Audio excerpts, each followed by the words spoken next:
lining you up. So if you happen to end up with that shul, I'll get $50. Yes. Brother, I want to come first. I am glad Israel won the war. And I'm from America, from Wisconsin. And we stay, we are in solidarity with you guys. You guys Who is you guys? You are good people. I like you guys. Go ahead. And Who is please, you people? Where's your origin country?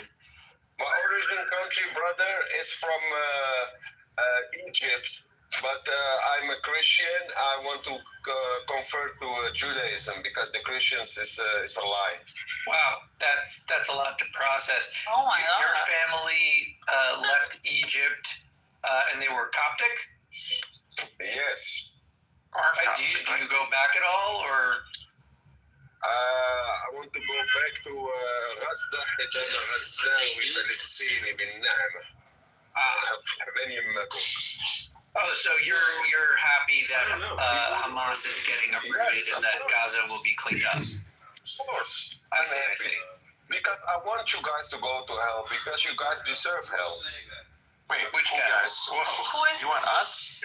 You, yes. Yeah. Okay. Yeah, Sharmota. You. Wait, I'm really confused now. Now you want the Jews to go to hell? You just said you were son of a whore. I tricked you. Yes.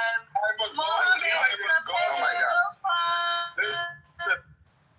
Like I literally could hear by the voice from his first syllable who he is. I either have a radar as long as like didn't matter what he said. It was so don't remember so this. obvious. You guys are so obvious.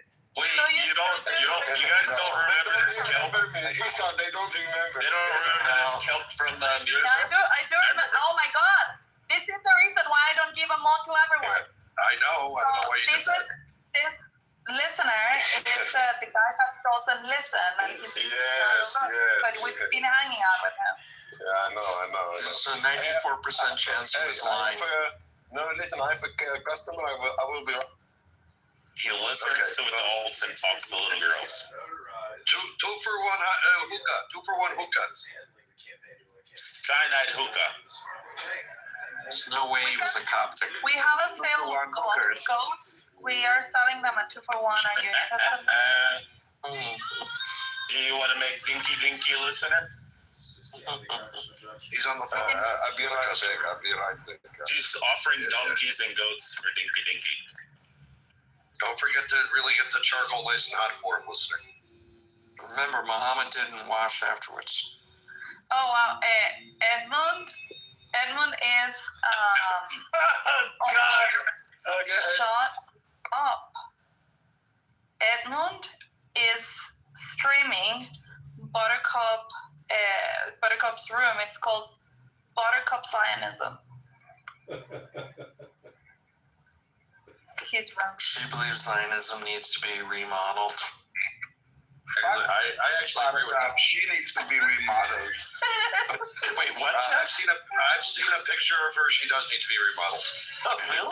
Isa, I think when Muhammad got done goat, he reached down, grabbed it, pulled it all the way out tip, and then he licked his hand afterwards. Jeff, you seen a picture of her and she looks like she has a cute voice. I thought she was good looking. Well, it's come back. Other things, but let's fast forward to the part when she just joined ISIS instead of like spending all this time with her. Hey, this is better. Come have a room right now. What? Yeah, I don't see it. Oh, don't tell Sam. He'll run off. Ooh, Buttercup has a room. Wait, which Sam? That's Sam. Ooh. I don't see a Buttercup room. Are you talking about me, Sam? Yeah.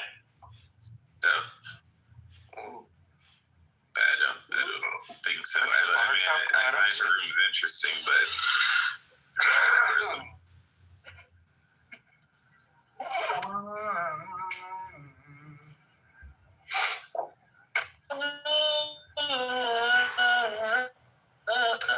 Jeff, you said is not by volume, right? And an accuracy is not by volume. No, bro, you said it. Dry goods use the same. Accuracy is not by volume. Out your fucking mouth. I think I know what I said, and I think I'm the expert on what I said. I think I know a little bit better than you They do. are not the same. Sir, tell me what brand Why did you have Lunchables to go is? down this rabbit hole? Which If I company was is right the Lunchables? whole How do I get a time? hold of the Then you Lunchables got company? Eric booty shaking with a How do I get a hold of the tear Lunchables mask on, company? and your ass is over here How do clapping. I get a hold of the Lunchables company? How do I call them? Now you going? I'm Yeah, putting you're up done. 3 You're minutes done. long. Look, You see how these some of agreements my are shit circumstantial, is right? And from brand to brand, the agreements aren't always going to guarantee to be the same. In some circumstances, they may be different. In some circumstances, they may be the same. Even in some cases, these bulk buys of these white-labeled store brands are actually QC refusals of other products Let him just that didn't quite make it to the same cut. People do, and he's white. It's worse, bro. Yeah, Dolo and Gaslight you came in just as we're concrete was like, what? It's the same. What? Yeah, it is the same. What? It is. It is. Hold on. There you go. You're I'll say just like that. This is what happened. With that precursor, who have I not? Welcome to the room, Larry.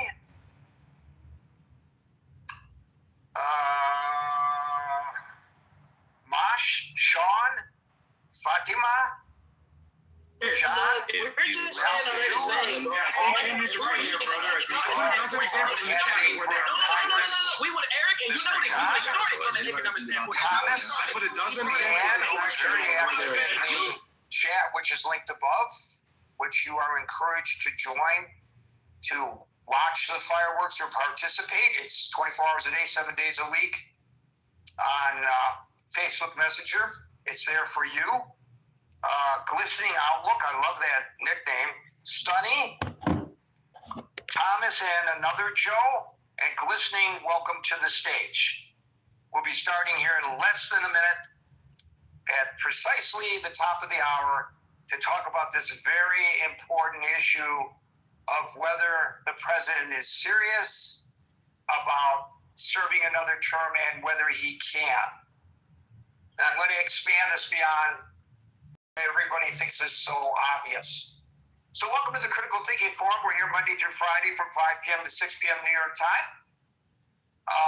Today's topic is, does Trump really want another term, and can Trump really get another term? See how I managed to get both of those questions into one sentence in the finite amount of space I have to do the title? I thought that was pretty cool. Patting myself on the back so hard that I'm going to break my arm. So, of course, everybody, and Joanne just posted it very strongly in the chat. No, he can't. The Constitution doesn't allow it. He can't do it. Full stop. Not even worth a discussion. Why are you even bothering with this, Gary? Well, because we don't know whether they'll figure a workaround, as they claim they will. We don't know whether they will follow the Constitution. We don't know what, if they don't follow what we believe the Constitution says, the Supreme Court will try to stop him. We don't know if the Supreme Court stops him or tries to, whether there is a mechanism to actually enforce a Supreme Court ruling. We don't know any of this. So let's just backtrack a little bit to talk about why we're discussing this. As recently as yesterday, the president suggested that he might run for or serve, which is a different issue. Serving and running for are two different things, another term. Is he joking? Is he serious? Sometimes he appears to be trolling the Democrats. Sometimes he seems to be serious. Bannon seems to be serious about it. And Joanne is correct. There is no realistic, lawful way today to bypass the Constitution's term limit. Unless there would be a constitutional amendment, which obviously is not in the cards. The 22nd Amendment, which was ratified in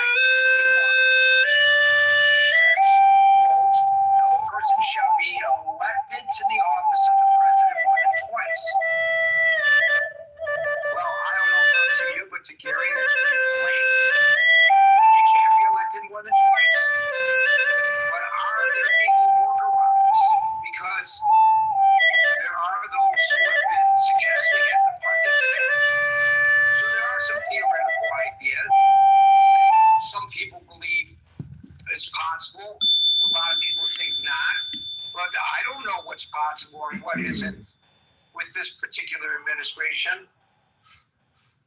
What if he were to run as vice president and then succeed to the presidency?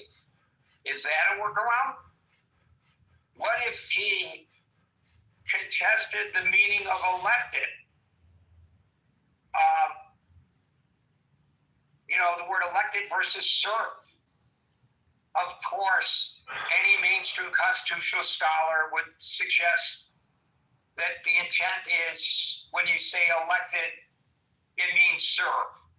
But I don't know. It's been floated. I'm not floating it, but I'm saying that people have been floating that possibility. How about a House contingent election? Electoral college maneuvers or other technical workarounds. That's been discussed. I understand that those would face enormous constitutional and political obstacles. It would probably most certainly prompt an immediate Supreme Court review, but again, and by the way, throw the nation into a constitutional crisis. Who knows what the Supreme Court might rule? And even if the Supreme Court were to rule what one would think that they ought to rule, who is going to enforce it if he decides not to leave office? Amending the Constitution is the only straightforward, lawful method, a constitutional amendment. But as I suggested, altering the 22nd Amendment, that is a mountain way too high, in my opinion. So legally, it seems to Gary that Joanne is correct. There's no viable, legitimate shortcut today that will reliably allow Mr. Trump to serve a third elected term. But note that I chose the word elected. Politically, could he do it within our current framework? Highly unlikely. So why are we discussing it? Joanne asked me in the text in the chat above. Why are you even bringing this up?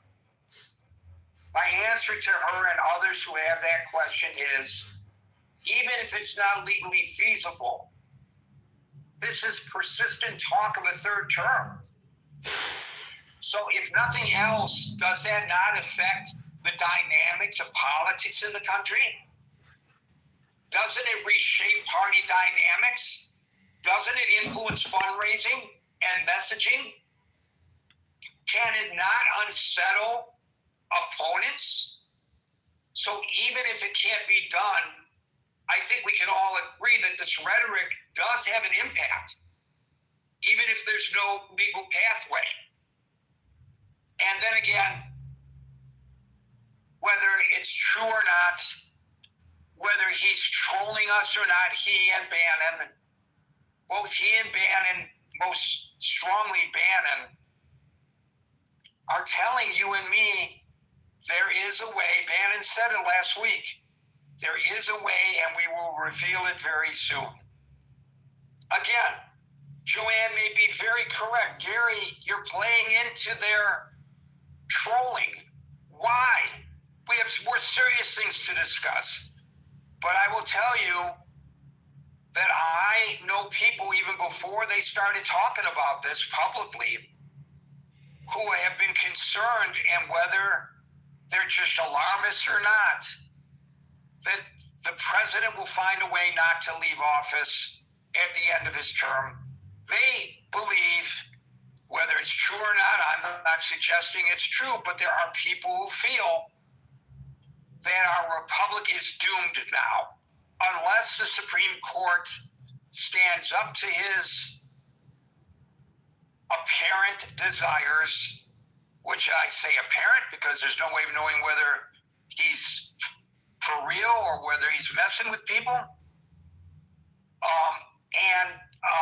Unless if the Supreme Court does stand up to it, he's willing to adhere to what the Supreme Court says, or if he's not, there's actually a mechanism to ensure that the ruling of the Supreme Court holds. Let me just say this. Even if there is zero opportunity for him to remain in office at the end of this term. Zero opportunity. And he recognizes it ain't going to happen. The fact that he is floating this as President of the United States, if in fact he is doing this just to mess with people's emotions, is in Gary's mind, you could disagree, come to the stage and front me off on this, almost worse than actually doing it. Why would a president of the United States play the population in this manner? Is it funny? Is that what the president is supposed to be? Funny? Sort of like the meme of him with a crown dropping excrement on the top of the people protesting this No Kings thing because they're afraid that this administration is becoming autocratic and starting to resemble a monarchy. Is that funny? I think it is funny if it was an editorial cartoon. I think it's funny if some Trump supporter creates it and publishes it. Okay, it's funny, making fun of people with whom you disagree. But for the president to retweet it on his Truth Social, I don't know whether he created it or someone in his administration created it or whether he picked it up from someplace and he reposted it. He's mind-fucking people in the country. And I will just say, this is Gary's values. I've always believed that an elected official, once elected, is representative, serving all the people from whom that his position involves. Obviously, in his case, it's the entire population. And I think that when a politician has this kind of a character flaw, it really takes away from any of the positive things that he is doing. And anybody who has been reading the chat or has been paying attention to any of the rhetoric knows that there are pundits and regular people out there who cannot abide by giving him credit for anything he does that's good. And you hear people who are supporters of the president come to the microphone here and say, he could cure cancer. And these people would find a reason to criticize that. And I think they're right about that. But is there not potentially a cause and effect to that criticism? People are, rightly or wrongly, extremely concerned when the president of the United States and when his chief political architect, Steve Bannon, publicly talk about another term. It scares them. It scares them to the point where they think, is this the end of our republic? So even if it isn't, even if it's just a troll, isn't that bad enough? Okay, that's Gary's opinion, and maybe I'm overstating it. Obviously, I don't think I am, otherwise I wouldn't have said it. But what do you have to say about this? I'm going to start calling people in the order in which I see them on the stage. And today, that order begins with Marshall, followed by Howard. Howdy. I'm going to start with what happens if he won't leave office. That presumes that there was an election. If he decides not to leave the White House, power from one executive to the next switches over at 12:01 noon. So at 12 noon, he is still president. It still has the plenary power of the office. At 12:01 noon, the guy on the Capitol steps is now the president with all of the plenary power. So I think that's important to note. And that newly elected president would instruct either the DOJ or the FBI to remove the president out of the White House, the former president out of the White House. So I also want to go into, you quoted the 22nd Amendment. I want to quote the 12th Amendment, which I think is important to note. The 12th Amendment, and this is in the chat for people, it's the election of the president and the vice president. The electors shall meet in their respective states and vote ballots for president and vice president on one of whom at least shall not be an inhabitant of the same state with themselves. They shall name the ballot they shall name their ballots the person voted for as president, and in distinct ballots and the person voted for vice president. Now, where do we go? Let's see. Where is it? There's a specific part of the 12th Amendment where, it's the last sentence, I think. There it is. But no person shall be constitutionally ineligible to the office of president shall be eligible to that of vice president. Meaning, if you're not eligible to serve as president, you've already served 2 terms by the plain reading of the 22nd Amendment, you are not eligible to be vice president. So the other thing I want to look at, and I put this in the chat too, it's an article from NPR. NPR is National Public Radio. For those who are unaware, I'm sure most people are aware. National Public Radio leans slightly to the left, but I think this is important. The president, this article was written by a dude named Hansai Lo Wong. Presidents can be elected twice. Trump could try and run around that, experts say. So, in the wake of Trump saying he wanted to serve a 3rd term, Representative Dan Goldman of New York introduced a House resolution which would not allow people who serve 2 non-consecutive terms to move. There is a legal scholar by the name of William Baude, professor at the Constitutional Law Institute at the University of Chicago. There is no wiggle room. One on the rule the presidents can't be elected more than twice. So Baude is going to be quoted throughout this article.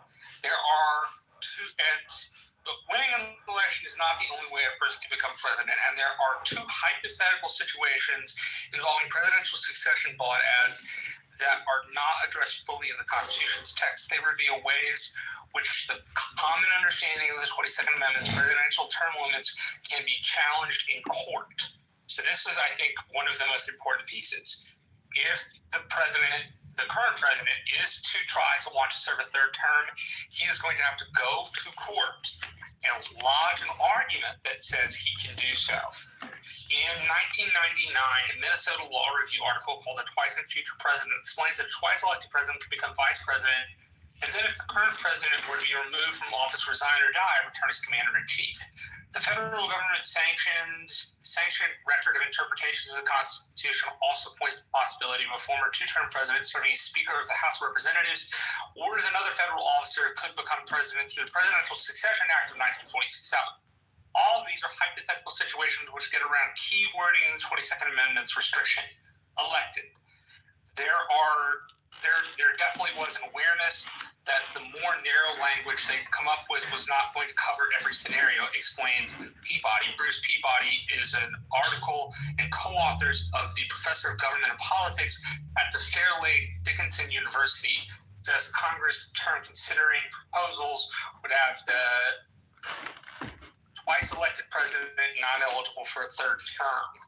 So, in a different state, Brian Colt, a law professor at the Michigan State University, who wrote about a hypothetical 2-term president getting nominated to run for vice president in what's called Constitutional Cliffhangers and a Legal Guide for Presidents and Their Enemies, calls loophole in the 22nd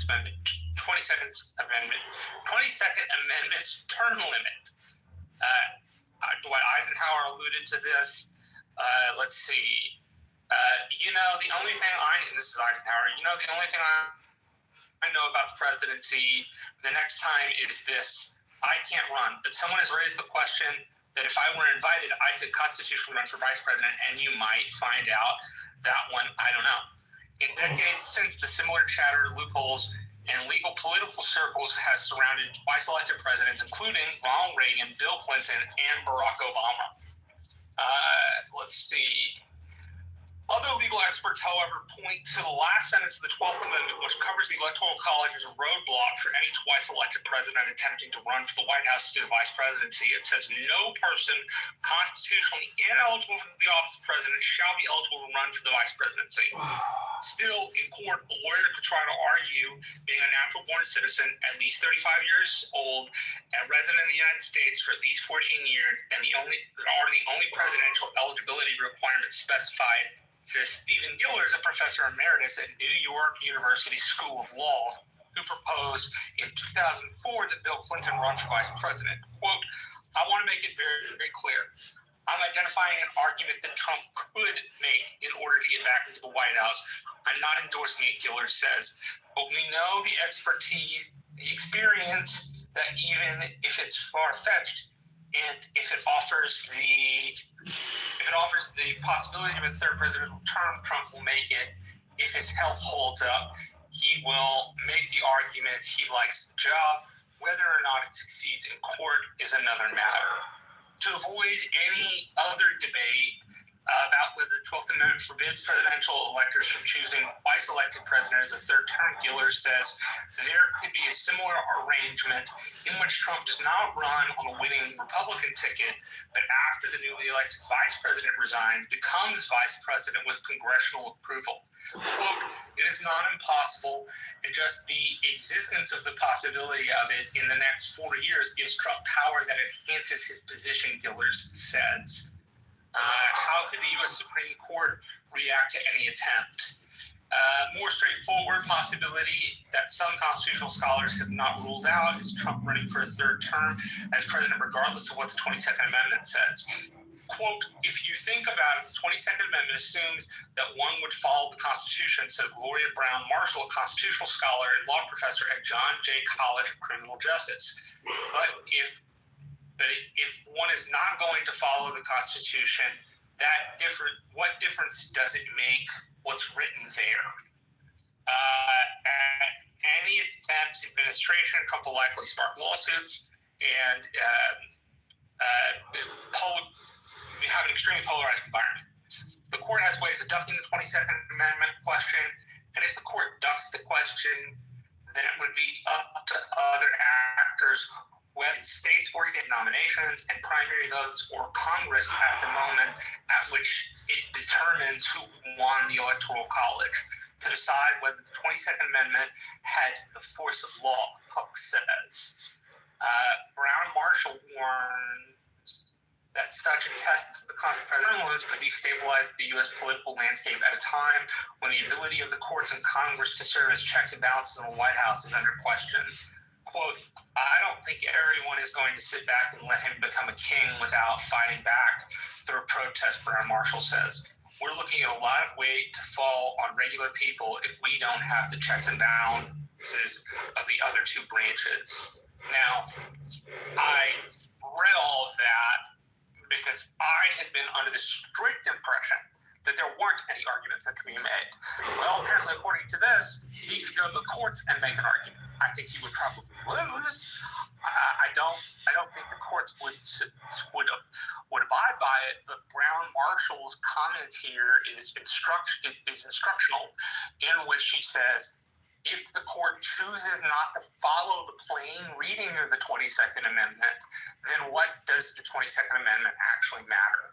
And so I'll lay it with those things. You know, as you were talking, I was going to make Marshall Brown's comment position, to take that position and kind of throw it in your face, and then you went to her. This is the problem that a lot of people have. You are correct when you say, or one is correct when one says, no, under the Constitution, he cannot, full stop, no discussion, go on to another topic, Gary. But there are people who believe by hook or by crook, and I don't know whether it's his intention And I don't know how successful he would be if it is. But there are a goodly number of people who believe that by hook or by crook, his intention is to not leave office, presuming, as you point out, his health holds out. And then what? And then what, if that's the case? Or, Gary, shut up. You're scaring people even worse than the president is when he trolls them with this nonsense. Am I? Thank you, Marshall. I don't think you are. I don't think you are. I meant to say this in the chat. It just didn't get around to it. Great topic. I have my personal set view on the topic, but as the article I just read said, there are avenues for questions, not avenues for strictly, hey, you absolutely can. But as Brown points out, if the Supreme Court doesn't follow the plain reading, then what good is the 22nd and the 12th Amendment in the first place? I think one of the problems that we have with this presidency is when a president says something, the nation listens. The media cover it. We don't know the veracity of what he says or whether he intends what he proclaims. Are we supposed to ignore it? At our own peril, in my opinion. Thank you, Marshall. We'll go to Howard, followed by Scott. Thanks, Gary. I'm just going to give perspective, and it's actually different than Marshall's perspective on this. I mean, what do we know? We do know that January 6th did happen, so at least there's been demonstration of behavior of, hey, I really don't want to leave office, and I don't believe in fair elections. So January 6th, whether you agree politically that it was an insurrection or not, but that event did happen. So my point of view is, since then, Supreme Court has also granted something called presidential immunity. And I think we caution everyone, I don't think we should just put this in the traditional frame and filter of the past or what any precedent has happened.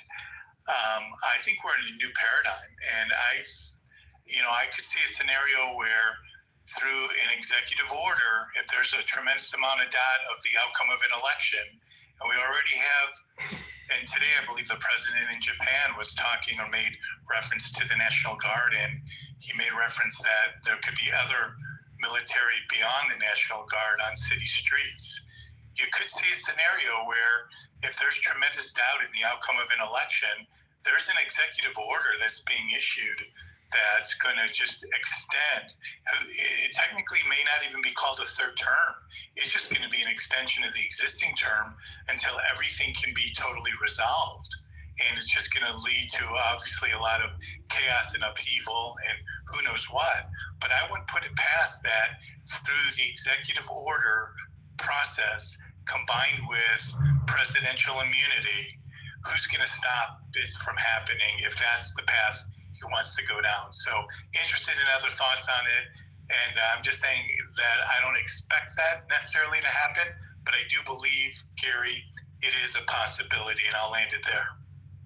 So you interject something that Marshall and I did not, and that is the presidential immunity, and that's a major component to this discussion. You're absolutely correct. And if we're in a state of war or there's a perceived national emergency, sorry, folks, we're going to have to defer it. And right now, until all gets resolved, we're just going to keep the trains running on time, so to speak. How did you know how many emergencies defer state elections? What's that, Marco? I said, how do you defer state elections? Yes, the Federal Election Commission has large governance over presidential elections, but the elections for senators and for House members and for your local dog catcher, that's all done on a state level.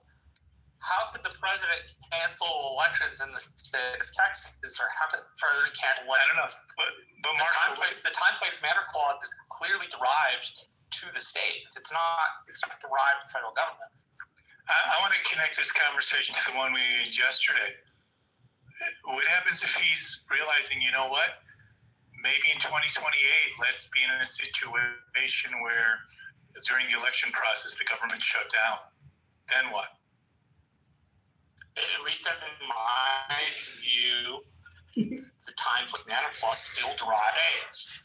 The only election I'm aware of, the federal government having strict control over, is the presidential election. Yes, they can make rules governing House and Senate elections as the time, place, manner clause declares. The time, place, manner clause derives anything below the level of president to the states. And I don't know how you cancel 50 separate state elections all across the country. Luckily, Your Honor's here, and so if he is able to stick around for the full length of this, he has much broader expertise in the election space than I do. I'm just challenging you to think beyond the traditional paradigm. That's my point. Isn't that happening? Isn't that, Marshall? To answer your question directly, Marshall, isn't that what's happening in Arizona right now? The Speaker of the House decides, well, we just won't convene. And if we can't convene, it's impossible for us to seat a duly elected member of Congress. Well, if the Speaker of the House just decides we won't convene and therefore we can't certify the election, then Donald Trump remains president. Could that not happen? Yes, I think that could happen in contravention of our Constitution. But yes, that seems like a possibility. Not a bright one, but it does seem like a possibility. If the House refuses to ratify what the Electoral College did, then yeah, you don't have another president-elect. And remember, it's not Mike Pence. The election, but you don't have a declared winner by our metrics. Remember, Mike Pence is not Vice President of the United States. Just want to point that out, that if we have some kind of a repeat of the November attempt to stop the certification of the election, the guy who stood between that attempt and its success was Mike Pence. But Mike Pence is not part of this equation any longer.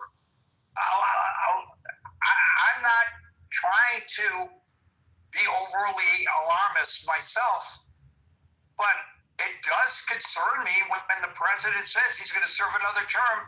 And as you point out, Marshall, the Constitution says he can't. So then why is he saying it? Is it because he doesn't really mean it? Or because he does? I think because he does it, because he thinks he can say it. I don't know whether that'll mean that he actually can do it.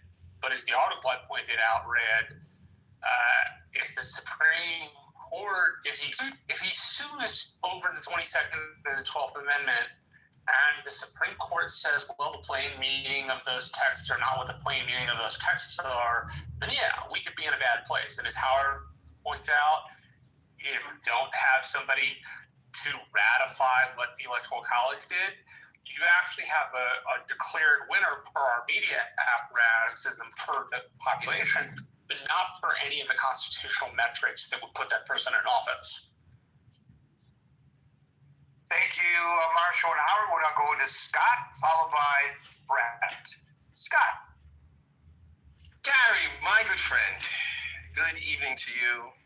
It's a wonderfully gray day here in the city of brotherly love. And wow, what a topic, Gary. What a Pandora's box you've opened.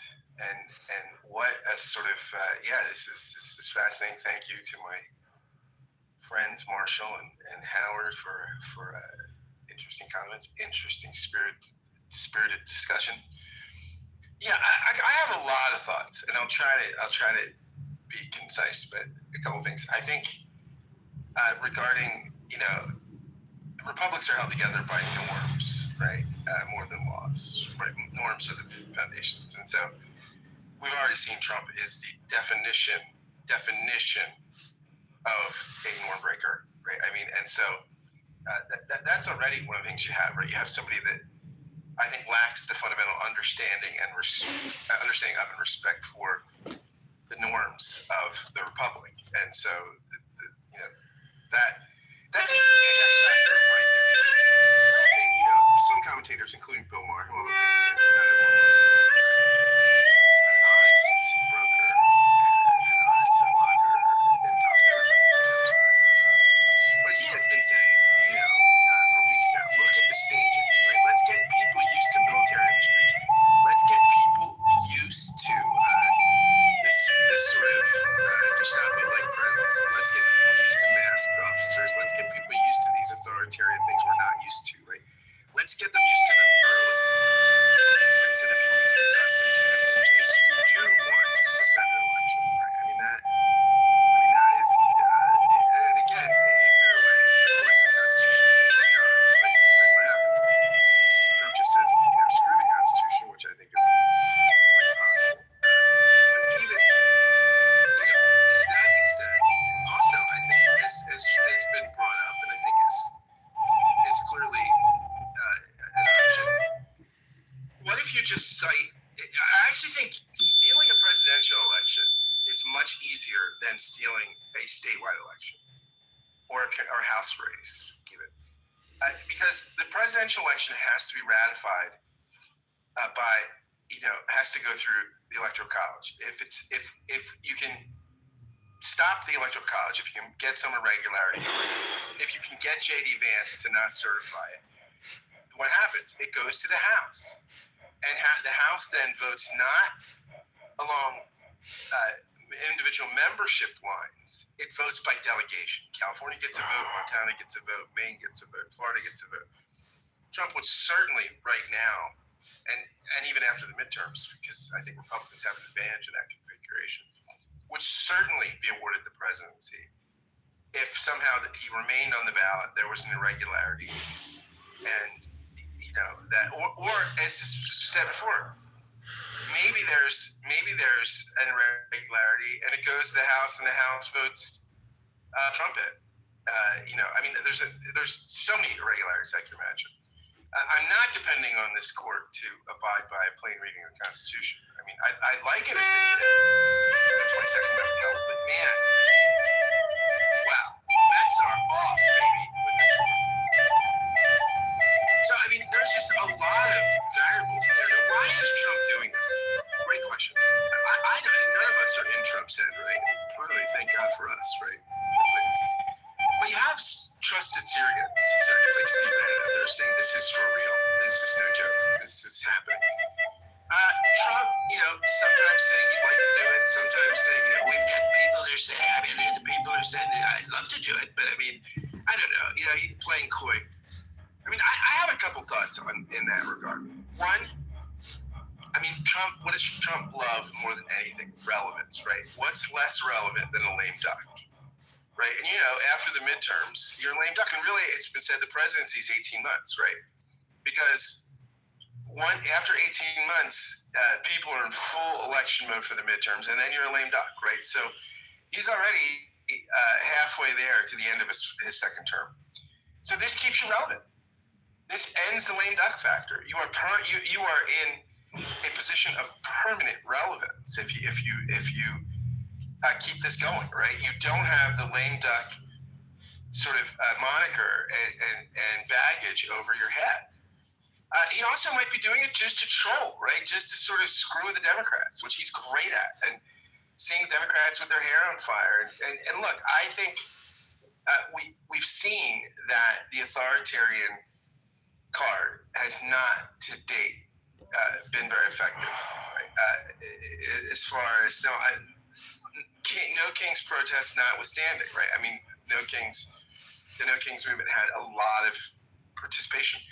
That being said, it still hasn't proved to be the silver bullet. So I think it's something that Trump actually kind of wants at times to be played. So then he can say, "I'm not a king, I'm not a dictator. Look at these people," and kind of mocking the Democrats and having them light their hair on fire. And maybe part of him would like a third term, right? But I think the guy that's addicted to relevance, even if he doesn't think there's a third term possibly, a third term is somehow precluded, even if he's not resigned to doing it, which apparently Tucker Carlson said recently, but he thinks this is all just theater. But even if it's theater, it serves a really effective purpose, I think, in that it gets him out of the lame duck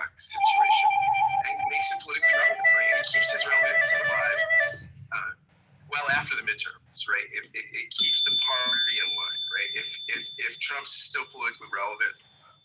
He can hold the threats of primaries over people with much more force than if you were a lame duck and everybody was thinking about the inevitable next guy or gal. Thanks.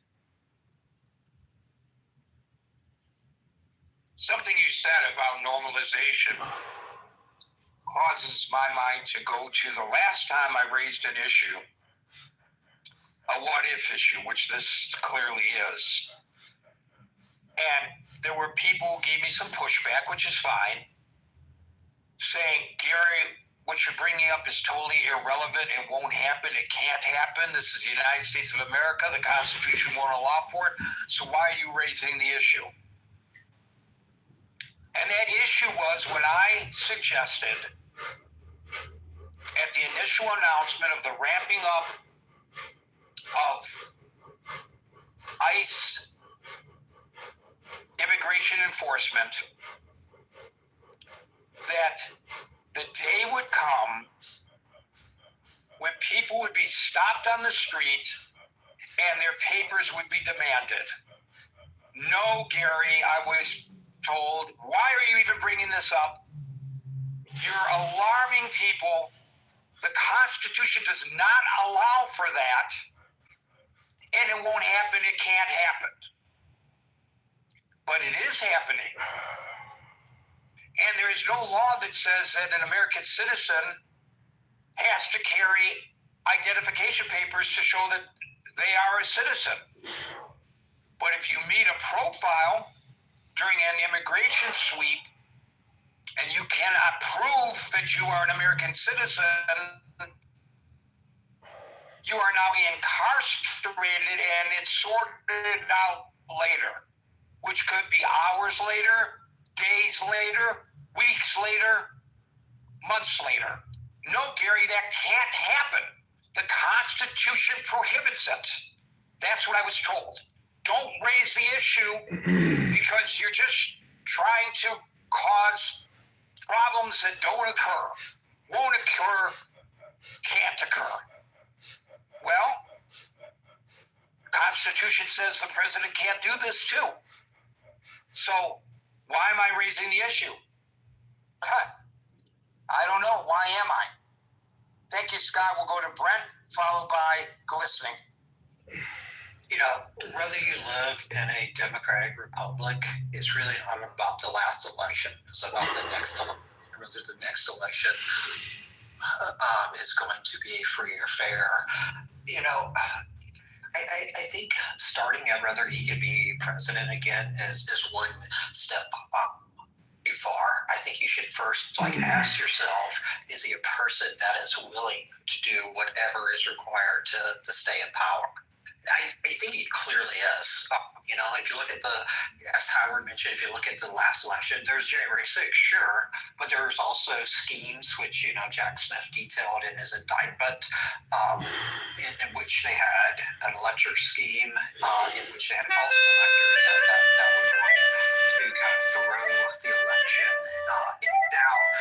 Eventually, the idea was to pass it back to the House. The House does vote by state delegations, which they had 26 at a time.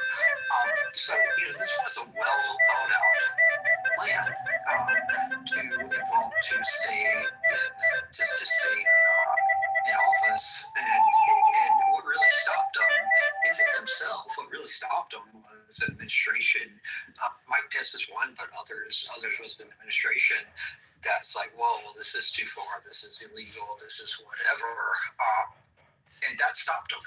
That administration is dead. He doesn't have that administration. He has an administration that is willing to say, yes, sir, how can I make this happen? And you know, they're not really bound by the Constitution or the law and their thinking. You know, the Constitution says the president can't receive anything but his salary, which has to be set before his term. He's getting ready to pay himself $230 million out of the U.S. Treasury and approve it himself. That to me seems to be against the written language of the Constitution, but he seems to be okay with ignoring it. So when you kind of start from there, I I think the real question is the mechanism he tries to stay in power, not how he tries to stay in power. I think, running as vice president, that's one possible mechanism. I think, that could plausibly work. I think there's probably other mechanisms he could probably utilize to stay in power. But whatever the mechanism is, whether that's extra constitutional, whether that's extra legal, I don't think we should put any doubt that he is willing to do that. The question is, will it work this time? And I said when he was reelected, we might have just seen our last free election. And I still feel that way. There's a good chance we might have just seen our last free and fair election. I think there are hopeful signs. I think there are hopeful signs, in that some of the courts are still standing up. I think, I think there's some hope that that's not the case, and he'll leave office. But I think we must, accept some plausible chance that kind of the dream of our founders is now dead, and we live in something uniquely different. Thank you, Brett. We'll now go to glistening, followed by candidate. Glistening. Yeah, thank you, Gary. I think this is a good question to ask. I'm a little bit with Scott that I think he's trying to remain relevant and really doesn't want to get into that lean duck period. But there is that normalization of things that shouldn't. Sorry about that. I had an alarm. For example, like even prior to his election, the recruitment and identification of loyalists who would pledge loyalty to Trumpism prior to his election, notably by John McEntee, who was a senior advisor, and James Bacon, who developed questionnaires to test the loyalty of new recruits they were going to add to a personnel database in order to recruit from. I think that possibly could be where we're getting some of these ICE recruits from. It's concerning that the DOJ effort did get rid of sort of the expert civil servants who understood what it meant to be in the civil service, which requires that you aren't pledging any loyalty to a particular candidate. So those things have already disrupted what would help to create a normal outcome should there be disruption. I do not think that any of the legal avenues that were discussed by Marshall are even something that would be considered at this point. I think a lot will depend on what our economy looks like going forward.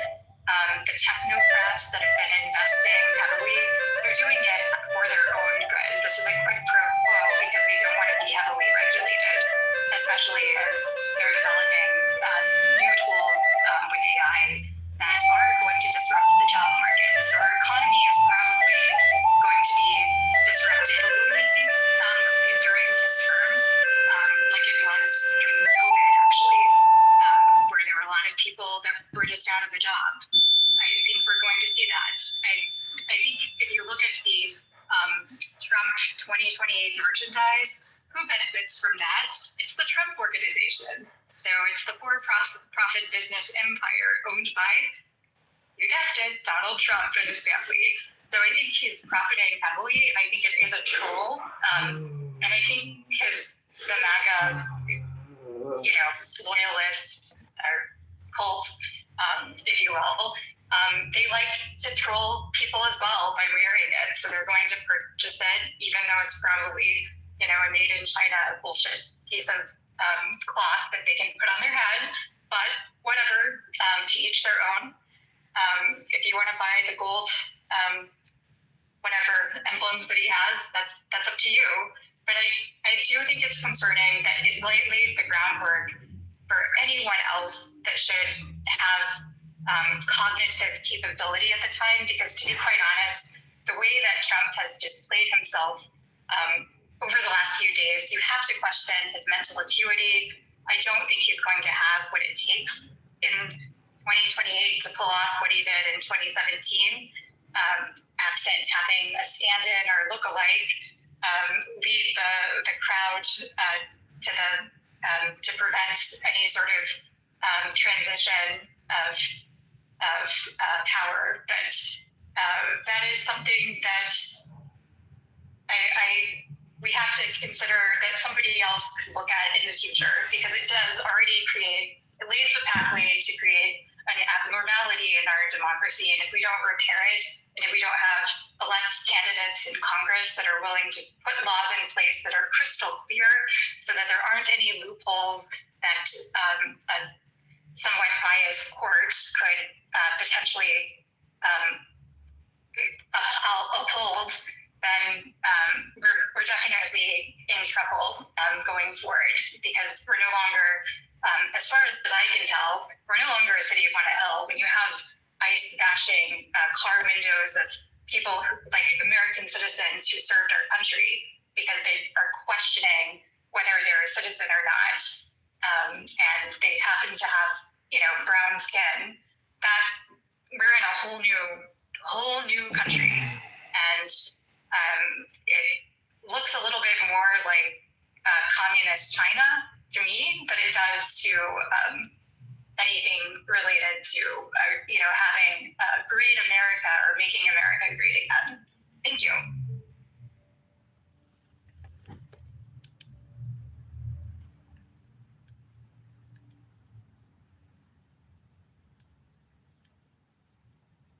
Hey, can you hear me, Gary?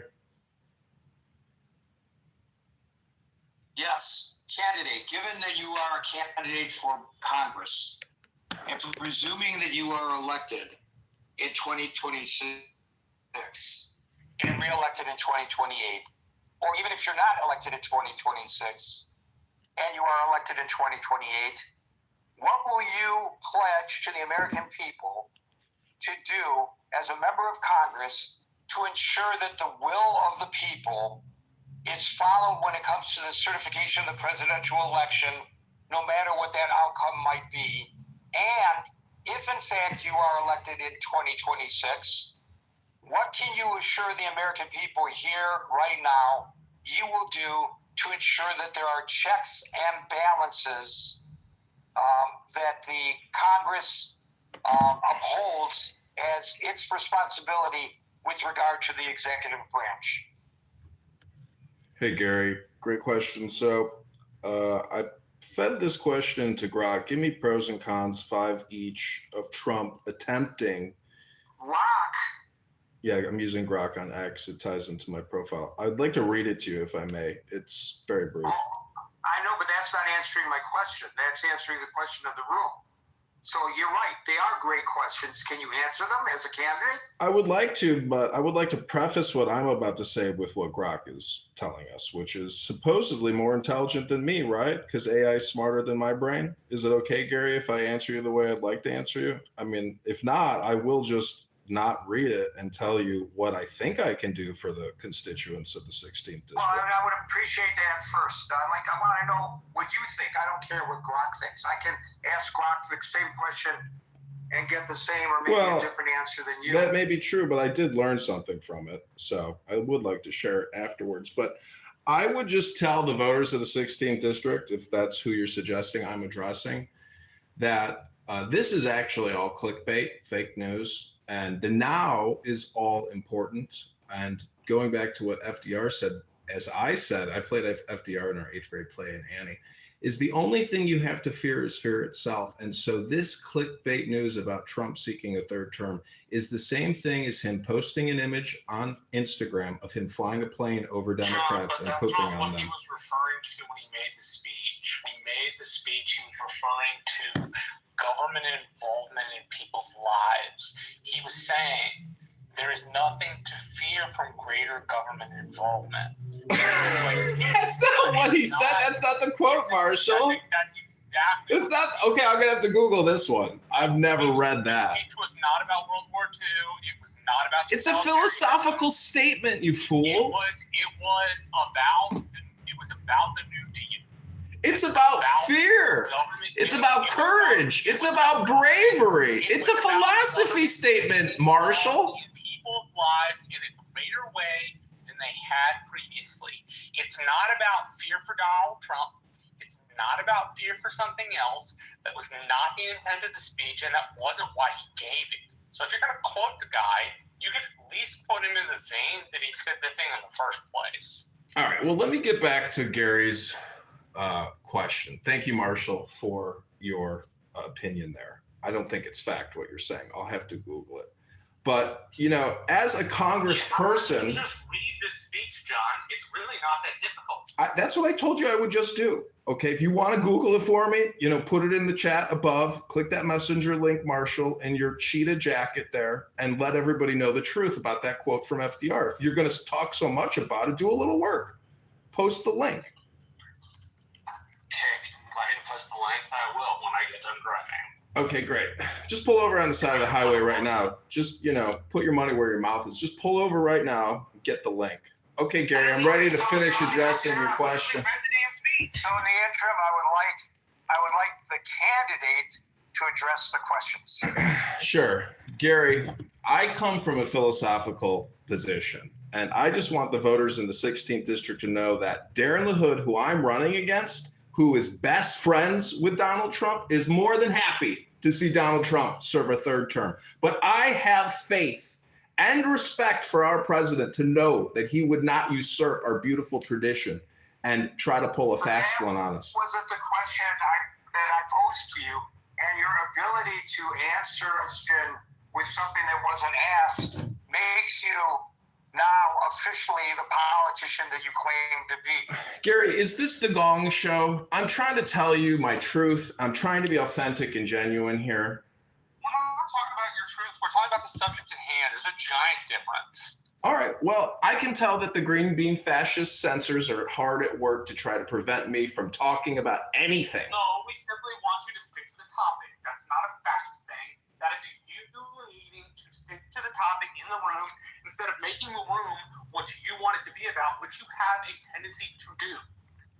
All right. Well, that could be projection, Marshall. Go check yourself before you wreck yourself in the mirror. What I'm trying to tell you is today I notarized 1,100 signatures or 117 petitions for my campaign. I'm taking action here. I can talk philosophy. If you want to talk legal mechanistic impeachment protocols, we can do that. But if you want to get angry and yell at me and censor me and prevent me from having a voice, well, sir, you are no gentleman. And that cheetah jacket you wear is not the jacket of a gentleman. That cheetah jacket you wear is the gentleman of a censor, a pimp. I simply want you to stick to the topic. Well, I would like him to answer the two questions that I asked him. Go ahead, Gary. Repeat your questions. I'll try to give you a quick summary. But Marshall keeps interrupting me here in his cheetah jacket. Oh, okay. I don't care what kind of clothes Marshall wears. That's not what's at issue here, right? Of course not, but Marshall keeps interrupting me when I'm trying to give you my genuine, authentic response. Go ahead, Gary. If you want to summarize your two questions into one, I'd be happy to answer them for you. But I also had something I wanted to say. I didn't know this was a Q&A. Well, you're running for office, and we're discussing an issue that's paramount to the question that Congress may have to deal with. Folks trying to get on stage, it's past the time, sorry. Folks on stage, we will go into answer time. We'll get to everybody who's on stage. Well, so, do you really need me to, did you forget it? Because I didn't forget it. I'm just telling you, if we have to impeach the president because he's thinking about trying to pull a fast one and get a third term on us and be a Putin or be some type of, fascist, insane tyrant, it's not going to happen. Not under my watch as a congressperson. I can guarantee you Darren LaHood, who wants to take your guns, wants to tax and borrow and spend you to death. We're $37 trillion in debt. I'm a knight trying to fight as a patriot against all tyrants. This country has serious fiscal problems. So what can the president is spending like crazy. under the guise of fiscal responsibility, as he did in his first term. So what will you do as a member of Congress to tamp down that spending by the president? Thomas Massey says we only need 6 or 7 patriot Republicans or Democrats to say no, and we can pass a defund the HR. We can defund the big beautiful bill with an HR act. But I got to tell you, Gary, the fact that you're going to bring up ICE operations and Border Patrol operations. I live here in Chicago. I see the arrests and I see the shootings and the cops driving down the street because there's maniacs with guns in the streets. We live in crime town over here. So we're not talking about immigration. You brought it up, Gary. John, the reason I brought it up was to make the comparison to the last time that I was told that I was raising an issue that would not come to fruition because the Constitution would not allow it. Now, are you going to suggest to me that people are not being stopped on the street and their citizenship papers being demanded by ICE agents? No, that's happening. And does that not concern you? Is that not a violation of the Constitution? It concerns me that it concerns you, and it concerns me that people on the street who are American citizens are spit in the face of these law enforcement officers. Comply with the police, and there won't be any problems. We have a crime, immigrant, alien invasion on our hands. Okay, we got it. Comply with the police, even if what the police are doing is unconstitutional. If you believe in that, Censor! vote for that guy. Censor! Dave, follow with you. Be very short. So Trump make jokes when he visited Malaysia, and he said all the Asian leaders are very distinguished except those from America. And then he said, no, I'm joking, and they all know. And then he praised Marco Rubio. He is born for the job, excellent job he's doing. So he's praising people who work for him. If he's so serious, want to continue third term, he will be very careful to give praises for those people who work for him. That's all I want to say. Thank you, Dave. Daryl, followed by Matt. Hey, Gary, can you hear me? Loudly and clearly. So, it's this thing, like, people hear what they want to hear, right? Steve Bannon did an interview 2 weeks ago, and he said absolutely. He said Trump will be in for a third term, and he said people need to just get used to this and accept this, right? So you can hear this, and for some reason, some people will just say, oh, no, it's not possible, can't happen. The only thing that you need for it to happen is for no one to actually get in his way. Right? I mean, look at what's happening, right? It's like the government, it's 26 days into the shutdown. How many people are actually noticing it anymore? I had a conversation with a buddy of mine last night. They had a big charity thing at Cipriani's down by Wall Street last night. No one's talking about the fact that the government's been shut down for almost a month. It's becoming normal. No one's talking about the fact that, Congress has been gone for almost a month to keep simply to delay a vote on Epstein. So it was Scott who said earlier, and I think you yourself said as well, Gary, this is going to be, it's the normalization of this stuff. It's not beyond the pale for this to continue, and then for him to say, look, we haven't had Congress in a month, maybe we don't need them, so we're going to do something, like we're going to nerf them or castrate them or do something because we haven't had them working in almost 30 days, for almost 30 days now. And look at what happened yesterday, right? So did you see the report about Mellon and $130 million to pay the military guys? Did you read that? So think about this. Like, do we want our military being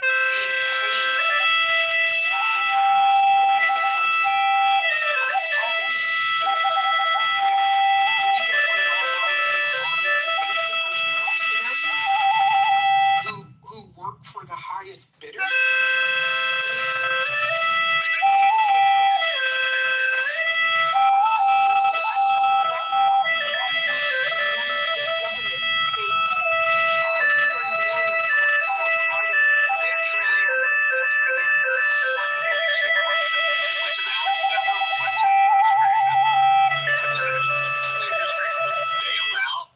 By people from the Gilded Age. I'm not saying that that's the best policy opportunity, because I don't think it is. But I am saying it's happened more than once before, and we have gone back to normal operation. Yeah, but on the face of it, it's the face of it, right? On the face of it, did it happen previously when the government was shut down? The government was shut down in the McKinley administration? No, sir. It happened because the government didn't have enough money to Marshall, the historian. anyway. Okay, so what is it? Is it a? Daryl and Marshall, if you don't mind me interjecting. That's a real important question, and perhaps it's one that we should discuss tomorrow. But today, the question is, does Trump really want another term, and can Trump really get another term? I think he absolutely won. I think he'll lie. He'll say whatever it is he needs to say. He just needs the folks around him to do what they need to do. He needs Stephen Miller to do what they need to do. Again, all you have to do is not have anyone stand in your way. That's if. Yeah, but do we really think nobody's gonna stand in his way? Like nobody from the court system would stand in his way. Like the thing I read earlier said that he could go to court, but that he couldn't just do it because he wanted to. The implication by Ms. Brown, I believe was her last name, was that if the court fails to abide by the plain meaning, then we're in a really big situation. I don't know under this administration when the court has failed to keep the plain meaning of the constitutional text. They may have made decisions that favored the administration, but I can't think of a single decision in which an amendment read one thing and the Supreme Court said the amendment meant another thing. Supreme Court has ruled that it was legal. Well, this is the thing. When Jamaicans eat their shit? Because when Jamaicans eat their America? Because of Jamaican's location. Why do you care so much about Jamaicans? Why? So you should go back to whence you came. To secure America. It's no. Go and secure America by yourself. Yeah, you're the greatest one. Go, bye. Are you going to tell Jamaicans where you're from? Leave. Are you going to tell Jamaica?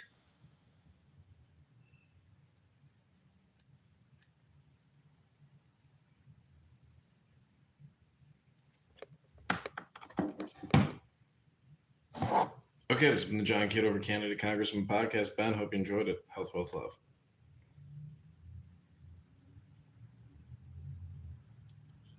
Hypercontrol, which involves no type of government, which requires the littlest amount of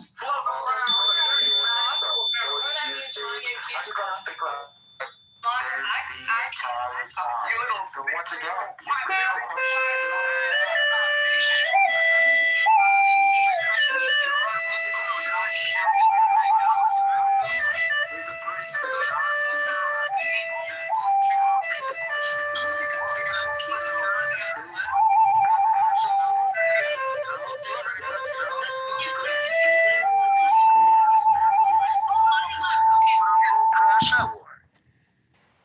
Lion left. I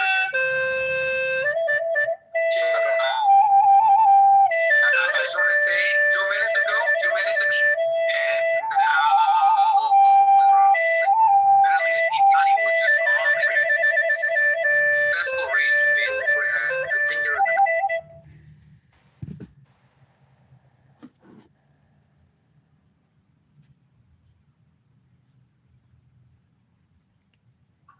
none. Mental health profiles. Like if you got PTSD, but you really want to go be a drill sergeant, and they're like, no, nigga, you still kind of crazy. You can either get a pro. Take much of your all time. I am born in Thailand. My English will be with accent, but it's with truth. I have a car accident 5 years ago, and since then I've become weirder and weirder. And I can speak 3 languages, human language, and I learn light language, and I speak frequency. So feel into my words and question frequency. And I am in Om, as my real name is Uma Porn Sangchan. I'm born in 1976 on the 17th October. I'm not afraid of you. Afraid of all children, all color of children. And they took either away and to restore it. 144,000 collect. I am this, I am Uma. That was great presentation.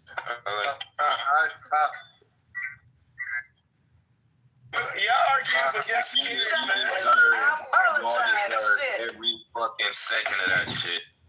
What was the problem with anything she said? I know, after everything that we heard in this room, Really quick. I don't get what the problem with what she said was. She told you she speaks light, she speaks frequency. Y'all niggas hear weirder shit in this bitch all the fucking time. Way weirder shit all the time that niggas can't even explain what they do. We don't fuck with that shit. GLD, please shut the fuck up and stop talking. Hey, somebody pass him. Somebody be real quick. I got you. So you came in here with a cape. What's wrong with you, GOD?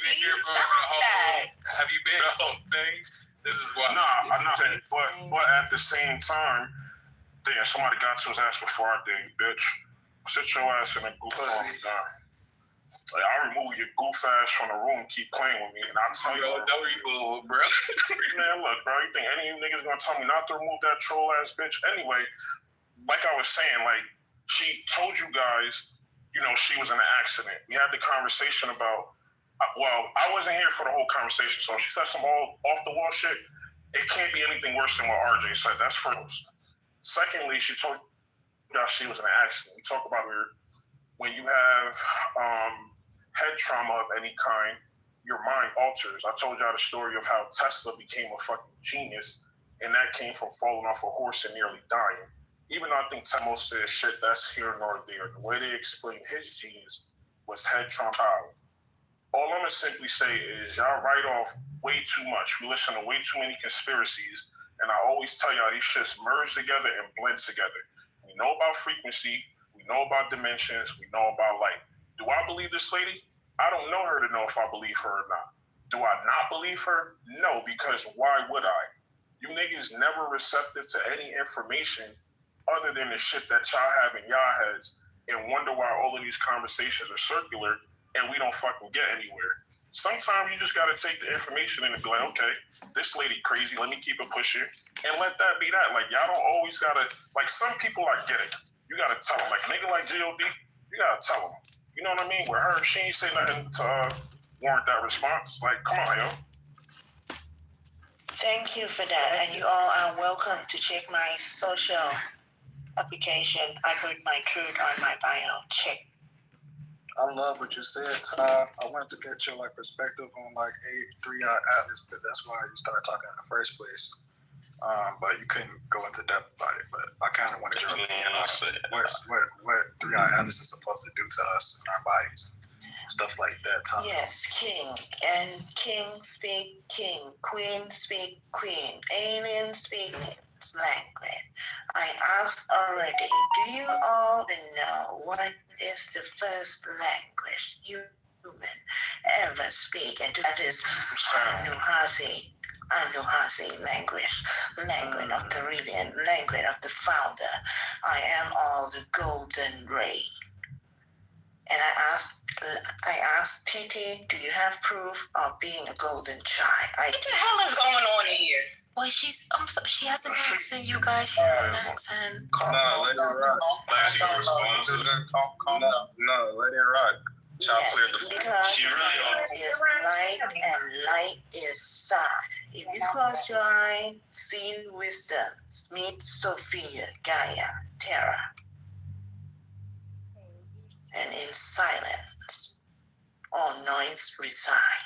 If you are truly silent, silent have no problem with noise. Feel into the frequency of me, meet truth.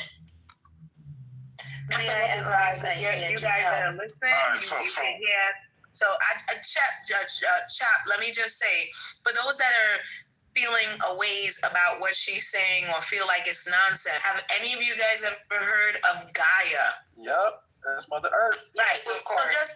So what you should do, right, in the time that we have, where she is experiencing us and we're experiencing her, do this thing, right?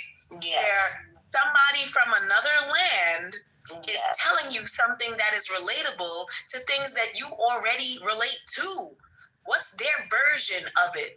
Let's just chill and fucking listen and don't be so disputive at first, and understand that even when any of these ladies, and I might be older than y'all, if you've ever heard of Gem, or Gem is a cartoon, but they had other cartoons when G.I. Joe and all that was out. They had conversations about Mother Gaia.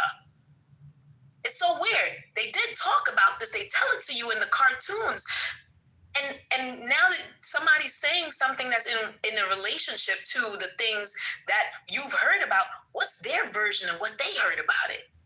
Let's fuck with it for a second. I said Sophia, Gaia, Terra, because she has a name. Mother Earth have different name in different dimensions. And Gia is her name on 7D. If you don't know about dimension, you don't know about the shift, you don't know about the split, wake the fuck up. We already split. Hey, T, so I got a question for you, T. Yo, who was that, bro? Like, come on, man. Hey, TA, you was about to get into the 3-Eye Atlas, and again, this is part of the just really quick, give me a second. This is part of the conversation I said the other day about the Tower of Babel. I said the reason we don't know if they're fucking Chinese, Filipino, Asian, Jamaican, well, no, Jamaican, I can't say Jamaican, Indian, like anybody who speaks a language that's not Indian, we don't know what their conspiracies are because y'all. I'm not even gonna. Hey, just meet up real quick, Tia. I'm not gonna say that y'all shut everybody out, but just some of these questions, like pick her brain, like yo, in your religion or whatever you believe in, what does this shit have to do with the 3-Eye Atlas? Who knows? Maybe she could drop a gem that we can all piece together and be like, yo, for the conspiracy, because these are just conspiracy conversations. Like, don't act like, you know, anybody in here is teaching anybody anything. So those are kind of the conversations that typically happen unless conversations get moderated. So TA, based on what you just said, what do you believe the 3-Eye Atlas to be? And I'm going to ask you to respond and keep your response to 30 seconds or less so other people can speak. Okay, thank you for the really great question. And I already have the evidence on my new PTR. You can all please click on it. You asked me about conspiracy, click on this photo and click it to expand the whole bigger picture, because this is about one world religions and my answer is in there.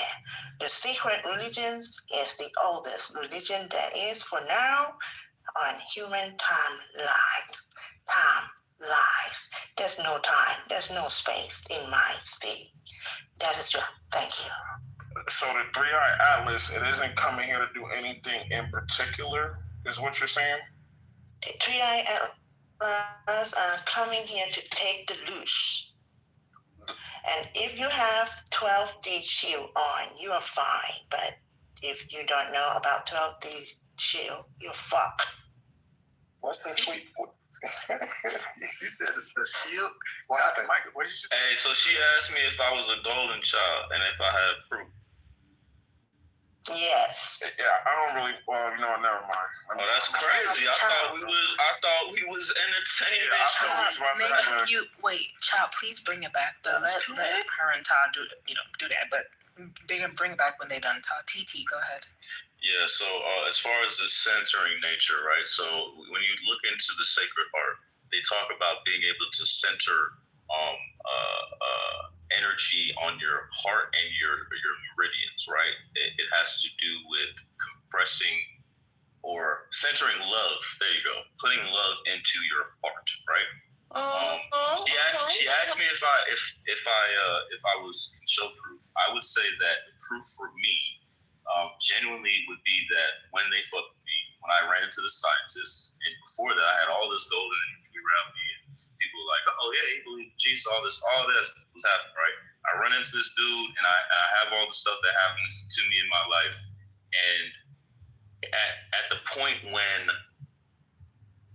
I want to say that I am aware of the most manipulation, I'll just say it like that. I have this protection come out of what I would say would be I don't want to say my soul, but like my body, right? And to know that a lot of this stuff is related, I would say that that's proof, right? I would say that the proof is that even in my own experiences, even though the military or whatever was happening was going on, I decided to protect myself, and I've showed myself proof by walking down this highway for miles with this giant aura around me, right? And then on top of that, just before all of this stuff had happened, my life was, everyone around me I was blessing, you know what I'm saying? I don't know, I pretty much focused on love my entire life. So basically you're saying you don't know how to have proof of being a golden child, but I do. Oh, okay. I mean, okay, that's sure. Yeah, go ahead. That's fine. Okay, please check out and refresh your screen. I put my new PTR on, and in there is Thai letter and alphabet. You're gonna listen, or you can? No, I'm gonna ask you a fucking clear question, lady. I'm not these other people. I don't even fucking know you, right? I don't know you either, sir. And I don't care who you are. I'm not afraid. I mean, I'm you're gonna speak. Like I said, can you explain how you know if you're a golden child or not? Yeah. And I'm not vibing with nothing that shit you're saying. So I'm a true skeptic. So I'm waiting for you to provide something tangible right now. I'm about to do that, and I already asked you all to check out my new PTR because that is from my knowledge, from my culture. That letter is in Thai, and if you click on it, you're gonna see, and if you translate it, it's gonna say your body produce gold through skin and hairs. Yes, and if you can, one of them, but I have proof of me taking a selfie of myself and my skin turned gold. I told the story when I was in the hospital and everybody was staring at me because I was shining. I done talked about shining gold and being inside of an MRI, and all the nurses were like, because they're like, what the fuck is going on? And the machinery started fucking up. I've talked about the fact that people literally in the hospital were like, oh, you showing your light now show who you are, literally. And then on top of that, they're like, oh yeah, but you see your lamp, see your light. She also said, like you're a warrior, but what was the last part she said? Damn, I forget what it was, but yeah, I mean, one more thing that was gonna happen, I was about to say. This is a state, or was this out the country? A hospital, my dude. I said it was a hospital. What hospital were you at? Don't worry about that. So yeah, it was. Okay, so as far as you fucking lying. I mean, you want me to say the actual? That's wild, bro. I'm not even sitting here and say the exact hospital. Act like you didn't right now. So two things. One, let's wrap this shit up because I thought y'all was about to start talking about 3-Eye Atlas. Y'all just gonna. So the last thing I was gonna add was that one of the abilities that comes from this is that through love you can actually telecommunicate with other people and they can protect you, right? So in this hospital, I actually had 4 individuals while I'm being wrapped in golden aura and all that shit. They started getting wrapped in golden aura, and they literally, it was a fucking simulation, bro. That's what I'm trying to tell you, bro. They literally were going to get out of the hospital. They felt as if I did not deserve to be there. But all I was doing was thinking, hey, I don't want to be here, break me out. And I don't really give a fuck how you guys feel about this, but this is what happened. And then now I'm watching that the Merovingian bloodline has the ability to control people with their thoughts, right? Literally, this was in the movie Eternals. This man could control other people with his mind, right? I'm not trying to say that I'm doing this nefariously. I said that I did it with love, right?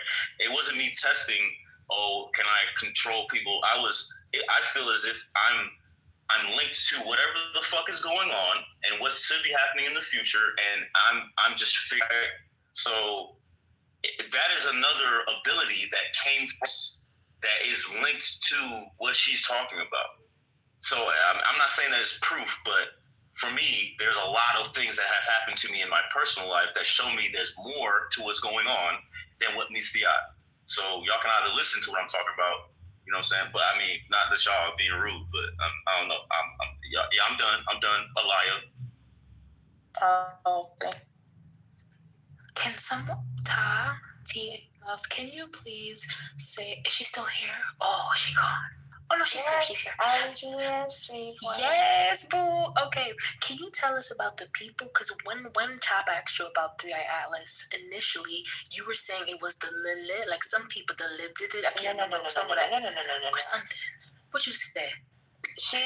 Yes, because extra test, how do you say, is here to help the one that passed the test.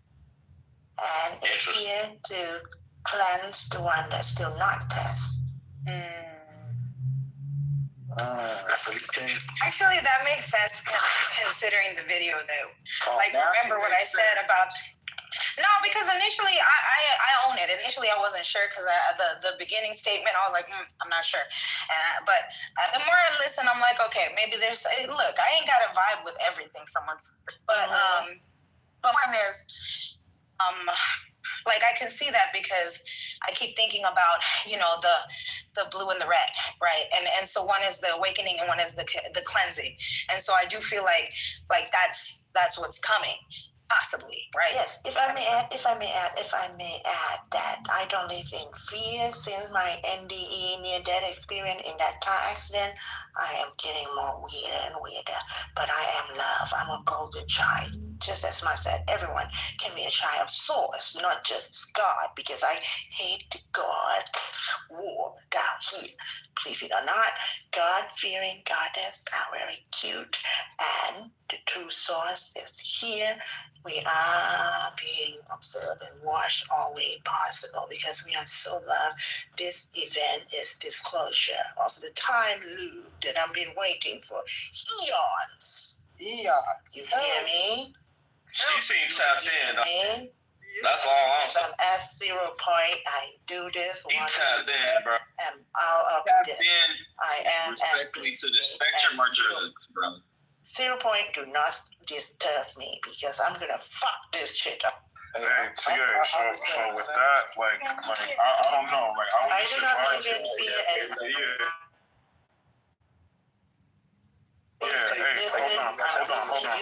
hold on. So this is what's about to happen, right? Because I'm speaking right now, right? So TA, I would advise you not to agitate the stage. I cleared the lane for you to give you the grace to speak, so nobody would disrespect you. You could get your point across out, and we can have a conversation. I ask you not to be long-winded. You abided by that too. What I'm going to say to you is the whole stage will turn against you, and there's nothing I can do to stop that. So I wouldn't even engage with people who are trolling or don't believe in what you believe in.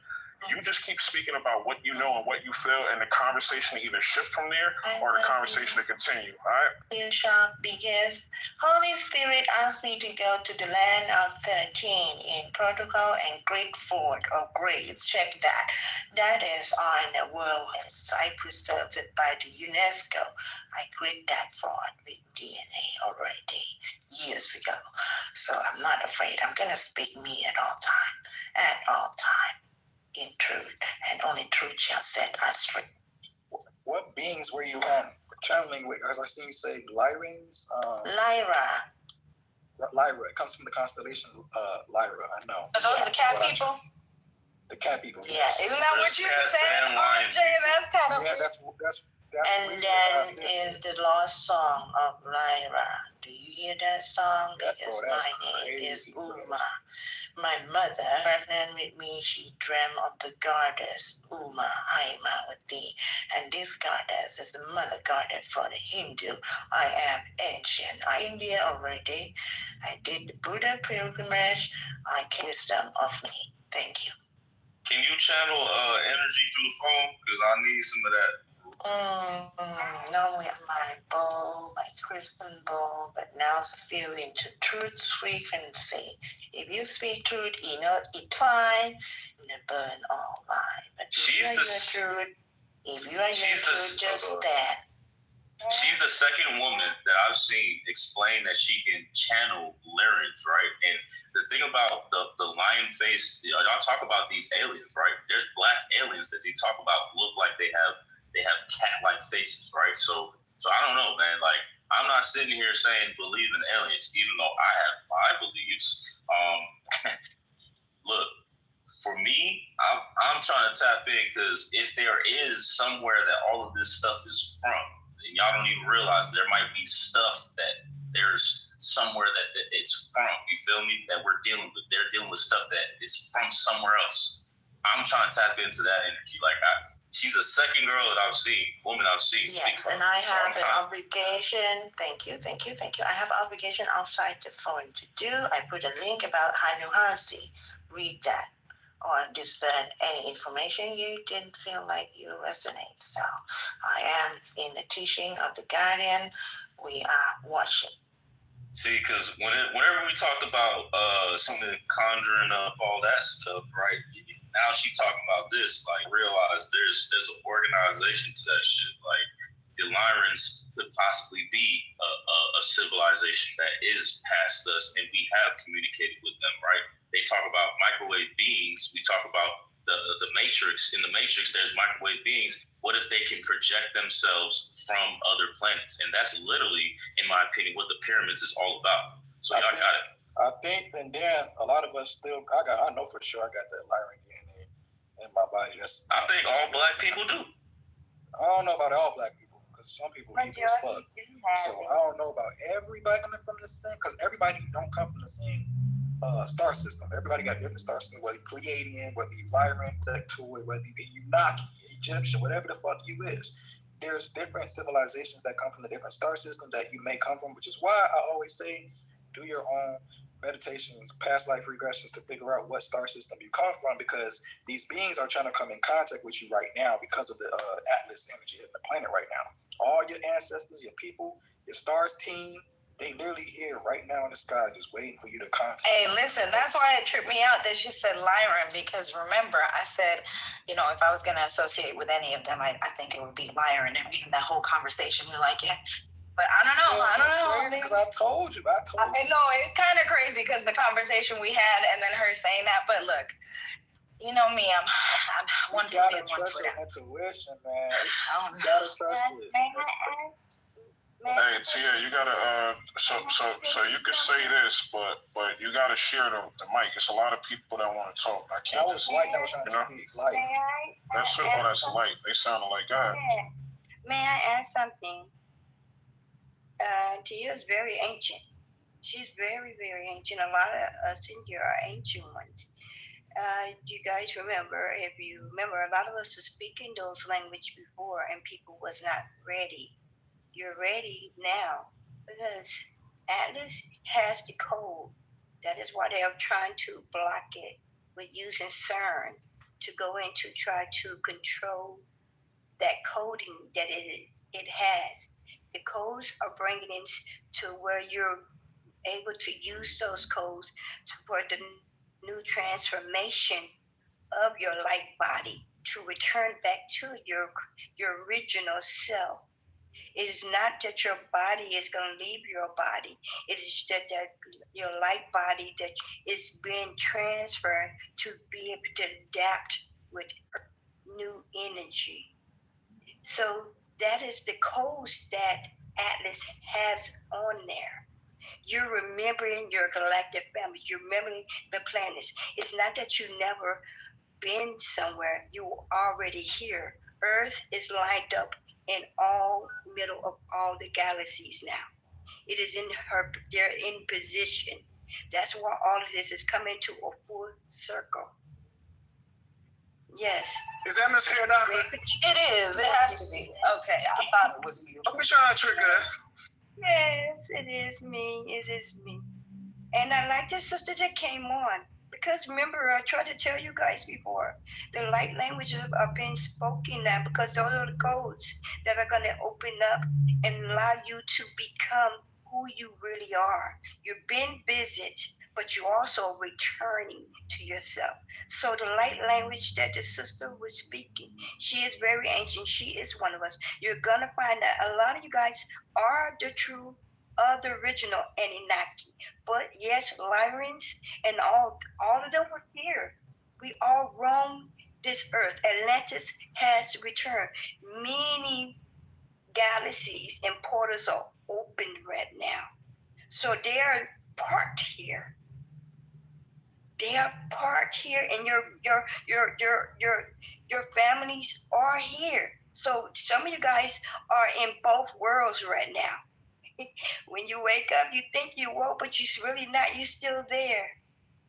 So this, what I want you to do is really tap into the ones who do speak the light language. You need to speak those language. It is helping you to remember, and not only that, download the codes that Atlas has that is bringing to the children to remember. And not only that, is allowing you to not go back into the lower dimensional space. Because every time you come into these rooms that they said that the apps, what they do is they listen to you and they try to channel the ones who want to, let me calm down, want to attack the vessels, because you are the high technology AI. You always been. You always been. And when you speak your language,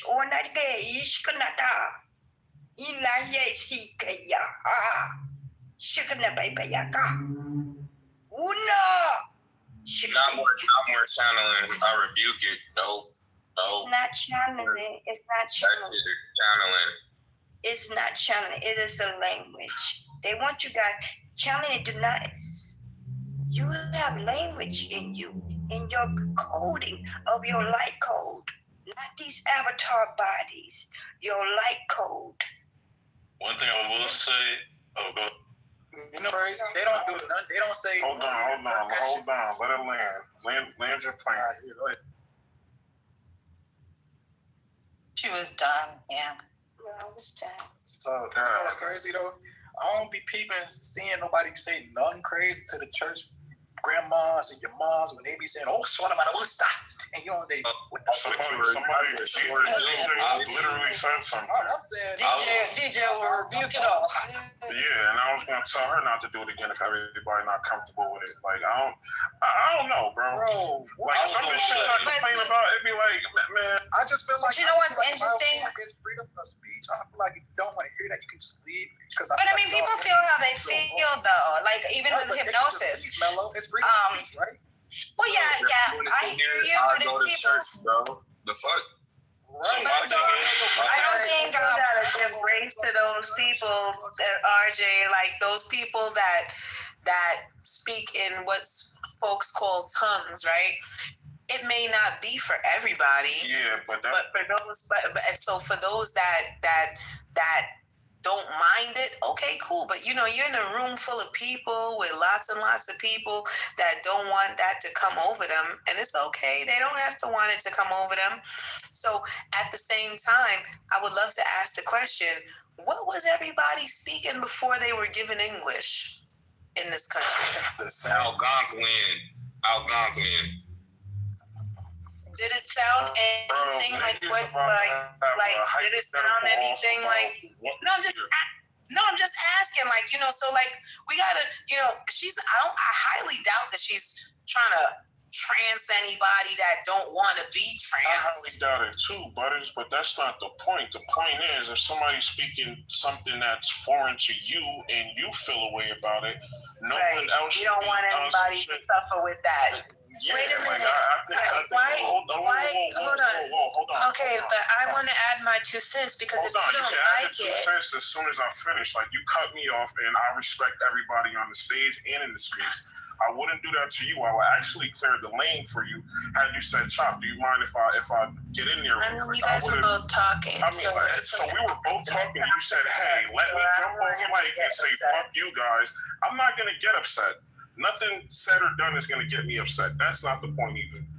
The point is, she literally just admitted she jumped headfirst into a conversation for no reason. Like, what the fuck do I be missing in here? You're clear to go. So you're right that if respectfully some folks don't want it, be mindful of doing it because they don't understand it.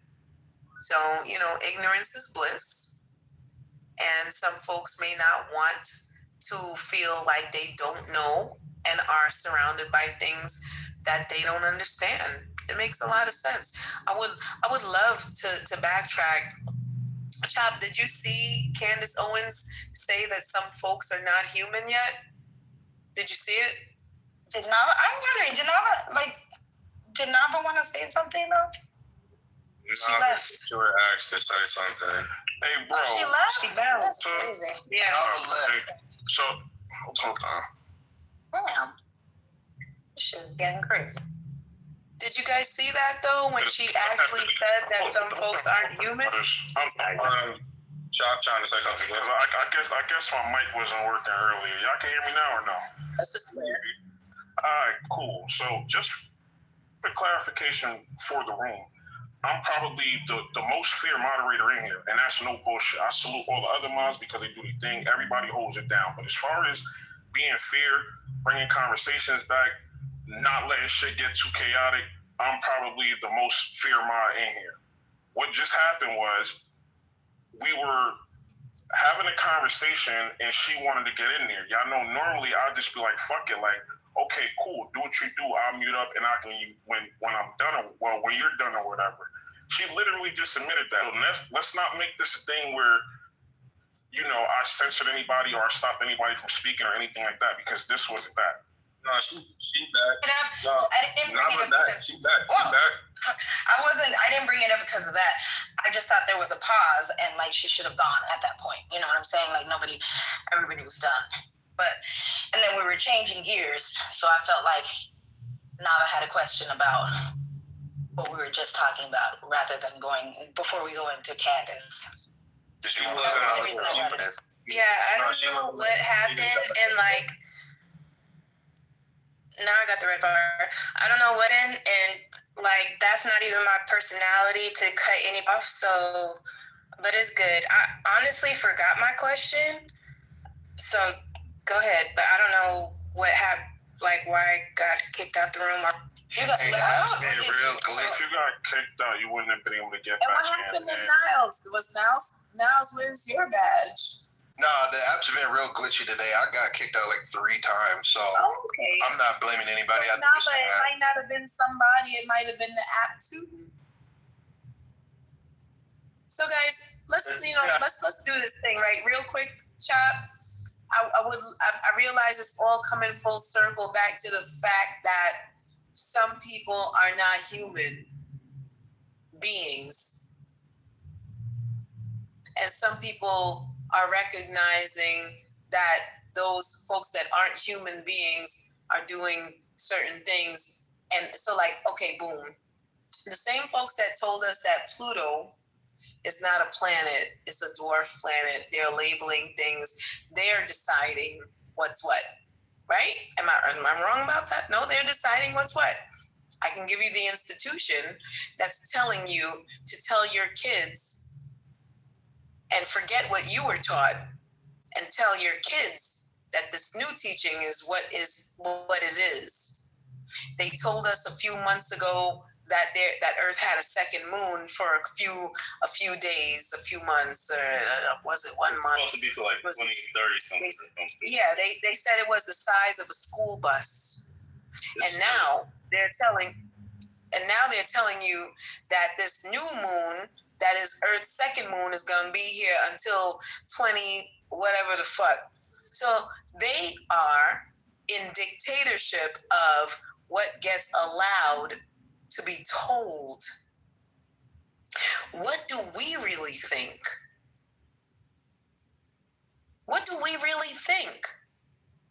Not about what they're telling us, but what are we observing? Have any of you seen a second moon? I know a lot of you guys have seen a second sun. What classifies it as such to make you think indefinitely that you should go along with what they're saying it is? And I know, Chop, you wanted to, talk about this specifically because it's very important that we have this conversation, because not for nothing, some things that happen with the sea, the ocean, has anyone gone and observed it themselves, or are we too busy with our day-to-day? How many ladies have had 2 periods this month, menstrual cycles? Real talk, because the men don't understand, or may not know what I'm talking about. But if we've got 2 moons, are the ladies having 2 menstrual cycles in a month now? I'll speak up. I have not had that. But yeah, mine's usually around like the full moon. Like around the full moon. Yeah, like pretty accurate, or pretty consistent or whatever. Mm-hmm. And so, without us being embarrassed about talking as a people or a group of folks that are observing these instances, the moon affects the tide. That's what we've been told. And it also affects a woman's menstrual cycle. That's what we've been told. Am I lying? So please, somebody tell me if I'm lying, or tell me if this is not something that you haven't heard. So are people? I mean, are women getting more than one, or what's? I mean, not for nothing. Since I'm not gonna hold you. Like, I had 2 menstrual cycles in October. October's a very long month. Well, I'm guessing nobody else had. And I'm not trying to be like a soul and have everybody know my business and whatever, but real talk, October's a long month. And when these fools started about some second moon or whatever, I didn't know they was talking about a second moon or whatever the fuck. I just was wondering, why is there 2 cycles in my menstrual? And the women should be logging this information, because we need to know, for real, is that really a moon that they're talking about? And Chop was talking earlier on that these folks spoke about it as an atlas,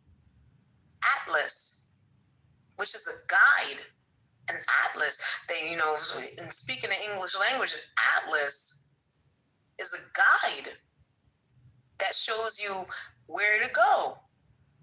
Why did they name it that? How can we, guys, can we really dig deep and not be superficial about this? Because I think that there's something with this. The first one, they said it was the size of a school bus. A school bus is fucking small. That's nothing compared to the size of the Earth. This next one now, they're saying it's the size of what? I heard Manhattan, the size of Manhattan. Yeah, it's the size of Manhattan. Mm-hmm. Right. And you know what? What are y'all talking about? Compared to the size of the Earth, Manhattan ain't shit. What are you talking about? They're talking about the set. We're talking about the big enough. You see a big ass spaceship as big as Manhattan in the sky. Right. And so you're calling it a spaceship, love, but what these folks are calling it is a second moon. Yeah, but I mean, I think I haven't heard that. I haven't heard that either. The things we're I'll put it into the chat. for you. So let me put it into the chat for you because I don't want to just be talking with people that haven't heard shit. Well, no, we heard every time I heard about that part, it's being referred to as a comment. Some people have heard it. So NASA referred to it as a comment. When we checked yesterday, I think it was, someone put a link. I think it was Chop put a link, and then when I looked, it said there's nothing to worry about. It's just a comment, right? But then there's these other videos that are indicating that it might be something else because everything about it is an anomaly, right? In terms of how it's coming here, its trajectory, all of that. And then there's also, we went into the Hopi prophecy, which claimed that it was kind of a cleansing, like beings that are coming back to awaken and there'll be a split and all of that. But I don't think any of us heard about this moon thing, so I'm not sure where. And the thing is, I hear how you can say that. It's two different things. It being a different moon, I haven't heard. Yeah, I haven't heard about. Guys, one mic. Oh, I know. I wasn't finished. Let me just take a poll. So you need to say that. Hold on. Hello. Okay. Nobody in this room heard that there was a second room? No, I did. That's what I was trying to explain. No, it's the app. That's what I'm talking about. No, I didn't. Is it the app? It's the app. Like, we literally having conversations over each other because we can't hear each other. It's the app. I can't hear. It's not the damn app.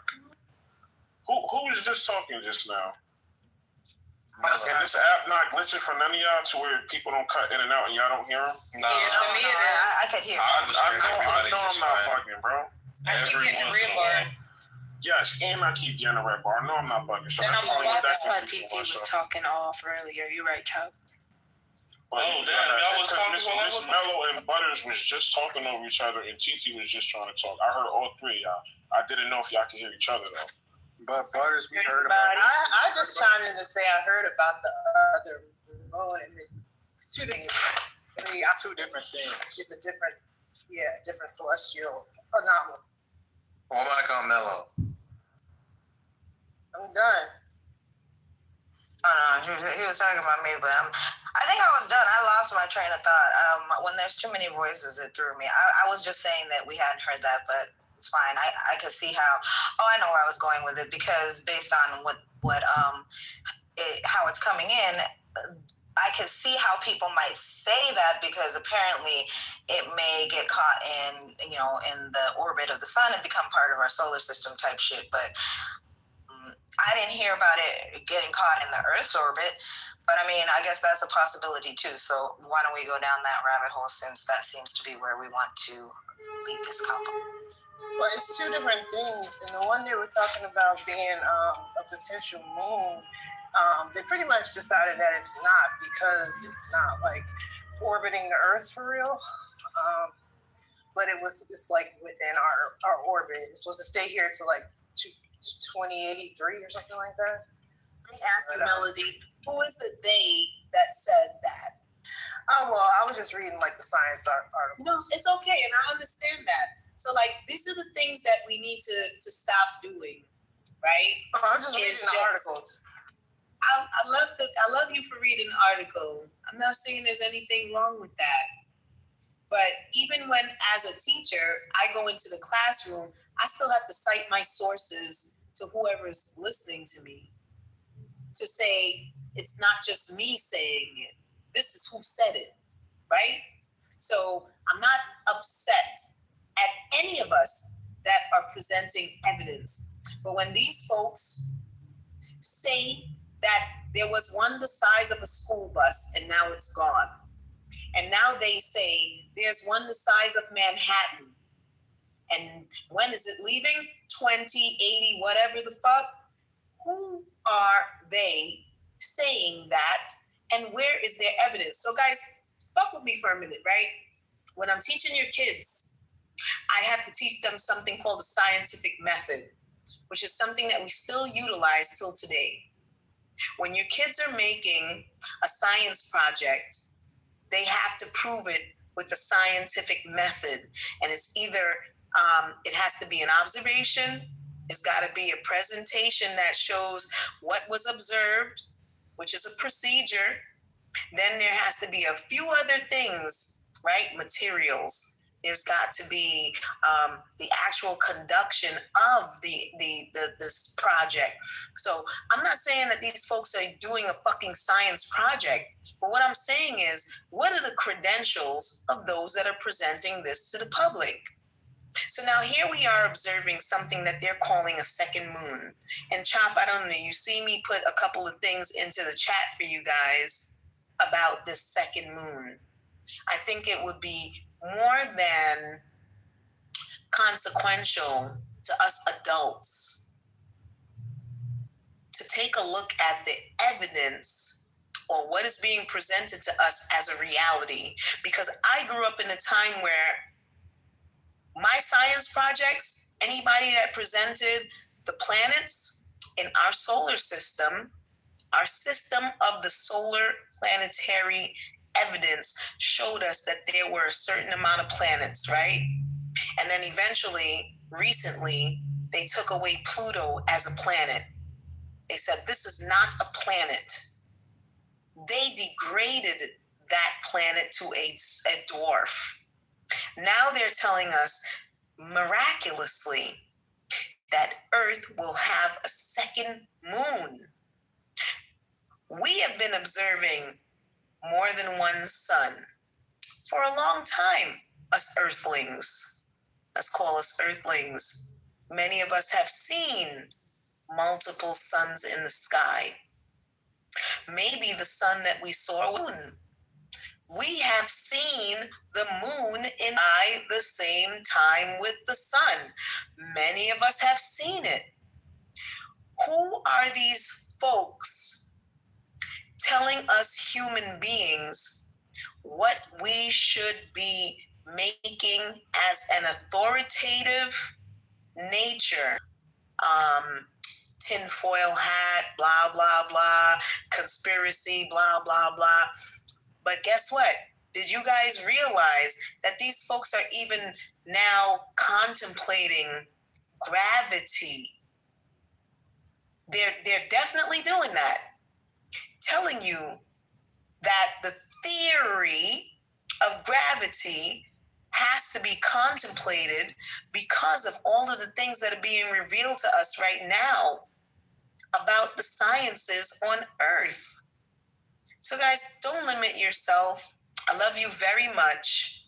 I want you to know that your kids are up next to decide whether they're going to pay a carbon tax on their breath, a carbon tax on pollution, a carbon tax on their, based upon their social credit scores. And these things are very important for us to be thinking about in the now.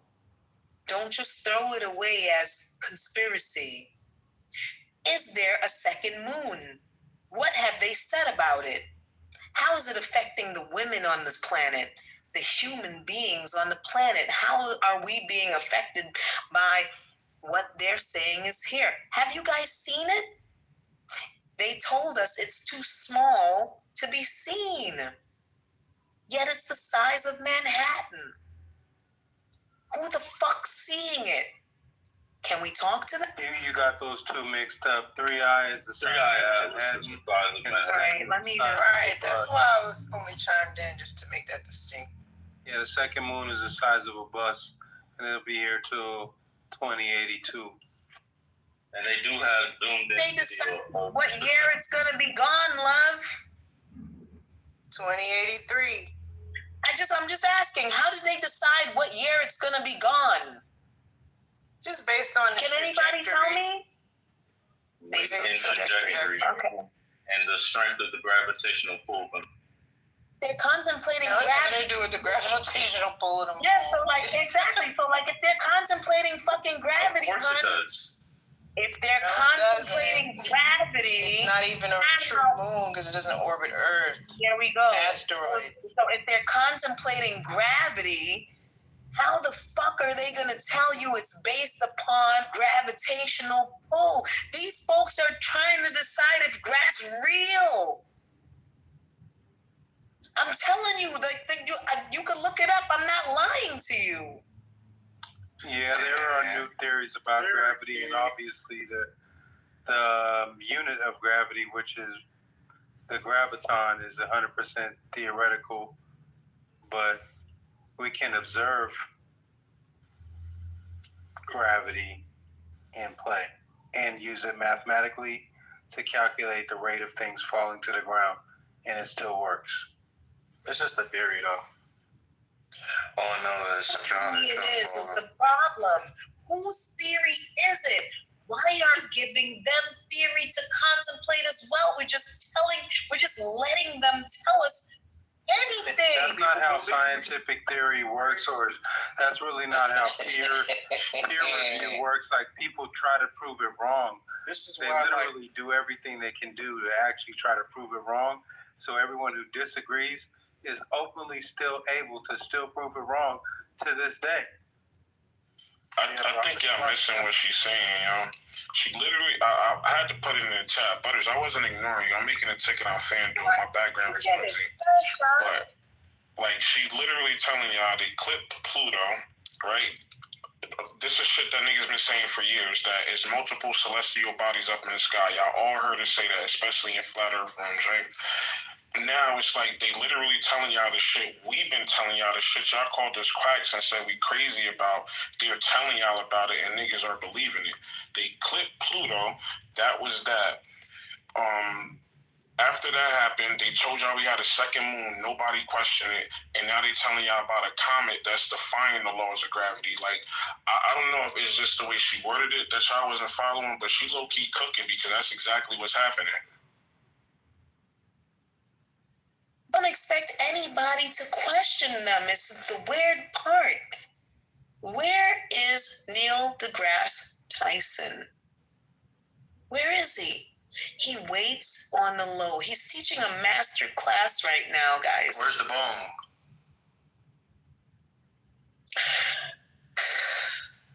He's teaching a master class right now, guys. He's going to be very wealthy if he's not already so. He's the spook that sat by the door. That's how I can describe him. I've always, anytime I've ever spoken about him in here and anywhere else, I've always said the same thing. That it's not that I don't trust him, but I trust him to be self-serving.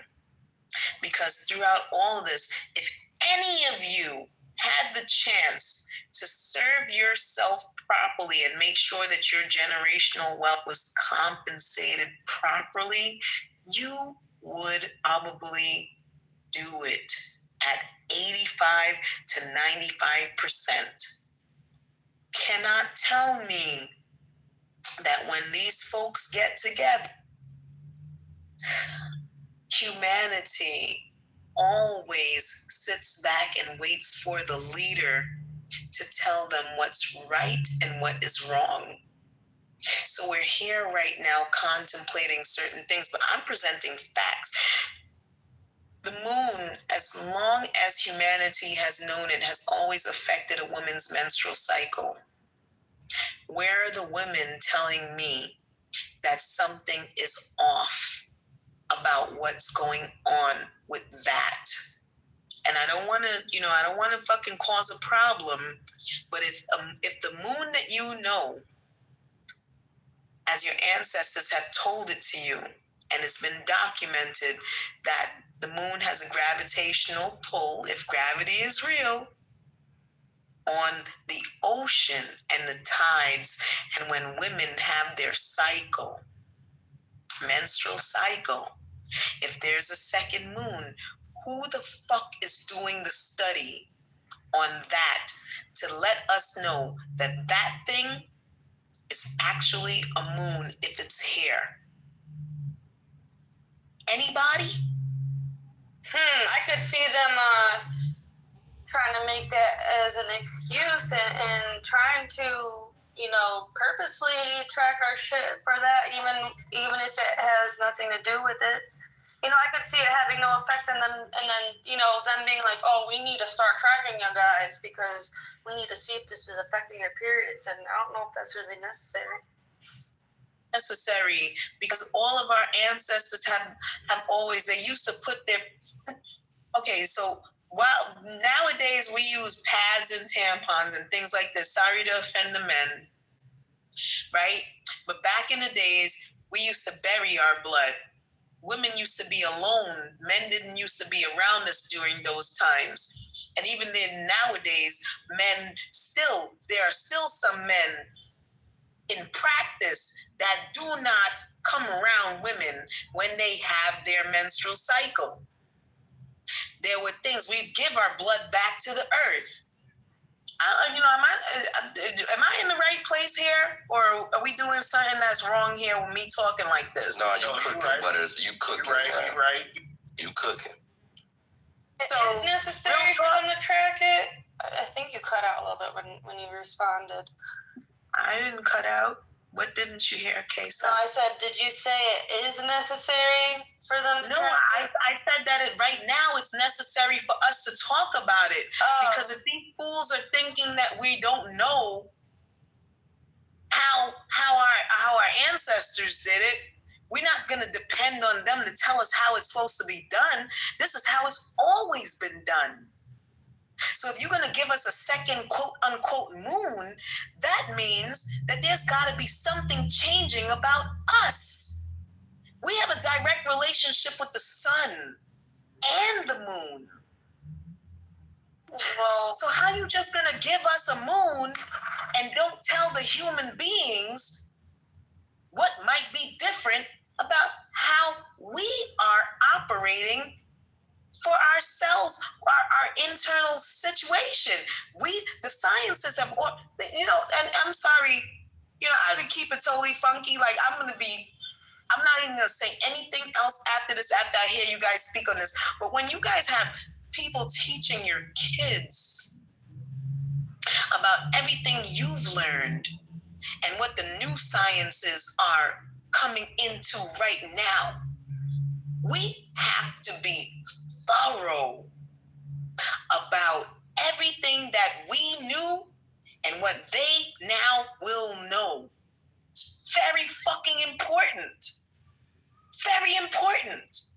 Because we cannot just move into transhumanism knowing what we know and not teach them what we've been doing all this time. There's a child today in a classroom with me. He was in detention and he did not know because of how I read the paper talked about the Emancipation Proclamation here with Abraham Lincoln, and they never said who were the slaves, guys. They never said who the slaves were. It just said people. Please believe me. I've been honest with everybody in every space I've ever been in. I only know how to be me and be honest. You saying they called the slaves people? They just said people, hon. I could bring you I'll go get the paper tomorrow. I'll read it to you. They never said who the slaves in America was. They never said. All it said was, the only time that they mentioned anybody black on these papers, guys, was when they said who was going to be the soldiers in the North that were now freedmen. They called them freedmen. And they said that these freedmen who were once slaves now went to the North, and then all of a sudden African Americans were 200,000 strong in the military, in the Union, and they helped win the war against the Confederates. But never once in any of the readings that I read did it ever say who was a slave. They just said people that were enslaved. So guys, please believe me, I'm out here with your kids. And I know that the same type of tomfoolery that they're doing to us is the same type of tomfoolery that they're doing to them. I will not allow it. I let my kids watch, what it was like to pick the cotton. who it was that what their homes look like. I let them know about jazz and how jazz came about after Jim Crow as a freedom of expression. I'm a teacher. So for me, when these folks come through and just tell you that there's a second moon, I want to know who is allowing it. What is their theory? How is it real?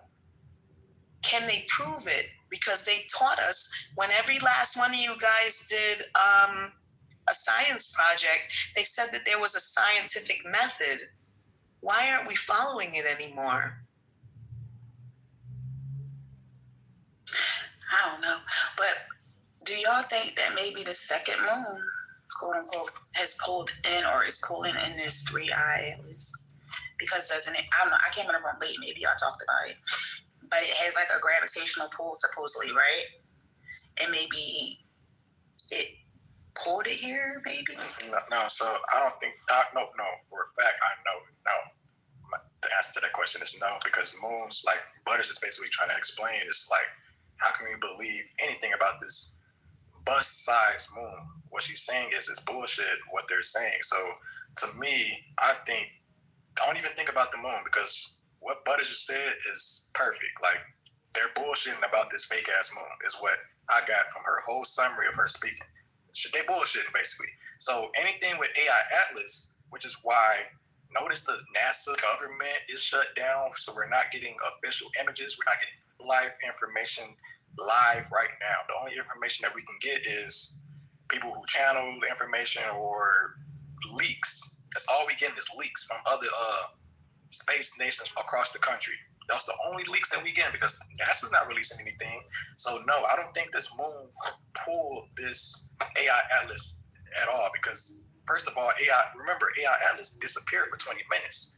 Forgot what day that was, but it disappeared for 20 whole minutes, and then it reappeared on the radar, and they found it again. So when that shit did, a lot of scientists was wondering, what the fuck is it? Is it really a comet? And then I know the tail is supposed to be behind a comet, and it's not. It's actually in front of it, and it's glowing.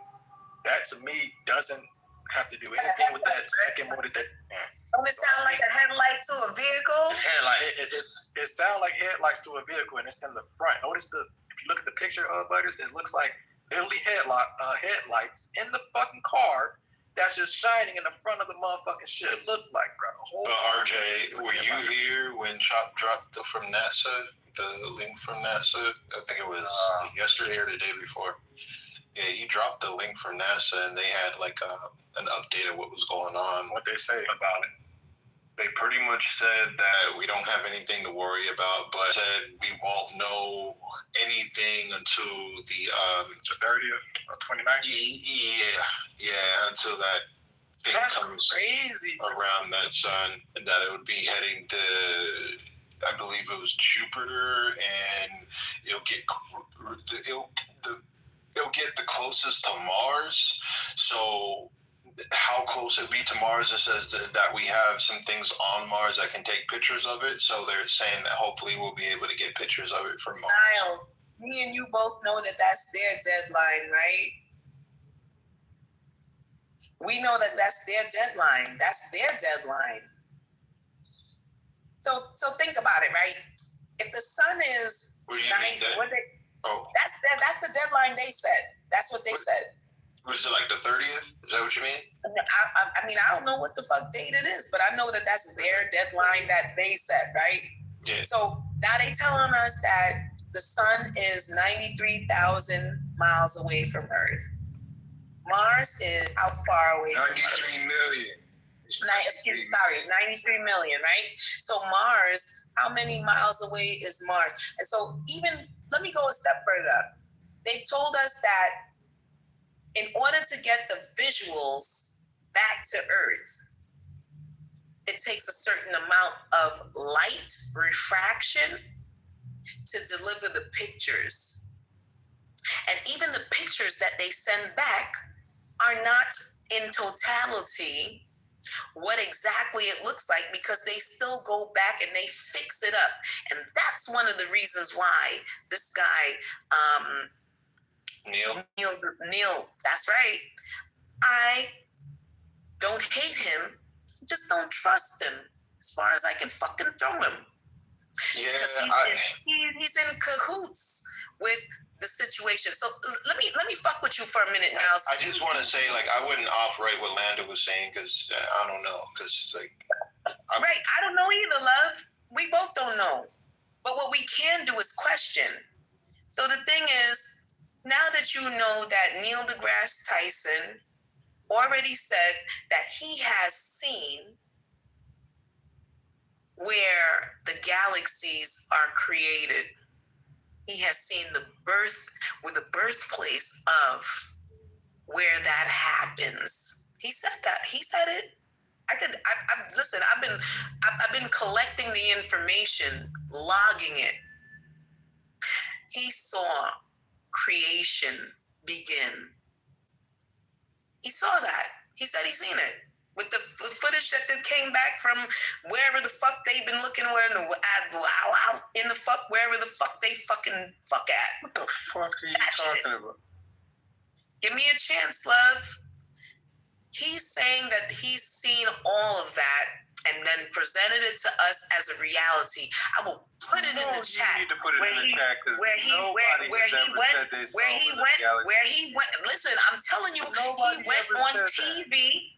Who is this contemplating on? Shorty, I'm trying to tell you. Listen, I'm trying to tell you that he went on TV and said. Nobody said that. Chuck, I could show you where he went on TV. Just put it in the chat. He went on TV and he said, okay. All right, like it's fine. Put it in the chat, like, because I don't know. I think we're cooking here because I hear what you're saying, Butters, about the second moon, and what RJ is saying as well. But I think Landa also has a point because if there is a second moon, we won't be able to see it yet, but it could be a possibility as like.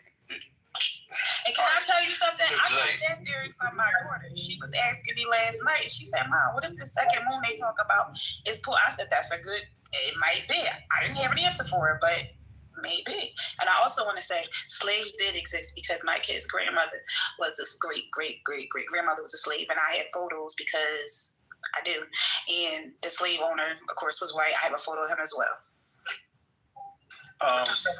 Notably, Neil deGrasse, I was looking to see what he was going to say about the 3-eye atlas thing. And he actually said, specifically a month ago, he said he knows that it's, entering the galaxy or whatever, entering the solar system. And he said, straight up, I don't know. Like, he doesn't know what it is all the way. There's data, there's whatever, but there's a chance for more data, and he straight up just does not know. So he didn't make any, he said people are saying aliens. He's like, he hopes that it's aliens. That would be amazing if it was aliens, but he is strictly at I don't know, and he's not doing any more videos that I've seen. I keep checking, but on everywhere else, everybody's saying it's aliens, it's this. They're putting up 21, 30-something fucking videos, a video a day for a month, saying it's this, it's that, it's aliens. Motherfuckers really don't know, but they damn sure trying to get your attention, which is get your money. Well, I think that see, what's throwing me is, and I think it was this link that we have up here, because we watched the videos. There's that one Harvardist who may or may not be compromised depending on who's talking about it. Avi Loeb, Avi Loeb or whatever. And so there's all these different ideas, but apparently within the scientific community, and I guess astrophysicists, all these different people, right, are discussing this thing, and they're saying that they're unsure what it is. It's NASA, because I went to the website. It was this link for sure, yeah. And it basically says, it's just a comet. There's nothing to be worried about. We will be monitoring. Stay tuned for pictures. It's just crazy because, it's such a different narrative than, apparently the scientific community is having. And even, some of the things that I like, some of the interviews and the scientists talking about it were saying, they were waiting Even the video we watched, they're waiting for this footage that NASA already got, and I don't know if it's already been given to them, but like they were like initially they weren't giving it out because they were like, oh, you know, we need to review it, and because of the lockdown, because of the shutdown, you know, we don't have a lot of people and all this shit. So I mean, honestly, I don't know what to think about this shit. Because, like, I get it. People want to say that it's going to be, you know, Project Bluebeam or, you know, it's this or that. But, I mean, I feel like not that many people know about this shit. Yeah. And then I feel Mel, like there's different... I don't know is a really great answer. It's the bravest answer that you could give is just say, I really don't know. I don't know, but I think it's important to like at least discuss the different points of view on it. Now, in terms of it, I missed some of the convo about how this is going to be the second moon when people have been already claiming that they saw another moon, but maybe like I was confused. I mean, we ain't got to go back to it if you guys already walked through all that stuff. Like, if it hadn't came into our solar system yet and people are claiming to have seen a second moon already, like I don't understand how that could be the second moon. I'm saying, is it replacing a second moon? Is it going to be a third moon? Like, what are we doing? I'm just things. These are other entities that are floating around you. They've been floating around us for a long time. Now you declare it as a moon. You know, it's the size of a building in New York. That's what it is. It's not a moon. That's what I'm putting in the chat, yo. People don't. It's so easy to just fucking Google some shit real quick. Like, they're fucking. It's basically fucking oversimplified and propaganda at this point. I mean, people are running with this shit. Right, you're gonna drop the link. Wait, what do you mean, Kesa? I don't know. Go through my chat. Go through the chat. I just dropped a bunch of shit on it. It's not even as big as a mountain. They said it's the size of a fucking small house. It's like 15 to 20 meters wide, and that's it. Yeah, it's what it is. It has no gravitational pull on Earth. It's it basically, I guess it fucking orbits the sun, not even us. It's just gonna be in I guess I don't even know the term, but I mean it's not here to stay. This is it's the gonna moon, be gone right? The second moon. It's called a quasi-moon. It's not a true moon. Yeah, the only reason they call it a moon is because it does sort of cross us for a certain amount of time, but it doesn't orbit the Earth. Like, it has to orbit the Earth to be considered a moon. And they are saying that it is orbiting the sun. And it's supposed to be here in 2083. So, I mean, it's just kind of boggling how many different narratives there is, like, especially with the size. But, yeah, how the fuck they know it's a bus size? Like, that's how I know it's I think people are confusing different stories. I think so, too, because the bus size thing was something that happened a while back, and then now we're talking about a new thing that's supposedly coming in. So that's where I'm getting confused, unless they're all the same thing, and I'm the one who's, just lost. Mel, can I, real quick, can I play this TikTok real quick, just 2 minutes? I just wanted to finish one thing before you played that, RJ. As far as the second moon, has there any announcements, like official announcements, been made, like from NASA or any scientists, or is this all like social media propaganda? I dropped the link in the chat a while back. If you want to scroll up, like it's from ABC News and it's quoting, I believe NASA. Okay. Okay. It's gonna be the aeronautic department. That's the whole thing. Who is controlling this observation right now? Right, exactly. Because I tend to be careful what goes around social media, you know. But all right, Niles, I can do it. Well, I was going to say Niles, this is why I'm trying to have everybody understand that when these folks show us these things for the mass. Yeah, I kind of see the mass interpretation. I go to the root of where it came from and who those folks are. I don't want them to play around with me because, like I said, women that know that this moon that has an effect on the tides and the menstrual cycle. If you're gonna call it a moon, shorty, Let's do a study on what's happening to women's menstrual cycles in that time, and to the men that know your woman, whoever you lay with, something's going to be different. That's not even true. If you look it up, it literally says that this quasi-moon has absolutely no gravitational effect on the Earth. No, it's too far away. It's too small. Oh, okay. It doesn't even go around. Okay, It doesn't go around. It doesn't orbit around the Earth. So in order for it to have a gravitational effect on us, it would have us. It orbits the sun. Right. So who set that rule? Who set that rule in precedence that in order for it to have an effect? The scientists. Okay. Study this. Just so long as you know. I mean, it's that's just you a know. definition of a moon. Just so long as you know. We can refuse to believe anything scientific. All right, so I want to get Can I ask a question? Go ahead, darling. Go ahead. Thank you. Does anybody in here suffer or know anybody that suffers from vertigo? Yes, I do. But you know what? That shit came up. I'm going to tell y'all why I asked. I asked because you're asking about the gravitational pull. There's your answer. Well, I hear it. And you know what? No, that's crazy because I've never had vertigo, and that shit. I would say this year sometimes. Like I feel like it was like maybe June, July that I started getting vertigo all of a sudden. I didn't know what it was, and I was like, "What the fuck is this? That's just crazy." I started getting vertigo when I was getting messed with. That is a part of like them they don't, get weird with it, but they're trying to use sound energy to penetrate your body.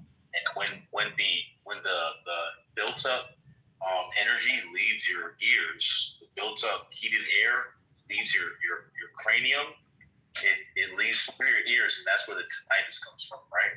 So that vertigo that you're talking about, I used to get that a lot back in the day, and I feel like it happens whenever either this is starting to happen to you, or you know what? Let's say. Oh, I think you're probably no. I think you're right. Yeah, I think you're right because I mean, as weird as it sounds, like I get it. Like I personally feel like sometimes it's a tax, right, of some sort. Did you get the vaccine? No, I didn't. No, right? Okay. And so, but the thing is, when I do feel something like that, like I feel like I'm being like attacked from different angles, and these things are happening to me. I send that energy back with love, and it's funny because, like I said, it did go away, but like I had it for a second, and then even I haven't really had the tinnitus either, but I have had it. Don't get me wrong. Like every now and then I'll hear the ringing, but it's not like constant, which is interesting. So I always feel like it's a signal of something, but I mean, I get it. It could just be tinnitus. I think they are targeting these things. With you talking about this stuff too, it's going to help it activate, right? So they want to deactivate the people. The more you talk about this shit, it's gonna activate more of these. And I heard like I'm trying to activate as many people as possible. I feel so look, let me get into the video, and then y'all can keep talking because I want y'all to keep talking about it. No, I mean, I'll feel you, and I'm gonna just say this, and then you can play it. I also put a video in the chat where this doctor that talks about muons and stuff, he's talking about if the 3i Atlas gains energy behind the sun, then there's extraterrestrial intelligence. He's literally publicly saying that he wants us to study. So go ahead. Can I ask a question? No. We're gonna play a video real quick, and then you can ask your question. Hold on once. Oh, mic open. I'll play it.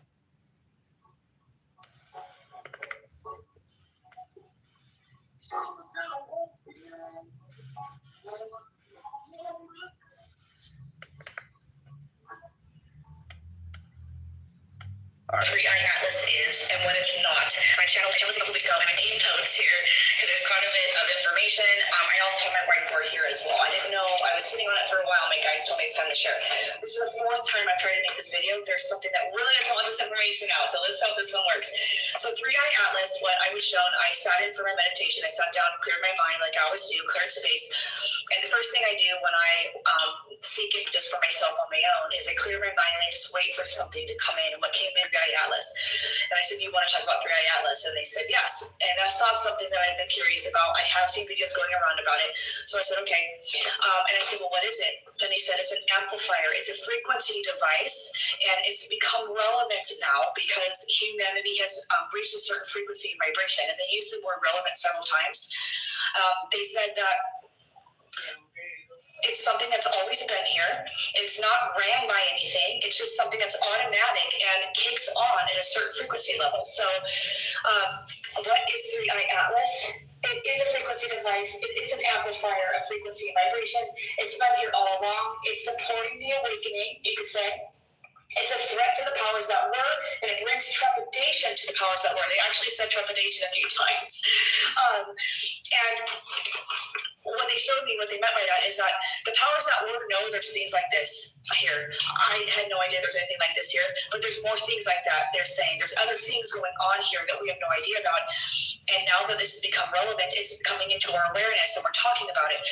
And they said that there's a lot of misinformation out there. Specifically, they're reminding me of a video right now that I watched.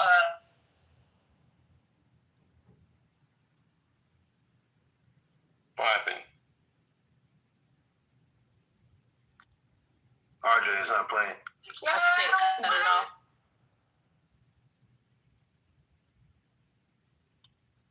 Can y'all hear? Is that me?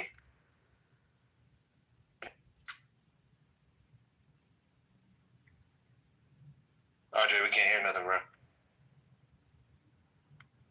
Now you got muted.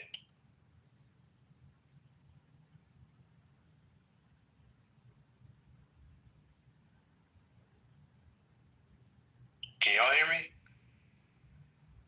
I can. Oh, okay. Nope, can't hear you. RJ, you playing the video? Where are you?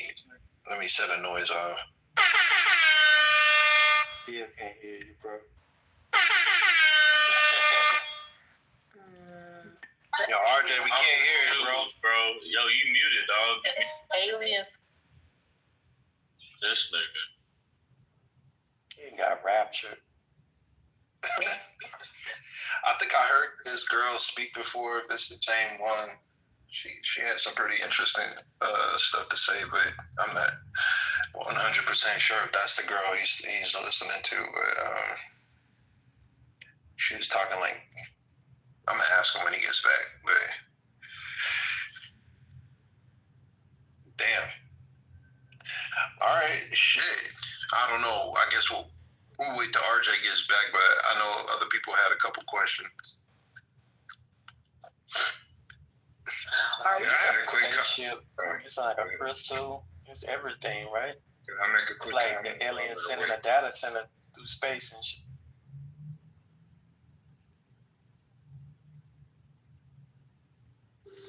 What is vertigo? I can go in there. Oh my God! Real quick. It's so fucking easy. It's when you get dizzy. It's a vestibular system issue. Dizzy. It's an inner ear issue. Yeah, it's the crystals in your ear. Okay, so the definition is that the crystals in your ear become dislodged. That's one of the definitions. All I can tell you is that I felt nauseous. I was dizzy, like wobbly a little bit, like in terms of like because things would be spinning or everything felt like it was moving. It was very weird. And at first I wasn't sure what the fuck was going on. And then I was talking to my best friend and she was like, girl, she was like, oh yeah, that shit is birds. Like, what the fuck? So, I mean, I don't know. All I know is that, you know, a couple weeks, like before that shit went away, like it didn't go away. Yeah. Like it got better, but it took a while. So is it disease? I wouldn't say it, but I would say So if you scroll up in the chat, there's multiple different causes for vertigo, and there is a disease that can cause it. So not everything associated to it is caused by the disease. You could have an ear injury that causes it. The disease that I dropped up there is Meniere's disease, which is the buildup of fluid in the inner ear causing episodes of vertigo. hearing loss, tinnitus, that ringing in your ear, and ear pressure. It can be age too, right, Casey? I mean, I wouldn't say younger people really get it. So, but you know, when we all get older, I mean, yeah, people have more medical issues as they get older.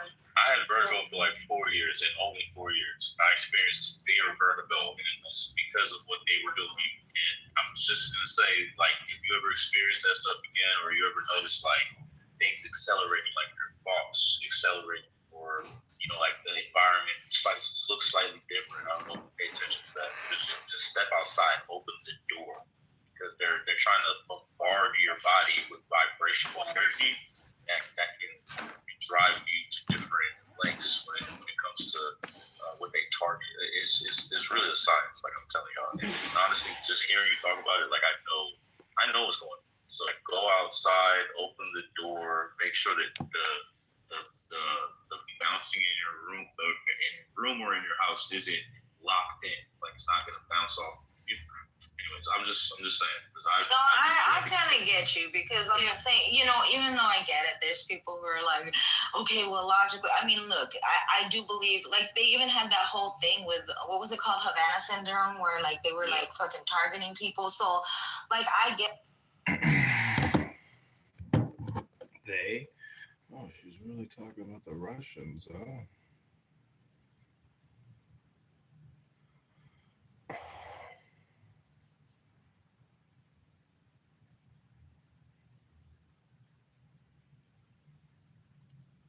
I think it was one of the best ones we had.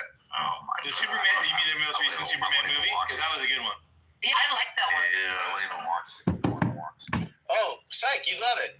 No, it was actually really good. I liked it. I heard he just fucking gets me watching this shit. Well, you know, it gets beat up. Wait, I have a question. Can I do this? It only got better. It's just gonna be crazy. Like, well, first of all, wait. Can I give a small spoiler to see if it makes it up for you? That's what he wants, though. That's the whole thing. That's what I'm saying. I know. But what are we doing to prepare for this? Because I don't want to see a bunch of people going to jail. And I don't want to be like Lisa and them. They was talking about people, you know, stealing groceries and stuff after they done stood in line for an hour, and then they come out and then their groceries get taken away, and you know, people taking purses and stuff. I don't want to deal with that. Like, that's a reality that could possibly become true. But yeah, I think that all this is about prep. I'm sorry. I mean, maybe that's one thing that they're trying to do, like cause like chaos, so they can start saying, "Oh, look, we need to send the National Guard, and you need to send the military." That's what it's preparing for. That's why he's doing it. This is all exercises. Even the ICE agents is exercises. I want to say people, oh my gosh, don't have to steal food. Come to us so you don't have to steal or end up in jail. Because I'm going to tell you, Texas, no. This is not the place to steal food or anything. You get there, Ashton. Yeah, so I would, to a person said it's exercise, I wouldn't necessarily say at this point, in my opinion, it's exercise. I think this is part of the phase, of the first phase. No longer exercise. Correct. And then they already proved what they can do and take away your Second Amendment rights during COVID.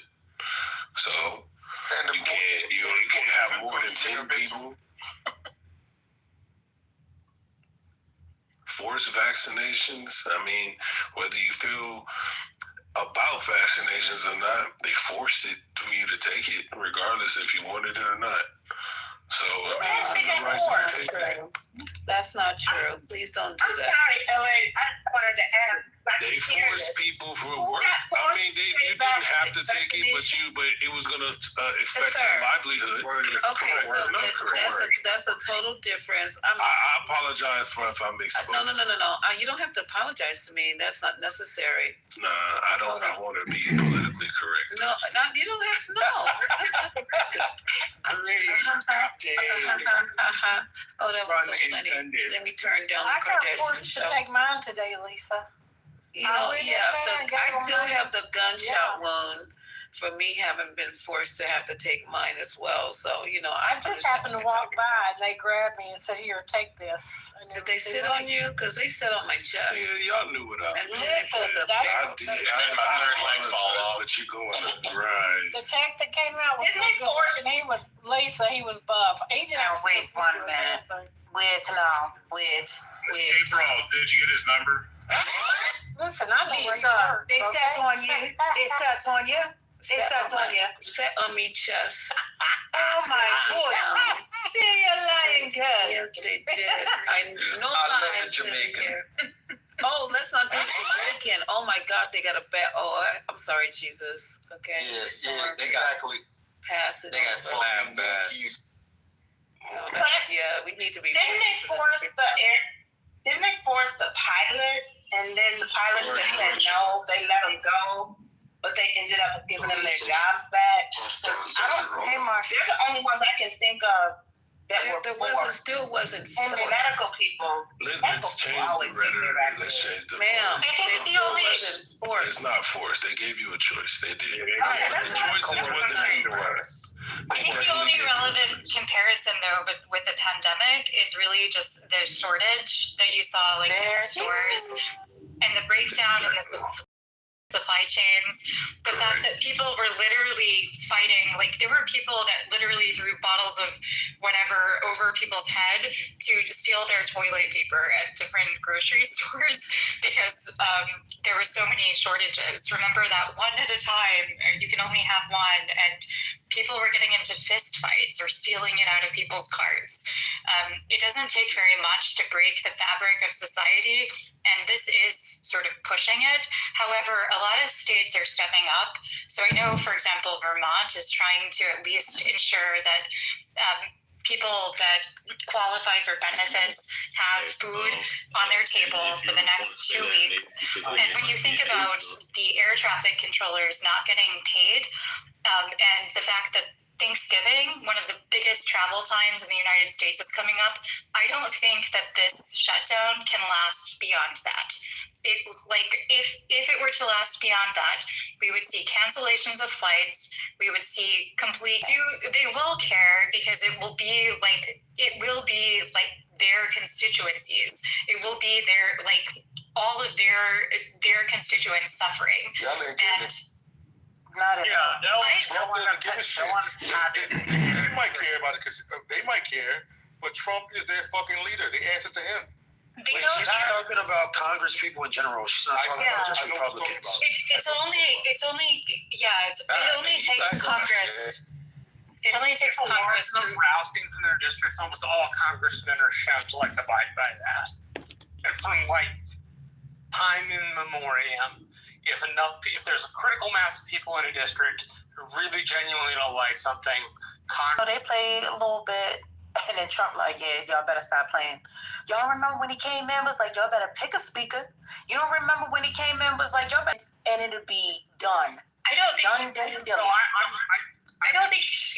think Trump wants it done. What I was referring to is it only takes Congress to pass a continuing resolution, at least to the holidays, to get people paid, to get people benefits. Yeah, but within Congress, essentially. And so it doesn't, the president signing the bill, it just takes the continuing resolution, people agreeing on it, they can pass it even if the president were to deny it. They would have the votes at that point because they would see which is what Outlook is referring to. Well, Glistening is correct 100%. She's saying exactly what I've been saying. Is that you don't necessarily need, right, Marshall? You don't necessarily need. Marshall, you going in and out, bro. Go ahead. You don't necessarily need. You don't need to have Trump come in and his midterm goals, as well as any idea of supporting. I got time today. I'm just gonna let you know. I got time tonight. See, I don't play with you during the daytime because I'm at work, but I got time tonight. I'm not gonna allow you to do this. We're not doing this. We're not bullshit tonight. We're not doing that because that's not it. And as long as we're gonna keep on arguing about why these people are doing what they're doing, and we can't come to a common conversation and ground on that, it's never going to get resolved, TC. It's literally about the people not having their benefits. What's happening? Why can't you get that through your thick skull? It's also Shut up! I don't want to hear from you. I'm asking him a question. Go ahead, TC. I really do have a call in 1 minute, so I gotta jump. Oh, I will be back. I promise you. I'll be back after I close this See, deal. when I got y'all on the title, I got $18,000 on the line. I'll let y'all know if I close it or not. I will be back though. You know, Only 18,000. Only 18,000 tonight. That's like you're dealing with big money. Let's move on. I also You about to square up, yo. We about to square up. I also had put statistics in the chat You ain't squaring up nothing. related to the hospital closures. The Republican representatives in those districts whose hospitals will close. Those hospitals closing mean leave the district. That isn't good for the people there. It isn't good for the economy there. It will be very detrimental to those individuals. So I think what the government shutdown is doing is it's giving people an ability to highlight that. So I'm wondering if Marshall's still on the stage. Texas faces the most number of closures. Has anyone in your state even mentioned it? Has it been on the news? Yes. Are you even getting that message? Hospital has already closed in Texas. Yes, it's been on the news. It's been widely publicly available. The person on the opposite side of the aisle who has the largest voice about it is a gentleman named James Tallarico, who was one of 3 people in the Texas Democratic primary to challenge John Cornyn in the general. Oh, I like him. I think he's pretty interesting. He's good. He needs to, for Texas, edge down a little bit on the billionaire talk. Not much, just a little bit. Because there will be people even in major cities in Texas who they'll take action. It might be something that a state on the East Coast or a state in part of the South might take, but Texas is a little weird about that stuff. It doesn't take that kind of stuff kindly. Remind me, what are we talking about? What are we talking about right now? You were going to say something? Yeah, but the hospital's closing. Right, but we're talking about the overall subsidies and the fact that the people not paying into insurance, okay, they're going to close them down.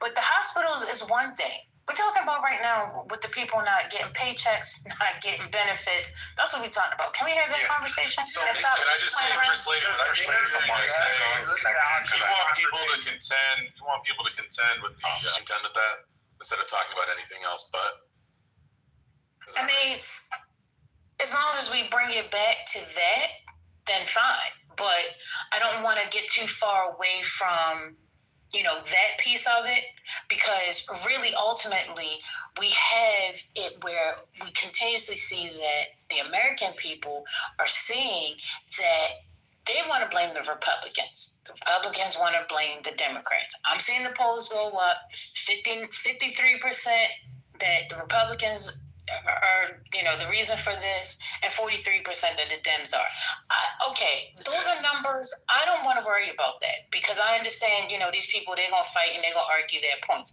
I want the people who are on the opposite side to understand why it's being closed. And so maybe you can start actually talking to your constituents. But if the more that you continuously keep saying that this is about leverage and people trying to win their next seat and so on and what have you, that's not the primary reason. It's not.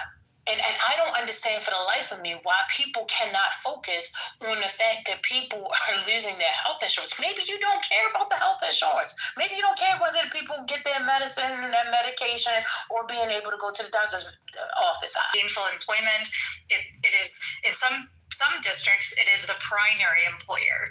And so all of the small businesses that exist, they only coexist in a world in which there's gainful employment.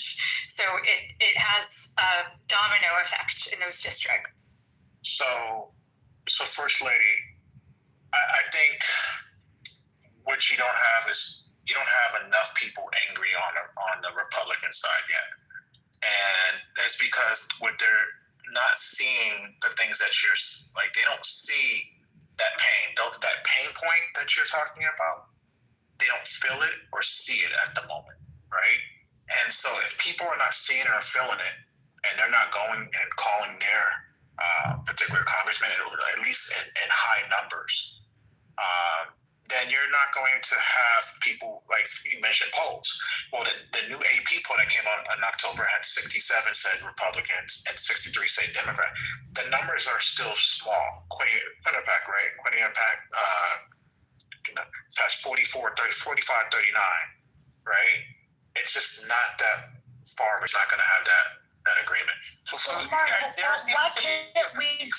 Why can't we just do this? Instead of saying, come on this side or that side, just doing what's right for the people and understanding mentally that, okay, this particular administration has a new thought and process. They have a new vision how they want to run the government. I can understand that. All I'm asking is the fact that you give the people time to have that conversation. All the rest of the other stuff is bullcrap. That's what I'm trying to say, because I see where they're going. I understand where they want to be. You know, they're tired of people, asking for a handout. This is how they think. Okay, fine. But at least give a process so that people can prepare themselves for it. This is not how you do things. That's what I'm talking about. Does that make sense? It does. If we call it project management, you don't want to boil the ocean, right?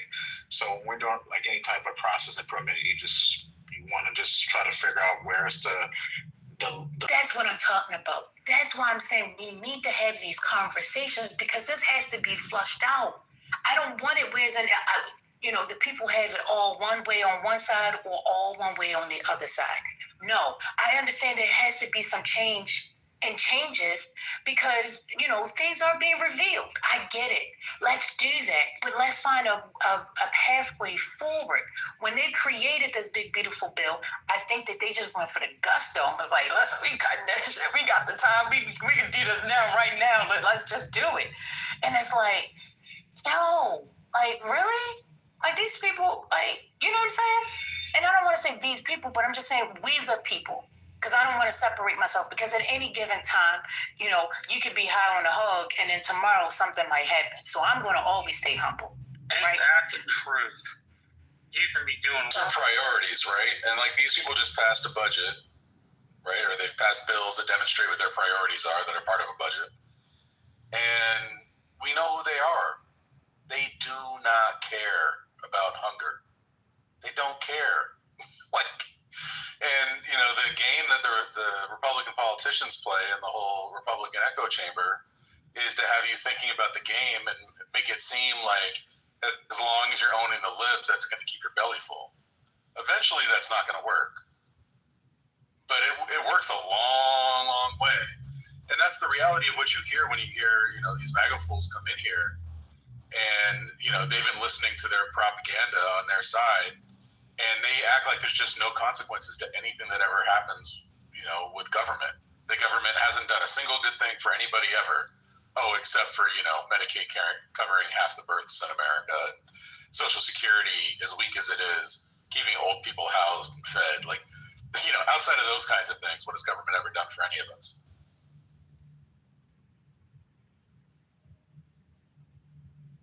There seems to be a real lack of trust between the two sides, and I'm gonna give my friends across the aisle.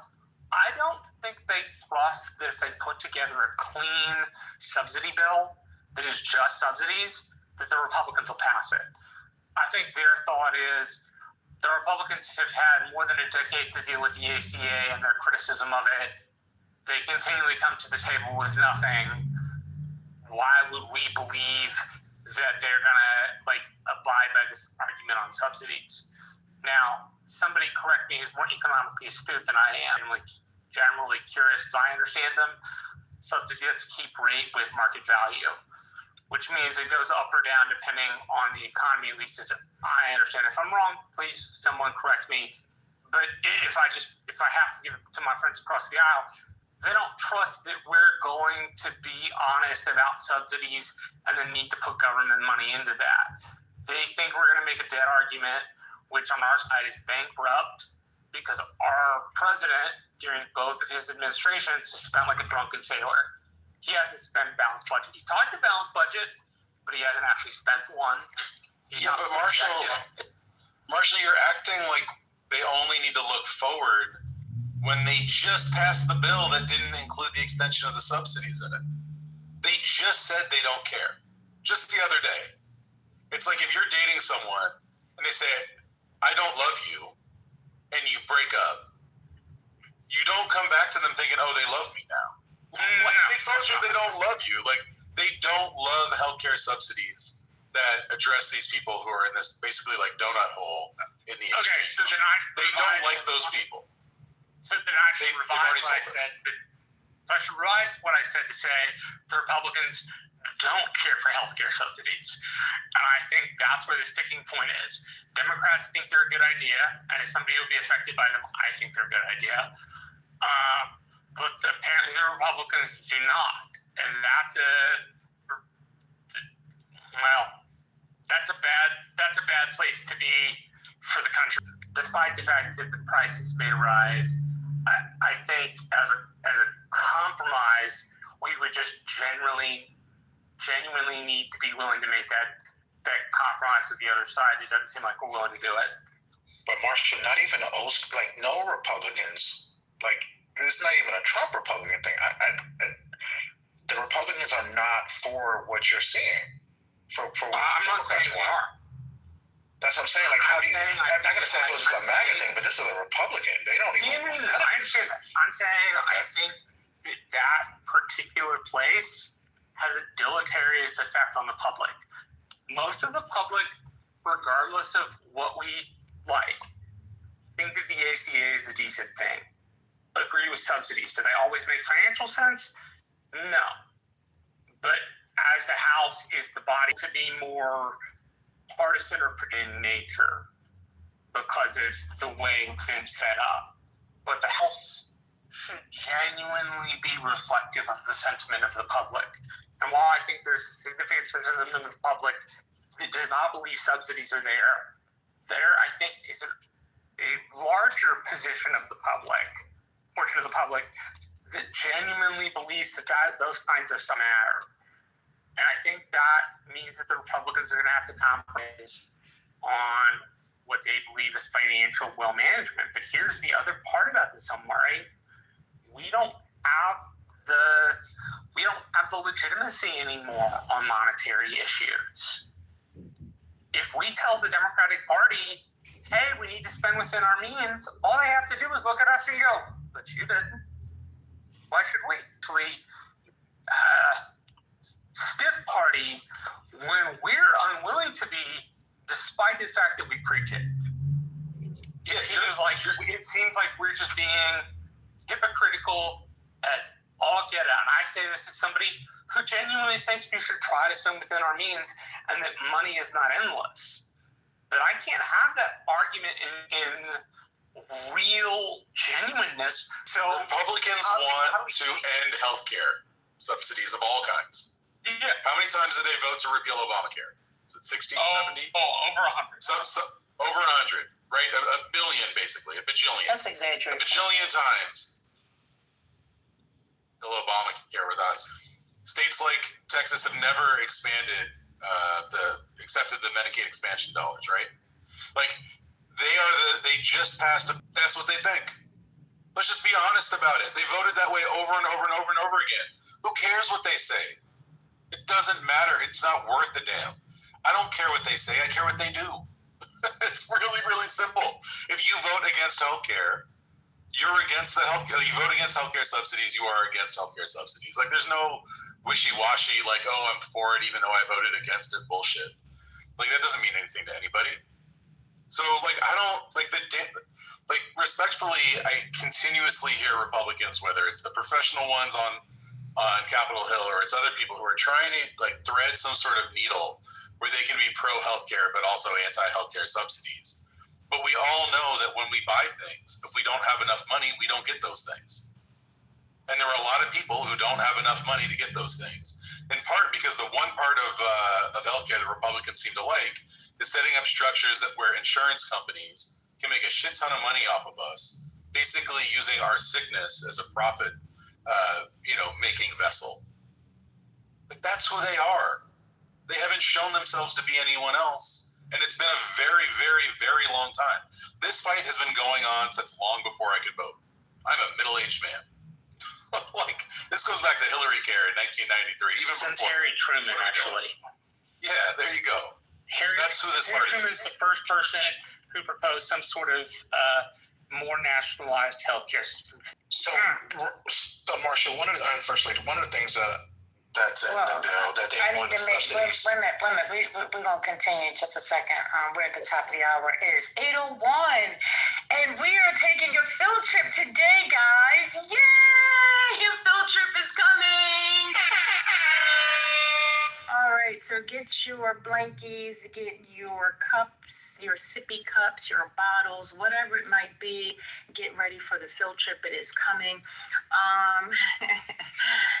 Thursday is going to be a very special night. I have got confirmation that we're having a special speaker. I'm not sure if Patsy would like to speak on that now, but I want you guys to stay tuned because it's going to be an amazing conversation. So that will be on Thursday. There is a field trip coming. I'm sure the school bus will be heading out real soon, and we'll be taking that field trip. Yeah, so that is the reset for now. Patty, did you want to say anything, or you can't talk? Okay, I can't. Okay, all right. You know what field trip, girl? What's going on? What you saying? You don't need no permission slip. It's so hard. You guys are funny as hell. Listen, the people tried to take the field trip yesterday. I tried to get them on the bus, and the place was. People are doing their own personal videos coming out of Jamaica. You guys, this is not good. Yeah, over 539,000 people have lost electricity thus far in Jamaica currently right now. That's what I'm over. Girl, I'm addicted now. This is crazy. I feel really, really bad. And my question to the room and to the house is, do you think that Donald Trump is going to send any recovery relief? Papers over there. No, I'm serious because it's kind of like a quandrum. If he sends money over there, in which I wish he would, then how is he going to explain to his own people? No, it's just a big mess. He's going to slap a tariff on help. And I tell you, Lisa, don't worry not eating about a thing. Listen to this. No, this is not fun. It's gonna be alright. I'm about to have tears. Only cities. Don't worry. About a thing. I won't worry now. Trump will respond if China steps in. What? China? I don't know who said that. I believe Trump will respond if China decides to step in. China already. You know what? That's a good point. I think China. Jamaica. I think China will send some money or some food or some relief over there. That's a good point. I feel better now because I'm thinking, who's going to help those? They have investments out there. Well, they sent aid to Alaska during the shutdown. Alaska is a part of America. What's going on? Well, I'm saying they're a red state. He's saying the government shut down, but they still got aid when they had the floods. But that's in America.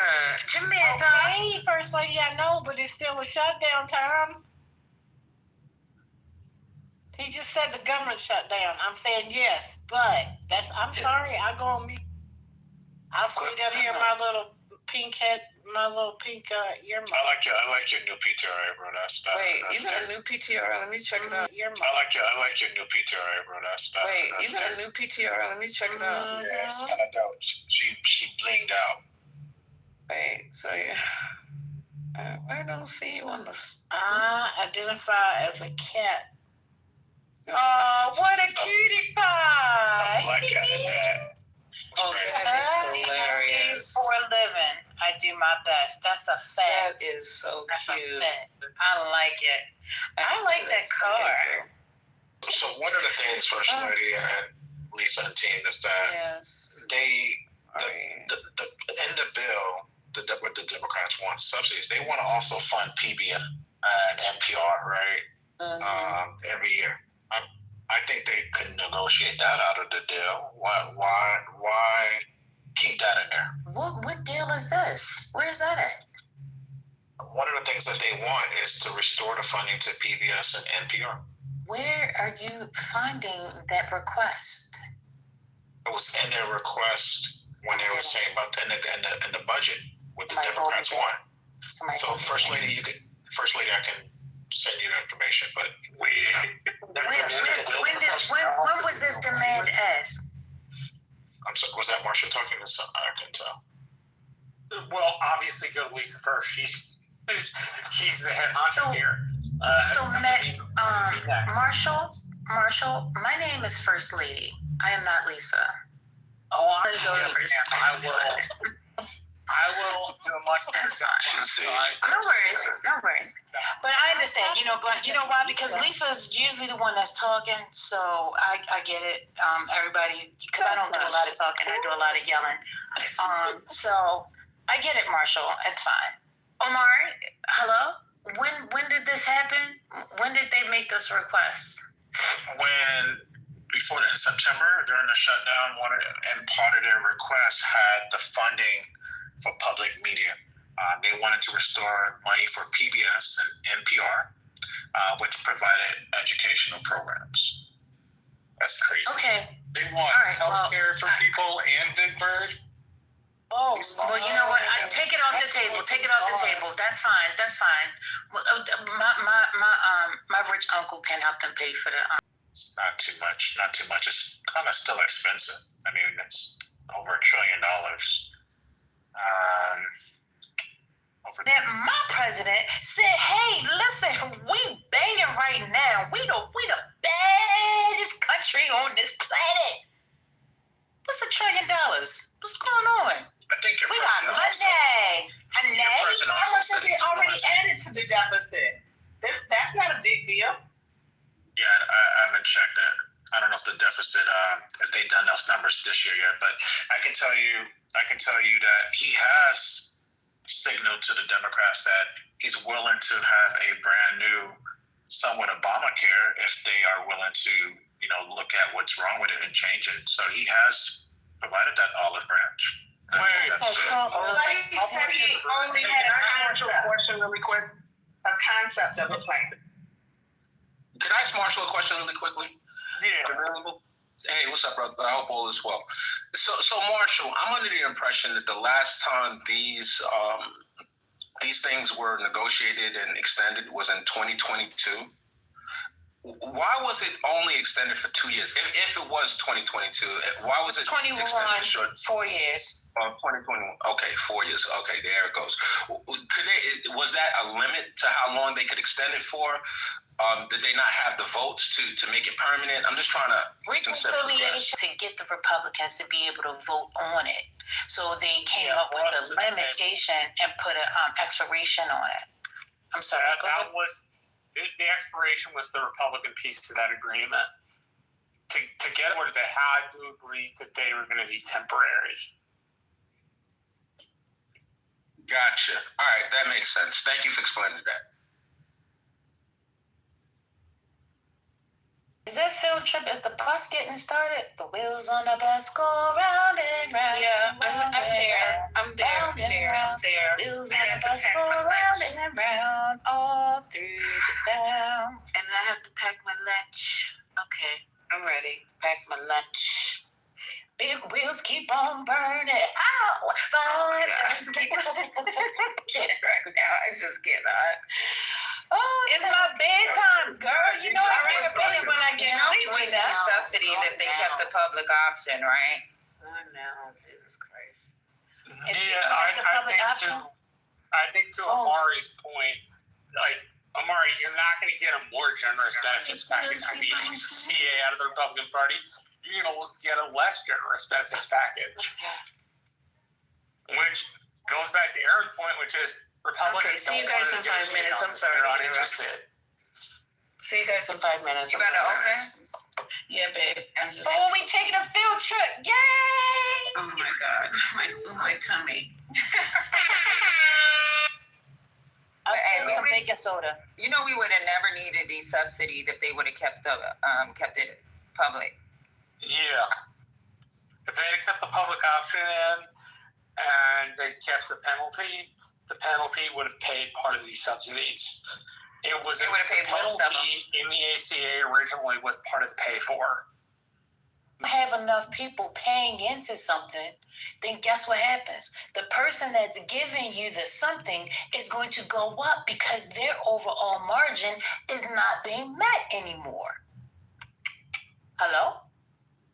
So if people continuously keep needing, Doesn't that mean the subsidies have to keep pace with cost of living? That's exactly. For farming subsidies, to have the public option, and now we have to have subsidies because Republicans want to like. That just kind of sounds like a sneaky way to like undermine the ACA in the first place. That's what they were trying to do. Since you couldn't come up with an adjustable option that made sense, like let's just undermine it as much as we possibly can. But Marsh, I don't know Haitian consent. Now, man, Infinity, you know you can't do what I did. Like, you know. So I'm being the Mike Turner. So one of the whoa! What the fuck is that? Oh shit! You heard that too, huh? Whoa! So one of the things that Republicans, I'm going back to the Mitt Romney days, right? And they were saying that the way that the policies were made, they didn't actually give more choice, and that was one of the problems they had with ACA. There wasn't enough choice. It was actually closing, and doctors were leaving. That's not true. That's not true at all. But that's what they were saying. No, you remember that? Well, that was I'm just saying that's what they were saying. Remember that. Nobody told me though. I remember them saying it, but it wasn't the truth. I do remember that being put out there, but it wasn't the truth. It not even just wasn't the truth. It is not the truth. There has definitely been them, saying that crap, but no, that's not a true statement. Child. I'm going 15. It's content. I know you are. I know what you're going by. You say one thing and then the group just lose their shit, man. These are the most unhinged people in the world. Well, you know what happens with that? People hear what they want to hear, and then because they're not actually on stage to express what they really need to say, then sometimes the words get all misconstrued in the chat. You know what I'm saying? So sometimes I just ignore it, or at least I try to ignore it. Somebody said that I was mean. I said, okay, thank you. I appreciate you. Love you. I can take that advice. Thank you, First Lady. Mm-hmm. They were saying which doctors are doing what now when it came to ACA? So one of the Republican talking points, and again, this is when I was saying that basically that the ACA was actually hurting doctors. You're talking about primary physician. Yeah, you're talking about primary care. No, that doesn't make any sense. I mean, this is like someone said. You're going back to the 2012 election, right? We're going way, way back. That's what their talking points were. I remember listening to who was the guy that died with cancer? The radio host. Was it no. The white guy who died. Fat Boy. Yeah. Rush Limbaugh. Yeah, like him and Sean Hannity would just rail on Obamacare round the clock. I don't know if y'all remember that. That was their talking points. That used to piss me off. I used to get so triggered by those two. Well, why? They were rich. Why do you care about what they say? Because I felt like they were. I felt like they were spreading like how y'all would say that we do misinformation. So I mean, I'm going back to my hardcore den days where I was like, man, this is misinformation. Like I used to listen to all of them. Larry Elder, because when I drive home from work, they'd be on the radio, and then you turn to the other networks to see what other people are talking. And you just hear one flow of media, and it's never good. It's called programming at that point. Good for your soul. I mean, the reason I know it's the people who watch he's on the stage. People like Matt, he listens to both sides. He's able to counter a lot of Republican talking points because he knows what they say. People who don't watch Republican talking points don't have an ability to debate them because they don't know what the other person says. They just only know what maybe come on the stuff like that, like urban radio or something, or whatever other news channel. Like that Stephanie lady comes on somewhere. But she's her dad's in politics. Stephanie Mills. All right, I got the ticket, y'all. I got the ticket tonight. Look above my head. Yes. Well, what song you want to hear? Oh, you got your equipment hooked up today? Click the link at the top. No, I'm in the street. Sorry. Click the link at the top. Click the link at the top. Click the link at the top. Click the link. Hey, Quinn. We are moving. Get on up. Hey, She-Wolf. Good to see you. If you haven't already, we are flying to another sky. Click the link above my head so you can get there before I get there. Don't meet me there, beat me there. Let's go. Click the link at the top. Click the link at the top. And for your... I'm in the zoo. I'm out here pumping a pack. Yeah, I'm out here pumping a pack in the zoo. Okay. We'll be there. We'll be there next Wednesday. Click the link at the top. This room will self-destruct in 10 seconds. Please click the link at the top. Guide yourselves accordingly. We thank you for flying with politically correct skies. It's been a great day. We appreciate you. Please click the link at the top. Click the link at the top. Reform is sleep. Click the link at 4, 3, 2, and 1. Blast off!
his evidence for that, he doesn't have any, except for the fact that he says Goldman he made money on them in the past. That seems like bullshit to me.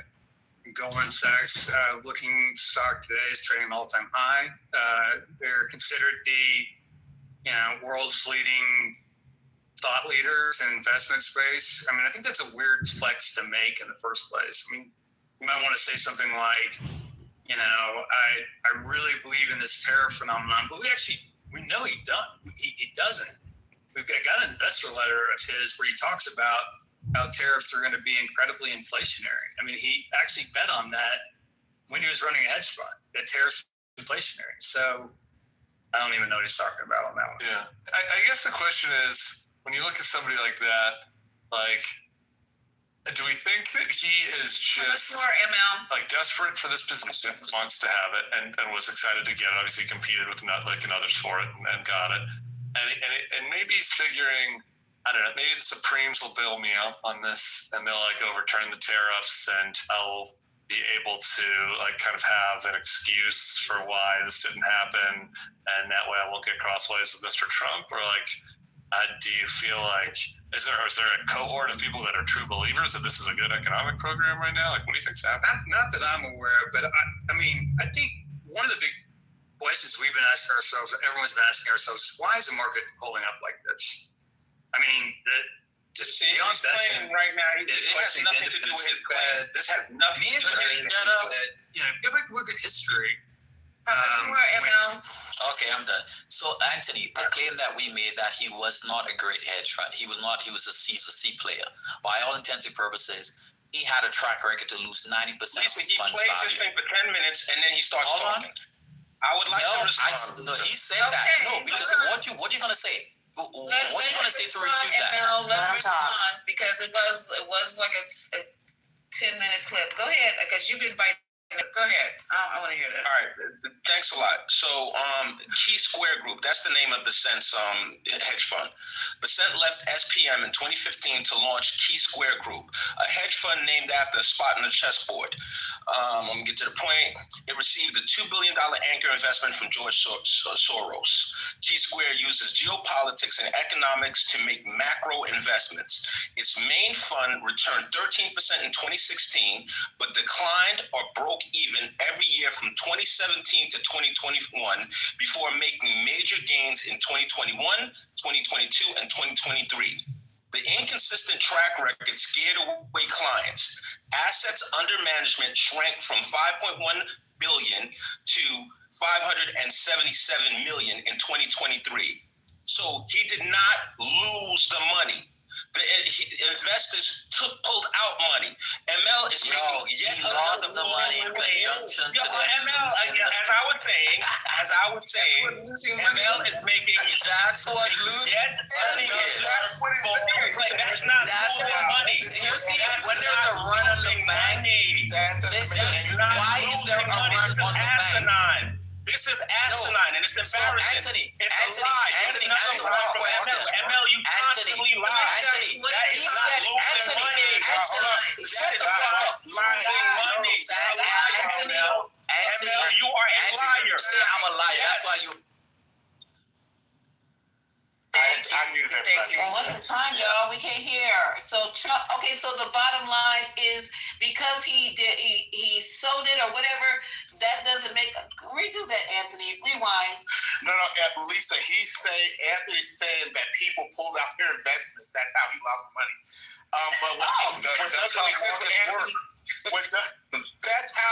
That's how you lose money, by making people. I want to be clear about something. That's how you lose money. JD, respectfully, respectfully, all right? You lose money. He lost 50% of his bets while he was ML, there. I'm talking. No, because you bullshit and you couldn't call me a liar when I literally fucking played the game. Was that me talking or fucking professional talking? What are you talking about? No. No, I played the fucking tape. You heard it from a professional talking. Let Anthony talk his bullshit for a minute and that's on you. Go ahead, Anthony. Go ahead. Okay, cool. I'll talk my bullshit. Thank you. All right. So when ML says that the hedge fund lost money. All right? He's saying that through bad investments, the money went away. It's not, if a hedge fund, if the investors decide to pull out their money, that's not a hedge fund losing money. If he suggests otherwise, as I said, he's a fucking liar or he's ignorant. It's one of the two. TC, if you don't, hold on. If investors pull out, y'all just back up. If investors pull out, right, of your hedge fund, that's literally losing the money. The point is, they don't feel like they trust your investments anymore, which is why they pull the fucking money. That's how you lose money. So hold on. So Anthony. Who do you have to corroborate what you're saying? I literally played a professional analyst who runs another hedge fund, who talks about Besson's performance. Those words came out of his motherfucking mouth. So you trying to call me a liar like somehow, why the fuck do you do that? When I literally played what the fucking man said. You want to fucking call me a liar, and I literally played what a man said. Are you fucking okay? You a fat motherfucker. What I said. Heart attack. Post the picture, ML. Post the picture. Post the picture. Post the picture, ML. Post the picture. Post the picture. Post the picture, ML. Yo, your name, ML. Besides, can't even fucking. You gotta fucking. I'm gonna have to mute on stage. Y'all chill out. Come on, let's go. One at a time. Yo, can I finally? Okay, so I'm gonna squeeze in here while these guys are voting. So here's the thing, right? Like, when you look at his record, right? The first time at the Soros Fund over his first 4 years, right? He averaged 13%, which is actually quite solid, right? When he left and started his own enterprise, right, where he was doing his thing, Anthony's partially correct, right? The average return is about 3 to 4%, which is extremely weak. But it's actually considered. That is fucking horrible. You gotta be take a breath. Take a breath. This is not that serious. Bro. You do not need to be screeching every time someone says something. Like, take a breath in and breathe out and relax. This is literally not that serious. The second thing I was gonna say, right? I don't know why you're in your fucking vagina today screeching. Relax. So fuck. I forgot what I was gonna say. Shit. You said something about 3%.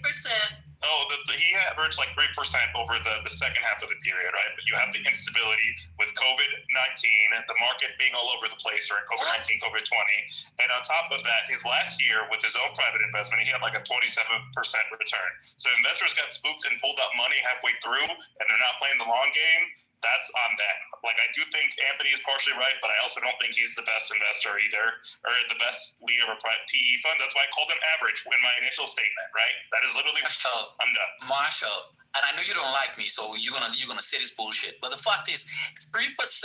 If any fucking fund that I invest in, any ETF or any index fund that I invest in, is bringing back 3%, that's not even fucking matching annual inflation of 4% per annum. What the fuck are you talking about? He's not a good fucking investor. He's actually fucking horrible by every standard on fucking Wall Street.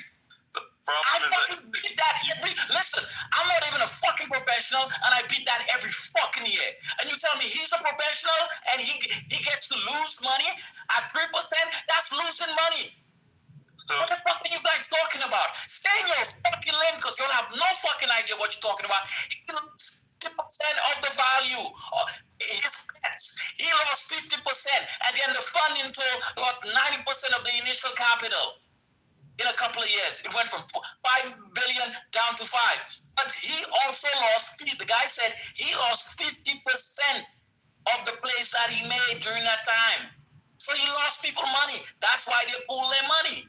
And you saying he's returning 3%, and you said Anthony's right? How the fuck is he right when my initial premise was that he's a mediocre investor, he's a C player? That's all I said. And I said, hence the reason why he is. And I've been able to corroborate it and provide the evidence Yes, from another fucking professional on Wall Street who assessed his performance, and they said it was fucking mediocre. So yes, all your screeching, you forget the 5 years when he averaged 13% because it doesn't figure. We're looking at the entirety of his investment. What the fuck are you talking about? It's an inconvenient piece of information that doesn't align with what you want to say, right? You're not being I was talking about his fund performance. You want to omit the information that doesn't align with what you want. You do that. But I was very specific. I was talking about the fund that he ran. I don't know why you're screeching again and fucking in your panties. I'm not in my panties, bitch. I'm not.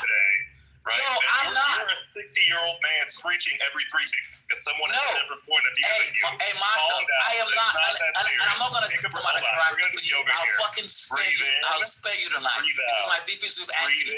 So you could shut the fuck up. No, I am fine, Marshall. I am fine. All right, class. Let's go into Angry Dog. All right, mother. We're going to move on. Yeah, I'm not context. You reaching over anyone with a different opinion. You're just triggering and pressing the button. Y'all are mad because Emma literally interrupted me, and now you want to move on. Why can't I finish my statement? Emma was on mute. Why can't I fucking finish what I was saying? Wait. First of all, you weren't making us mad. You were spending all the time trying to tell them to whatever. Breathe in. Yeah, well, he was still screeching over. All right, so make your statement. You didn't mute it. Make your statement.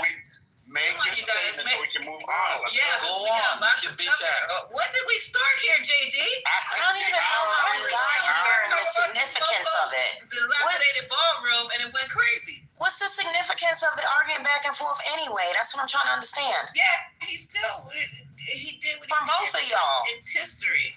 All right, so we gave Mother an opportunity. He muted, so let's. No, I got muted because one of your fucking mod fucking hates me. I keep getting muted every time I try to talk. Okay, so let Mother finish his thought. Yeah, my initial position, right?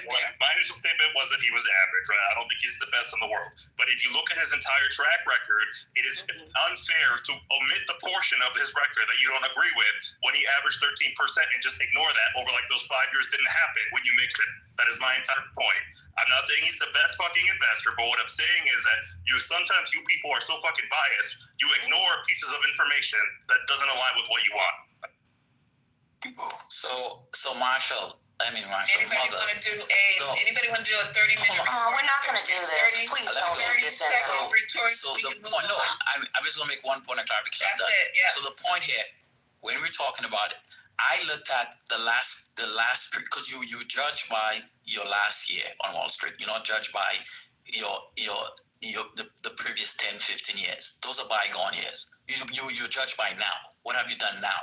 I went to the latest period in his life where he ran a fund. I'm not talking about when he was part of a team. He was a program manager, a PM, as part of a team working for Soros, because you get to make decisions as a group there. And you get input from your different bosses. This was where he ran the fund. I'm talking about a specific period in time where he ran a fund and ran it into the ground. That was my point. Why he's viewed on Wall Street as a fucking C player, as a horrible investor. That's the performance. So you obviously talk about bias. What I'm saying is actually factual. I'm not cherry picking from like his whole career. I'm saying the period in time where he's failed, that's what I'm judging him on. The 5 years where he managed the fund, more than 5 years actually, that's what I'm judging him on. He lost 90% of the fund. People pulled out their money, and he lost 50% on the bets he made. That's like a monkey throwing a dart at a fucking dartboard, and you go 50 in or out. That's horrible. Then you said, are you talking about Besser? He averaged 3%. On Wall Street, what is the fucking standard bearer of a return on investment? You have to beat the S&P 500. So that includes you have to make at least more than 9% or 10% to actually be a viable fund where people actually trust you because you beat in the market. If you can't even beat 4%, which is the annual rate of inflation, then you're a horrible investor, and that's it, bottom. So when you guys talk about being biased and whatnot, I'm cherry picking. No, I'm judging him by a fund that he owned. He didn't own a fund 15 years ago. He managed a fund. That's what I'm when he was the boss. That's what I'm judging him by. Okay. All right, y'all got it? Good. All right, can we move on to the next subject here? There's going to be a problem in a couple of days, and then when we talked about this, but not enough for my own benefit. There's so much stuff going on with the food banks not going to be able to help that restaurants are now starting to offer free food. And we're giving this more as informational. Restaurants are going to start offering free food. So you guys, places like, Subway, there's certain restaurants who are going to start offering free food. So if you're having a problem eating, or if you're not going to be able to make it to the food pantries, look out for offers from restaurants. This is starting to get very, very real. Okay. Also, there's this thing, anybody want to add about the food can help out? Because I was thinking about doing a piggy bank in this room. I don't know how that's going to go. I'll just put it out there, and maybe somebody can think of something, a way to enact it, like a piggy bank. Like, there's people who really are going to be affected by this. I'm not talking about scammers. I'm not talking about people running to Walmart and putting steaks in their drawers and shit and running out, whatever. I'm not talking about that. I'm talking about if we have a penny jar, a cookie jar, whatever you want to call it, every program, and then we give it to in the room. I mean, $1, $2, whatever. You might need gas to get to work because you paid. You might need to go buy something to eat. Nobody's trying to judge nobody, and it could be anonymous. Like, we give the $1, $2, $3. Somebody else has to set it up because I don't have Cash App. And then at the end, anonymously, that whatever amount we have in a cookie jar could be given to somebody who really needs. I know what it feels like to need gas money. I've been there when I was in college. Oh my God, if I had to go under my seat one more fucking time to try to find money to put in my Fiat Spider, I was going to have a heart attack. No, I don't want to say that, but yeah. So I know what that feels like. So maybe we can start doing that. Does that sound like a good idea to everybody? Yes, no, maybe? Mike, piece of... Huh? These motherfuckers are known. I have a job. Is he talking to me? Yeah, we don't have to censor me in the conversation. Go ahead. Mike P. You made a post. Yeah, we don't have to censor me. Okay, I told all you I told all you kindergartners to chill out, grow up, and stop with the ego. It's ridiculous now. Y'all too grown for that. Cut it out. This is like a serious thing. How you guys turn this into some bullshit that quick? Stop acting like kindergartners. Cut it out. Kenya, use your green bean to move people that talk the way you don't like, Kenya. Make sure you use that green bean. Okay. Like I said, stop being a kindergartner. You know, you guys old and tired. what do you guys thank you up there with the green beans? I'm not right in front of the phone. So yes, no, maybe, because we can move on if that doesn't, because I can see right now the people in here don't have the gravitas. I don't understand what's going on. As long as my information stay private, I'll work with you. Maybe it's like a food bank.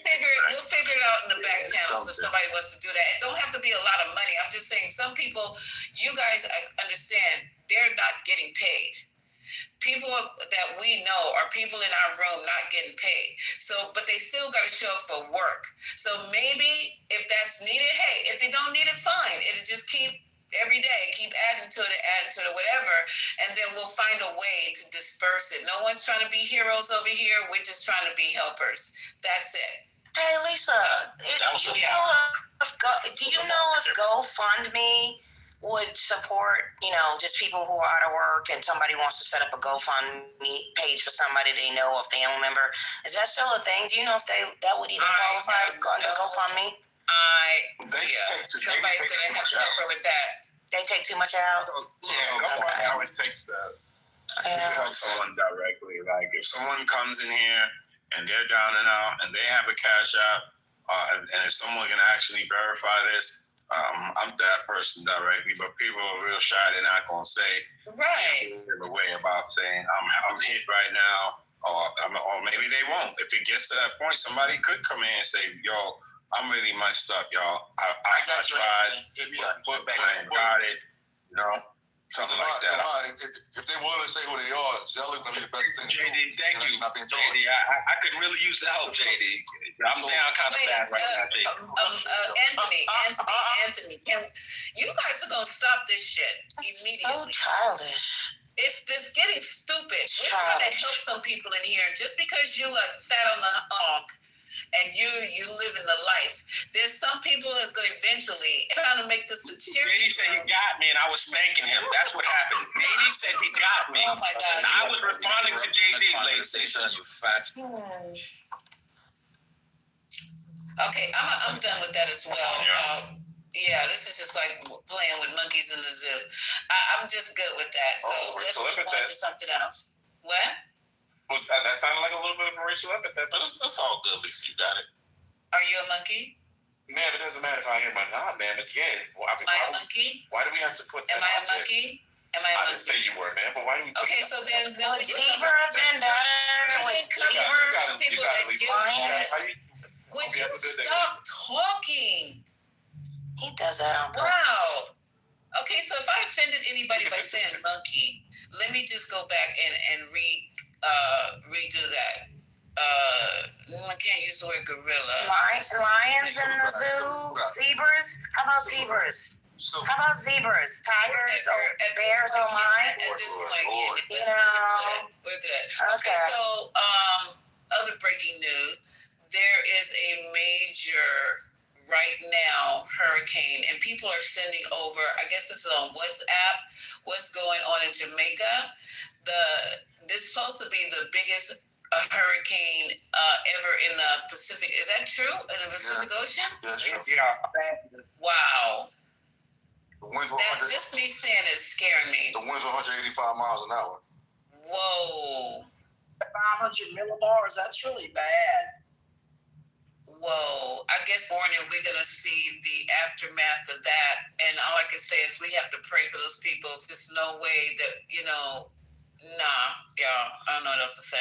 Yeah, but it already went through Jamaica. Now it's moving. So it's past Jamaica? Yeah, the brunt of it, they got what they're going to get. Now, you know what I'm saying, it's moving over. I think they're worried about Cuba now. Then it'll be Bahamas, Haiti, and Dominican Republic. So. Did it do a lot of damage or mild, do you know? I didn't hear anything as far as anything major. Can you guys imagine winds at 175 miles per hour? 85. Oh, stop. Okay, I'm good. Imagine that. I mean, that is just insane. Wow. Okay, and the houses are not really that, Yeah, and the power, too, is going to typically goes out already anyway, so it's going to be worse. And isn't this the time where usually it's tourist season, right? Around now in Jamaica and those places? Right now it's not tourist season. It's not? Oh, okay, yeah, August because it's hurricane. Yeah, usually it's around December, right? Yeah. But it's hurricane season. That's why the cruises and everything are cheaper because it's that type of season, and you can go for little or nothing. Listen, my manager is actually going on a cruise to Jamaica next week. So I bet you they're not. Well, I hope it's calm by then. Like it doesn't take a week to pass through. Left, ma'am. If you Jamaica island that 185 miles. It's gonna be some damage. It's going to be damage. Or she won't get off the boat. I don't know. Her choice. That's the thing. You ever see those boats that when they be in hurricanes, they just swinging? That shit is crazy. The water is very rude. Yeah, you don't want to be even close to a hurricane, even on the boat. I have been through countless hurricanes. This one, as we know, is catastrophic. I have people that live in Jamaica. I've actually lived there for 3 months at a time throughout my life. And the place that it hit, one of my friends, his mother, they just finished a house, and it's just a complete wash. She lives right off, if you are familiar, it's like near Treasure Beach. And what Sai was saying is true. You can get there to next to nothing if you live in Florida with a cruise. And it is a time that a lot of people still go there, but we're in trouble for quite a while. And so, I don't like the, pray and whatever. There needs to be action behind it. But I say do pray, but take action as well, because this is real. And I was on the phone all through the night. You know, he's just trying to get his mom home. He lives in LA, and he's just trying to get his mom home at this point. After 5 years of building a house, and it's just out in one night. And that's sad right there. Yeah, I mean, I can hardly talk about it. He was just in tears all night. So, yeah. But as far as the damage that's done there, I mean, there's damage all across. But from what I've been able to understand, Kingston looks rather, because there's cameras that you can look at. I can put a link. I can find one if anyone cares. Yeah, I saw one on YouTube. I don't know how. How to. You guys have to find these cameras. I just don't believe it. And plus, people are putting stuff up on WhatsApp. What are they putting on WhatsApp? Videos. I see videos. Oh, okay, yeah. People being. No, I meant like a live cam. Outside. It's a live cam. It's not just videos, but a live cam. Anyway, yeah. Okay, so last one I saw, I don't know who it was, a man, a boy, a teenager, actually being blown down the street. He rolling like a tumbleweed. I was like, why the hell are you outside? Well, I guess outside is everywhere now. It really is, and when you're going through a hurricane like that, and if you don't have transportation, and say that you're just trying to get some food, or you're trying to check on a family member, I mean, that's what happens. I mean, and it's true until you've been through a hurricane. I'm from Indiana, and I went through major tornadoes, but until you've been through a hurricane, there's no way of understanding it. It's yeah. Okay, so we are concerned, and I don't want to say thoughts and prayers because it sounds so empty, but yes, right? But I'm praying for these people tonight as in my comfortable, warm, dry bed. I'm going to be praying for these people because, I don't want to get into it. Y'all know what I'm trying to say. You know, we just take so much for granted, and now we're getting ready to be starved out in our own country. So, one more thing. Anybody want to keep commenting about Jamaica while we go through the breaking news and stuff that's going on? Yeah, y'all need to be praying for Cuba at this point. Like I said, Jamaica is impossible. Well, you know what I mean, though. I mean, we got to pray for everybody. I mean, I know Cuba's going to get it, but the winds are still at 185. Nah, they slowed down, but they're still up there. I mean, the last I checked, it was still even going over Cuba. It's like a Cat 4, which is still catastrophic. I mean, Cat 5 is like off the charts. But yeah, but a lot of the area, I mean, people are going to be going through a lot in Cuba, but a lot of the area they anticipate it to hit, it's not going to be as populated, I don't believe. I could be wrong, but from my understanding. Yeah, somebody has to track it and see where it's actually going to hit and whatever, and update us as we go along tonight. But hopefully we won't be here till sunrise, and people are, I just don't want to get any more heartache in my heart. But anyway. So they're bombing in Gaza again today, you guys. And then Hesef came out and said, the ceasefire is holding. He literally they're bombing over there. What's left to bomb? I don't know. Vance said that, right? Who did I say? You said Secretary of War. Oh, okay. No, it was actually J.D. Vance. He said the ceasefire is holding, and they're literally over there dropping bombs again. I don't know what else. You know, all our money is just going down the fucking toilet everywhere. Okay. And people will think JD's the best thing since mascara was invented and will vote for his stupid ass if he runs. That's what's crazy. Oh, yeah. Let's talk about that before we get too far off of it. So, they're starting to talk about a lot now. A lot is Trump's third term. So, I have to talk to, was it you, Omari, who came in and told us how it was going to be done? And I was like, no, it's not me. It's Manfinity. And it was Manfinity? Yeah, I don't believe there will be a third term. That's not something I think about. Well, Omari, you and I were talking, it was me and you talking this morning. I don't know if that's what you're referring to. Yeah, but I got it from somebody. Manfinity has this whole plan on how he was arguing that, and they was trying to tell him the 22nd Amendment. It was like they've been going back and forth on this in this space for some time now. And I think it's pretty clear. Like the 22nd Amendment does not prevent the Vance Rubio ticket running on a platform that they will nominate Trump as the Speaker of the House, right? Which is a nominated position, that is the third. Go ahead and finish. I didn't mean to interrupt you. Go ahead. That was all I was saying.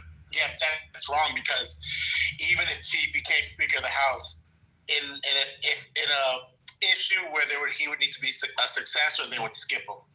So it would literally it would let you go to the vice president. They would skip the Speaker of the House and go whoever else is in line. If the Speaker of the House does not qualify to be president. I don't think Trump is in good shape. I mean, I know this is it's good talking and it's good entertainment. No. This is not. Listen, we're not doing this for entertainment. The reason I brought it up is because Steve Bannon. Okay, let's get this together. Let's tighten this up. So Trump himself is talking about it. Somebody asked him on the plane to Asia, well, did he have any blah, blah, blah? And he goes, well, I'm thinking about it. And then he said, let me see if I can get the exact quote. He said, I have to paraphrase it. He said, I would love to do it when they were asking him on the plane. So then who follows that up is White House Chief Strategist Steve Bannon. So this is not for entertainment. So you got Trump saying it on the way to Asia. Steve Bannon comes in and says, he told The Economist that there is a plan. Quote, there is a plan to get Trump a third term. So people are saying, don't dismiss this as trolling or attempt to shake off the lame duck label. What it is, if Trump can figure out a way to do it, then he will. Then this guy is saying in The Guardian, even though I think it's truly extremely unlikely that there is a path to Trump 3.0, here's a very simplified version. All right, so what they're going to do, step one, obviously, is to figure out a possible legal basis for the third term, repealing the 22nd Amendment ratified in 1951. The next is step two, Trump to declare a state of emergency and postpone the 2028 election. Trump loves a good fake emergency. He's already used it. At least 10 emergency declarations to justify his tariffs. And then the last one here, hold on, y'all. Finally, you got to neutralize your opposition. Unlike the previous two steps, this is easy since there's no opposition.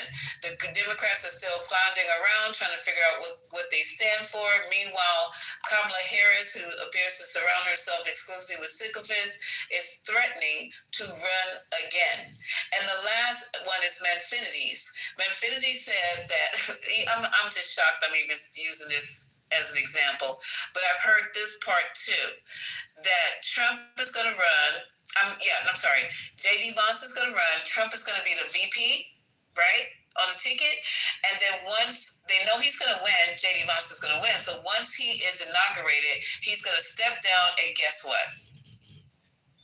Yeah, Trump's back again. Bad. I got to say, this is bad form tonight. I mean, VCU. I love this. I just read from your fat ass, what's his name? The one who does his name. So don't start putting all this shit on me tonight. Hey, Lisa, Trump, the bottom line is, hold on, Amari, hold on. Don't start putting this shit on me. This is what they do, Lisa. From The Economist. So The Economist and your House Chief Strategist, Steve Bannon, do not dump this shit on me like he did in that airplane. I'm just reading. You got Trump booty clappers like Christian, Amari Anthony, Mike, especially Mike, who bottom line is they literally believed everything that came out of Trump's mouth. And now they want to sit here, don't believe this. The bottom line is, this is now coming out of Trump's mouth. And you know what? Rather you think he's trolling or not, you idiots find this acceptable. You idiots find it acceptable. Not really. This will be the President of the United States. Actually, but okay. Yeah, you got to, because you know what? You want to know how I know you all do? Hey, y'all, mute up. You want to know how I know you all accept this? Because the first thing that comes out of your mouth is, he's just trolling. Why y'all believe him?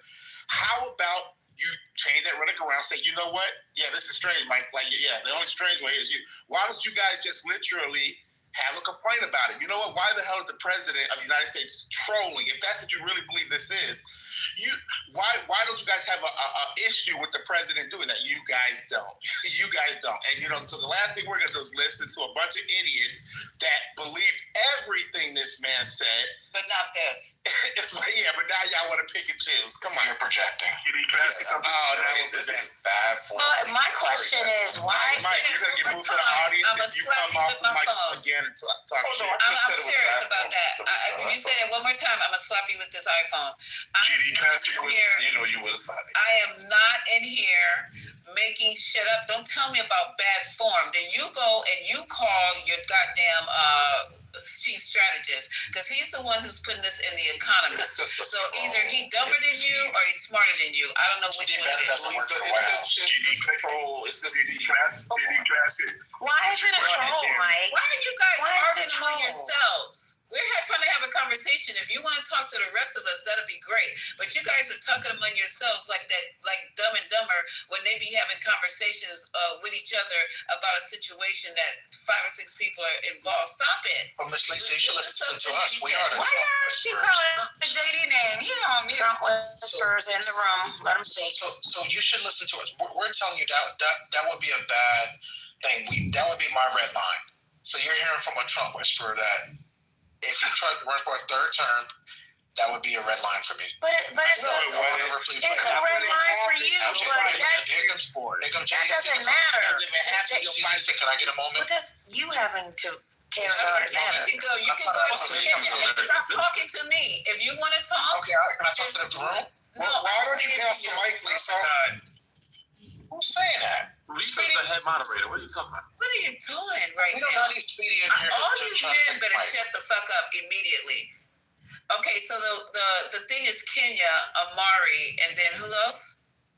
Please don't test me, because you have me in a bad moment here. My stomach is growling. Don't test me. No, I was gonna. Can I go now before I lose my thought, please? Kenya, hold on. It's about to escape me. Kenya, it's you, Amari. Who was the third? Mother. I want to get in here. Okay, Mother. And Jeremy was actually talking, and then he got interrupted. Just let me know when I can speak, Lisa. All right, you can speak right after Kenya. Go ahead. I don't even know if I want to speak now, but what I was going to say, Omari said that would be a red line for me. It doesn't matter what you think about it. It's the possibility. Everything that he has come up with, he has executed. So let me correct that. Everything that has been presented to him in that plan for years and years, he is following through. Steve Bannon is not lying. He's not trolling. I've seen him in interviews. I've seen him talk to many people.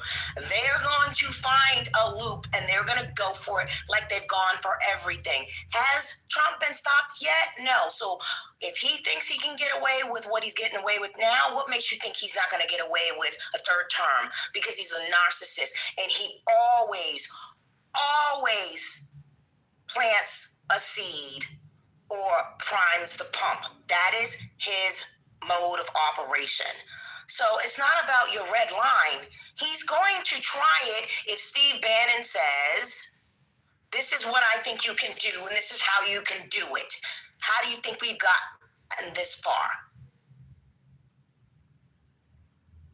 Yes, sir. In the chat from Steve Bannon's his comments on regarding a 3rd term. Please take a look at that link. It's his words, so I'm not even going to repeat what he said. You guys can go and listen for yourself. Also, I've noticed on the news today, yes, Mr. Trump has echoed a desire for a 3rd term, jokingly, and there's this thing where they're saying, well, there might be some possible conditions where that might happen, or it might be possible. This is the language coming from his cohort. So, yeah, they actually, I believe people. Mr. Trump and MAGA has shown us who they are. I personally believe them. I don't think it's funny. I don't joke around with it. I don't have a red line. Even joking around it and talking about it to me is a red line, right? And so it is underway.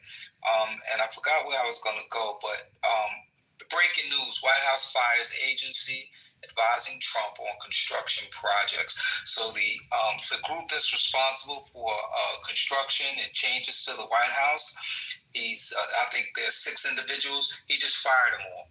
And so the behavior that has been demonstrated clearly indicates that, you just can't trust these folks. They're going to do whatever they want to do, try to figure out any loophole, any gray area, and exploit the fuck out of it.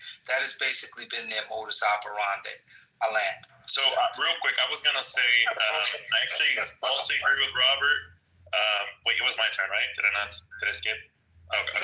Well, real quick, right? I do think that, everyone knows inflation is up. The economy's not doing super well.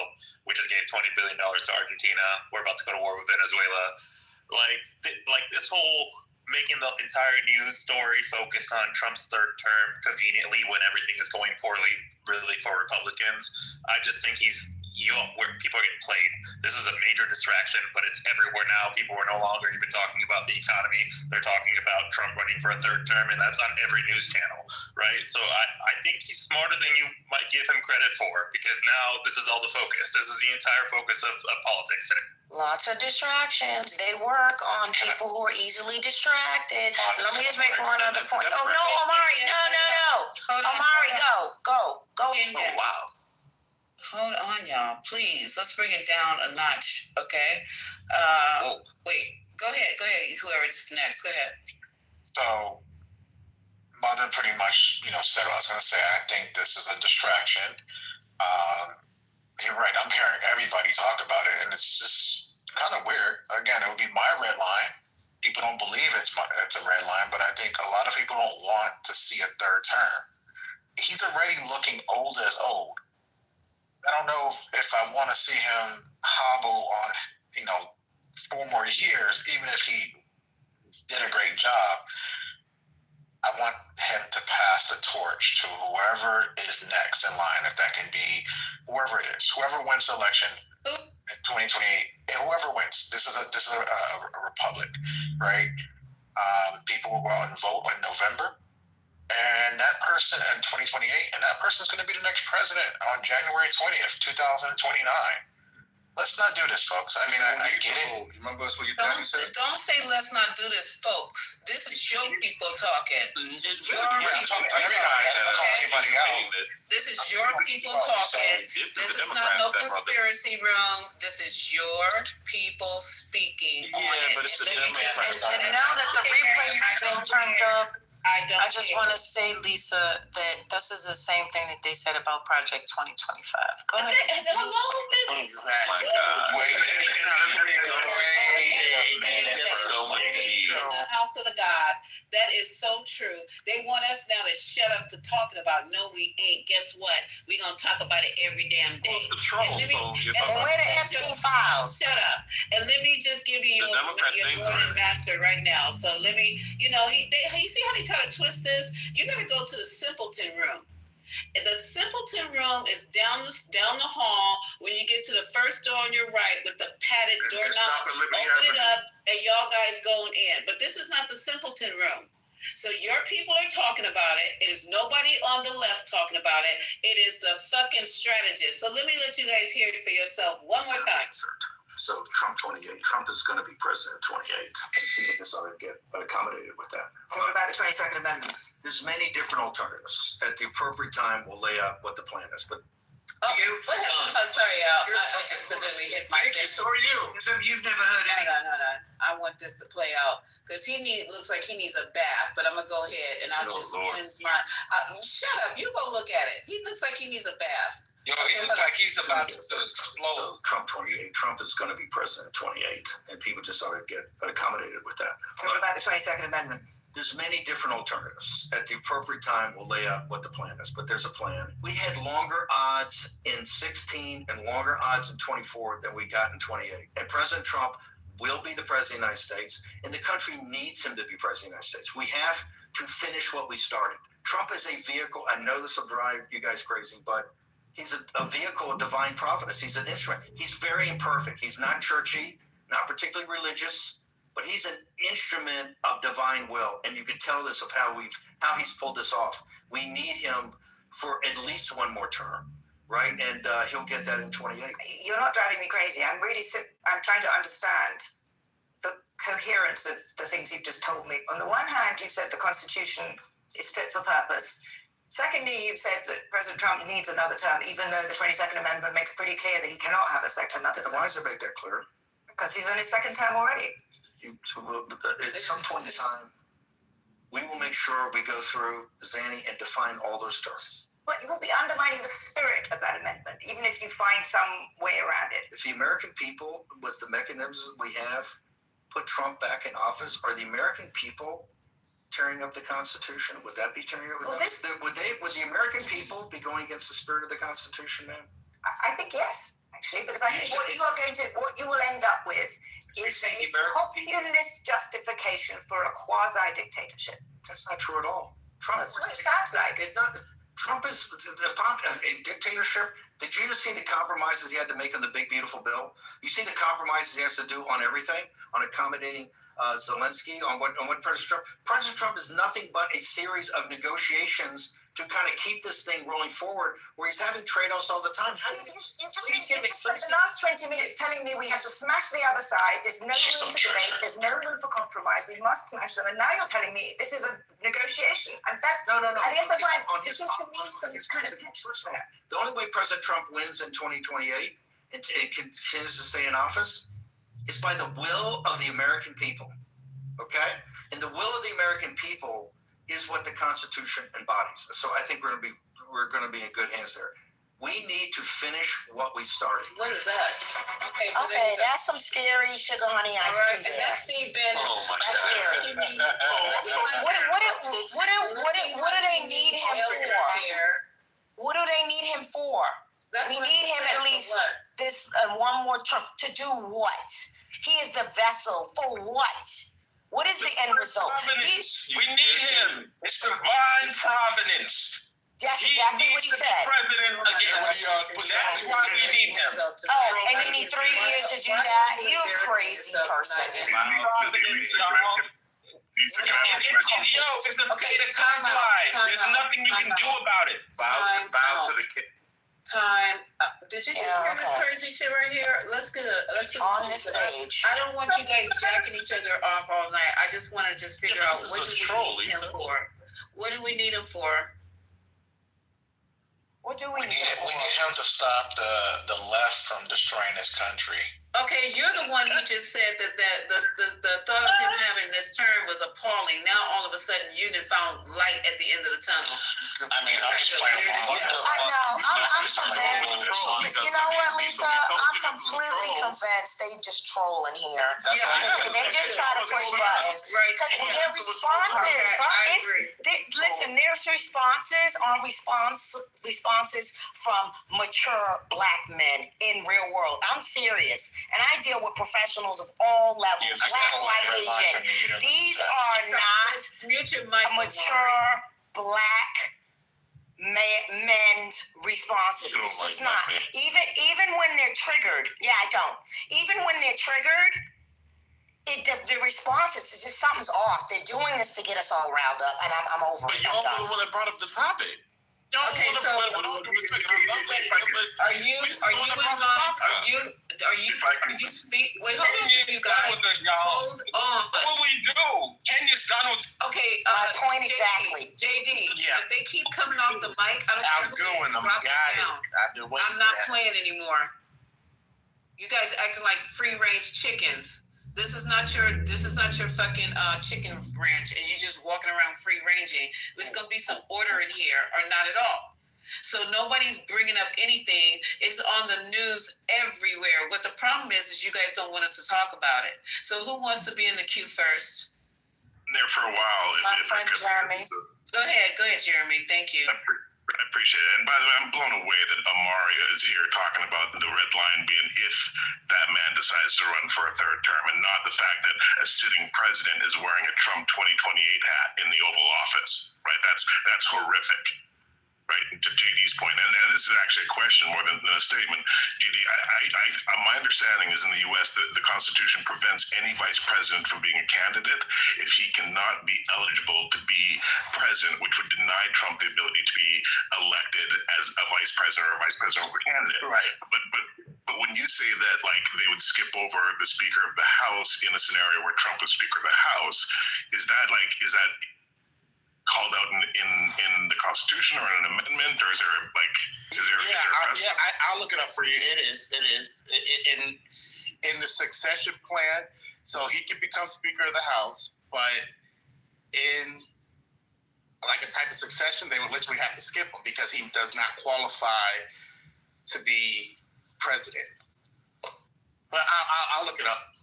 And let me. That part that I'm missing, that's the part that didn't make sense. And I think, and I'll land with this, is that I think Lisa and First Lady's are right. Like, this is like Project 2025. But think about that, Jeremy. And I didn't mean to cut you off. If that were a thing, if what you're saying wasn't a thing, like that, what I'm mentioning, then how easy would it be? Why wouldn't Bannon and Trump and all them trolling or not? Why wouldn't they just simply say that? Well, we can make him Speaker of the House, and he can be succeeded. They're not saying that because that's not a thing. And I think it's exactly the question. I'm glad you said it. It's exactly the question. Hold on, I'll end with this. I think that's exactly the question I was saying. If you listen to what Lisa played, Bannon said there'll be a time for that, and we'll walk everybody through it and explain how it can happen when it's the time. Exactly, Lisa. And so what they don't want to drop it now because that's going to give the Democrats time to start defending and preparing against it. That's why they're going to drop it last minute. But that's also why the left has to start running through these scenarios in their heads. We got to figure out how to block this and how they're going to try and do it. And Jeremy, I think we kind of mentioned this in the other room a couple of days ago. What they're going to try to do is question pretty much the link on the Constitution and probably have the Supreme Court interpret it a certain type of way. Maybe that's something like the route they would go. But I like I said, let me look up that succession thing because I'm 100% positive. Speaker of the House, even though he can become Speaker of the House, he cannot. It would have to skip him if it ever got to that. I think it's the Secretary of State. I think it's the President, the Vice President, and then I got to look it up. I believe the Secretary of State. No, Speaker of the House. Speaker of the House is third. Speaker of the House is third. So Secretary is fourth. I forgot. Omari, you can get Johnson. Go ahead. Yeah. So, but this notion, someone just said, why wouldn't they just say it? Like, really? If you think they're gonna just tell you that, like, come on. No, the reason I said that, Robert, is because it's simple. I think about it. If everyone, a lot of people believe that he could become vice president and then Vance would just step down. I mean, okay, so if you can't do that, well, the next line is to become... Wait. He's speaking... Oh, man, I was going to play a clip. Pardon me. Go ahead. Sorry. Yeah, that's what I'm saying. To me, that's the reason I said that they would just say something like that. Because if that were the truth, they wouldn't be able to fight it. That's what I'm saying. If someone can simply become the Speaker of the House and then become a successor... You're saying what kind of strategy would it be not to say it? Because if that's the way the law allows it, then what can anyone do to stop it at this point, right? They control the House, they control the Senate. If that's the way it's written, I wouldn't see a reason that the Supreme Court would overturn that if that were the case. So I wouldn't see no reason for them to hide if that were a thing. They would overturn what? Because remember, there's an amendment. You can't overturn anything. No.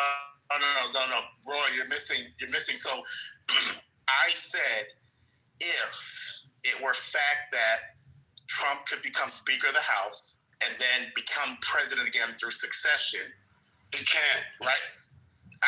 Okay, that's why you got to listen. I said he can't. I understand that. And I was explaining that to Jeremy, that is not a thing. And then I said, if it were a thing, and this is what I was explaining to Jeremy, this would be something that they would just simply say because it's simple. If it were a thing, it wouldn't be able to be something that could be overturned. So they would have no issue. It would be no reason for them to hide that as a strategy because it wouldn't be able to be overturned. But I got it. It's not a thing. That's my point in the beginning. Okay, so I have So timing-wise... Hold on, wait. Go ahead. Thank you. So the current order of presidential succession is as follows. Vice President... Hold on, Vice President, the first in line and only person who can become president outright through succession. Two, Speaker of the House of Representatives, the highest ranking member. Three, President pro tempore of the Senate, a high-ranking senator. Four, and that's what I said earlier, Secretary of the State, the first cabinet member in line of succession. Then it's the Treasury. Then number 6 is Defense. 7 is Attorney General. 8 is the Secretary of Interior. Then there's Agriculture, Commerce, Labor, Human Resources. So they're it's laid out. It goes 18 levels down. And the last person on this list would be the Secretary of Homeland Security. So we do have a current order of succession. I just read the first couple of levels. So now we go. The number 3. Yeah, the important thing there, Robert, is number 3 on the list does not have to be an elected official.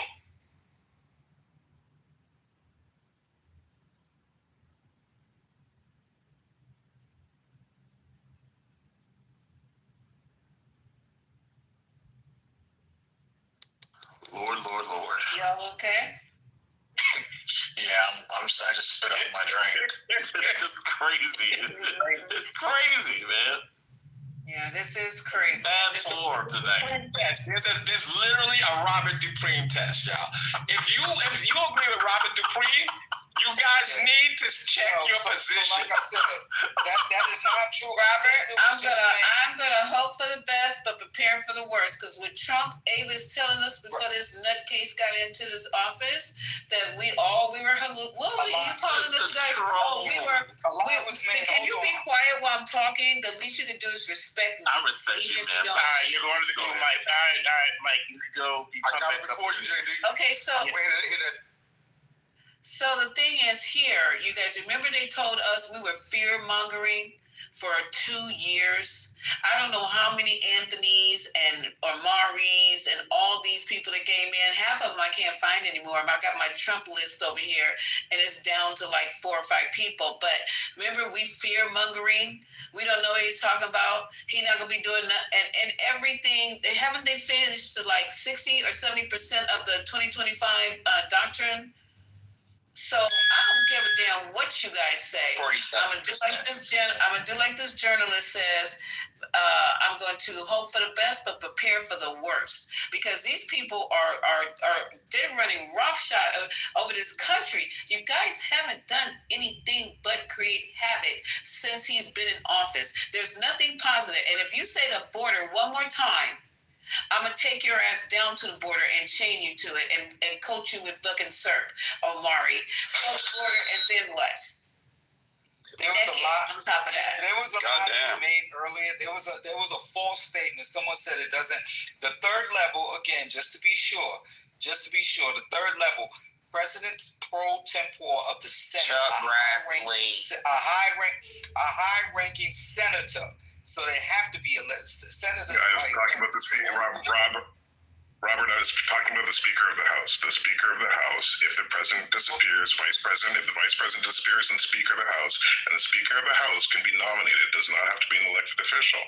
And so, and I know GD was going to get the article that says... What it says is the highest ranking member, as far as the House of Representatives, it says the highest ranking member of the legislative Speaker of the House doesn't have the Speaker of the House. Okay, Water's going to be the Speaker. We're going to nominate Water. The Speaker of the House is an elected official. The Speaker of the House is an elected official. No, they're not. Robert, you're missing the point. Wait, Robert, let's break it down. Listen. Okay, help me out. Listen. The party that has controlling members could elect me, Royal, to be the Speaker of the House without me being elected by a constituency in, let's say, my district. Let's say I am not in Congress. They can say, we want Royal Singleton to be the Speaker of the House, and they can literally appoint me to be the Speaker of the House. And if I accept, I'll be sworn in as the Speaker of the House. You get it? Yes. Of course I do. Yeah, he has to be appointed, though. position has to have a point. No, the House of Representatives vote as a fucking body to nominate the speaker. The speaker has to get 218 and they're speaker of the fucking House. That is how it works. You can be me, you, any American citizen can be the speaker of the House. Therefore, if motherfucking JD motherfucking Vance dies after Trump's cackling knees knock him off earth, nigga, I can be motherfucking president, bitch. That's what I'm saying. The fuck? Let's all continue circling this drain, right? Because this is getting a little stupid. It is not hard to understand this. Now, the pro tempore of the fucking Senate, that is a person who is in the Senate. So Chuck Grassley, right? That's a seniority-based position. Like, this is not, did y'all not take civics? What's going on? Okay, I got two more things to talk about on this thing. Thank you so much for that, Matt. But let me tell you, Steve Bannon, your strategist, says the third term is already planned out. I'm going to listen to this before I bring it to the room. But let me let you listen to your President Donald Trump first, because y'all aren't paying me no attention. Y'all trying to talk about, this is what you did. This is a problem. The only people talking about it is your president,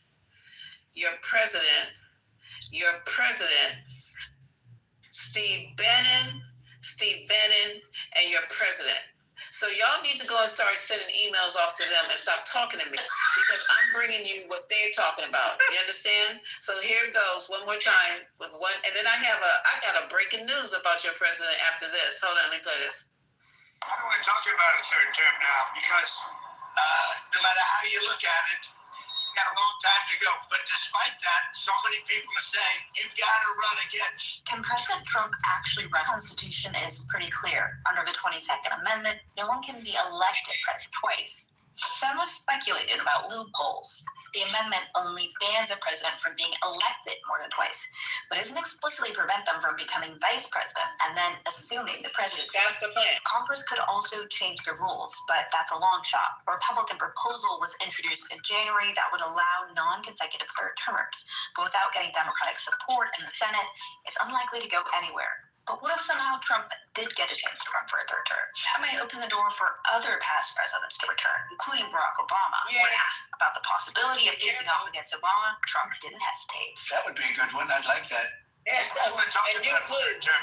Okay, so that's the only good, to me, the only lining in this crazy thing of shit is that Obama could come back. And Lord knows we need Obama back. So you are for thirds. So you are? Oh, okay. My bad. If it has to do with Obama, yeah. Oh, right. Obama needs to stay retired. It's crazy. Hell no. You can ask me that Obama say hell no. You can ask me, look, Puddington, ask me that question again, it's going to be the same. All right? So I don't know what you think you're trying to prove right now and gain any brownie points by acting like a feminist.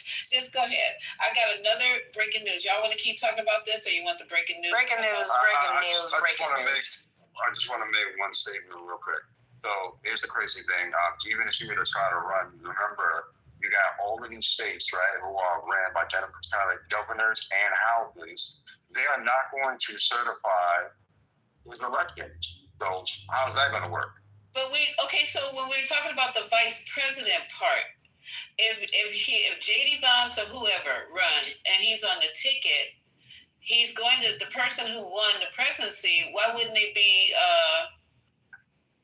They're not gonna put him on the election ballot at all. Why not? Because it's against this amendment.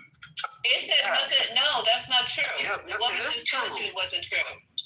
Okay, so you put all that information for us so we can research it. And I'll do more research it myself, but this is what's happening in the world of news tonight. I'm not making the news, I'm bringing it to you. Let's get it all together, y'all. It's a troll, low-key, Lisa. Come on, man. Yeah. Who's a troll, Ben? They're trolling you guys, and you guys are falling for it. Y'all got bigger fish to fry. Look, you know bigger what fish to fry. Well, you should know. You should know. A troll should know a troll. It says I'm not a troll. I mean, Lisa, you can take shots, but again, Democrats. No, it's not have taking bigger shots. things. This is the way I communicate. Yeah, but you guys have bigger things. No, but that's fine. You have bigger things to worry about than to worry about. Right, and one of them is you. Oh, okay, I got you. Okay, it just doesn't make any sense at this point. Well, then you need to call Steve Bannon and Donald. Why are you talking to me about it? They're the ones talking about it, sir. So call Donald J. and Greasy Bannon, and you have that conversation with them. I don't make this up. So it's all over the place. And if they're trolling, was he trolling when he was talking about denying people their civil liberties? Was he trolling then? Hello? What civil liberty have you been denying, man?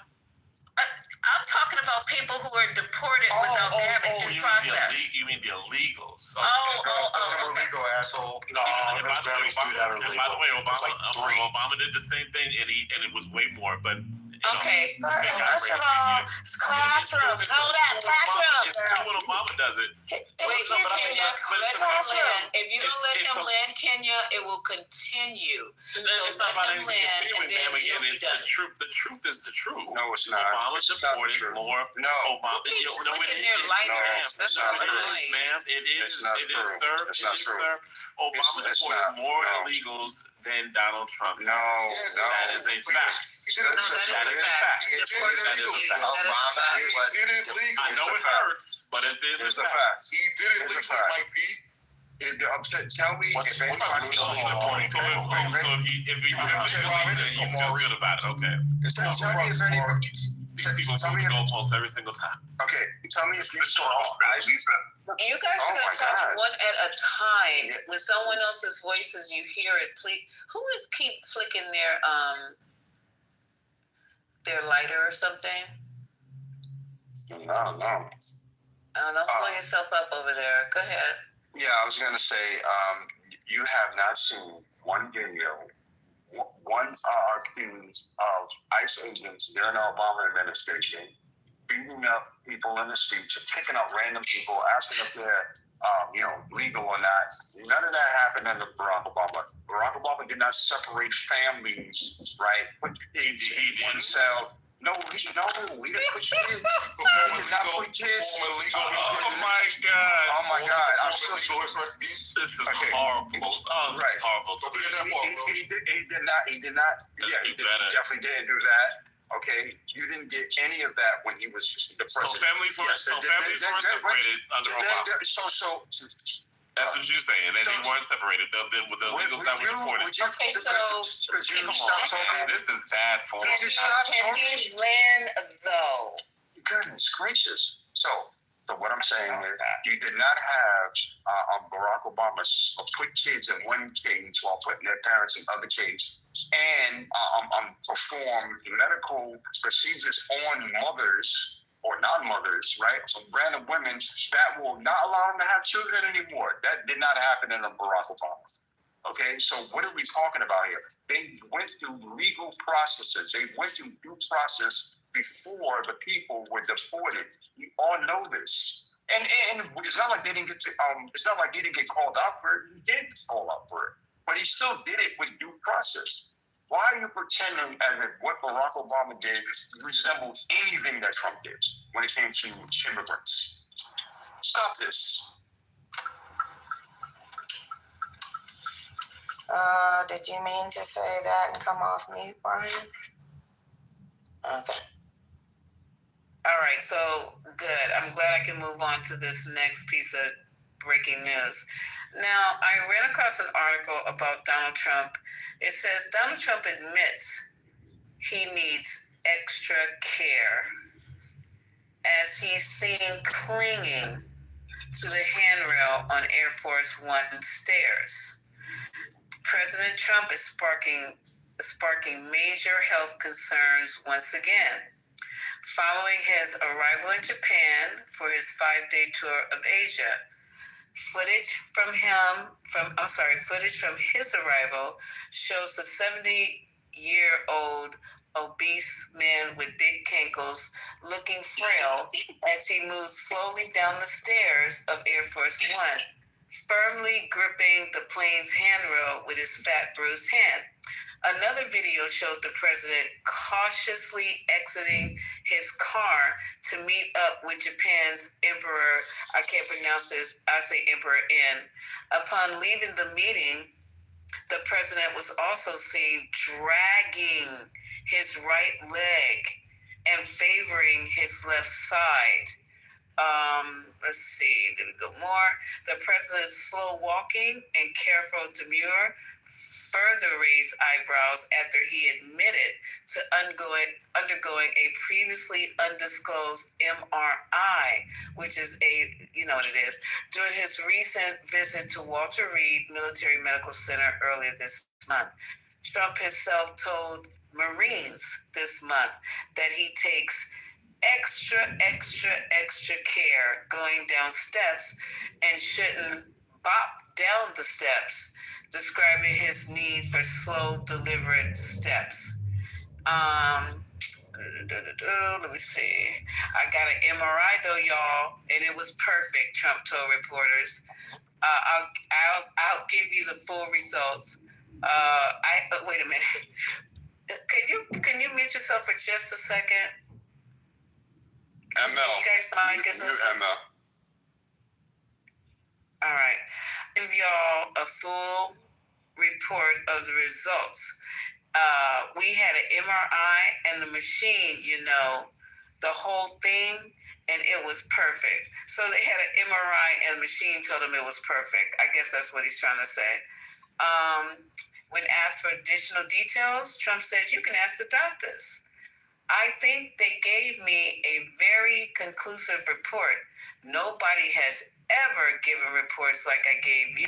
And if I didn't think it was going to be good, I would let you know negatively. Neither I would let you know negatively. I wouldn't run.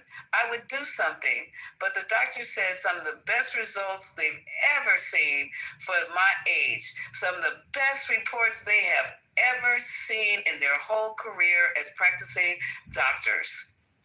Okay, that's the end. I believe him. That means nothing. I believe him, by the way. No, but that actually means nothing. Okay. Wait. I'm sorry. Hold on. I'm sorry. But he said his ECG showed him to be approximately 14 years younger. Hell to the no. I believe him. He has the best health ever. He's the greatest ever. I believe him. That's why he should run for 2028. That's why he had a whole the trolling is the performance. So now you believe doesn't even work.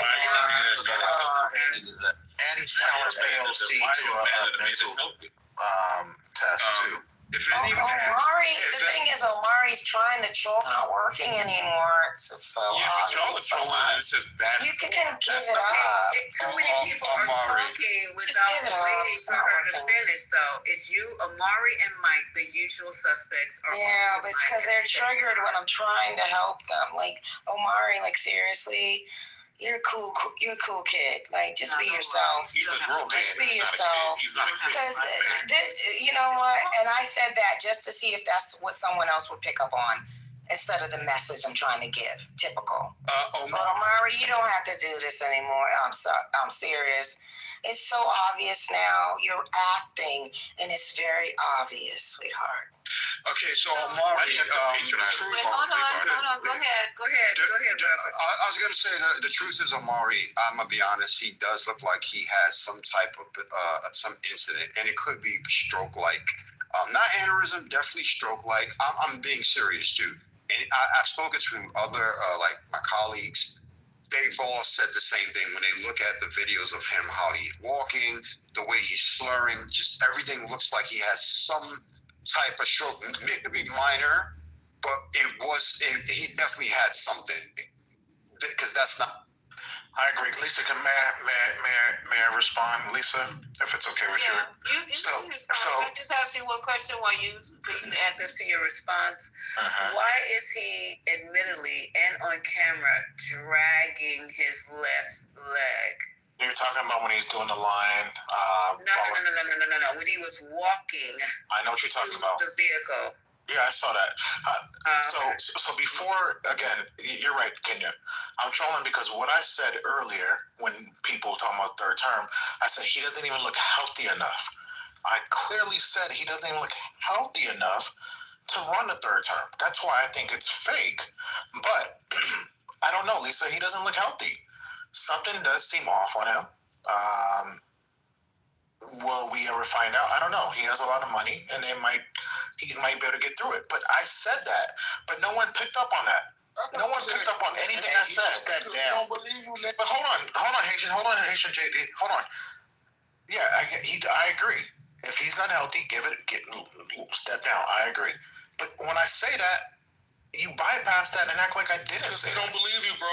You over here getting ready to watch kids go fucking without eating, and you don't give a fuck. Your red line was this motherfucker running from Haitian, you're making shit up in your head, man. Now people not having health care. Come on, y'all don't believe Haitian, you're making things up. That's not how I'm saying what you're saying. If I say something, I don't need to go on your side. I'm not looking for brownie points. I don't need you on my side, bro. So if I say I think he looks unhealthy, I'm saying he looks unhealthy. Why do I need this? Why do I need to lie about that? Why does he lie about What's the point? If you follow a man who lies every fucking other word, don't mean I don't like his policies. I'm talking about just black and white shit. This is just ABC 1, 2, 3, Jackson 5s. Come on now. Yeah, sure. This is horrible form tonight. I mean, God damn. Go back in again. Because you know what, Mike? It doesn't make any sense because again, in one hand, we're saying that the man doesn't look good.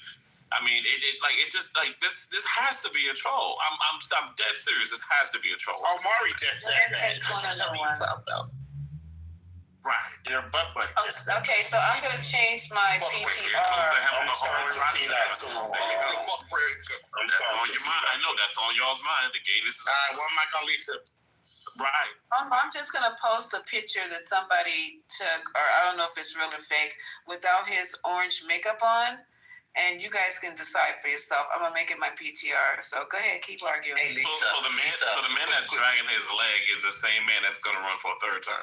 You guys don't hear yourselves. You don't hear Steve Bannon, and you know what, Michael? I don't know if your name is Mike or what your name is, but I'm just telling you, you sound crazy because you're president. So everything else he says from this moment on, I want that same shit to come out your mouth. Because your president is saying it, your chief strategist is saying it, JD Vance is saying it. It's like a whole bunch of motherfuckers on your team saying it. So the next time something else comes up, I want you to have the same energy.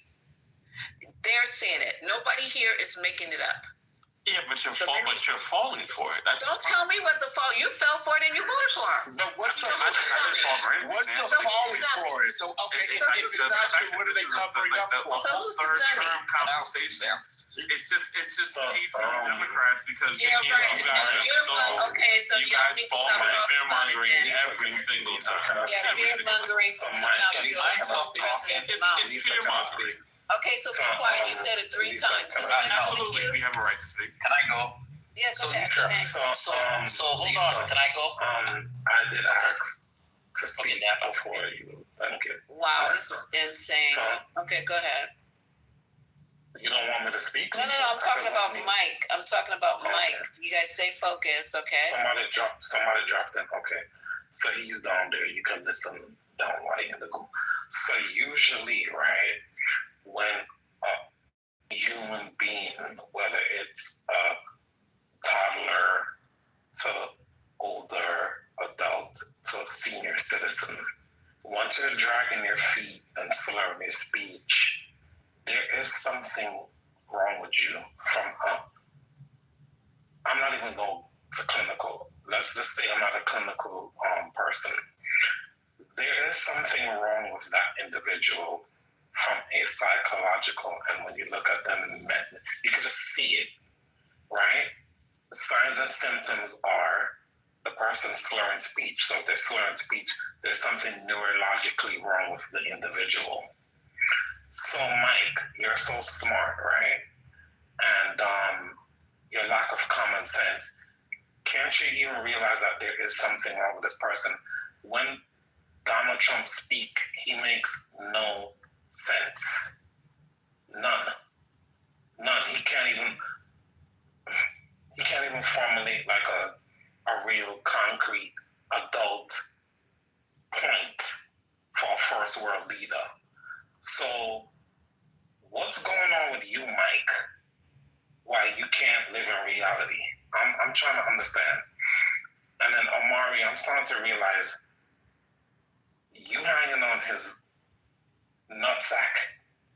What's going on with the both of you? What are you talking about? What did I got to do? And Dap, the conversation to and Dap, this is exactly the point, Dap. I think is that when I hear people on the right say like, "Oh, you guys are all falling for it. You're falling for the troll." Like imagine if like Clinton just came out and randomly said, "Oh, we're going to roll back civil rights. We're going to go back to segregate." Oh, and everybody was like, "What the hell did he just say?" And then it was, "Oh, you guys are just falling for that troll." Like, why is your red line like, "Oh, we have to see him do it"? Because when he just talks about it, he's just joking. Why isn't the red line like, how dare a sitting president even joke about a third term? How dare a sitting president and his advisors and not even joke, because Ben's not even joking. What the heck? Listen, man. We're pretending like this is a Washington or Lincoln or Reagan type of president. It's a reality star. Do you know what the first part of the conversation in this room was about? The Apprentice. How terrible it was. How broke the things are. You hired someone that was on Howard Stern. You're in Canada, right? I mean, Trudeau was horrible. Let's not talk about that. But we'll leave that for another day. But we hired someone because other presidents cost a Trump. They did such a shitty job, nobody liked them, that people wanted Trump. And then when they got him out of office, they said, "Damn, Biden is a fucking piece of shit. We got to get Trump back." There's plenty of videos of people like, "Hey, who you going to vote for?" Vote for Trump. It's not a loss or win because Kenya hate. When I say that, it's not about winning or losing. We'll just say that people failed, and you're the reason why, because this kind of like snobby type of vibes that you give the American people, you're going to continue to lose. And I land. About time. So hold on. Go ahead. Hold on.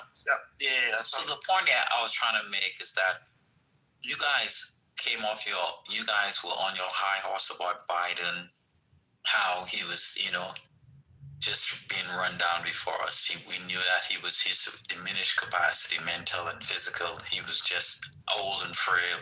And you guys, he was suffering from dementia, blah, blah, blah.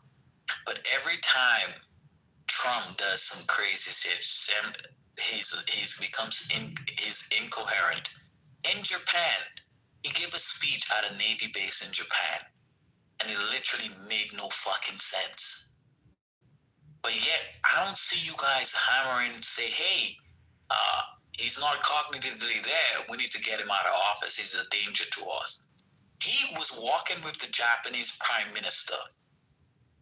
He was totally lost in the sauce. He had no idea where he was at. He literally crossed. He was walking to her right. He literally walked in front of her and crossed over to her left in front of her. Then crossed back and was just dazed and confused. He had no idea where he was at. But he's the leader of the free world? Make that make sense. Y'all have nothing to say about that. But if it was Biden, all of y'all motherfuckers would be just beating that drum right now. But when reality hits you guys stay on mute. That's some fucking shit, y'all. We could play the clip of the Japanese one when he's speaking to the troops. I mean, you could play it. I already did. Yeah, you played it from end to end? For the room? Because what you did, yes. Okay, I must have missed that because he didn't sound bad to me. We played it yesterday. There are the good parts, obviously, and there are parts where his brain freezes like any other person who suffers from gas. And the troops. But wait. I'm sorry. People, hey, hold on. People get so distracted and don't even focus on the freaking dot. The dot was that, Omari, did you hear the whole story and the theme and who this person is being right now? They're not well. But yet, when it was Biden, he's talking about hypocrisy, if I have to give you the answer. You're not focusing on that. You just focused on, I thought he was okay in this little dot of an event here. You don't listen for the bigger picture. You listen for something that you can tear apart. And you miss the whole point, which is why we're in this situation to begin with. So can you please learn to listen instead of just listening to respond? Give me a break. I couldn't, I'm taking one dot at a time, it's called connect the dots. That's what I be doing, Kenya. I connect Omari, the sit dots. your dumb ass down. We heard enough of it. Okay, so I was trying to see if I could find some audio on Trump falling down And he did it. in Asia. Unfortunately, he didn't make a sound, so I had to look at just the words. But something is going on with him, and regardless, they don't care if it's, how they were saying, calling Biden Weekend and Bernie's. He's past Weekend and Bernie's. You know what I'm saying? He's like he's a crypt keeper at this point. Y'all, we should have kept Biden. I don't know what were we thinking? This is crazy as hell. I would have took Biden on a fucking respirator at this point, because everything is upside down. You got the Walking Dead running the country, and you got idiots on the stage talking about, all he's doing is say that every damn time, okay? I don't want to just hear it for this. If he's trolling on this, he's trolling on everything. That's what I said. You know what I'm saying? Once somebody does you, they'll do you again. So that means everything is suspect at this time, right? Or no? Or we just pick and choose what we believe from you guys? Here's the scary thing, Lisa. Like, everyone's saying, he's dragging his leg. He's 80. The oldest leader of the world just, some people say stole an election in Cameroon, 92 years old. 92, exactly, Haitian. And that guy's going to be in there at least until 100. So don't sit here and tell me because he's got his diapers changed and make it more. That's it. Just because he's got cankles and he's dragging his leg, don't think he can't do horrible things at 85 or 87 in his third term. You know what I mean? Like, do you know exactly? Do you guys know how the elderly get? Hold on, Kenya. Do you guys know what's going on in the nursing home after the lights go out?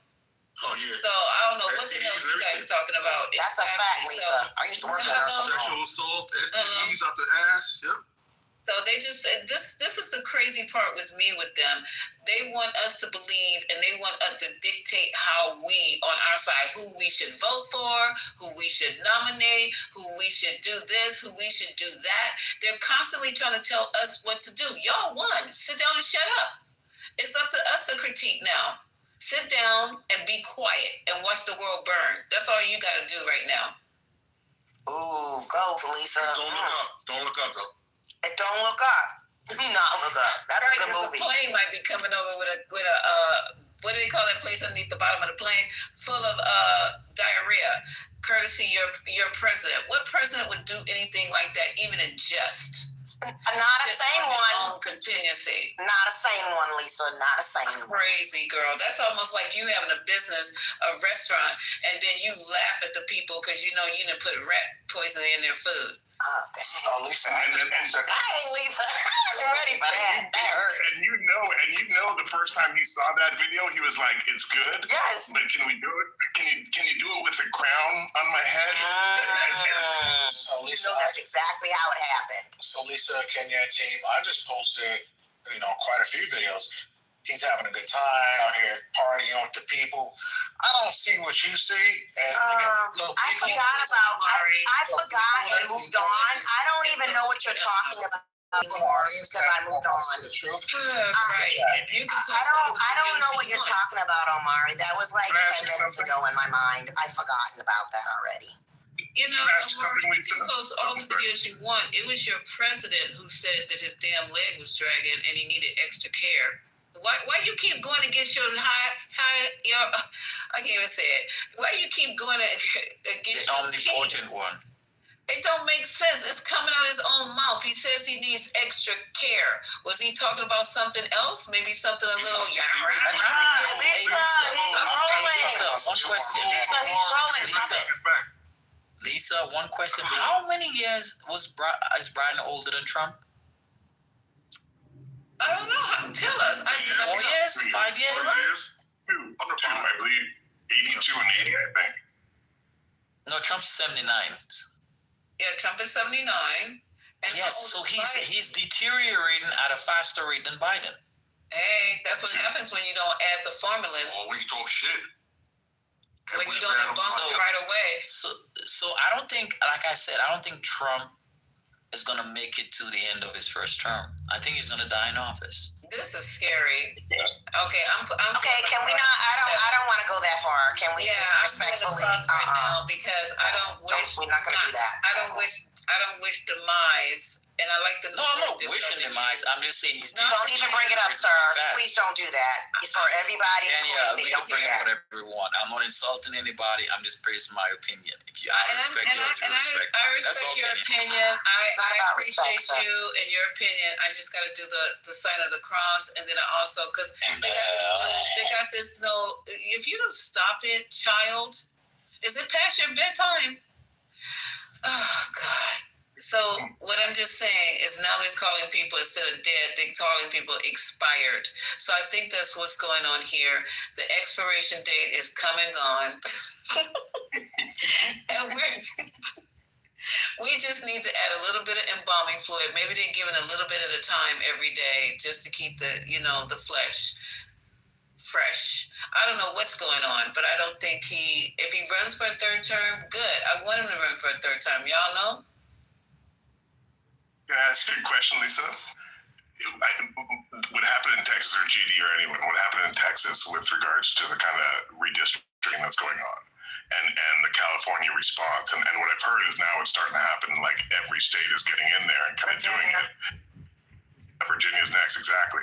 Like, the right response, does every state have to go in and because ultimately every time it happens, I think it takes away the power of the individual vote in America a little bit. I didn't know. That's the point. That's the point. Because Lisa, everybody gets to pick their own voters versus the voters getting to pick their representatives, and that's what America's come to, the gerrymandering.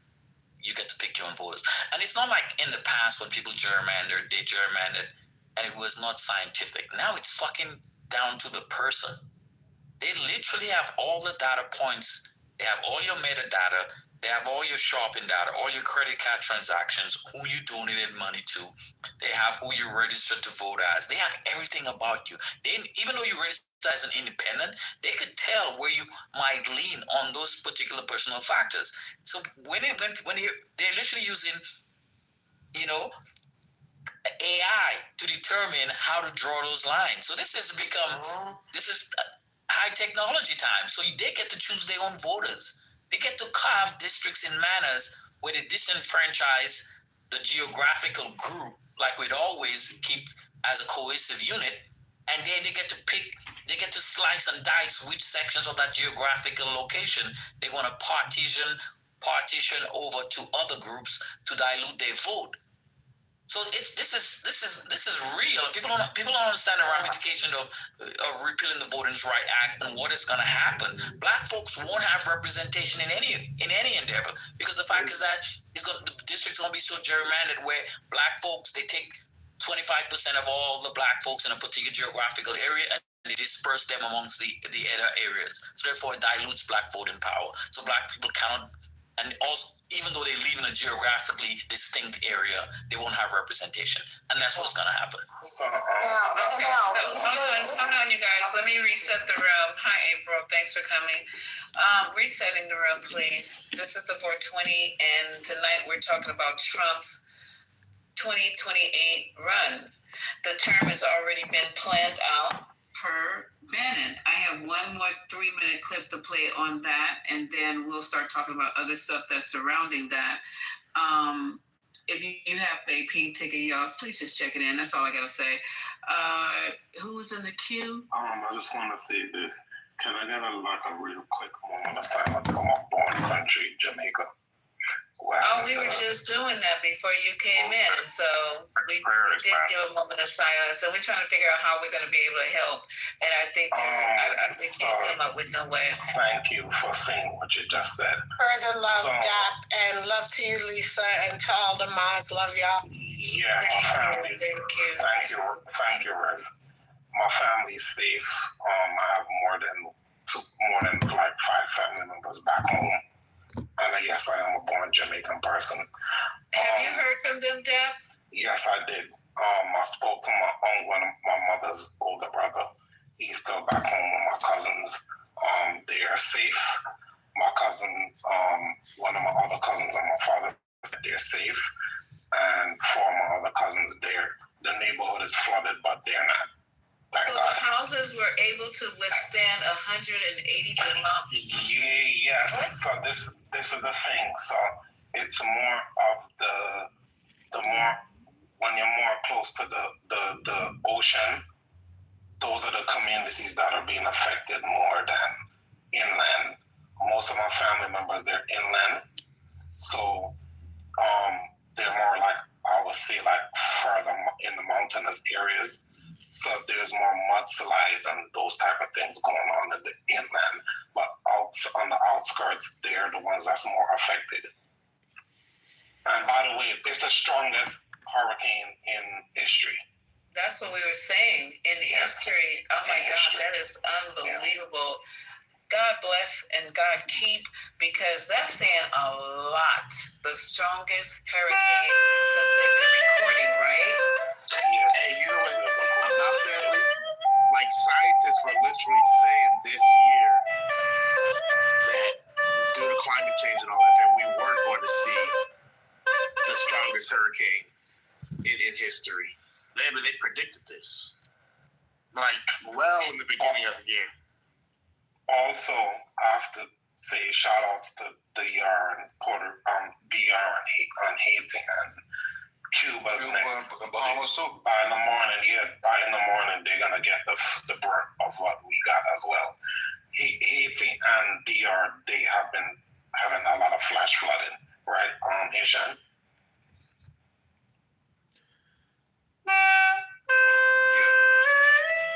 I'm scared to see the pictures in the morning. I'm really dreading seeing what the island's gonna look like in the morning. I'm dreading and I'm praying. You know what I mean? I really am. 7 fatalities, so 7 fatalities so far. Wow, you guys. Okay, so when we have the room tomorrow, maybe at that point we can move forward and troubleshoot in our brains. The people who are serious in the room, the other ones, y'all can just stay on mute about how we can help and whatever way that is. I don't know what it is. I don't know what it looks like. When I get the information, I'll post it. Believe me, I will. Yeah. Okay. Those of us who are willing and those of us who can and those of us who knows the difference between empathy and sympathy, because I was about to lose my mind today on that one, but I let it go.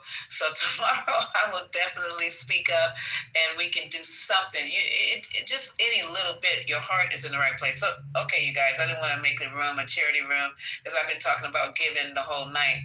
So I forgot what I was going to say. Anybody else want to jump in and talk about the third term? We talked about his medical condition, which is obviously there's something going on with him. And he said, what really made me know something was definitely wrong, because he said, if it was something wrong, I would tell you. I was like, okay, there you go. There you go. You're on your way out. Because you would not tell us nothing. Lisa, I got breaking. Wait a minute. That tells you that there is something wrong. Because if it's not good, well, he's still alive, so yeah, there's something definitely wrong with him now. Absolutely. He's on the plane. When he spoke to reporters on the plane, that I thought was kind of telling, is when they asked, hey, with regards to this VP strategy, would you do it? He said, nah, it's too cute. Like the people wouldn't like it. And when he Bannon, who says, hey, we'll reveal our plan when the time is right. And JD, this is what I was saying in the chat, I think the time is after the midterms. And what he's really saying is, hey, if I were to come out and say my plan is this VP strategy before the midterms, they know that would kill them, the midterms. So I think after the midterms, when there's no repercussions, then his team goes and says, okay, this is our strategy. Let's go play it out in the Supreme Court and let's get the ruling to get ready for the election. Oh, and I don't disagree with you. You know, a lot of people in here are saying he's trolling. Look, he said, he's done. I mean, in period. I could take that at face value. Everything he said he was going to do, he's done. Now, all of a sudden, I'm supposed to understand that he's trolling. So, that part. Insufficiency says otherwise. But you didn't hear the other part, April. He was dragging his left leg, when he was trying to get over. And then he said, I need extra care now, especially when I'm coming down the stairs, you know. So he's walking. He said, I'm walking like this down the stairs because I need extra care. That would be a sight. You know, it's clean up on aisle 4. The big cankles is a lot. Clean up on aisle 4, please. Extra Lord has just spilled. Bring the super sucker. You know, it's funny how he didn't know about Project 2025, right? Remember this? He didn't know anything about Project 2025, y'all. So remember when all the pushback was happening and they didn't know a thing about Project 2025. So this is the same strategy, y'all, the same exact strategy. And they're going to play this like a fiddle. And this is what is happening. They throw a little bone, they pull it back, they throw a little bone, they pull it back because they want to get a feel for what MAGA is feeling.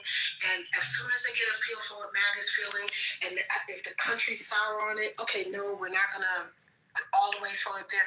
But they are plotting for 2028, y'all. I want y'all to understand. I said this, and I can bet y'all any amount of money. They are plotting for him to stay in for 2028. I'm sorry. Rez, you're right. Wait. Let me go, Jeremy. Because you know you're going to get in there. No, I agree, Rez. And ML, what you were saying earlier about the seats and the gerrymandering, I'm just going to be honest. Never in history have our Democratic, Republicans parties been this strategic. They're not that smart. I'm just going to say it. All that has happened up to this point was not like instant, as we've said. All of this is part of the plan because you can't set something up that fast. The Republicans, look at the true Republicans, they're floundering because they're waiting for what is the puppet masters under Trump to say what the next play is. That's why they need him for another term. Everything is strategic, and it's nothing that Trump is doing. It's everybody who is pulling his strings because he's the puppet. They're not that smart. What's going on, Bannon and all the other Steve Miller? Listen, we shouldn't be surprised by anything. They're carrying this out. That part, Kenya, that part. The government is not that bright. Really? You think they're doing this on their own? It's all part of this plan. And Kenya, it's going to. And they're going to. I'm sorry, they're going to fight against it because we all know this man wanted to be a dictator. We all know this man was a fascist, the whole authoritarianism. But somehow they want us, this part's a troll. I'm like, you're not going to change our minds by even coming up here talking about, don't listen to the troll. We've already made our minds up on what type of man this is. It's clear as day what type of man and what type of people are backing him. And so for you guys to come up here, so even if somehow the Supreme Court decides not to interpret it, it doesn't matter. It's the fact that they tried. It's the fact that they tried. And you guys still won't get it. I mean, that's the second they tried this. Go ahead, Jeremy. Then I think Matt is next. I'll be really quick, and I think Rez brought up a great point, right? Like when they talked about Project 2025, what did he say? I haven't heard about it. What's that? And just recently, when they said, hey, people are talking about your third term, what was his response? I haven't heard about it. This is a man who got a picture taken in the Oval Office with a Trump 2028 mega hat on the Resolute desk before he said, I haven't heard about it. So I actually think it's a great point, Rez. Like when people said, you guys are freaking out about 2025. You're just freaking about a third term. No, it's the same thing. Yeah. And I'll tell you this much. There's no trolling. Like I said earlier, it's priming the pump. You're getting your base riled up to continue to support you because you've brainwashed them. So it must follow through. They must make sure they show up to vote because he's planting the seed now. The 2028, you don't spend that money unnecessarily to troll. He is strategic. It's like subliminal messaging. He's messaging now. He primes the pump. He doesn't surprise us with anything. He tells us, and then we don't believe him, and then we see he actually follows through. So why would we believe him this time, as well as his base? He's going to run for 2028, and they already believe him, at least the not so bright ones. Do you believe that Trump says that so you can continue to get You're no longer breathing. I'm just gonna say that. It's the grift. Or those that I probably think it's the grift. Trump is grifting. He's telling that, and people are donating. They're buying the stupid ass hats 2028. It's a troll and a grift all packaged into one. Yeah, and that's what's happening. Okay, so but dude, hold on. Is that Kenya? No, not me this time. Oh, go ahead, jump in, and then I'm gonna play this clip. But did y'all see the list of the donors for the grand ballroom? Yeah, sure did. Scandalous. Not surprised. I'm gonna read off the people that I'm no longer gonna do business with. The greatest donors of all time. You know what? Yeah, you're right. Where's yours? I didn't see your name up there. He ain't give nothing, but hold on. After Halloween, have you guys seen a pumpkin like a week after Halloween? Old and moldy, nasty. That's all I'm gonna say. Okay, I direct you guys to my PTR if you need to refresh it. This is what Trump looks like without the orange makeup. I don't know why he bothered to show up. Jesus. Ooh. Look at his skin texture. Ew, baby. Ew. He's whack. Ew. Okay. Yes, hold on. That's scary. Makeup? Is that what you said? He has no orange makeup. This is Trump without the orange makeup. He's so old. Yeah, he's decrepit. His tail's from the clips. I mean, he actually looks better to me without it on. I don't know about you guys. I think he looks better with just you saying he looks more human? Is that what you're trying to say? All I need to do is touch you one time, and you will no longer be in the room, biatch. Oh, natural. Okay? Oh, nasty. That's what you want to do. Let me know. Okay? Yeah, please do not come to the bed. Never mind. With your makeup on. Okay, so now let me just play this quick little clip, and then we're going to talk about how Trump said that the military will be paid despite government shutdown. He is directing good old Petey to release some funds. I don't know which funds they're talking about, so maybe you guys can help us in here after we read the article. But let me play this, and then we'll move on to that, because that's amazing. Bannon insists that Trump is going to be running for a third term, even though it is a direct violation of the Constitution. You got to hear this. When a man like this comes along once every century, if we're lucky, we've got him now. He's on fire, and I'm a huge supporter. Want to see him again in 2028.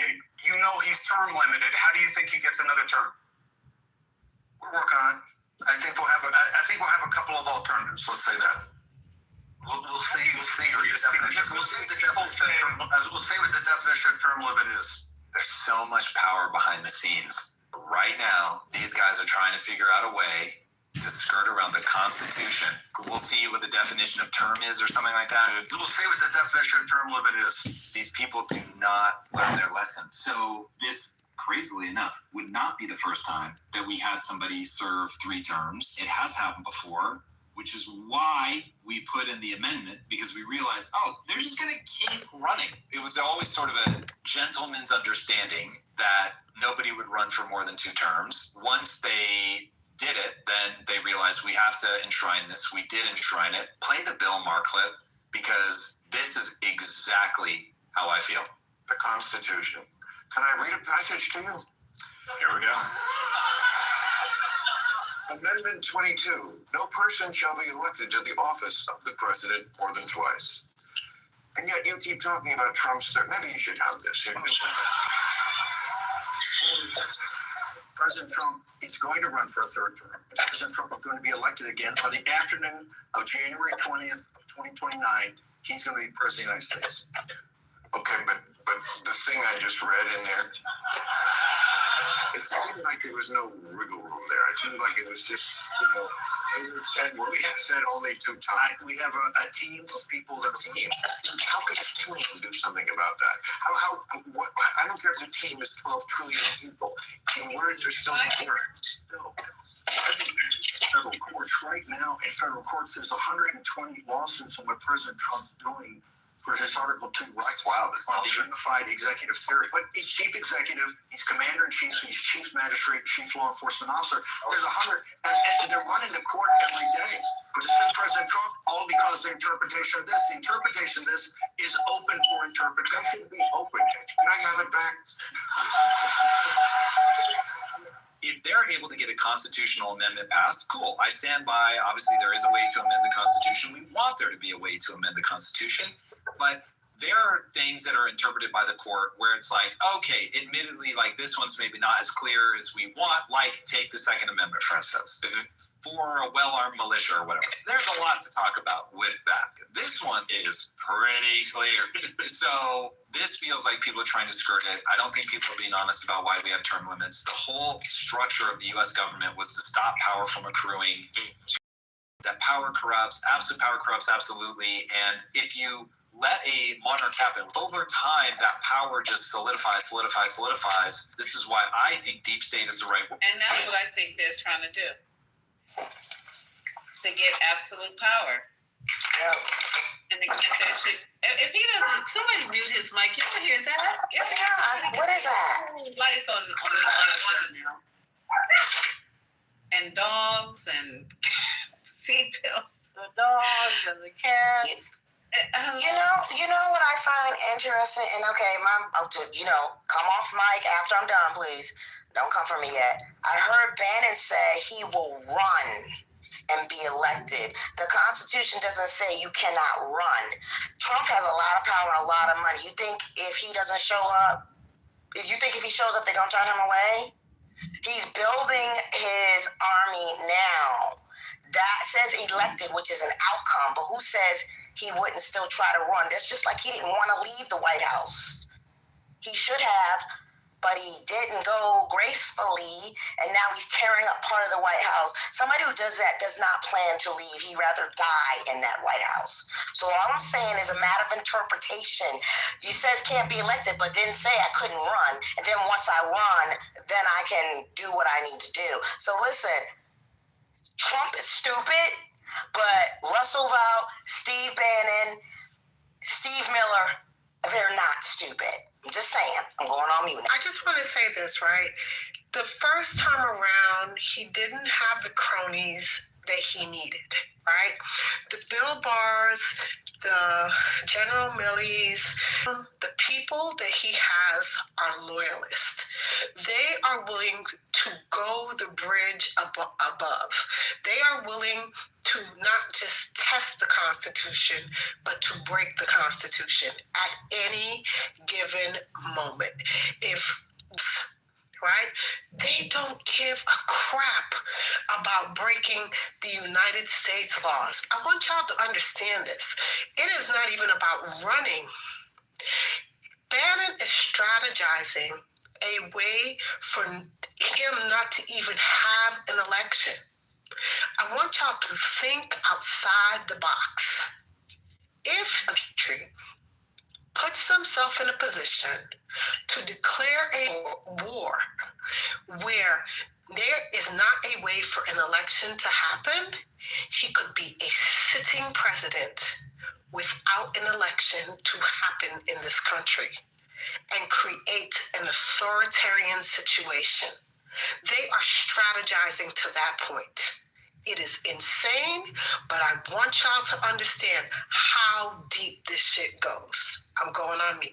Wait, Rez, isn't that what Benjamin Netanyahu? You can't talk after every speaker. Can you please? Just one second. Oh, I'm sorry. I didn't know you had anything to say. I was just clicking down on what you said before it got changed. Cool story. Yeah. Cool story.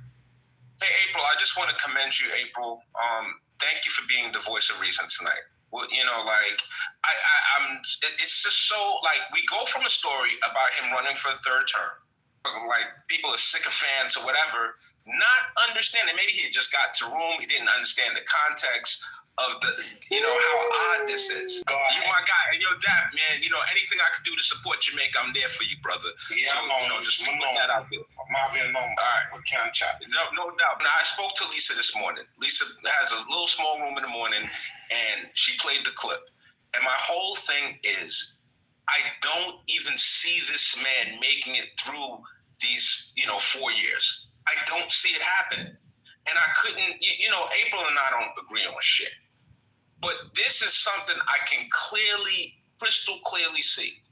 It doesn't make sense. They can do whatever they want to do. Unless they can resurrect the dead, there's no way this man is getting another 4 years in office. It's just not possible. And the amount of time, energy, brain cells that we've killed discussing this, it's a travesty. But God bless you guys. It's all good. Well, Mike, tell your president to stop talking about it then. Stop making national news. Tell your chief strategist to stop talking about it, making national news. That's what I think you should do, really.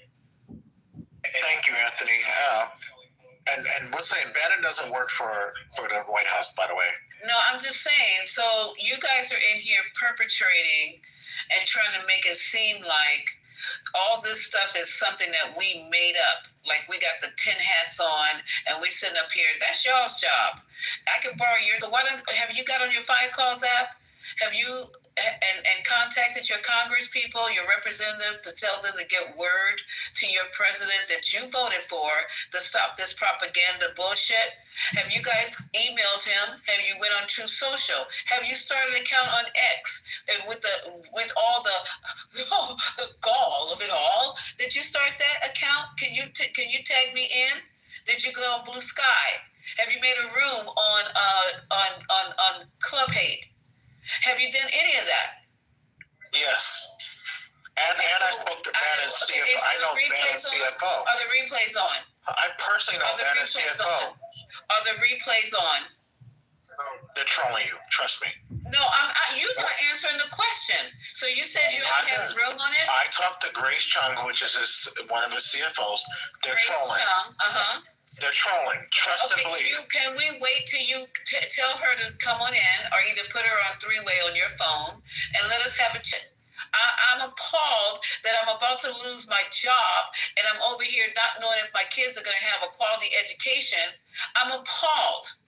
So can you please get him on the phone? I'm appalled that Social Security offices are almost shut down. I'm appalled that we have troops who are trying to serve this country on high alert and they're not getting paid. I'm appalled that 11,000 air traffic controllers have not gotten their check and working for a second week. I'm appalled, but he's trolling.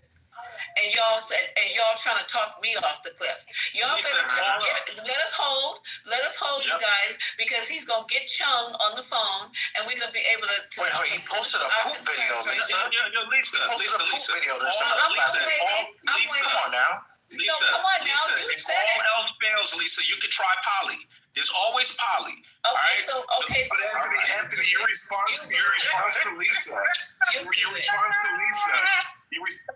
to Lisa was, he's old. He's old and he's not going to make it. Like, why isn't there's always time, Lisa. Your food stamps. I'm embarrassed for y'all. I'm embarrassed for you guys. I really am. And it's getting so to the point now where I'm worried. Well, I really don't care, but I'm worried that you guys' mental state is about to snap. They worship, who literally said he is the healthiest man alive, who literally just had a doctor's appointment, who had all his shots to say, right, to boot. Am I wrong, Lisa? Right? Tell me if I'm wrong. And you know how is he dying? Right, in one sentence and breath, and he's barely going to make it. But he is the same one that claimed to all his base, y'all MAGA followers, that he's the healthiest one y'all following. Are y'all following a dying man? I don't know if he's dying, but he's not healthy. But wait a minute, it doesn't make sense for me, because either he is the healthiest president ever or he's not, because this man literally just had shots. He just had a literal, He had his shots. He had his shots, and not only that, he just had his, he just had, not just the MRI, he just had his annual health, and your sec president. No, this wasn't his annual, was it? President got a wonderful rating that he is. Who cares? We have 2 eyes just like you do. Excuse me, but you can't come out in one breath and say that he won't make it through his presidency, but then in the next breath, you are saying that your president is the healthiest he's ever been. Make up your mind. Nobody ever said that on the stage. But that's what you just said. He won't make it. You won't make it through the presidency. Why can't we all agree on one thing? What is it? So Anthony, they want us to defend everything. Why are you talking? We're agreeing with you.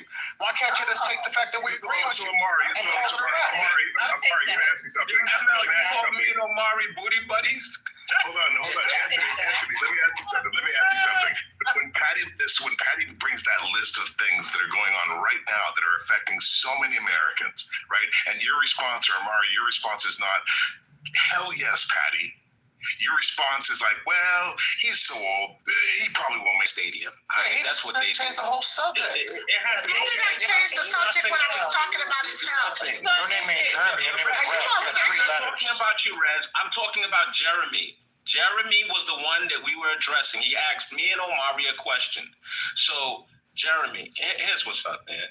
We can have ideological differences. Patty's entitled to her opinion. I'm entitled to mine. That was Lisa. Stop calling her. No. Jeremy mentioned Patty. I meant Lisa. I'm so sorry. I meant Lisa. I misspoke. My bad. I don't mind. All right. So no, I was just addressing what he said. Jeremy, it doesn't make me right. Okay, Lisa, you win. Yeah, Jeremy, it doesn't mean that my point of view is right. Jeremy, I don't have any special knowledge. I don't have, sight beyond sight. I'm one man with one opinion. I could be wrong. I might end up on the wrong side of history. This motherfucker ain't long for this world. No problem. Yo, April, that's amazing. No doubt. If you could give me the lottery numbers, for the upcoming lottery, I'd appreciate it. Because if I did, I wouldn't be giving nobody. Try AI. Try AI. All right, cool. Yeah, somebody here's what's up. Jeremy, it's about people for thinking differently. Anthony, you do that every second. Why you? Exactly. In the chat too. Do it all the time. Yeah. It's just hypocrisy. Call me a liar because I was somebody's point today. I want you guys to observe something. I want you to observe when Anthony Edwards starts with somebody first. It never happens. People will call you out. Tell me one thing I said about you today. You started calling me a liar. Okay, that's not an insult. What you said, I said to you, you're either... And I called you fat. No. It's not calling to question... I called you fat. How am I insulting you? You are fat. ML, no, literally I'm not. But that's neither here nor there, ML. You want to take a 2-year-old, 3-year-old, 4-year-old picture of you standing with You can stop. What are we doing here? Well, good, you lost the weight. Victimization? Do you feel like a victim, Anthony? What is that? No, Kenya, I can tell you why But you're centering yourself, so it sounds like Can we get back on topic? Thank you very much. Yeah, you're very welcome, Kenya. Anyway, so I called you. Jeremy, Lisa's trying to talk and y'all are all over her, bro. Give her back her room, please. Shut him up. You just telling me. She just wanted me to have the mic, y'all. That's all she was trying to say. Give Anthony the mic. That's all she was trying to, That was good. That shit landed. No, much love though, Anthony. But I'm glad.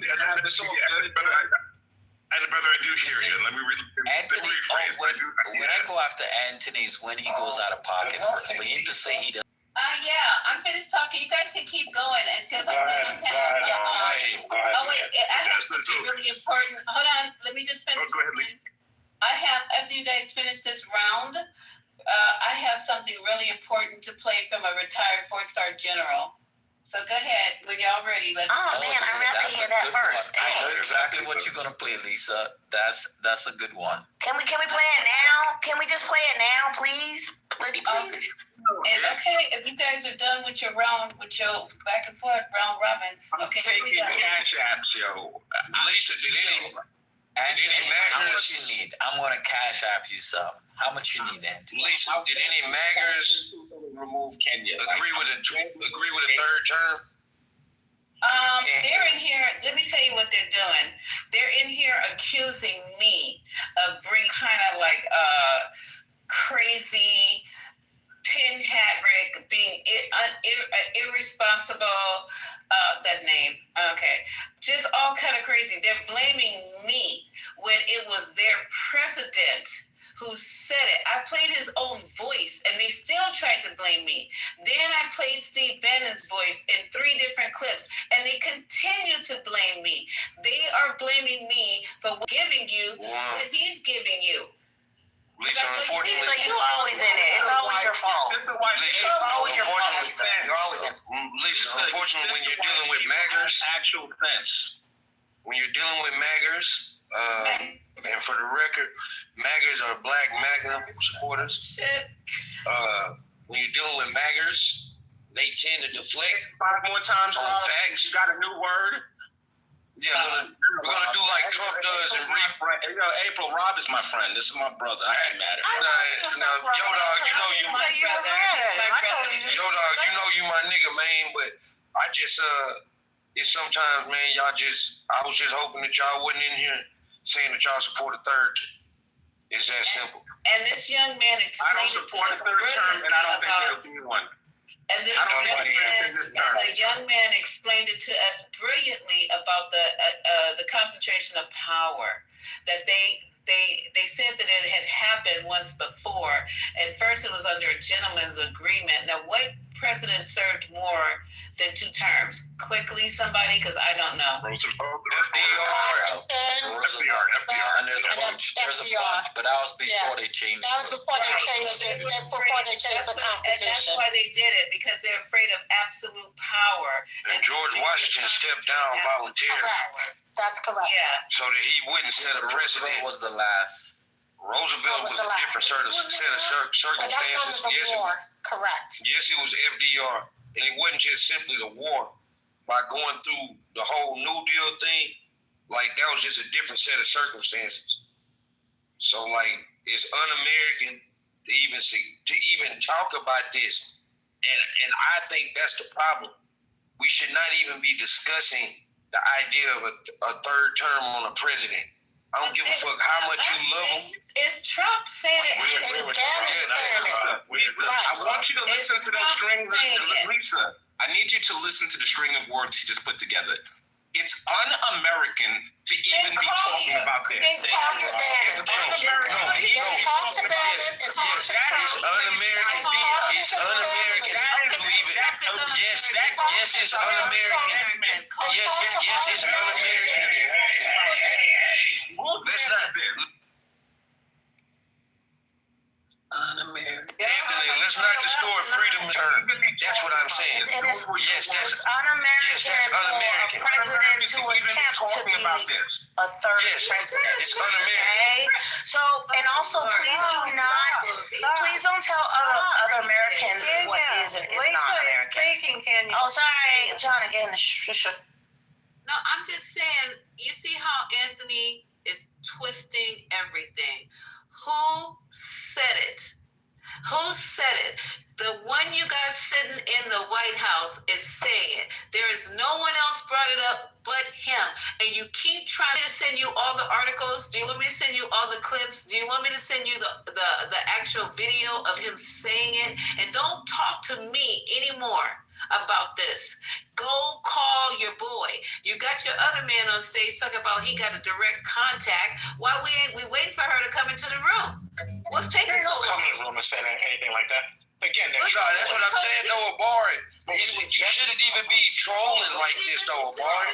We should not troll. Steve Bannon isn't trolling. The thing Steve Bannon is saying isn't trolling. Rob, we've been this is ridiculous. We don't agree. All the MAGA have not said that. That's not true. The MAGA's in this room listening. Did Rob say listen? No, they said I should shut up talking about it. No one said the word shut up either. It's not true.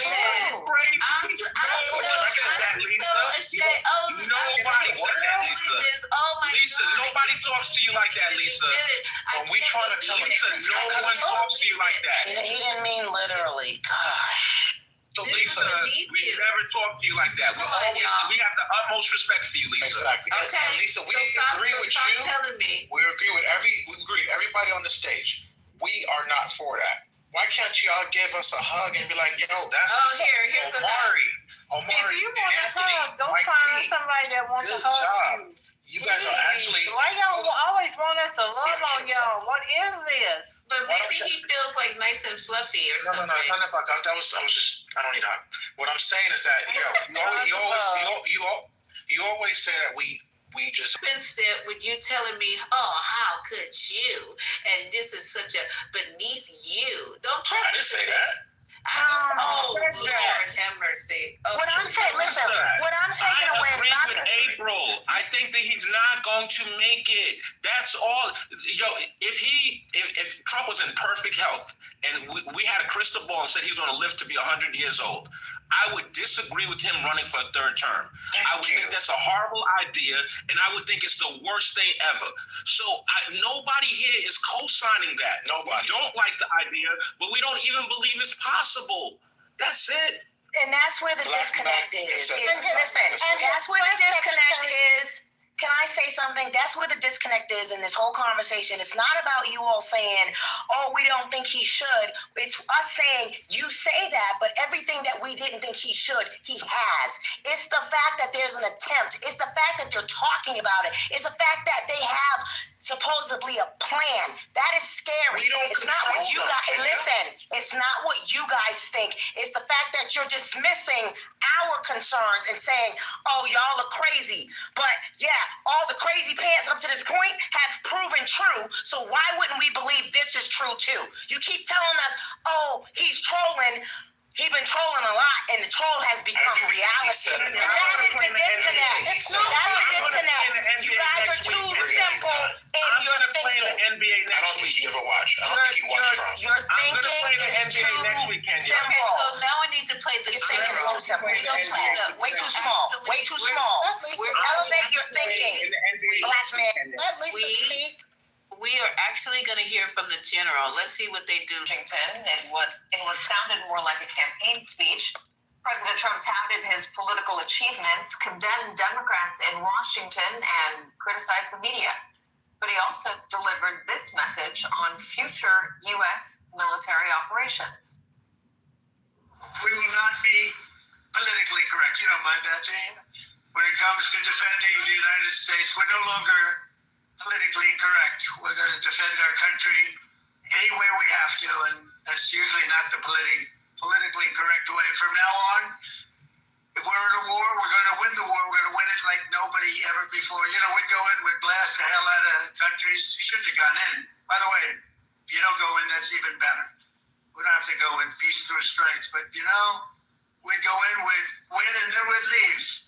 They used to say, to the victor belong the spoils. Well, we'd be the victor. General Barry McCaffrey, also with us, co-host of Morning Joe and staff writer for The Atlantic, Jonathan Lemire. Jonathan, what's with these political speeches in front of troops? Water's edge. That's not the case anymore.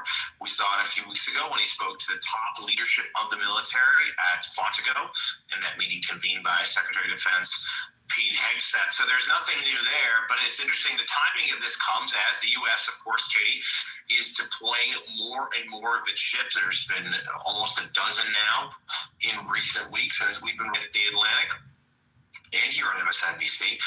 There have been suggestions within the administration that some of those strikes could move to land now. Now, the president, as you well know, Katie, you and I were both covering the 2016 campaign. He was really forceful, and it was a message that resonated with potential voters when he criticized the Iraq and Afghanistan forever wars, pledged he'd never do the same. He's not saying he'll put boots on the ground in Venezuela, but there does suggest the U.S. may involve itself more militarily there and do it soon. Yeah, it is strange because that was a pretty clear message being sent from his supporters. We don't want to be involved in everybody else's wars. We've got enough going on here. We don't need to be America or the world's policeman. General McCaffrey, though, it doesn't sound like that's what Donald Trump believes any longer, as Jonathan is just mentioning, from the rhetoric that he's giving not just to those troops in Japan, but the speech to the military generals, the way he talks to reporters, how he refers to what's happening in Venezuela. Constrained, and I think when you take that presentation aboard the here in Tokyo Bay, which sounded unhinged and was cringeworthy, and had the Japanese new woman prime minister present. Well, that's the other thing, there is a widespread feeling among some in the military to push back against what they consider woke strictures on the armed forces. So we got to be concerned about this. If that speech in Tokyo aboard a carrier had been made by a military officer, he would have been canned and court-martialed for violation of politicization of the military. But we've got a real problem. This message is being heard, and people are responding to Trump's rhetoric. Okay, we need to find that, because I don't know what. So the general said it was cringe-worthy. Can I explain? We need to find that clip. Can I explain? USA. Okay, no. So can I explain? Not right. Go ahead. That is called a captain's mass, right? In the Navy, right? A captain's mass is the equivalent of the Army's Article 15. That is basically calling yourself cheering on political sides when we are apolitical in the military. We are not supposed to literally take any political side when it comes to any kind of policy in the military. And that is what General McAfee is talking about. And I get it. And it is disgusting. It is very ridiculous. And what I just heard was deplorable on every frigging level. You guys do not understand that I said this earlier in this room, that he is pushing us into a military situation, and you all laughed. I had not even heard this tape. So this is what I was talking about, that he's pushing us into a military state. And this is a part of authoritarianism 101. But you don't get it. And you will never see it from my eyes because you've never been down this road. But this is what happens to a lot of countries that we have literally fought in and fought to try to not allow when their democracies have toppled. Y'all don't understand it. You have no freaking clue. Because they never served in the military. That the part, military needs ML. Go ahead, clean out the high brass no that Trump has put in there. Oh. You supposed to, as I in the military, we never talk politics because we were apolitical. That was not we didn't get to, and the fun is that what Trump is doing is trying to politicize the military and try to do all this stuff. It's only going to affect the morale and discipline of the military for a long time, especially when you have majority of the people who are joining the military now, a bunch of racist people. Here's what's going to happen. They're going to end up with the same situation before, which it's going to take years and years, ML, of trying to fix this situation that he is creating, because when they have to now put the military branches back together, it's going to take years of fixing this as far as policy and procedure. They have no idea how the military was. Exactly. Y'all don't understand about team cohesiveness. None of it. And the thing about it is that going into battle, that should never be a point of contention or issue. You gotta have each other's back when you get into these situations. When you're in a firefight, y'all don't have a fucking clue. You gotta have each other's back. This is history. Centuries of the history in the military. How you make a team mission focused and pinpointed accuracy on whatever goal you set. Because the mere fact, you don't want people second guessing themselves or second judging their team members. You just want them to run and do as you're told and focus on the mission. But the thing about it that when you guys think about, Trump's this, he's brandishing this, he was in Japan at a military base speaking about politics. two active duty military people. Right, and he had them cheering this shit. Have some positiveness now that we're not talking about his health and running for a third term. I'm sure these MAGAs in here are going to be in 100% agreement. He knows what he's talking about. So for all you folks who are non-military, please, I'm going to ask you not to jump off mic on this. If you have never put a uniform on and you have never served, this is not your lane to have this conversation. But I could find a military person that has served and play their tape too. Because there are Trump supporters who are generals too. Let's not act like they're not generals that are Trump supporters. There's enough. Omari, how many every day? They are on Fox News every day. That are generals. I mean, Flynn's a general. And Flynn was supposed to be in prison. Flynn was fired. Exactly. He's still a general. His brother, Charles Flynn, I've worked with his brother in Hawaii. He used to be in USAPAC. He's kind of cuckoo for Cocoa Puffs. Like, these motherfuckers are crazy. He was crazy. You know, he spoke at the warrant officer's birthday. We had to go to the warrant officer's birthday with this dude. He started talking about communism in China. And it was the fucking warrant officer's birthday. This dude is weird. The whole Flynn family is fucking conspiracy theorists.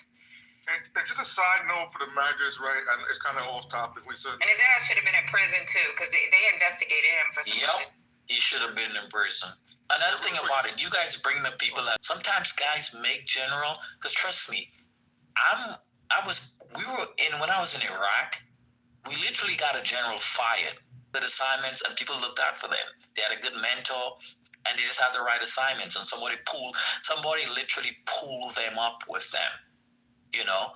And like I always said, I always tell my troops that, I remember one time I was commander and I was deployed and my troops were complaining about my first sergeant. And then it really made me dawn on me that my relationship with my first sergeant is not the relationship that he has with the troops. With me, it's an upward relationship. So it's respect. With the troops, it's downward. He maligned them whenever he got a chance, fighting wars. And you guys don't get that. And the thing about it is that you guys have never been to war. You guys have never been in a battle. You guys have never returned fire. You guys have never done any of that shit. And to be disrespectful, but you guys want to tell Hagsaf hasn't done any of that shit at all. And especially when people talk about J.D. Vance was in the Marines, he was a fucking reporter. Right. And he did one tour. He never went to war. Never did any of that shit. Hagsaf too. So when you guys talk about the thing about Hagsaf was a fucking captain. He was in the green zone for 5 months. ML, I just want to know. I was asking ML. He made a statement. Is it okay for people that have been in the military to criticize other people in the military service? I just want to know if that's okay. Yeah, of course. I answer for him. Well, yes, in his capacity as me, yes. It's putting all our safety at risk. Right. It's not just mine. It's all of our safety. Because the fact is that when the military becomes a cesspool of racism, and the fact that people who join the military cannot trust their brother and their brethren, because that's what we're brothers in arms, cannot trust the guy next to them because you know that he's openly racist in the military, and then you have to go into a battle zone with that guy. What do you think happens to that mission? And you guys, there have been plenty of, you know why we lost? One of the reasons we lost Afghanistan was the fact was that, you know, because there was a lot of racism within the ranks. So you kind of have that should have been won because they were divided among racial lines. And then you try to pull them and go into a battlefield. So you're like, I'm not taking that hill. You take that fucking hill. You know, because we're not on the same team. You watch my back. Fuck, man, I'm watching the guy who I know is not racist back. You a racist motherfucker. I'm not watching your back. You understand what I'm saying, Anthony? What happens on the battlefield? Wait. I need to address. What happens on the battlefield? I need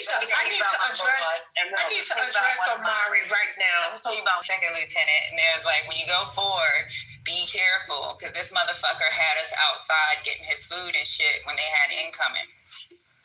One of the lieutenants that was in the rear that came back early, he got fucked up, right? So when I went forward, like, he didn't do that to me, but I heard like music, like I heard him playing his racist ass music, and I think he just gave me a pass. But he did a lot of shit to them young lieutenants that was out there. Like he'd have them go get his food. We'd have them go get his food. We were in Rocket Alley. Rocket Alley is Fob Falcon, Rustamaya, and I can tell you, I was so skinny when I came back from that deployment because I wouldn't eat food. Like he'd have them go get me food. This how fucked up this shit was. This is a white dude that was racist as fuck. Listen to racist ass music. He wrote me a great ass OER, but at the same time, I knew he wasn't right. Like he would ask me questions like, "How come the black girls can't grow their hair? Can you teach that black girl how to grow her hair?" That's what the fuck he would tell me. Or he would tell me, "Why do black people and I was young and I didn't know no better. I'd be like, "Sir, I can't tell you why you think they can't grow their hair." Like it's really bad when you have that type of leadership. When you got that type of leadership, you put a lot of people in danger, and he didn't give a fuck about the black officers at all. Yep. And that's what I'm saying. So y'all don't have a damn clue. Hold on, right? They don't have a clue. They don't have a clue, Mel. Wait a minute. Because I want to add to this conversation because Patty, I feel your pain, right? I was a young black armorer. My first time being an armorer. Right? And I was doing a weapons turn-in. And I told this young guy, a white young guy, he literally threw his M16 at me, and told me, "Nigger, you better take my weapon." After I looked in down the barrel and it was still full of gunpowder.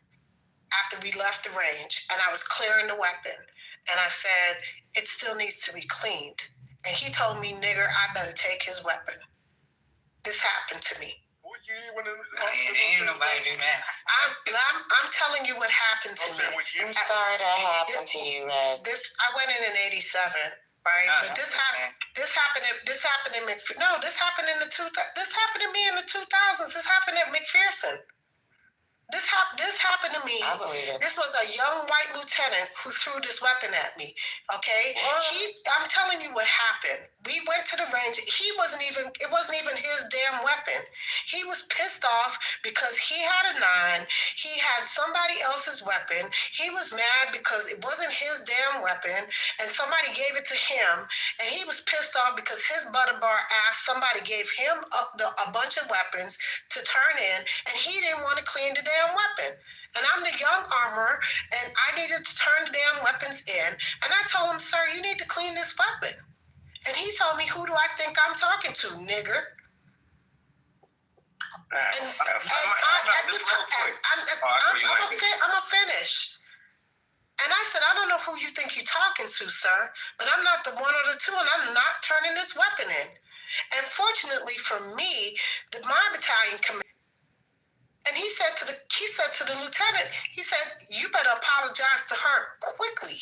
Oh, fuck. There's a whole regulation for that. That's chapter. That's what I'm trying to tell you. This is right, and it was a whole situation that went on, and he jacked that lieutenant up because that lieutenant looked at him like, who did he think he was talking to? And I'm telling you, it happened right there in that arms room.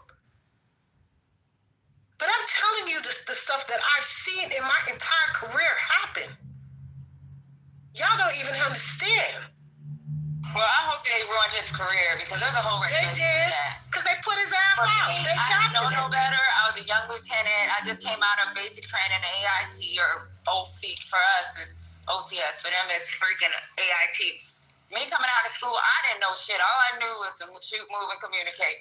But as I got older in my career and I learned the regulations, I know damn well somebody ever asked me about how black women grow their hair, it's a wrap. No, they shot his ass out. This is the shit I'm talking. Body hair drug. So it is always the lieutenants. So I was at the PX at Kunsan Air Base, and I see this lieutenant having one of my black troops just saluting him. So the point is that he had on a parka. So you cannot see his rank on the parka, because he had the hood on and there's no rank insignia on it. It's fucking cold as hell in Kunsandra in the winter. And I'm seeing this kid, and I know the kid because he works for me. saluting this guy, just keeps on saluting him. What the fuck is going on over there? So I walk over and I said, oh, excuse me, what's going on? He goes, well, sir, mind you, he's in uniform. He didn't salute me. So I'm going to get to that. He said, well, this airman failed to salute me. So I said, so you making him salute you how many times? Well, I told him he needs to give me 100 salutes. So I said, okay. And I said, now, Bunny, what happened if I did the same thing to you? He goes, what are you talking about, sir? I said, I walked up on you. You didn't salute me. Because a lot of people, if you're black, they don't assume you're an officer. I said, you know I was black. I didn't say that, but I was like, okay. So I said, yes. Now, but I won't be an ass to you because you're an ass to this airman. But this is what I want you to do. If he saluted you 100 times, you know what's the requirement as an officer when somebody salutes you? You salute them back. So you better return every last one of these salutes. And that motherfucker stood there saluting my airman 100 fucking times back. Woo! I love you. That's fucking amazing right there. I love it. That's how you do that there. Period. Indeed. And that's why I have the much respect for senior fucking damn officers. Black senior officers. Because they've always had my damn back. Period.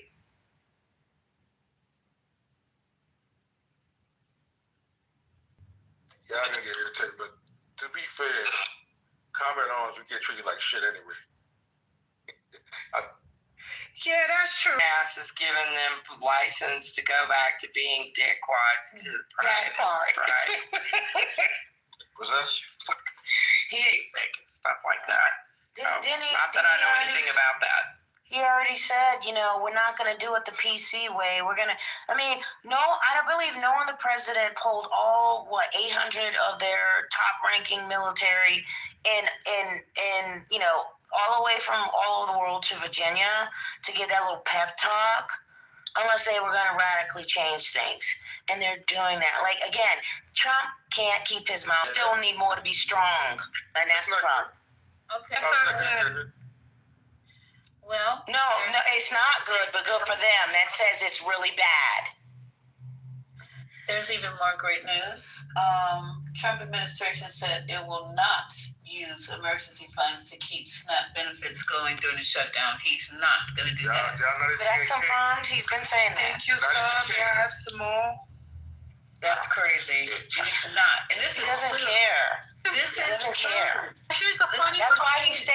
That's why he's staying out of it, because it can't come back to him as his fault. But this is a lie, because here's the thing.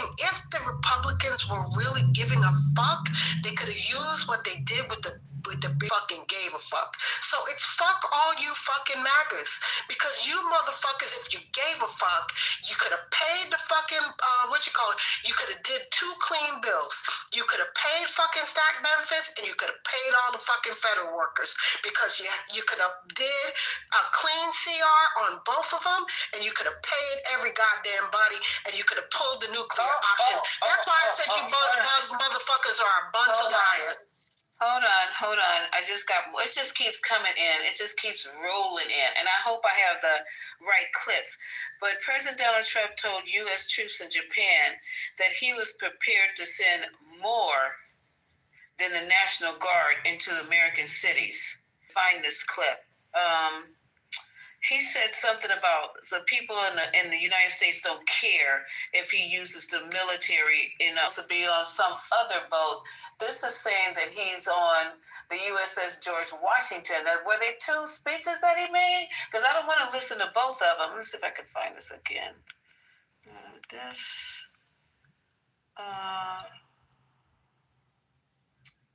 Four strikes, 14 people dead. God, I can't even find it now because I clicked on top of the 43 that have already been I'll stop it, because this is some crazy stuff going on. We should be very concerned, very, very concerned about the rhetoric that's. Can you reach your mic for me? Thank you. The rhetoric that's just being completely revved up here. It's just getting out of control. And any maggots want to talk about this? Y'all silent? It's past your bedtime? You need a snack? Warm milk? I'm sorry. Wait, I do have so what's a the question? How long do y'all think that... Lisa, what's the question, Lisa? Okay. Lisa, what was the question, Lisa? He's talking to the military and he says, I'm paraphrasing because I lost the article. I'm going to try to find it. He said that it's okay for me to send more than just the National Guard into the streets of the United States. And then he said, people don't care if I use the military on the streets of the United States. Anybody got a problem with that right now? I'm paraphrasing because I just slipped the article. I swiped it and I lost it so I can find it. I hope you can find the actual article, but to see your question, I don't, unless it's the comment. Patty has mentioned this act a million times. Unless it's something having to do with like very narrow circumstances, I don't think he could do that. He only needs the insurance of the guard. Yeah. I thought it was. Okay, Ramona, thank you. Thank you, Ramona. I appreciate you. You're the best, Ramona. Yeah, so with that said, I wouldn't be a supporter of it if it doesn't meet the narrow circumstances allowed by the law. Looking for article or clip? This one, that article is coming from Fox News. So what about the pay raise? Okay, and let me see the one about the more than the National Guard. It's the New York Times. So if I have to pay, y'all will not be hearing that tonight. I support it. Look at the one in the chat. You said you support what? Really? Regarding? Didn't I tell you? Ticket. Oh, okay. Yeah, Did you say you would support it? Oh, I remember you, Jordan. Go ahead, Jordan. Go ahead. Go ahead. Hopefully in a good way. No, get your thing. No, I mean, other than the moment when Trump had made a statement where he didn't get the privilege to go to the island, that's where I was like, okay, hang on, pause. You can't say that. That's wild as fuck. Other than that, I mean, I don't really see what he's doing wrong. And wait. Hang on. When I say that, what I mean is my perception right now, but I'm willing, I want to see what other people's opinions are because maybe I'm not seeing things completely clearly. Apparently, according to you all, I'm not. Well, it sounds like you're seeing it through Johnny Walker. What he's doing in Venezuela right now, is that legal? What's he doing in Have you not been seeing what's been going on with That's the problem. I've heard things here and there, but this is the problem. This is the problem right now. What, people conversing? No, you don't do your own research. That's what's going on in the world right now, and you don't know. That's the problem. What happened is they saw something that they said looked like the Lockheed Martin monster, right? Oh, the Loch Ness monster? Yeah, so they've been... I thought that was in Scotland. That's what I thought too, but they've been dropping bombs in the water over there. So that bitch is doing that, and that just seems so, like, Jesus Christ, like, that's wild as hell. Like, that does not make any sense. Are you saying you don't know about the 57 people that he's killed just because he suspected that they had drugs on their boats between Venezuela, Colombia, and their craft? Not confirmed but to you. Confirmed that they were dead. It was just a Loch Ness Martin. Oh my God. And they got blown to smithereens, so any evidence was blown up. Omari, you blow up the evidence, you can't prove it right or wrong. Omari, you are so lost. I get how that makes sense. Omari, you are so lost. It's unbelievable, bro. Or you really got to be playing dumb. Like, you don't understand the fucking connection between a lot of things that go on. Like, ML, let's say that. There's a narrative. I'm not talking to Jordan. Hold on. ML's brain works, so let's put two and two together. ML, who has the contracts right now for drones in the Caribbean? Who has the contracts for drones? Yeah, in Haiti. Our friend Eric. Are you serious? Right? Yeah, Prince. So you're trying to get him to big up on you. So Eric's black. Hold on. Serious? This past weekend, eight kids were killed by drone strike at a wedding or a birthday party. Is this Afghanistan all over again? So when people in this room who are so fucking ignorant say all these things about immigrants coming here, and people say, well, the U.S. fucks up their country, that's just one more example. Because guess what? Haiti doesn't have fucking drones. You know who had a 10-year contract with the drones? Eric Prince, the former founder of Blackwater and Z. Yep. Yeah, there's you got on your fucking news channels, all right? Hey, I managed his contract when I was in Afghanistan. Yeah, they were fist. You had people driving a shit truck making $300,000. Very. Can I ask a question real quick?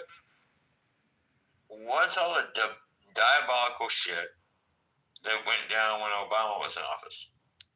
Or Biden? No, we're not going to do what about it. We don't get off track in this room. No, what about it, sir? Okay, we're not talking what about it. We're not doing it. Fuck out of here. We're going to bash Trump. That's it, Jordan. You're not talking that shit because you don't know what the fuck you talking about.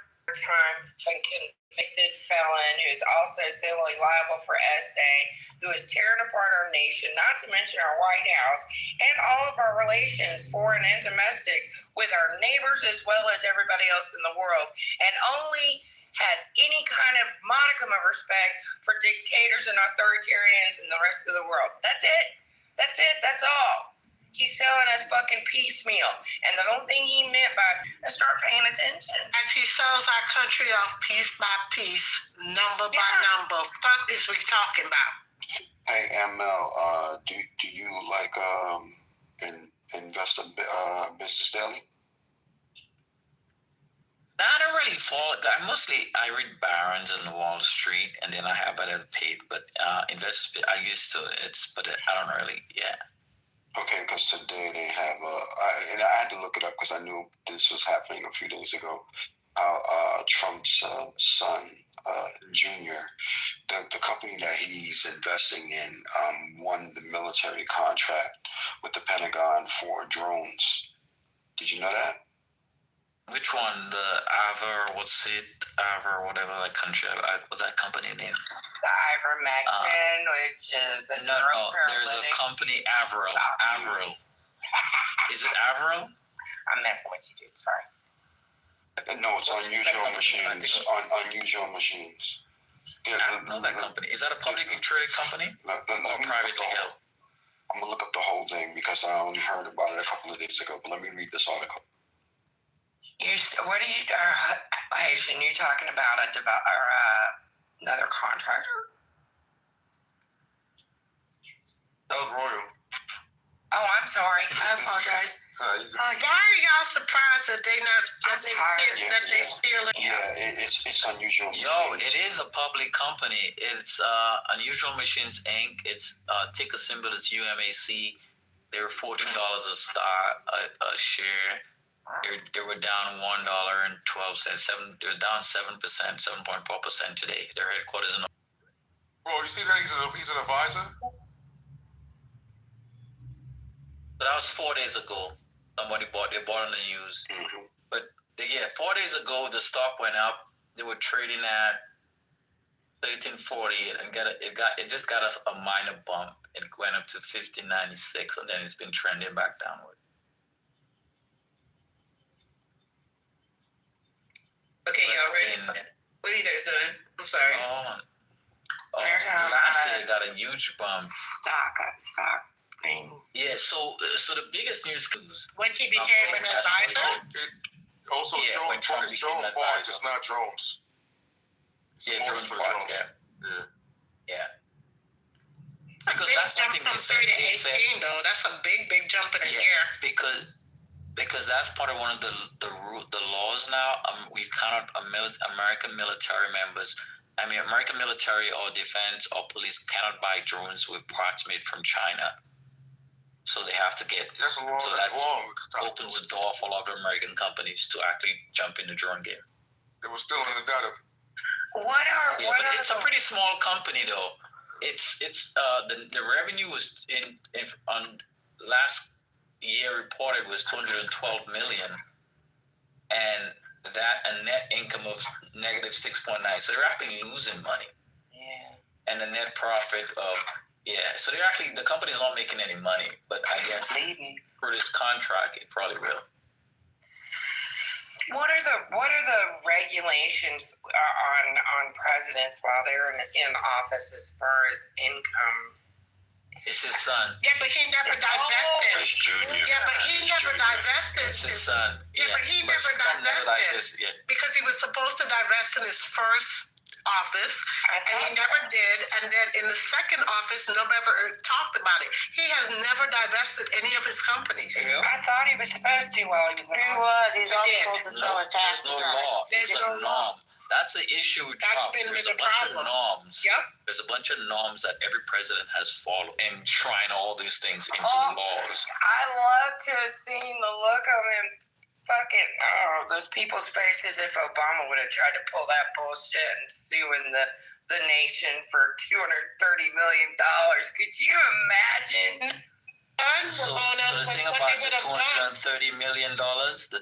$230 million, it only became public because somebody leaked the information. So Trump has been negotiating with Justice for this.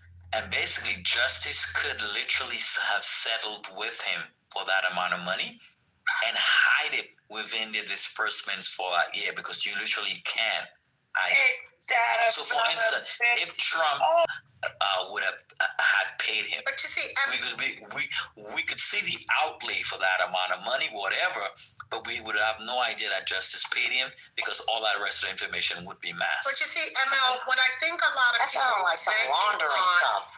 Yeah, but I think what a lot of people were banking on ML, right, was the emoluments clause, right? Because if you remember, Norm Eisen had sued him under the emoluments clause, right?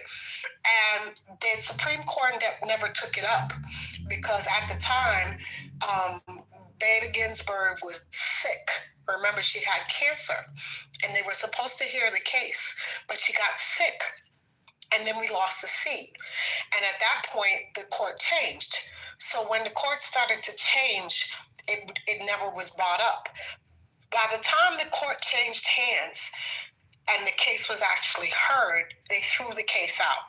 So when Norm Eisen actually got an opportunity to try to argue it, he lost he lost his opportunity to even, So when the courts changed hands, they tried to say, this didn't really fit the argument, blah, blah, blah, all this bullshit.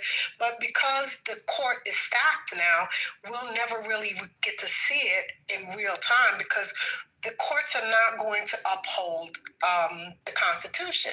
So that the emoluments clause really would have been the test as to see whether it would have upheld. So really, that would have been the true test between that and the Hatch Act if it had been used correctly. Does that make sense what I'm saying?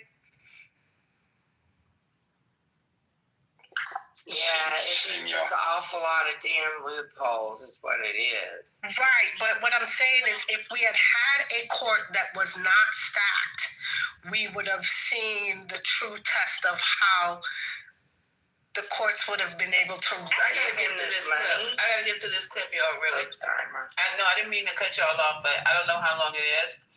And we gotta hear him say what he said about using the military on American streets. Oh, go for it. I hope this is the one, because I already didn't get a chance to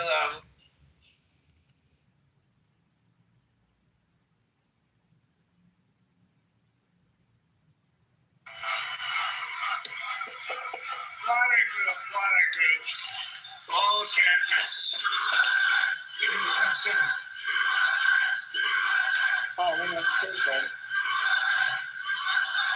Well, thank you very much. A big hello. This is a special group of Patriots, champions, winners. You are winners. So I'd love to have your job.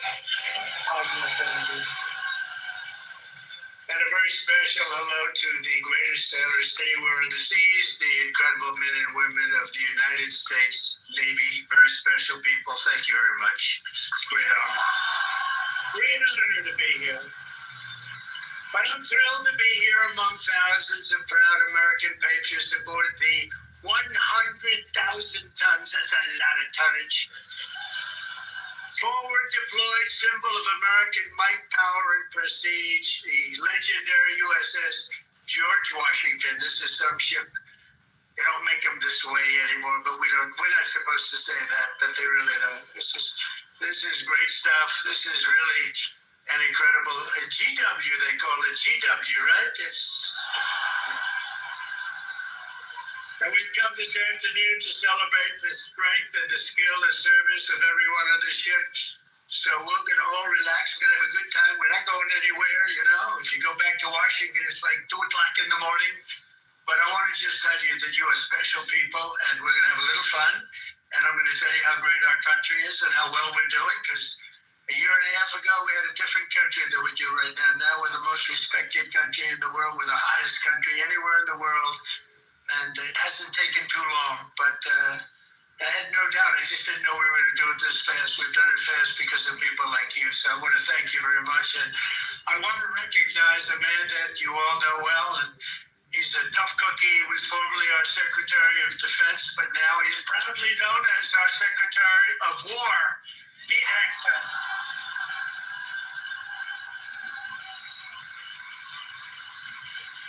And, you know, I don't say this. He gave up a hell of a job. They were going to pay him millions of dollars. They didn't want him to leave, that crazy fox. They didn't want him to leave.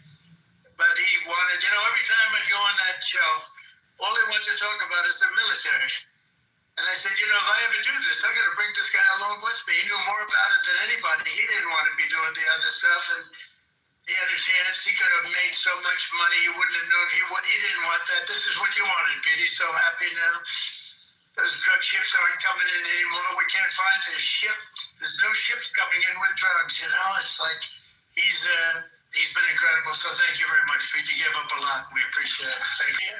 When it comes to defending the United States, we're no longer politically correct. We're going to defend our country any way we have to, and that's usually not the politically correct way. From now on, if we're in a war, we're going to win the war. We're going to win it like nobody ever before. You know, we go in, we blast the hell out of countries. Shouldn't have gone in. By the way, if you don't go in, that's even better. We don't have to go in peace through strength. But you know what the hell they were doing. If you are sleeping in a position like this, you are wrecking your body and your breathing. Obstructive sleep apnea happens when your upper airway. But we're also very honored to be joined by hundreds of our incredible Japanese partners, and they are incredible. Thank you very much.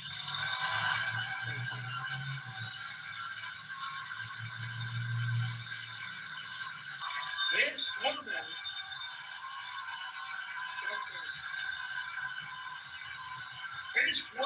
is a winner. So, you know, remarkable relationships in the entire world. Really, there's never been anything like it. Born out of the ashes of a terrible war, our bond has grown over 8 American sailors stationed in this beautiful country. Let's hear it for our allies and the Japanese self-defense forces and all of the Japanese people that we love and respect. And I have such respect for Japan and the country. And now I have a really great respect for the new and incredible Prime Minister. I have to say this, the first female Prime Minister in the history of Japan. Madam Prime Minister, President, and thank you all. So, 強く、本日、米国のsemi-quincentennial anniversary. As we celebrate the important milestone, I'm truly honored to have this opportunity to deliver remarks with President Trump aboard the aircraft carrier USS George Washington, a symbol of protecting freedom and peace in this region. If you are sleeping in a position like this, you are wrecking your body and your breathing. Obstructive sleep apnea happens when your upper airway repeatedly becomes blocked. まず何よりも日夜、我が国と地域の平和と安全のために尽力してくださっている自衛隊員、そして在日米軍の、I can't. There we go. But it's the first. If you are sleeping in a position like this, you are wrecking your body and your breathing. Obstructive sleep apnea happens when you're... It's the first batch of missiles to be delivered to the Japanese self-defense forces for Japan's F-35s, and they're coming this week, so they're ahead of schedule. So I just want to tell Madam Prime Minister, they've been waiting for those missiles, and we got them here right away as soon as I heard about it. I want to thank Senator former senator, a great gentleman, by the way. He was so popular, but I took him out and I made him Secretary of State. I think he was born for it. Marco Rubio, thank you very much, Marco. Where are you, Marco? Great friend. Great job. He was born for it. Ambassador George Glass, thank you very much, George. Good job you're doing. Thank you. And many of our outstanding uniformed leaders with us today, including the head of the Indo-Pacific Command, Admiral Samuel Papero. Where is Samuel? Hello. Good, but these are good-looking people. Make a movie with these guys. They're like Central Canada, this group of people. Commander of the U.S. Forces Japan, General Stephen Just. Thank you, Stephen. Thank you very much. The commander of the 7th... Oh, that's a big deal. So I think you want to switch jobs for 1 week, only for 1 week, all right? 7th Fleet, big stuff. Vice Admiral Fred Kacher. Fred, thank you very much. That's great. And the commander of Carrier Strike Group 5, Rear Admiral Eric Pappy Andoze. Hello, Pappy. That's great. Good. Thank you very much. And of course, we can't forget about your command triad aboard the George Washington. There's nothing like this one. This is a beauty. And I hear your commanding officer's a big Alabama football fan. You know, I love Alabama.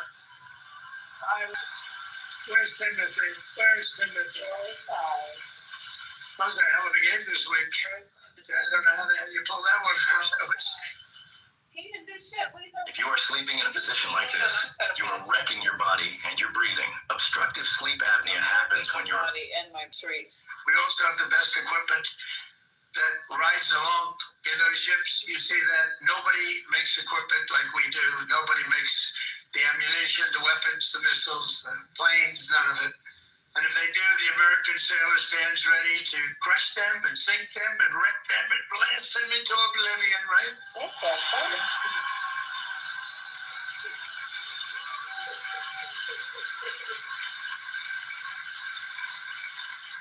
And that's a terrible statement for me to make. That's the end of it, because everybody said that. If you are sleeping in a position like this, you are wrecking your body. Even the commercials want to cut his ass off every 5 minutes. That's because she's fast forwarding. Yeah. Oh. Immediately get the Nobel Peace Award. That takes me out of the running, but that's the way. That's the way it is. The United States is blessed with the strongest and most powerful military in the history of the world. There's no military like our military, not even close. Nobody has our weapons, and it'll be stronger and more powerful than ever before very soon. You know, we just approved the biggest budget in the history, over $1 trillion. Over $1 trillion. We have the best ships, the best airplanes, the best submarines, the best technology. But above all, we have America's military. It's the best people. It's all about the people, ultimately. You have to work all of that fancy stuff that we make better than anybody else. The fact is, we do make the best weapons, but if you don't have looking people, too many good-looking people. I don't like good-looking people. Oh, my God. I never liked good-looking people, I'll be honest with you. I've never admitted that before. But see, I'm allowed to, you know, we wanted the Supreme Court to think based on merit. You know about that, right? Merit. Everything now in our country is based on merit. And that's why I look at you and I see nothing but merit.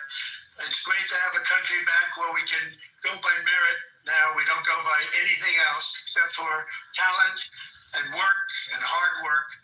And it's such a big win. That was such one of the most important wins. And the will, patriotism, and spirit in your hearts is our single greatest weapon. The strength that you have is unbelievable. That's why, as we make a record investment in our military, we've never spent so much, and we've never spent it more wisely, because now we watch it. We spend it properly.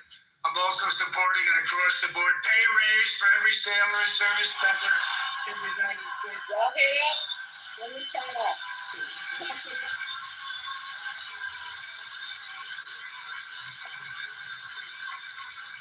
Now, if you don't want it, you want to give back to your country, just let us know. We won't give it to you. Is there anybody in that category? Huh?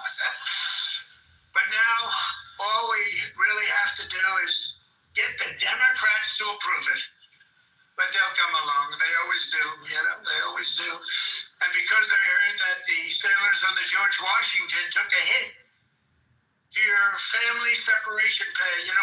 talking about, right? You took a little hit to be here, right? By returning to the port, you returned early for this event. I am delighted to announce that as your... If you are sleeping in a position like this, you're wrecking. I'd rather listen to the commercial. Obstructive sleep apnea happens when... I need a boss. I don't feel like your boss. I guess it's take longer. At least you'll be happy about this one. At my direction, we're going to make sure that you receive the full amount that you were owed for the deployment, and we're not going to deduct any. Tell the people that I love so much. You know, they sit around the table. They have all those beautiful stars and stripes. But I'll tell you what I love. I always love the admirals. I love those uniforms. And I look at these guys. I don't think I would have done very well if I had to compete with these people. They're too good. But I always felt that the Navy is a very special group of people, and I see it when I see you. I see it over the past 11 months. The spirit of our military has been soaring like never before. You know that. The spirit of our country has been soaring. After years of recruiting shortages, and those Marines are we had been, it was embarrassing, frankly, during my campaign. About the Navy. Before the election, November 5th, after that it all changed. After we won, it all changed. And now we have waiting lists with record numbers trying to join the U.S. Navy and all of the armed forces. We have literal waiting lists, and I'm pleased to report that 2025...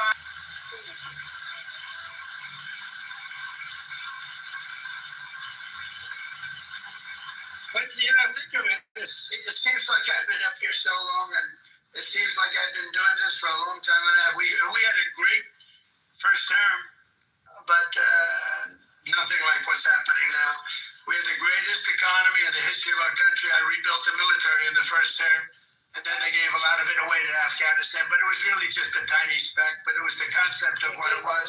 But we rebuilt the military, and we did so many things in the first term, but we're blowing it away right now. But think of it, just 1 year ago, I was in the middle of a campaign. Can you believe that?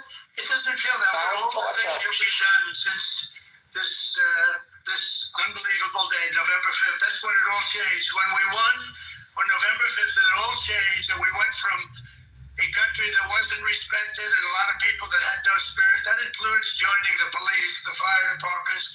They didn't want to join. After that, he started joining, and it seems like... Okay, I think... If you are sleeping in a position like this, you are wrecking your body and your breathing. Obstructive sleep apnea happens when... That's the last commercial I'm doing. 10 years ago, not less than a year. Think of it, less than a year ago, I was campaigning. You know, we won the second election by a lot, so we had to just prove it by winning the third by too big to rig, I called it. We were in big, big trouble. But the new recruits, every sailor aboard the ship, has answered a sacred call of duty to cross any ocean, fight any battle, and defend America and its allies with unwavering resolve. As you know, the George Washington is the only aircraft carrier on Earth that is permanently stationed overseas. It's permanent. Now, if you'd like to take a trip back to America, let's do it one time. Well, I'll join you. I'd love to join you. You know, when I landed on this, it doesn't feel like a ship is solid. This is a solid piece of stuff. These 4.5 acres of power and steel are the front line of American freedom in the Pacific. Every day you're taking risks to keep our country safe and to think of that. That's pretty good. But I just left Malaysia thinking because they helped us very much with one of them, and actually for even a second, they're great people, and they sent their regards. I spent a day there with the Prime Minister, and we had a good time. But you carry out your mission bravely, you carry it out brilliantly, and on behalf of all Americans, I just want to say, and I came over to say it loud and clear, thank you very much. Thank you. Thank you. Incredible people. You are incredible people.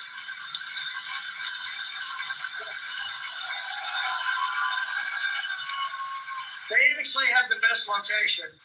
Because if they're really good looking, they end up in Hollywood. You know, you're not going to, you have a great look, but you're not going to end up. Lord, please help me. Jesus, take the wheel. I don't want to hear no more. But 2 years ago, That's a mic control. The commander-in-chief is talking.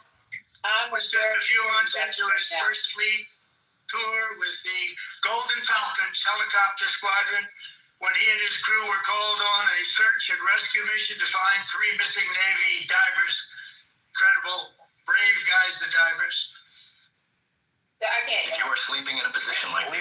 if you're going to the money. I have to tomorrow.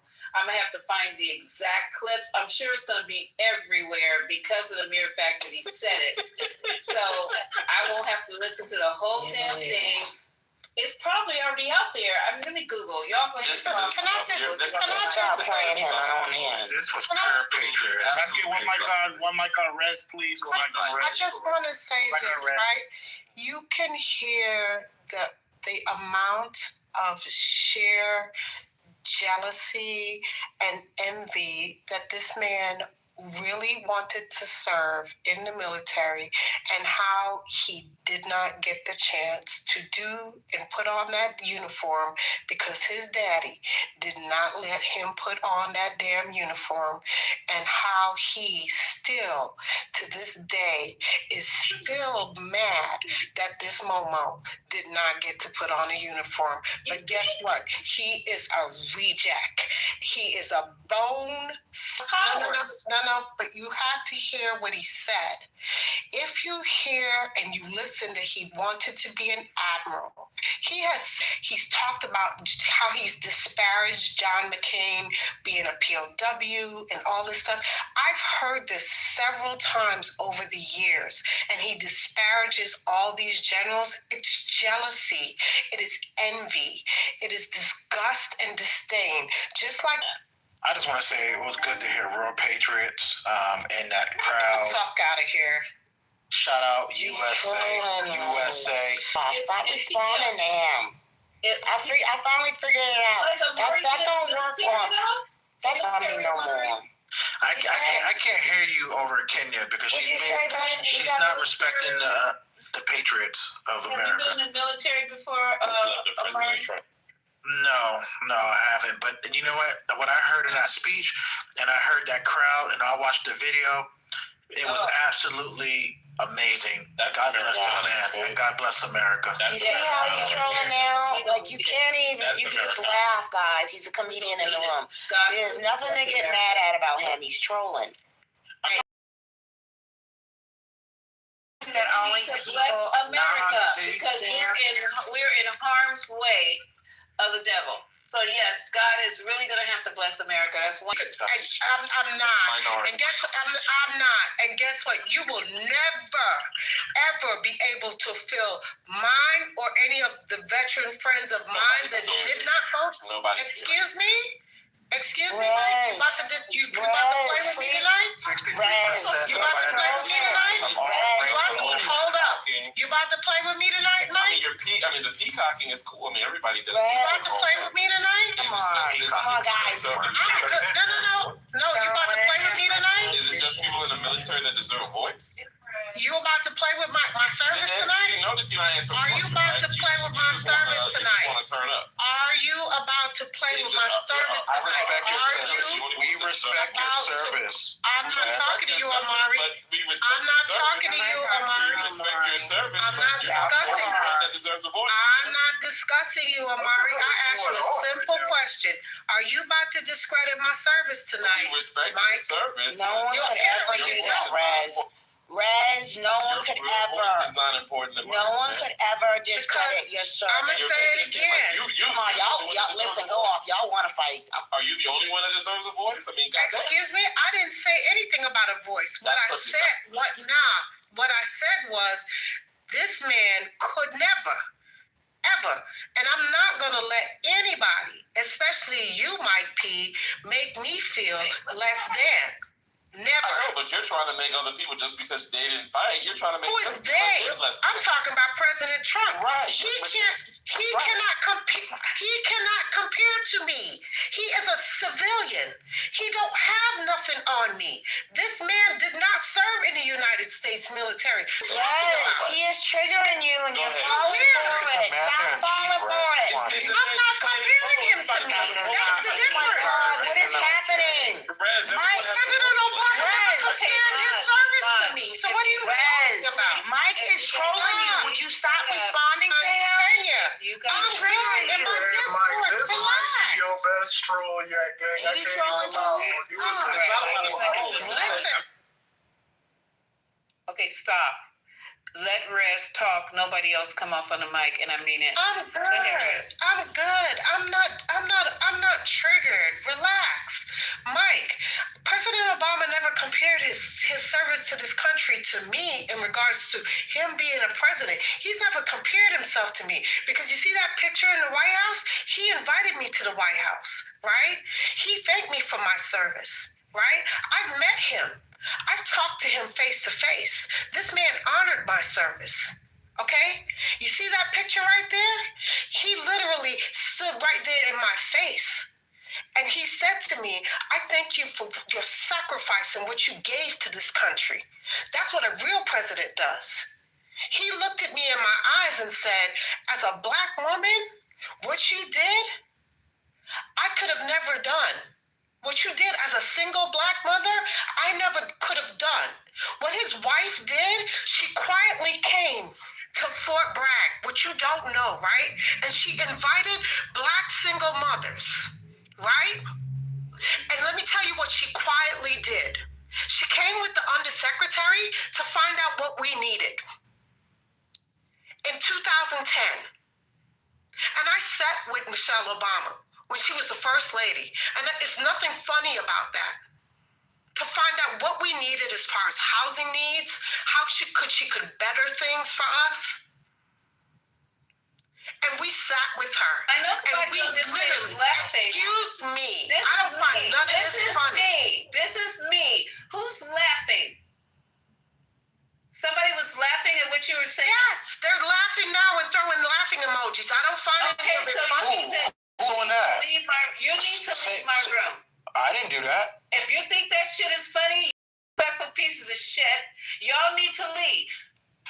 Rez, who did that, Rez? I don't know, but somebody's throwing laughing emojis, and I don't find it funny. Who is it? There was nobody on the stage, so who did it? Someone could speak up on that. It wasn't from the audience. I don't find it funny. I don't find it funny. You going off on and that? Again, I said you're not the only one in the room. There's a whole audience. Who would be laughing at somebody's military service? Who? But I don't find it funny. Y'all are really disgusting. But again, that's crazy. Again, this woman, I got selected as a senior NCO to address the needs of what they needed at Fort Bragg, and we talked about it. We sat down and talked about the fact that there was asbestos that was happening in military quarters. You know what happened 6 months later? We were able to get a grant to get those quarters torn down because there were problems with those doggone quarters. And that is what Michelle Obama did. That's what y'all don't know. See, these are the type of things that y'all don't understand that I advocate for and have advocated for years. This is the shit that I be talking about with y'all, the shit that y'all don't really know. But this is the type of shit that be aggravating me all the time. Right, but and again, I've told you many times, I respect your service, and I'm not. But you can't respect my service if you sit here. If you sit here, you can't. Mike, can you give me a chance to respond to this a little bit? I'm not finished. I wasn't finished talking. He interrupted me. Yeah, well, you can't respect my service in one breath if you are sitting here and you comparing. I'm gonna have to drop y'all down so I know who's awake and who's asleep because I'm away from the phone.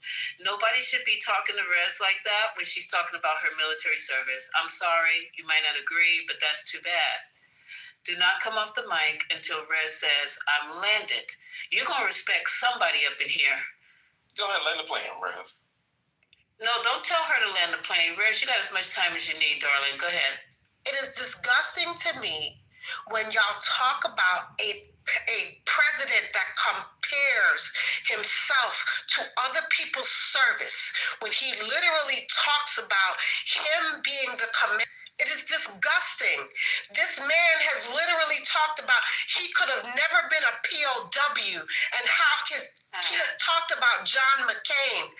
John McCain is one where I disagreed with his political views on certain things.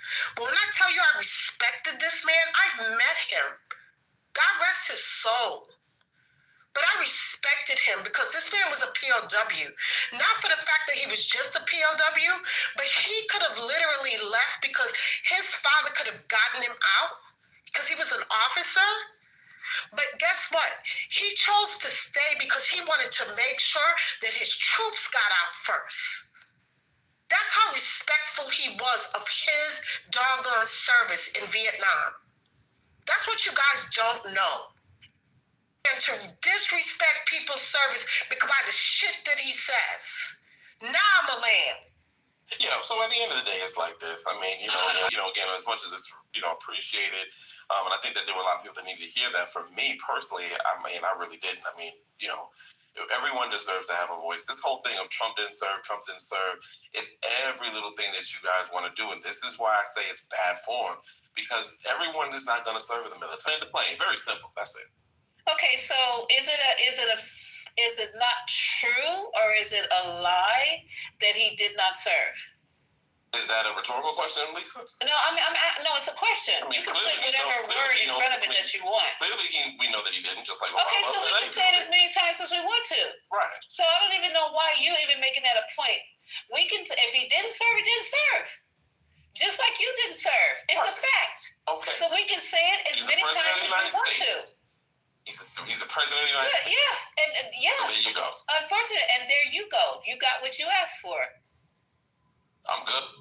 Oh, yeah, and that shows what kind of person you are. If you good with what you just, I didn't even play the rest of it. Talk about he going to put the military on the streets of the United States. He should. You know what I'm saying?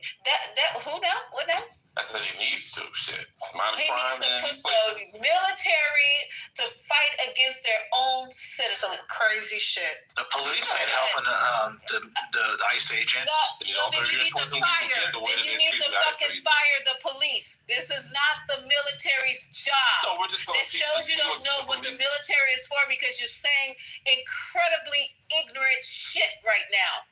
Nobody wants to have the military on the streets of their country. You guys, that's why if they're not doing their job, y'all advocates, why don't you guys sign up for ICE? Why don't you two go do it? You got a lot of mouth. You got a lot of attitude. Why don't y'all go do it? Why don't you sign up for the police department? They don't make enough. Well, then shut the fuck up. It's not my problem they're not doing their job. And it's not the president's position to put the military on our streets, to patrol us, to militarize us. Anything that Trump wants to do, I'm all for it if it makes us safe. Good. That's all. And I think he needs. And when he gets ready to start taking all you chocolate covered men out of it, you're not chocolate covered, but you know what I'm saying. I'm gonna be for that too. I'm chocolate covered. What about us? Well, again, that's why I said what I said the other night. Again, what? Right, but what Lisa, but that's why I said. That's why I said what I said the other night. And why you not represented in your party? Hey, y'all got why mad. Why is your party because, not again, looking for you? When black men don't why do is your party not offering you any chance of advancement? Why are there no black people? The governor of Virginia is black. You're not supporting her. When do we need your vote? You need to vote. You need to vote, man. I have some Thursday for you, Mike. Don't be ridiculous now, Lisa. You need our vote. No, you're being ridiculous. Everything you just said was ridiculous, and I'm just measuring it up to you. Might have something going on with you, so I'm trying to respect it. It's just that you but guys let me tell you something. You all mouth. You're not protecting the community. You're not raising the black kids who are in the street with no leadership. You're not in the police department. You're not an educator. You're not doing anything to progress you're not doing anything to uplift and progress the community. All you got is mouth. So now what? You're not volunteering to help no kids. You're not volunteering to help. Oh man, you don't know. Wait, watch out. You don't know about that. Okay, so I don't know. Lisa, I can speak. Lisa, I can speak. It don't make no sense. You always bring bullshit into the room. Lisa was talking. One mic from Lisa. You have no substance to what you're saying when you speak, Mike. So shut the fuck up, Mike. All right, you guys all and give one mic to Miss Lisa. No, let him have his moment because some of y'all like to showboat your reputation. Mike, let me slide in here for 1 second. Mike, let me slide in here just for 1 second. What do you call it? What do you call it, Mike? I just do the work. That's it. What do you call this Mike. Don't keep falling for this BS, man. What do you call the verbal diarrhea? Wait a minute, Lisa, I can't say this though. I may not like Mike, but a couple years back, he did help me with the Kappa League in Atlanta. He did help me a lot when I was working in Atlanta, Augusta, Savannah, and even Ruther Glen, Virginia with over. So what factual stuff you can pull from for what he heard? Let him finish. So I can't wait. Hold on, Dap. Like when you said that he doesn't help in the community, he doesn't help in kids. Kappa Are you League, a child? Kappa League, not Kappa Link. Kappa League is a program from Kappa Alpha Psi where we go into schools and we help kids typically through 8th through 12th grade. And he's part of that? And we take them all around. And he although Mike is not a Kappa, he did help with securing funding and things of that nature so that we could take kids out of the state and show them around colleges and things like that. So I can't say that on Mike's behalf because I mean Mike definitely does do shit in the community. I can't even say he don't. Because I heard somebody say, "Come on, Mike, I'll wait for you to bring somebody in." Mike might be a troll. How you know it was Mike P? That ain't him in his PTR. Is that who it was? The one that's in the PTR? Just allow me to finish. Is that who was there? I just want to know if the man in the PTR is the one that was there. Don't start talking about people. Please allow me to finish. Okay, she just asked a question. She said, I'm gonna answer. I promise. Okay, Please great. allow me to finish though. So listen, like Mike come on here, he might say a whole bunch of bullshit. Okay, so you don't know. With a lot of people, but at the end of the day, that nigga does go. Why y'all getting mad? Cause y'all found out Mike do real work. Now y'all getting. Now y'all sound salty. interrupting somebody trying to tap dance for him. So be quiet. Wait a minute. Wait a minute. Be quiet. Pause real quick. Look, at the end of the day, I may disagree with Mike consistently on his political views. I definitely do. Me and Mike have been arguing on political views since 2020. I've known Mike since 2019. But me and him have been arguing since 2020 on our political views. But if I need some help from somebody, I can help that shit up. And by the way, facts in the chat. Facts in the chat. That's ridiculous. This is the last thing I'm gonna say. I'm gonna go back on mute. This is the last thing I'm gonna say. I'm gonna go back on mute. Can you guys hear? I'm not letting mine. This is the last thing I'm gonna say. I'm gonna go back on mute. Rez, yes, although Mike is not a Kappa, you do understand that our whole time fraternity, we do help we do accept donations, or we do ask other people for donations. So Mike did donate to the Kappa League. So I'm gonna say that. Give him $50. Boy, bye. If Mike wants to tell him what to say, was it Mike P or was it Richard T. Jones? That's all I'm asking. Mike. Small donation. And then you gave some bullshit ass speech, and then you couldn't even give the whole fucking shit. Because that's bullshit. It don't have nothing to do with my political beliefs. You don't know my political beliefs. You don't know shit about me. I'm a fucking Greek. Done with the bullshit. Fuck out of here. You not either. Don't come to give me no bullshit about community activism, and then you don't give the whole shit. If you don't give it damn right. Don't come with that shit. There's no reason to lie, and I don't get why y'all doing it. Jay's not like a booty clapper for MAGA. He's not one of. If I would have said it, that would have been different. But Jay's not like one of those. So why can't you just say, he does work? Because he came with a half-back. He came with a half-back. I didn't say I landed. So all you had to do is say, like, yeah, he might have done work, but he come in here and he act like an he act like a clown. I mean, that would have been disrespectful, and then, like, you would have been cool. But instead, you're going to try to deny that this man did any work, you have receipts. This is the shit we're talking about. What if I would have asked you for receipts for certain things? You could ask me because I can show my fucking receipts. But we don't have to do that. Fucking receipts. Fuck out of here. My shit is fucking legit. There you go. But Rez, why would you? Because I don't play around about the shit I do. Because when I speak on the shit that I do, that I actually excuse me. It's called fucking integrity. He's been in. And I have to be a person of integrity. And when I do things or I say I belong in organization, or I say I do things with the organization. I don't risk my fucking integrity to associate stuff with organization. Fuck out of here. No, you're bullshit. And you got a motherfucker coming here caping for you, and then it's a half-ass fucking cape. Fuck it. I don't flex worth the motherfucking shit. I don't give a fuck, because guess what? At the fucking end of the day, I don't give a fuck about none of that shit. Guess what? At the end of the day, I'm a fuck. Guess what? I don't give a fuck about none of that shit. Because guess what? At the end of the fucking day, I'm going to... No, I don't give a fuck about none of that shit. That's what it is. Everybody knows how to do it. Here you back with the performative shit. You said the same shit the other day. That's why it's fuck you, and I don't accept your apology, Mike, because you said the same. Nah, because you know what? When I talked about my child the other day, he called me performative. So it's fuck you, Mike. I don't accept your apology because you're a bitch ass nigga. If anything, Jerez needs to jump in for me with this club hate. Y'all, Rez can handle herself. I would love to have Rez by me, near me, protecting me.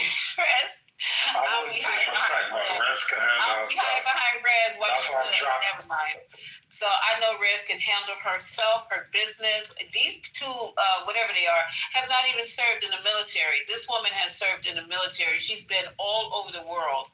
I don't need to take up for her. I need her to take up for me. So I know she's ready. She's on speed dial on my phone. We respect her. And I would choose quiet. I would choose Rez over these two men who are armed to protect me. I would choose Rez over these two men who are arguing with a woman who served her country, instead of acquiescing and stepping back and saying, yes, ma'am, you're right. They're going to sit here and argue to devil's length with somebody like this, okay? No manners, no home training, no leadership ability. This is the kind of people we trying to get to lead our community, to lead our young men. This is why we're in the situation we're in right now. This is a perfect example. I wouldn't let them lead a motherfucking tuna. It shows pettiness. It shows an inability to control yourself. That's what it shows.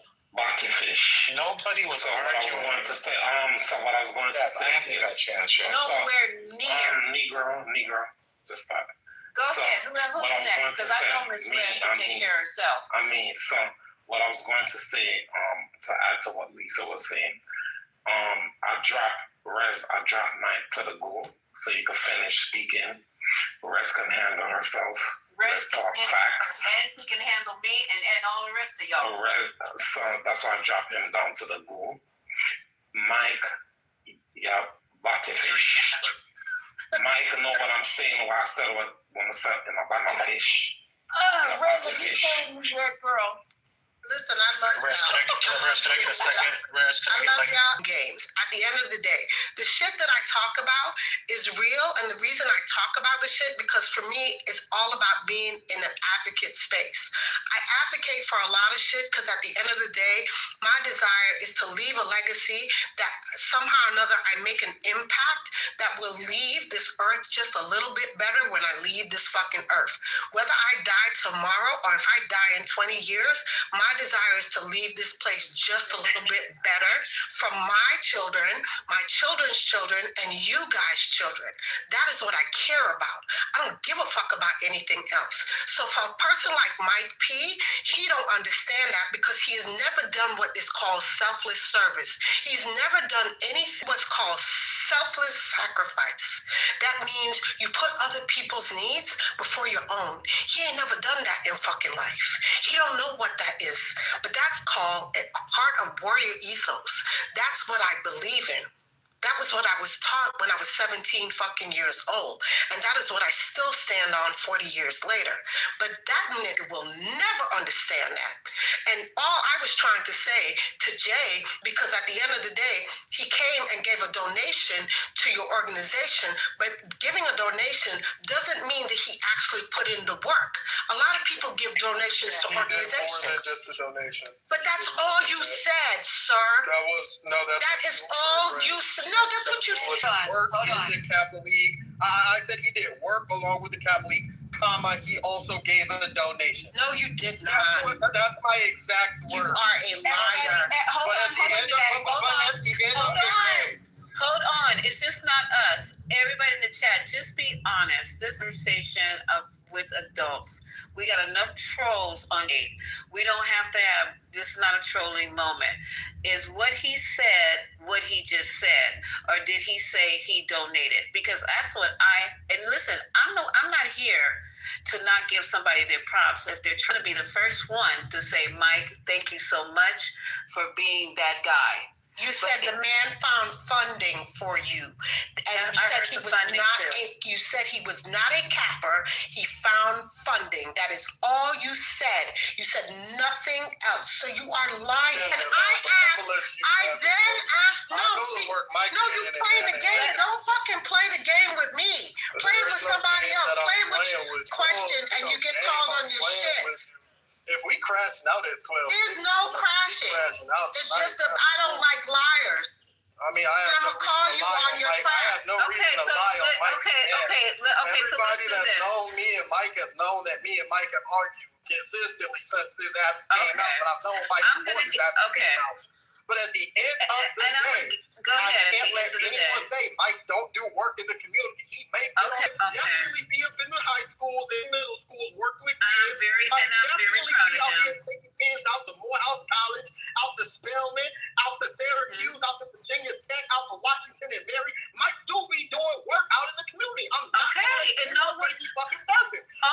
Sir, can I? I'm gonna come back next time. You're not even gonna listen because now you're feeling some kind of way. I was just getting ready to. Can I just say what I want to say? I can't finish the sentence. No, you can finish a whole paragraph. And I ain't gonna go with that tonight. That's what I'm saying. Y'all got this. Jay, respectfully, if someone else was cutting off Lisa, you'd be the first off your mic to hush them up. So you know what, bro? The same thing applies to you, brother. JD, no, I'm just kidding. Bro. When I'm in the middle of talking, y'all have never interrupted me at all. You're right, Jay. You're right. Until tonight because I'm disagreeing with y'all. No. That's not true. Okay, let me tell you something. Can I on a daily basis? Oh, but can I just get this one sentence out? JD, Patty, Deborah, Dap, Paperboard, Alexandria. This is my first time meeting. I think none of y'all have ever cut me off. Wait, Jay, hold on. Let me jump in here. Because now, no. I'm gonna cut you off now. Because I didn't cut you off, bro. No. I don't care. I don't give a fuck. I mean, I don't care. Number one, I didn't cut you off. Number one, I didn't cut you off, bro. Number one, I don't cut you off. I didn't cut. If you want to cut me off, bro, like I said, I didn't cut you off, but you gonna respect. Bro, I don't care what I don't care what you're going for, bro. Yeah, now get your bitch ass to the audience. I don't care what you're going for. Bottom line is respect the goddamn stage. What the fuck wrong with you? I don't give a fuck what side you on. When you come up here, you respect this motherfucking stage. What the fuck's wrong with you? See, you done got I don't give a fuck what side you on, nigga. God damn. Wow. Oh my God. I have to. Where's my fan and my pearls right now? Where's my King James girl? Especially when the lady might tell you chill out as she's talking, just shut the fuck up. Like, goddamn. And I'm gonna just say this because I'm know that you are out there in this community, in our community, as a Black man, contributing, helping, donating, putting in the work. That goes for both of you guys, Jay and Mike. And it's just, I'm serious, you guys, now. Enough shit is enough shit. I don't agree with 90 out of high school and understand math and science. My personal time. So I know what that feels like. I know the energy that you have to put into that. I know the time that I could be doing something else, like getting my lashes done or shit like that. But, just to put in the time and see the growth. See the building the community, right? So you two, my hat's off to you, sirs. I appreciate it. Whatever, I do. But please, don't argue down a woman who's been given her life to service so you can sit here and argue and disrespect me. right? Don't do that, especially a female, because once a black female that holds up, not only holds up her part in the military, but she holds up the community like all us black women do. We carry this community on our fucking backs. So I would love for you to just like say, give her moment, let her say what she has to say, be a gentleman, and then come back and answer her with the respect that you would yourself, shown yourself, or any other female in your family. Maybe you don't respect females in your family, hell, I don't know, but just pretend that you do when you're dealing with Rez. She's in the military, she has something to say, and that's all I was trying to do is let her say it. So there we go. And I just want to say it's actually quite disgusting that monkeys in the bottom, two of them, right, want to actually say that one of the monkeys is better or does so much for their community because you donated $50 from your paycheck to some Greek letter organization. Nigga, fuck you and fuck your Greek hoe. Rez actually risked her life. What'd you do? Risk your life pledging, running barefoot and naked through a hallway. That's niggas that I'm gonna pop the fuck up. And Jay, fuck you, you Clarence Thomas built bitch, you motherfucking Roscoe. Fuck you too, bitch. Fuck you too, bitch. Me and you been at it since day one, Mike. Fuck you, man. Wait, you guys. Me and you been at it since day one, man. Fuck you, bitch ass boys. Fuck wrong with you. Hold on. And at the end of the day, man, you got it wrong. Kaka Besides a black organization, bitch, nigga. Fuck wrong with you? Nah, hell, I'm not going for that. Wait. You a bitch, nigga. Retard ass half-breed. And that's all it is to it. I only came off the mic to mention that. Shut your retarded ass up, and I'm gonna drag you every day, bitch. I only came off the mic to mention that Mike does do pedophile ass, bitch. I'm gonna drag you. That's the only thing I came off mic for. I don't give a fuck about the military service shit. I wasn't here for that. All I came up here for was to mention that Mike does do shit for the community. So, man, at the end of the day, you can suck a dick. You probably do anyway. And fuck. Hold up. Like, for real, bro, you want to get this? And what you gonna do? You want to get disrespect for me? Like, I disagree. Now y'all trying to get disrespectful. I'm not going for you. You don't get no pussy, and you have a pussy. So stay. All right, shall we continue?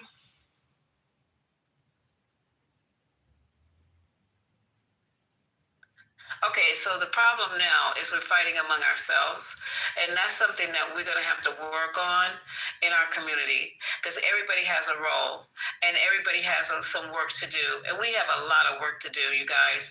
I know we like to come in here and club hate and tear each other apart, but we're getting to a situation in our community. Everybody else is circling the wagons. The Asians, the Hispanics, and look at us. We gotta stop. We have work to do. Our communities are crumbling and falling apart. Get busy about creating safe spaces. Get busy about electing people who are going to represent us in the way that we need to be represented. We need to get busy about getting people off the couch and out of the house and voting. We need to get busy. You don't have to like me, but you can work next to me. We can work side by side, because if this thing continues with Donald Trump, because of what we're going through, that's how he won. Worried about dumb shit, about 1% of something, 0.00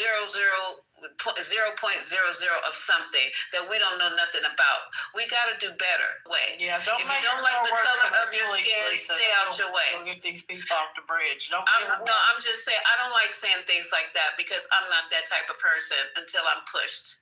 But other than that, I think we just need to concentrate, April, on trying to build unity in our, that kind of rhymes, unity in our community. There you go. Up in the midterms, yep, the midterms, we got to get this Trump person out the way. And guess what? When he goes away, these people like Mike P. and Amari go away. They're only visible because he's visible. They only got a mouth because he's allowing them to get up and say the dumb shit that he says. They perish. All right? So come on. I'm going to get off my soapbox because I already broke my ankle. So let's just go ahead and continue talking. And hopefully we're going to find a way to build community. You didn't break your ankle again, did you, Sister Wife? Nah, girl. Once is enough. Don't scare me. Please don't break your ankle again, please. Girl, I don't have, they have banned me from the ER. I have a simple question. Banned me from the ER. I have a simple question. Since 1960, which party? We can just say, hey, listen, I don't know how many times I have to say this again. I don't have any bad bones towards Riz. Riz can say whatever she wants to say. You call me performative. I'm tired of it. I'm tired of it. And again, without the interruptions, again, outside of the back and forth. Outside of the going back and forth, whatever it is, I truly don't have any disrespect towards the system. Well, good. So are you apologizing? My main point. Are you apologizing? Can I land? No, I'm asking a question though. Are you apologizing? What am I supposed to do? Over her. But that's what I did talk over her. That's what I'm trying to say. You did. That's why it was like a lot of back and forth. I mean, two wrongs don't make it right. Now you're doing it. So you're the no. Listen, who raised you? The creator of the house. Okay, so did mine. And my father always says, do not disrespect a woman. If you have we're not gonna let you slide and be disrespectful. No. You walk away. You walk away like a man. You have that takes nothing from you. That takes nothing from you. That takes nothing from you. I mean, it's 2025. No, I don't care if it's 2085. And no one called him anything. He called me performative again. All I discussed was the fact that he did not do community. I was literally talking about the fact that he because you know what? You called me performative, and because you interrupted me. You interrupted me. I swear to God. I gotta go to the kitchen. You can't make this shit up. Mike P, calm down for a second. Okay, you said you're sorry. Rez don't want to hear it. Okay. He's saying he's sorry and he's not. We're moving on. You heard April. So I would love to. No, we're not. Nothing in regards to Rez. We're moving on. So unless you have something else to talk about, can we move on? I appreciate it, Jake. Yeah.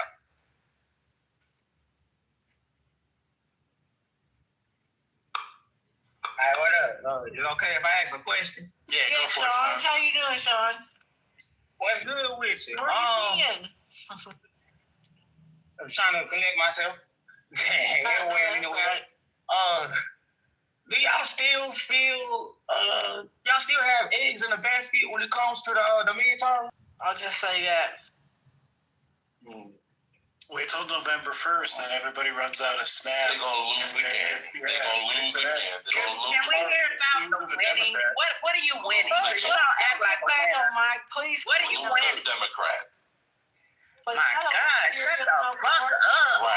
So much winning when 40 million people don't have food SNAP benefits on Monday. It's so much winning. Yeah. Like, I would be glad when he's out of office so they can charge him with murder. So much winning. People, when the 11,000 air traffic controllers don't get paid on Friday, it's so much winning when all these people still continue to not have a job in the federal government. It's so much winning when all these people don't have health care and are thrown off of health care in January. So much winning, but we're going to win because we're going to have a $250 million ballroom that doesn't make any damn sense because there's so much winning. Oh, and they won't have any black people in it. They might be servers. They might be servers. That part. And hold on. We're also winning because we just gave $40 billion to Argentina. While our country don't have no SNAP, we don't have no SNAP benefits, and we don't even have the $6 billion to pay our troops. Two people talking at the same time. Okay, Rez, I'm sorry to cut in, but Joe, voting data, like that shit look irregular as fuck. So I don't have no confidence at all for the midterms. I don't. Did you vote? That's fair though. North Carolina, Florida, that's fair. That's very fair. Florida, and I don't. Florida votes against its own interests all the time. Y'all gonna let Sean finish. Joe, I like you, but don't. Let Sean finish, please. These election folks are saying that more people voted in some of them counties in Florida than there is people that's actually there. Like that's real. Has anybody picked up that shit at all? Oh yeah. Is there anything to that? There's been people studying, statisticians forgive my inability to say all the S's and P's together. They have seen patterns in the voting that are suspect. I'll say that. Even up here in Atlanta, so many people turned out. I'm not kidding. I vote all the time, every time, all the time. Mm-hmm. I have never had to stand in line and wait to vote. Okay, never. This time, I had to stand in line for an hour to vote.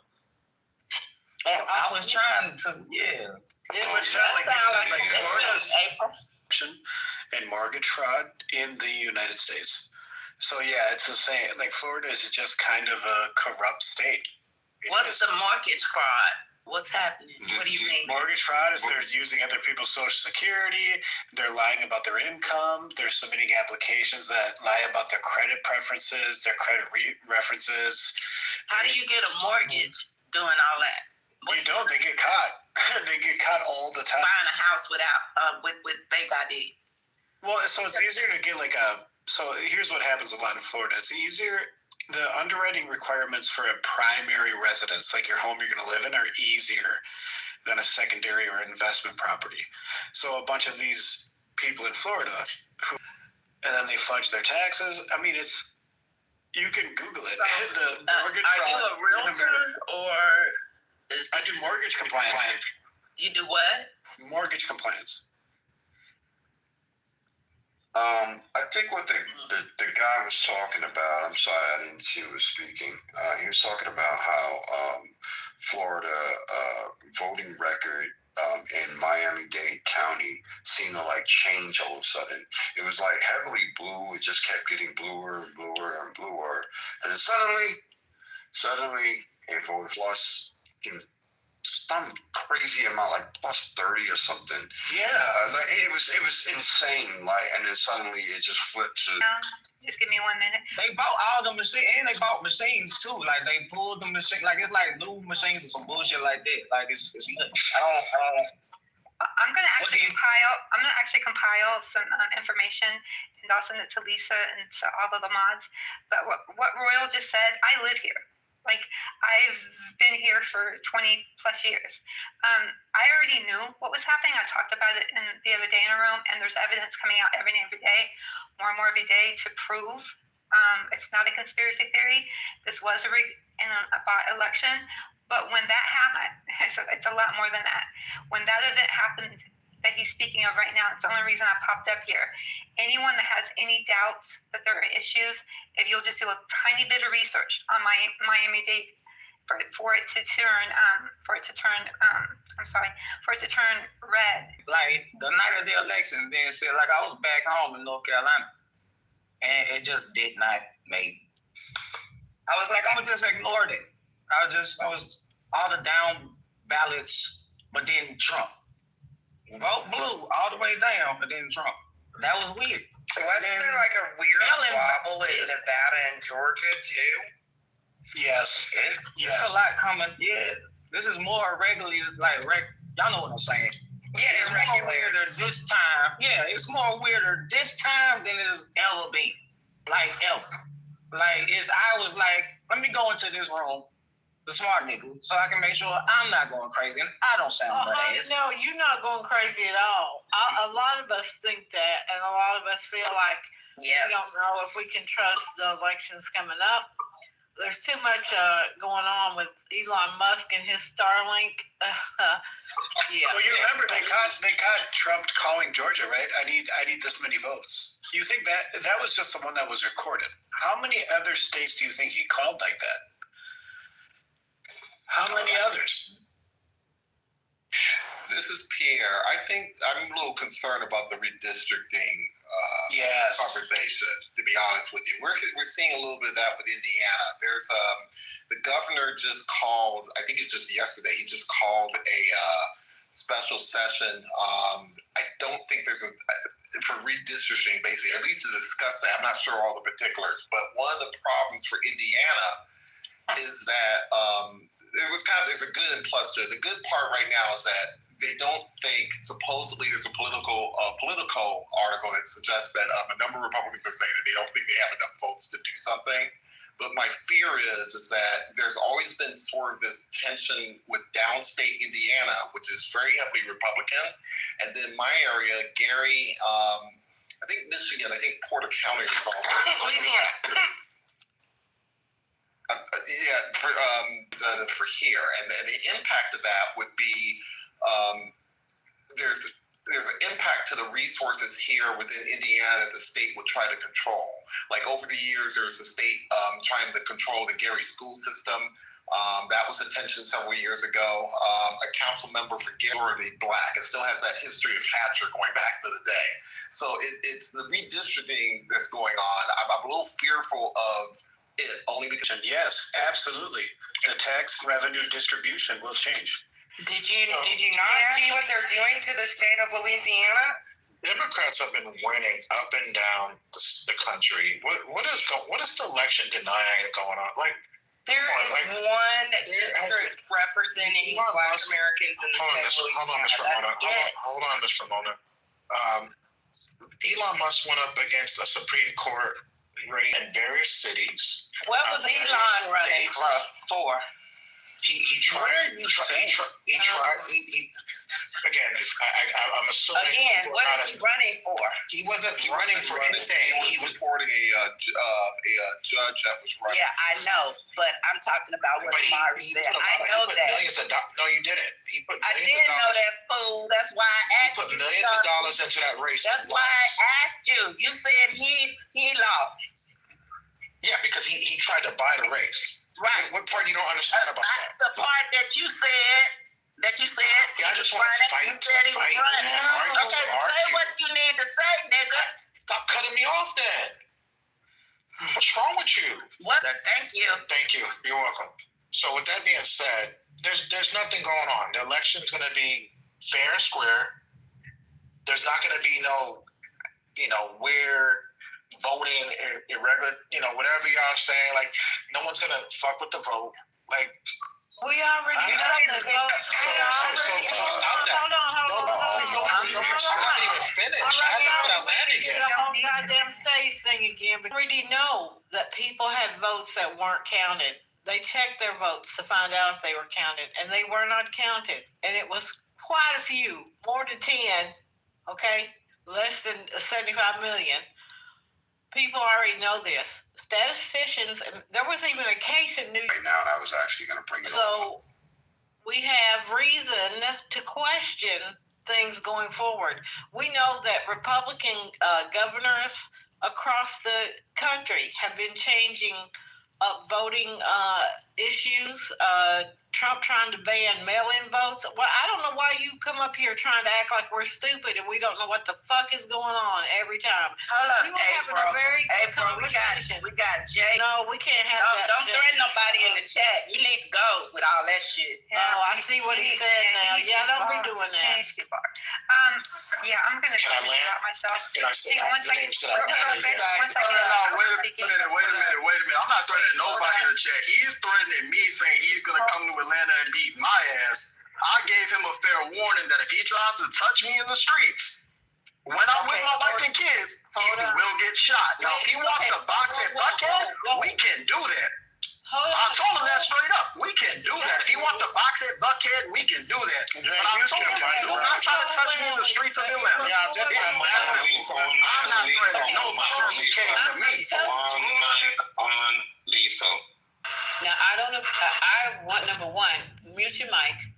Number one, I don't agree with anybody threatening anybody's family at all or threatening each other. Don't do that in here. I recommend you don't do it anywhere. Right? So, Jay, are you being threatened by whom? What happened to Jay? Okay, you guys stop playing. You can just scroll up and read it in the chat. You can scroll up and read it in the chat. Matt clearly said in the chat. Matt clearly said in the chat, I will whoop your ass. I told him, yo, bro, if you want to box, we can do so at Buckhead. But in the streets, I'm usually with my family and my kids anywhere I go. If you try to touch me, not what you said. If you try to touch me outside of that, you will get shot like the last three people did. Jay. Oh, Jay. 3 people. Jay. God. Do not do that in my room, okay? Right now, you guys, anybody threaten my family? I'm not going to sit up here and talk about what I'm going to do as far as like that. But there are people who are hired to do that for a living. So stop it. It's not appropriate. And don't do it in here. Take it to the back. Say whatever you want to say in the back. Just do not say it in the 420. And I don't care what nobody in here think. You're putting me in harm's way as well. And I know you don't give a fuck, but I give a fuck. You're not going to do that. Miss Lisa, Matt didn't threaten his family. I had a good room going, and then we do this. I'm so tired. Scroll up and read it. Like quite literally said, in the streets, I am with my family. All right. If you try to touch me outside of Buckhead, you will get shot. His exact word. I don't give a fuck about none of that. You are a mark ass bitch. I will come touch you. I told him straight up. If you touch me, are you trying to get me to boom my own room? It's very simple. Okay, so stop. Tell them in the back channel. It's very simple, Ramona. You can scroll up and read it too. Did he threaten your family? No. You brought your My exact words are, if you try to touch me outside of Buckhead, I am... God damn, we got it. Don't say it no more, Ray. I asked you like 4 times. Don't say anything about causing harm. I don't know what's going on here. Lisa, can I just Rockland County, New York, right? There was the skepticism, and then it's actually being litigated. So, what's going on is this particular area, which votes Democrat, like always, right?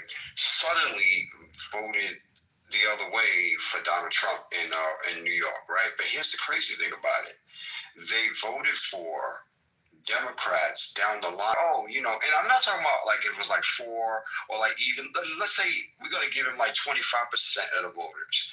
If you have 99% of the voters with this type of behavior in one precinct or county, we know that makes absolutely no sense. So we can just go with that, and you can understand why the skepticism. I mean, I would hope that what you're saying, people will take it to whoever kind of courts they are taking it. It's something I heard back in 2020. It was wrong. I didn't say it. But there's 2020. I didn't say you, and I would say people in 2020. Even if they did find issues, it wasn't enough to overturn the election, right? So what we're but your party whined about it for 4 years, though. And what we're talking about today? We're okay, talking but about then you keep going back, though. Why do you cut me off every because time I say something? Back. Because you don't want flip-flopping. When you brought up Wisconsin, that was in the past, too. That was in the past, too. The rudest mod I ever seen. You know what? And you can kiss my black ass now. You know what? This is way too late. I don't know. What is going on? Oh, if it's going to be impossible for us to have a decent room tonight, let's just all go to bed. Call it a quits. Because this is not productive. I needed to have a room open so we can talk about things that we're going to do, how we're going to progress, all the news that are going on. And this is just the insistence on just bringing my room down in the gutter. I don't like it. All I'm asking, you can do whatever you guys want to do off of this platform. I'm Lisa. I appreciate it. Thank you. Have a good night.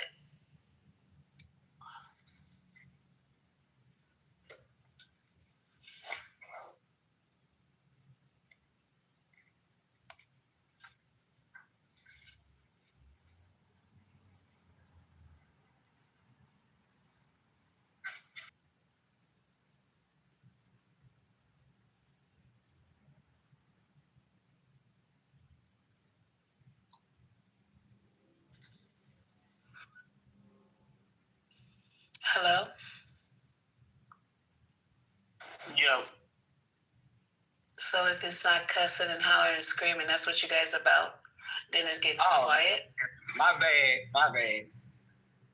If it looked like this weird at 2020, I wouldn't even say nothing. Like if this shit was like normal, like if this went, like if they had this evidence, every time the people that's like collecting the data and all this shit show this to people that's been in the game for a long time, show them charts, they all have the same fucking spooky. Well, I just wanted to see where y'all was at. There's several people and companies doing like analysis on this, and you got people who specialize in hacking and things like that, and they're like their models are pulling up a lot of weird shit. I think I've seen countless of videos of people talking about this. I've read a few articles of people talking about this, and they're just like, nah, man, this isn't all. On forensic levels, actually. Pierre, I heard you speaking earlier. You're from Indiana? Yeah, he is. I said resolution and calls to action. And when you have that, will you please make sure that I know? And I want to be here. I appreciate you. We talked about it the other night. I so appreciate you. I mean, if you had a call of action in this room every day, it'd be to call, a representative to whatever, if folks just gave $5, imagine how quickly that could add up, and we could find a youth center to send books to that are being taken out of the schools. And then now we have, children that are going to be hungry and elderly that are going to be hungry. I have a heart, we all have, I know, but we just have such big hearts for them. And, now we have, there's so many things that we can be doing. And you create. Besides fighting and arguing, yeah. Exactly. Right. And so when those rooms, and trust me, with all due respect, I'm not, but maybe on those nights, we don't bring up the people that we know are going to entice an argument, so that we can have a civil conversation and actually. Because they're not about trying to get anything done. No, right. Not at all. So on those nights, they just don't get. I understand, the op thing. I get it, but on those nights, they don't have a room on the stage, and I look forward to those nights. And I will be I'm sincerely. I'm trying to get Benjamin. He's a friend of mine. I can't get him to touch anything, but I'm doing my best because I would just love to bring him on and have him talk as well. But any and everything, and I mean this, that I can do to be a part of that, please let me know. I will do it. 100%. I appreciate you, and I'll put you down on the list because this is going to stop. We're not going to we got so much work to do. We're so far behind. I was listening to what TC was talking about earlier today, and he was doing it not in good faith, but he was talking about how our community is last in just about every category. So I went and started researching and found out that what he was saying was correct. Yes, it did hurt, but it was accurate. And what I don't like is the mere fact that instead of us trying to change those numbers, change those perceptions, get our community correct, like all this arguing would be done. And if I guess people come to Clubhouse for this. This is the platform for this. So maybe I'm in the wrong place. I'm in the wrong space. You can't leave. I'm serious because this can't go on. It can't. But can I tell you something? It may take me 2 minutes. I'll try to keep it as brief as possible. It's a memory of Michelle Obama when I worked the campaign. It's the only time I was in her presence. I didn't actually meet her, but I did have the opportunity to meet then Senator Obama several times. But when Rez was talking about Michelle Obama, and I'm saying this for a reason, and it's the ending of it. An event had gone terribly wrong. It was in a park, and there was a stage set, and someone from the from management was a part of it, but they didn't show up, and there's college kids trying to organize it or what have you. And I got a call that I needed to go there, and so because I was a volunteer in all areas, so I show up, and everyone's just falling apart because everything is falling apart, right?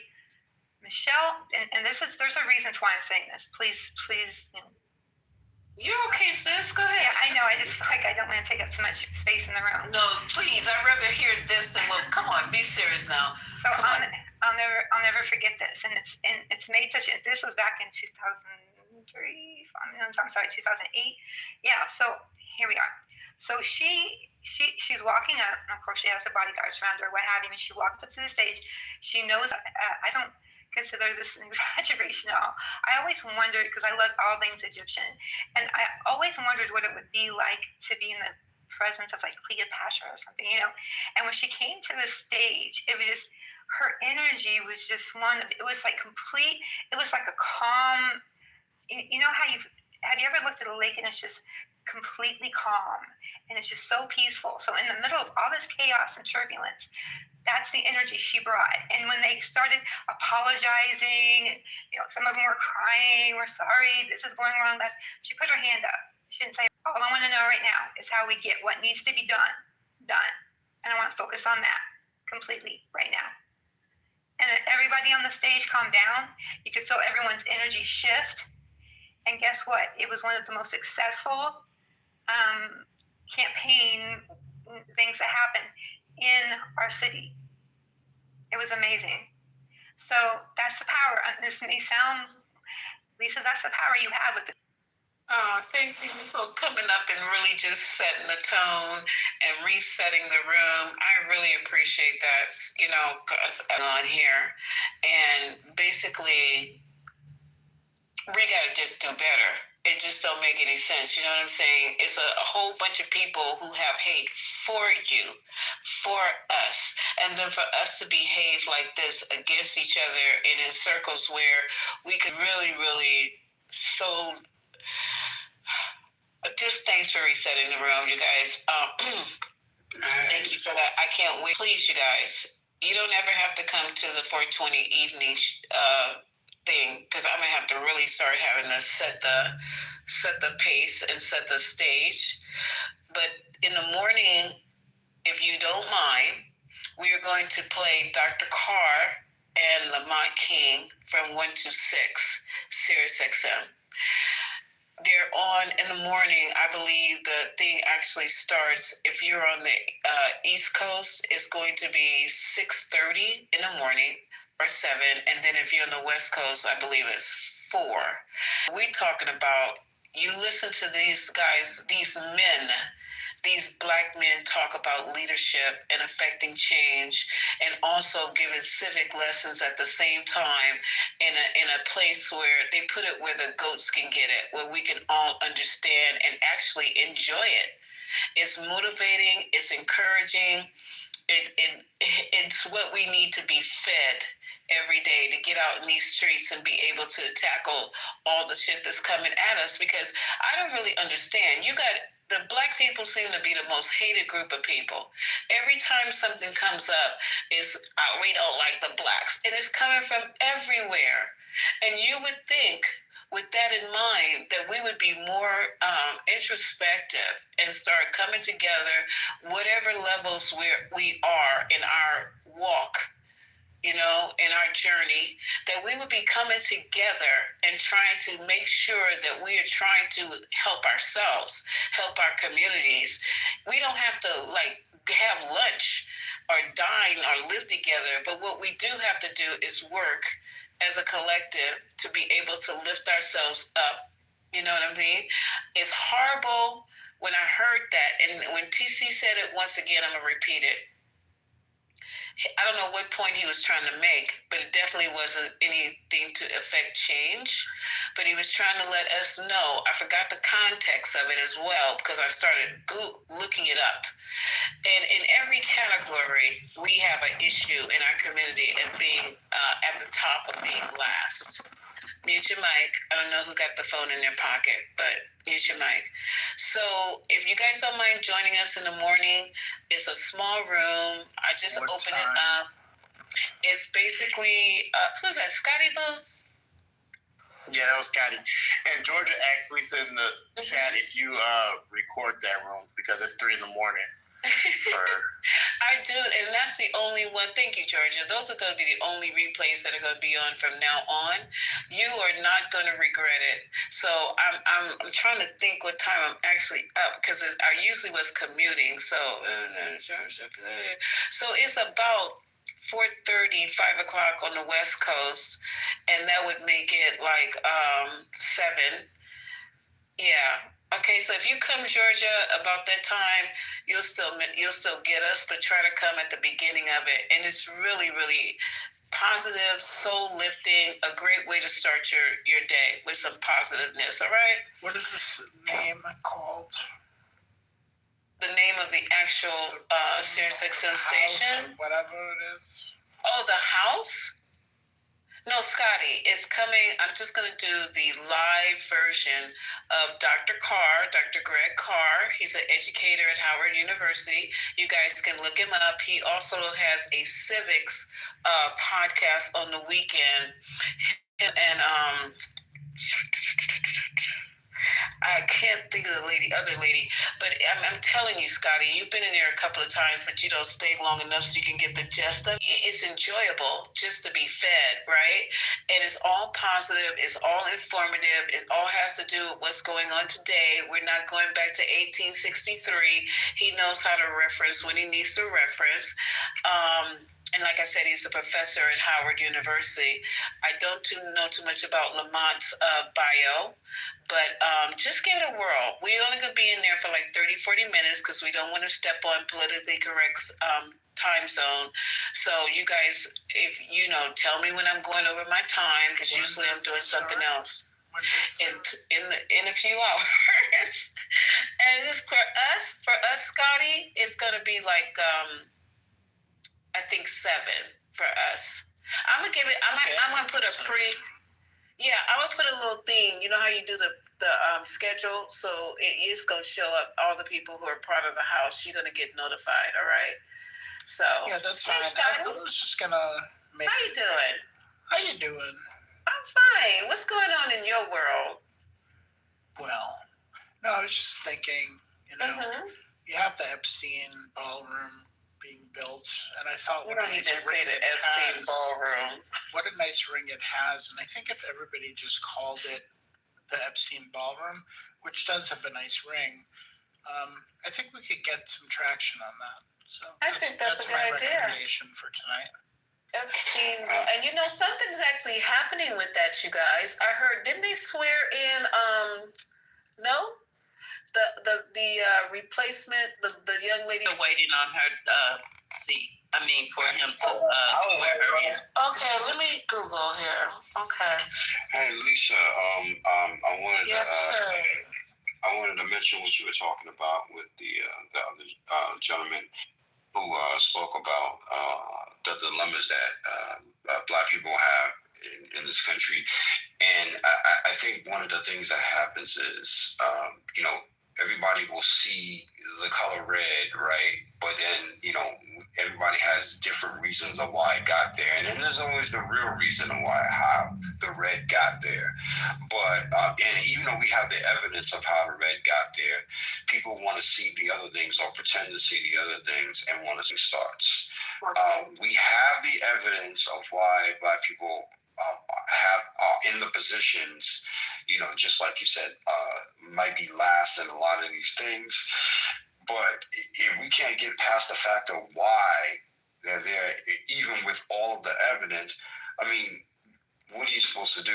It's hard to solve something if you don't go to the reason why it got there in the first place. So. Agree. And I agree with that. So when we start talking about how we're last at this, that, and the third, we also got to understand the history behind it, but then we also got to move forward. If you guys don't know the history, that's what our Saturday. So Lisa, what things are you talking about in particular? Can you just name one or two? Not everything, but last in what? Like what? Last in education. It was a whole list. Okay, I see what you mean. Okay. But I think some of those, I want to kind of give a little pushback, right? Because I think some of those things don't have a lot of context to them when he puts that out there, right? Because when it comes to, for instance, education, Black women, for instance, we are ahead of the game, right? So when we look at, for the data shows that we actually are further ahead than we used to be. So sometimes when we make those generic statements, I get it, but we have to do the deeper dives into those conversations when we're looking ahead. Does that make sense what I'm saying, Lisa? Yes. Yeah. And I would venture to go even further than that, Rez, to say that we didn't start. I mean, it's just like running a race, and you are, 5 paces behind when the bell rings. We were already behind, and so we didn't start. We didn't start at the same point. And I would go further to say that is why they're trying to turn back everything, is because we were pushing ahead, attaining things that they didn't think we could or should have. And that's why they are trying to turn back the clock and go back to the way things were. Because of our progress. I 100% agree. I'm just saying we might be behind, but like I'm agreeing with you, Rez, that it's how we really are progressing, which is why they're trying to take things away, particularly from Black women. I 100% agree. And I think that was kind of the misnomer I was going with as far as those things ahead. So I 100% agree with you, Ms. Deborah. I wanted to go ahead and hear your perspective, Mr. Royal. I was trying to say that while Black women are ahead in getting education, advanced degrees and things like that, the other part of it is the pay aspect of it. The pay aspect is Black women advanced degree is still not getting the pay rate that matches degree, right? Unlike others who have less degrees. And so that contributes to us still being behind in just another fashion of it. So you can attach ahead education, slow down in, I should say, less in pay, even though, right? And then that trickles down to the rest of the population. It's one of those weird things that always comes into play, which goes back to us being, quotes, last in everything. But the problem with the word last, right, is a very hard word. Right. Right. And that's where I'm going with it, is that when you talk about a person like TC, when he uses the word last, he comes from a very absolute word. So when he uses the word last, it's an absolute word. So he's coming from a place of we are absolutely last, and it's not true. Does that make sense?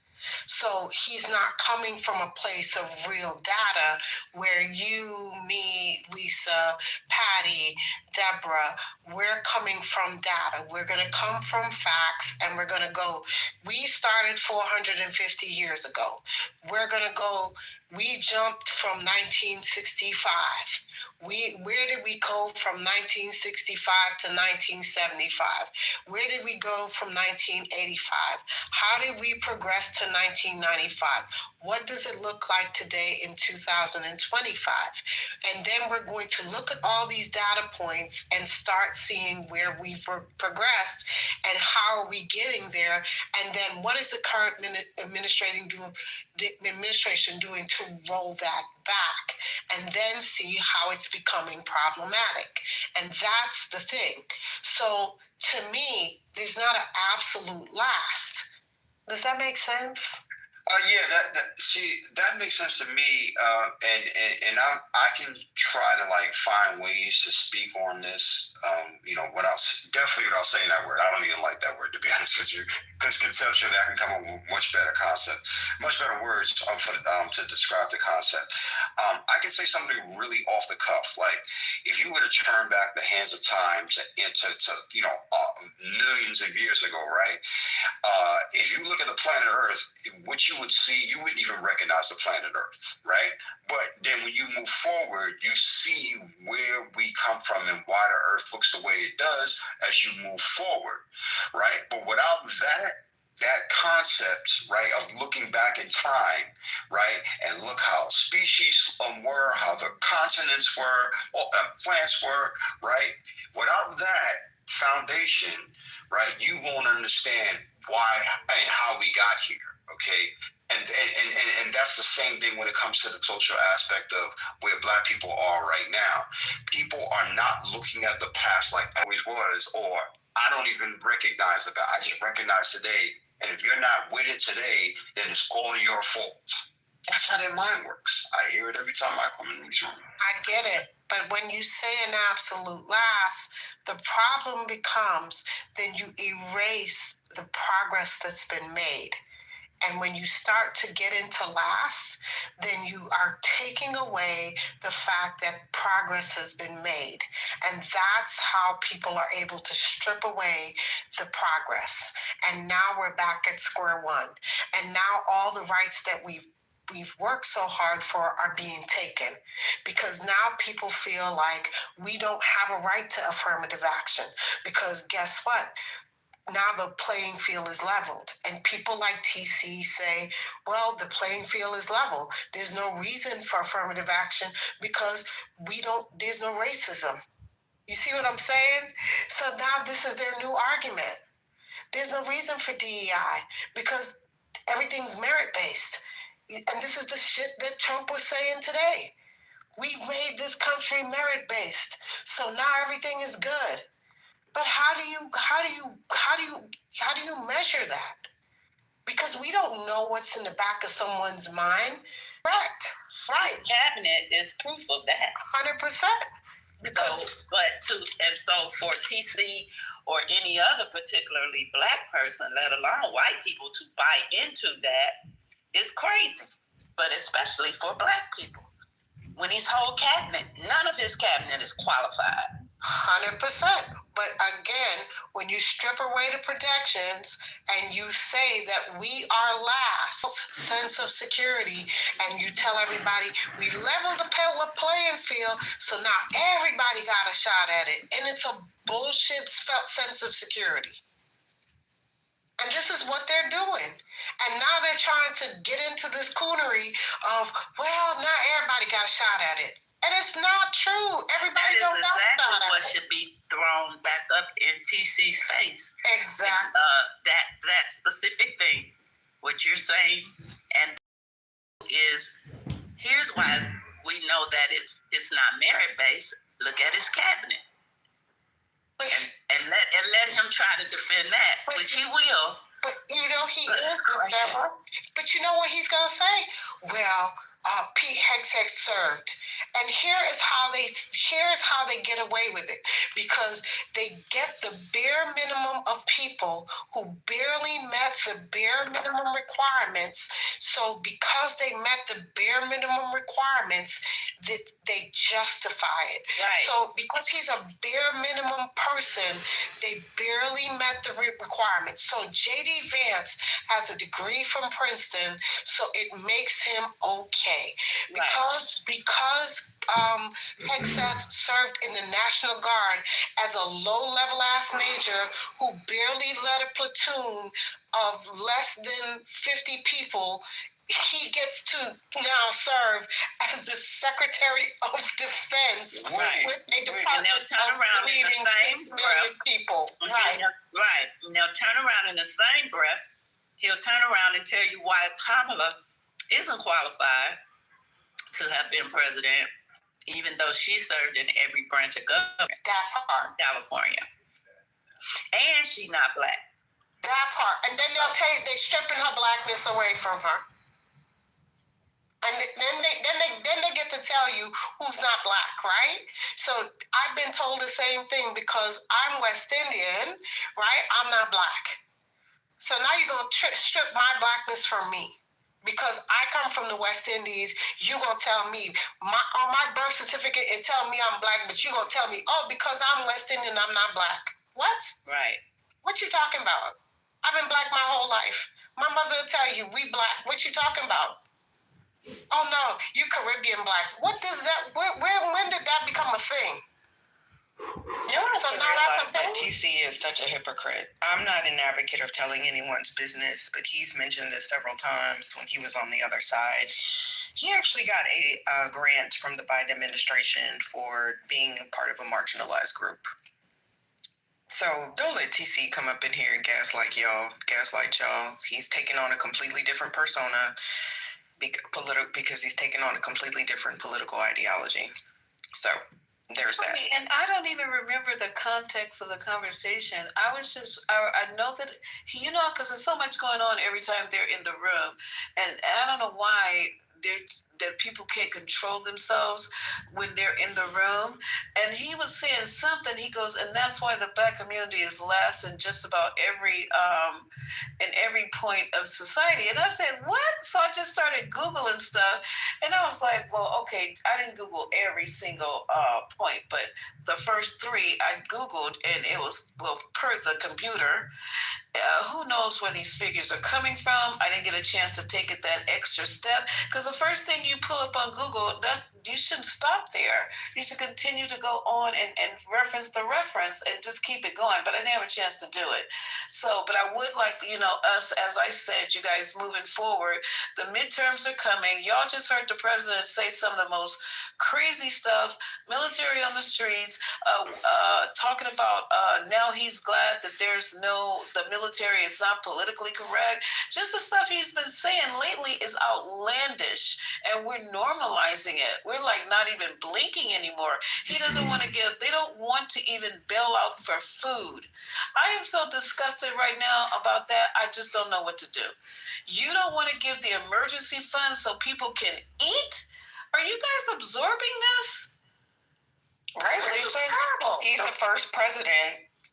When I read that stat, he's the first president to withhold SNAP benefits during a government shutdown. That's what I'm saying. And Lisa, that's just crazy. And I'll just say this, y'all, because I've been listening. Great conversation as always. You holding space and giving like your learned expertise and knowledge helps. When I know I need to do my rooms, but Lord, I'm just tired. I took a break, but I'm gonna get back to doing it. We each lend our experience. Yeah, absolutely. But don't let TC gaslight you, because if you were truly concerned about the condition of the Black community as a whole, as a demographic in this country, Republicans would be the least of what you would support. Because how much, if he said that we're at the bottom, why would you support someone that's going to do immeasurable financial harm to these Black families that are dependent on SNAP benefits? And honestly, it's not even dependent. There are soldiers, there are individuals that work for the government that deserve their paycheck. And we know that a lot of families can't, that the 60% of American families, period, don't even have $400 in the bank, just $400 for an emergency. So why would he support a party that is basically going to make these people have to go get a payday loan, which is predatory, probably pay that 29.99% APR that he was so proud of? I'm sorry, I gotta be petty. That's why he don't think it's a problem, because he paying predatory loan rates himself. 37%. Exactly. That is not okay, and that's going to be harmful. And that now those people are going to be stuck in a cycle of having to pay that down just because we have a petulant president who doesn't give a shit about the people who put him in office, much less members of the Democratic Party who are in opposition to him. But it's not just TC. It's not just TC reform. It's these Black mega men like Kim, Omari, Mike, this whole crew of them, Anthony, all of these Black men who do not understand the harm that they are inflicting and impacting onto the Black community as a whole because of their ideology and behavior. Because at the end of the day, here's what's going to happen, right? As they carry on with this behavior and this ideology, they're going to be the ones that are left behind. Because guess what? The first set of Black people that did this crap, Trump left them behind the first time.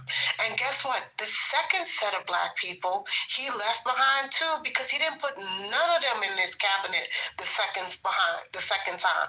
And guess what? He ain't backing none of them. He don't give a damn about none of them. He's left them behind too.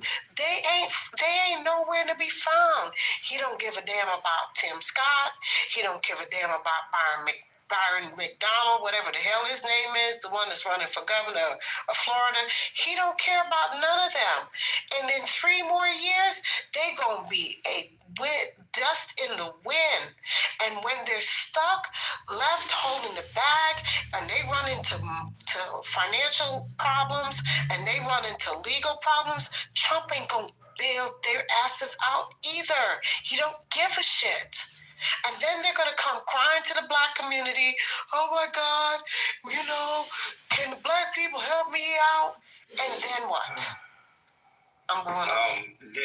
The thing is, watch how they do it. Black people, groupthink. Y'all vote the same exact way. That party hasn't done anything for you. The thing that people love to throw around is that party didn't do anything for you.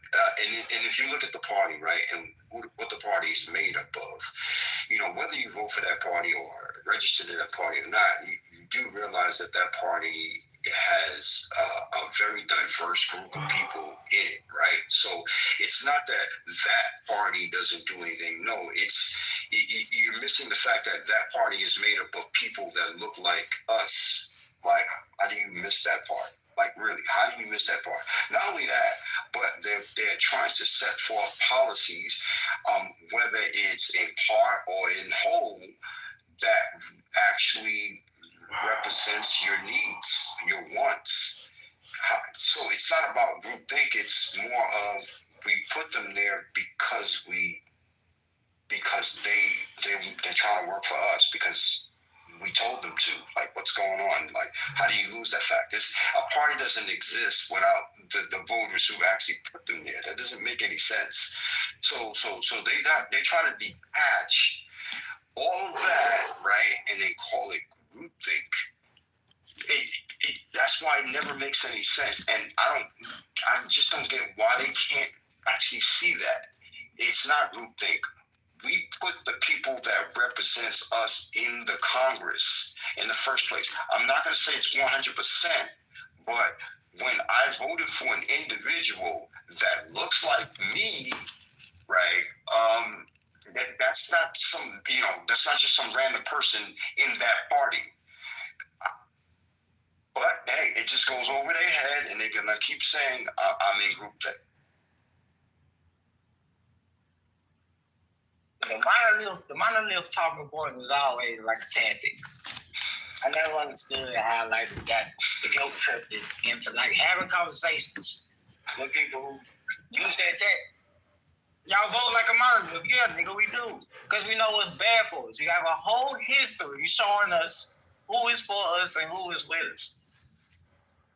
I wish that we never entertained those type of conversations in the past.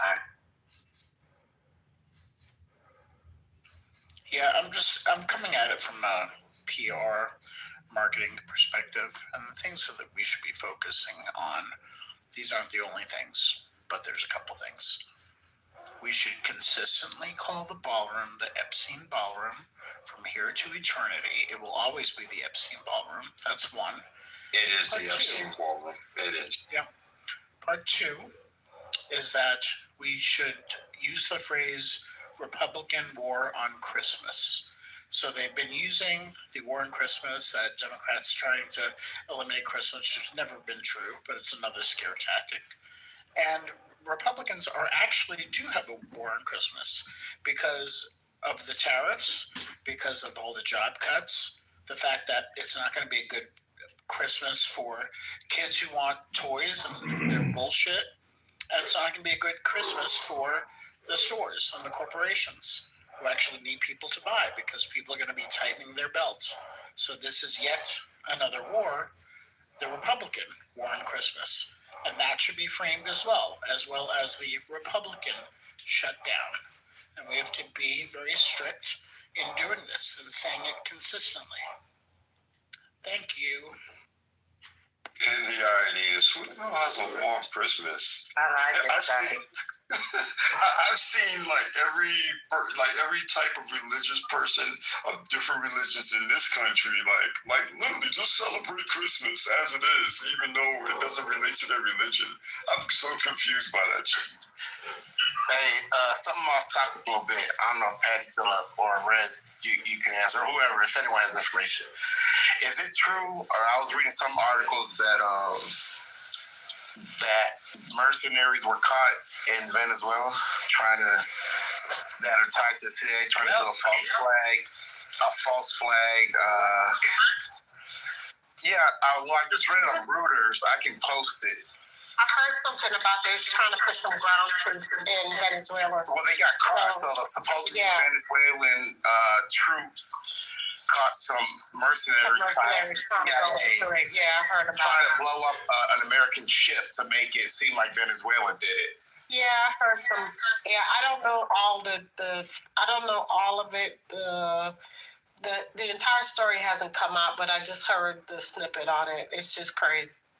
Like I said, they're putting a lot of troops into Venezuela and the Caribbean. I don't know. America, yeah, the military. This whole fascination with Venezuela is crazy. That is one of the reasons why Admiral Halsey stepped down. And if y'all don't think this is about oil, y'all will be nuts. But I'm gonna go on mute. Well, and we just blew up like a boat with some people on. Let Venezuela remain. Play it, Lisa. I'm looking at the story. Hold on. And didn't they murder 14 more people today or yesterday? If they're not trying to do the Gulf War again, as if those of us that can read between the lines, and thank goodness, that's the only thing I thank Trump for. He can't keep his mouth shut for shit. He's eventually going to say something that's going to reveal the truth. They will. Okay, so what I can't add to the conversation right now, they're talking about, hold on for a second. Okay, so they're sending the Ford over there. Why do we keep telling people where our stuff is? I didn't know it was the largest aircraft carrier in the world, but it's on its way over there. And then there is the U.S. has posted a $50 million reward on, what is the president's name? I can't read it. Madeira? Yeah.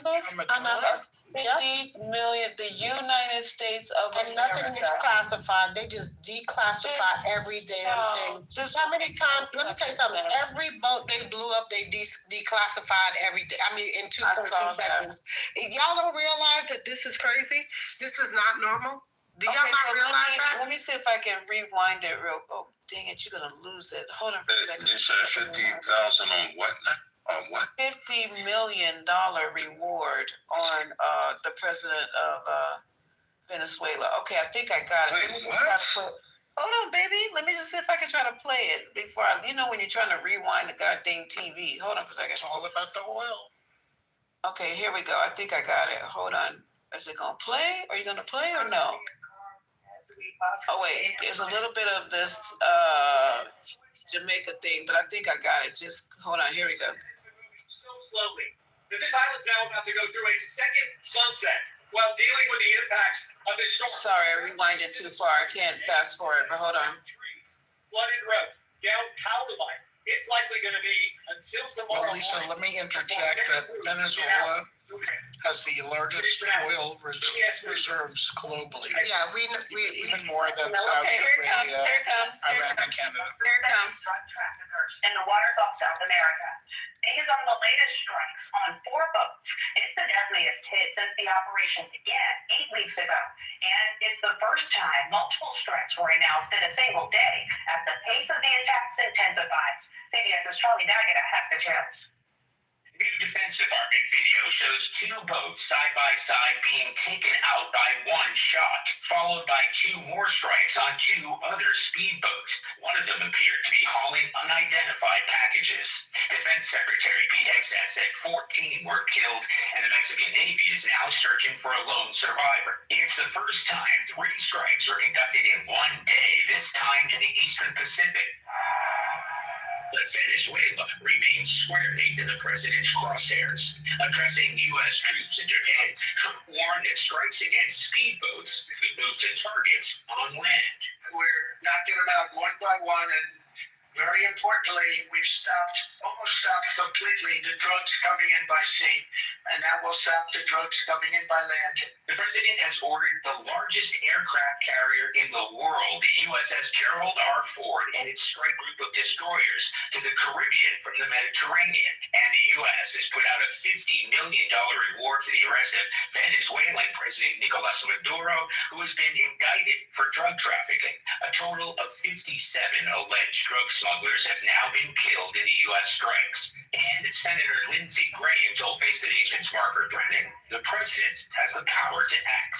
We're not going to sit on the sidelines and watch boats full of drugs come to our country. We're going to blow them up and kill the people that want to poison America. And we're now going to expand operations, I think, to the land. Deploying the USS Gerald R. Ford to the waters off Venezuela is the biggest escalation yet, bringing 4,500 sailors, dozens of fighter jets, and other destroyers, all adding to roughly 10,000 troops already in the region. Charlie Daggett. Okay, there we go. I want y'all to think how far away Venezuela is from the Americas. Florida. Because no. Listen, I want y'all to hear me. I am from Trinidad. Trinidad is literally 100 kilometers away from Venezuela. I want y'all to understand it is at the tip of literally at the tip of South America. You could literally see Venezuela out the backyard of Trinidad and Tobago. It is in the Caribbean Sea. So it ain't nowhere near America. Y'all gotta stop with the bullshit. It is an 8-hour friggin' flight from Miami. Stop. Y'all gotta understand geography. For you to smuggle drugs in a speedboat, it's fucking possible. You cannot do it. You cannot get in a speedboat and go Venezuela to Miami in a speedboat. You just can't. You people are weird. You don't know what you're talking about. This is not possible. It's just not. You don't have enough gas. You don't have enough ways to do that. You don't know what you're talking about. The landmass doesn't make fucking sense. Yeah, they would have to refill like 20, 30 times. Thank you. What the fuck are y'all talking about? It takes a flight. Oh my God. Okay. Oh my God. Jesus Christ, help me. Lord Jesus Christ. It takes a flight 8 hours to fly to Trinidad.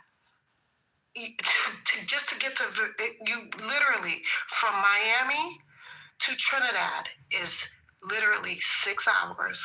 If you were going to Venezuela, it's an additional 2. So that's 8 hours. Do y'all know what y'all are talking about? Hey, Rez, this is kind of why I brought up what I was asking earlier, and I posted the article. Right. Because, this just, I have no doubt in my mind that this is probably something that happened. Mm-hmm. They're trying to create a false flag so that they can kick in. Because, they'll get everyone's approval if an American warship gets somehow blown up. And, unfortunately, soldiers get killed. It's an excuse. Yeah, that's what and it's sad that, our government would I hate to accuse them, but we know these tactics have been used before. Because if you dock an American warship in the middle of the Caribbean, you start a fight, then you pretend like you have a reason, because what you do is you try to create a situation where it's a possibility a warship could have been attacked, which is not the case. I see the ploy all the way through. I'm not stupid on how this is working. Trump's not smart enough. This ain't even like War 101. Like, this motherfucker don't even know how fucking ops work. This shit ain't even fucking, like, he's not even, they didn't go to Army War College. They didn't go to War College. They don't even understand how to do,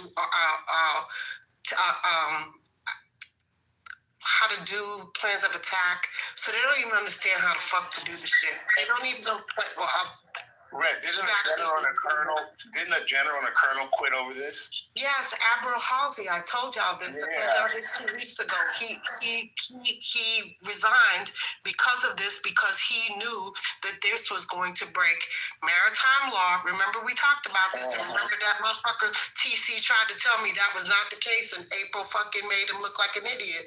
And he tried to tell me that I was stupid and I was dumb, and he started calling me all kinds of fucking names.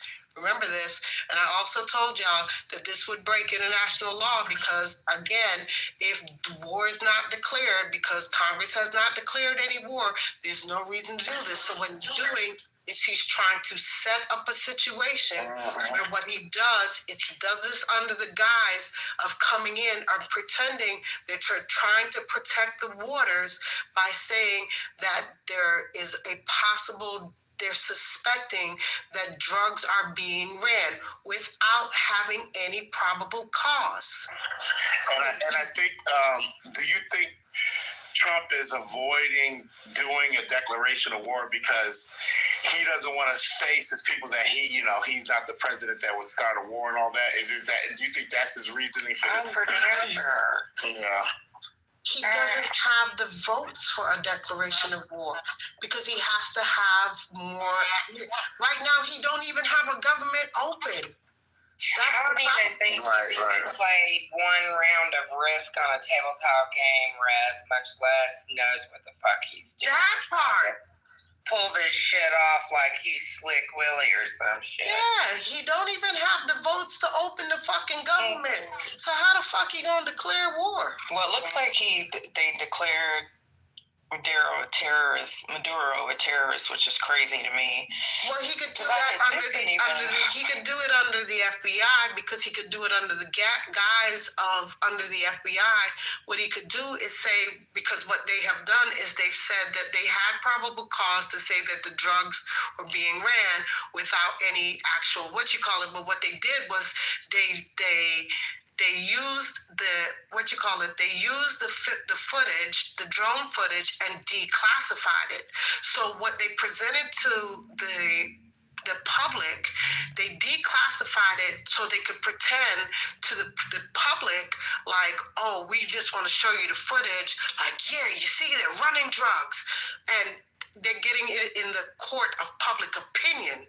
But the reality is that's not the case. So apparently, and I love BBC articles, right? Because they always tell I remember I was in London when Trump was in office and hearing how they present Donald Trump overseas, because they just reported this is the president. So reading his tweets and stuff, it was just, I remember having an incredible sense of embarrassment and shame. And this was his first administration. So I can't imagine the second. This article is from August. So apparently, during his first administration, he started this shit with him. It says, U.S. President Donald Trump is a longtime critic of Maduro, who returned to office in January following an election marred by vote rigging allegations. The results were widely rejected by the international community. Well, they're talking about... I don't know if they're talking about Trump or Maduro here. So they said during the first administration, which I didn't know, that the U.S. government charged him and other high-ranking Venezuelan officials with a range of offenses, including narco-terrorism, corruption, and drug trafficking. They claim he worked with the Colombian rebel group FARC to use cocaine as a weapon to flood the U.S. I didn't remember hearing about this, his first administration. Does anybody else? No, but what he did was he pretended like he was like not Team Maduro because he really actually admired Maduro. Because if you remember, right, he wanted to be like Maduro. He was really kind of, remember this was when he was in his dictator liking shit, right? 1 minute he was playing, he didn't like Maduro, but then he was running around back and forth because he went to Venezuela, believe it or not.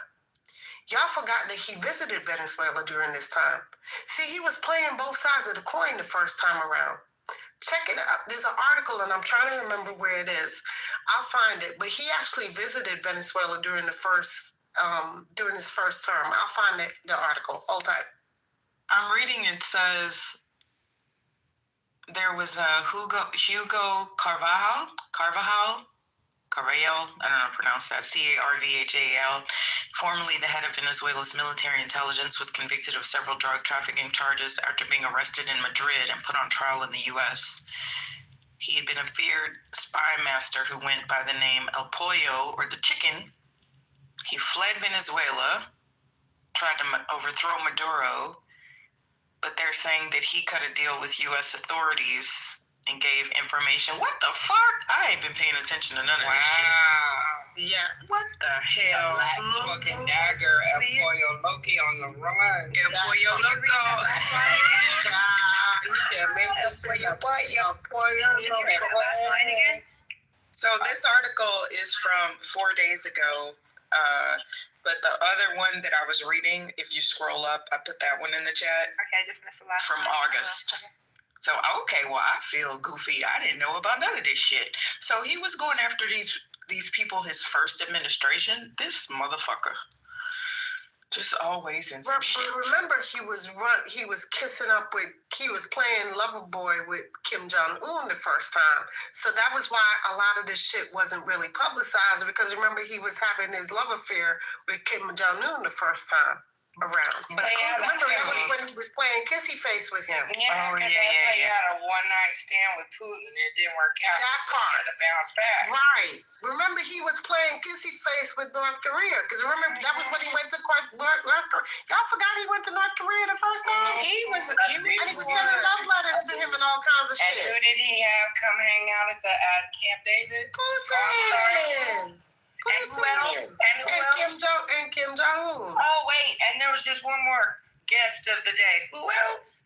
The fucking Taliban. That part. The Afghanistani. What's his name? What was his name? Oh, my God. What was his name? The Taliban leader. I can't remember his damn name. Sure did. He had all of them motherfuckers. All them terrorists was here. All of them. All three. Listen, Roberta, all three of them. Yeah, the whole fucking, He had all the terrorists here. What we talking about? It was a security risk. Okay. Lord, no. I mean, well, look at what we're doing now. Yeah.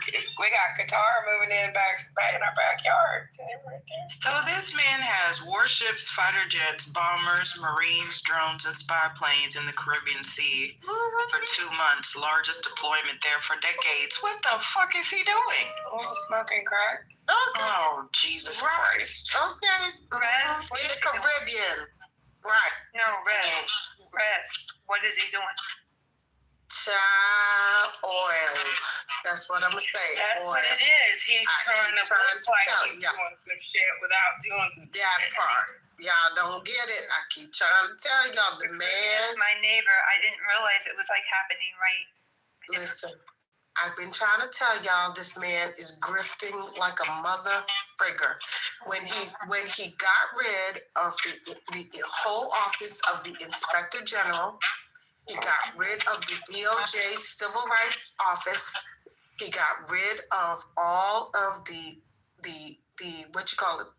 all of the offices of all of any checks and balances. That part. He put himself in a position where there's nobody watching over the coffers. This motherfrigger is stealing everything, and there is nobody to check what the hell going on. I told y'all this. See, the thing is that I don't understand. Okay, so I know everything that you just said, but I'm wondering, I'm just curious, like, why the Caribbean?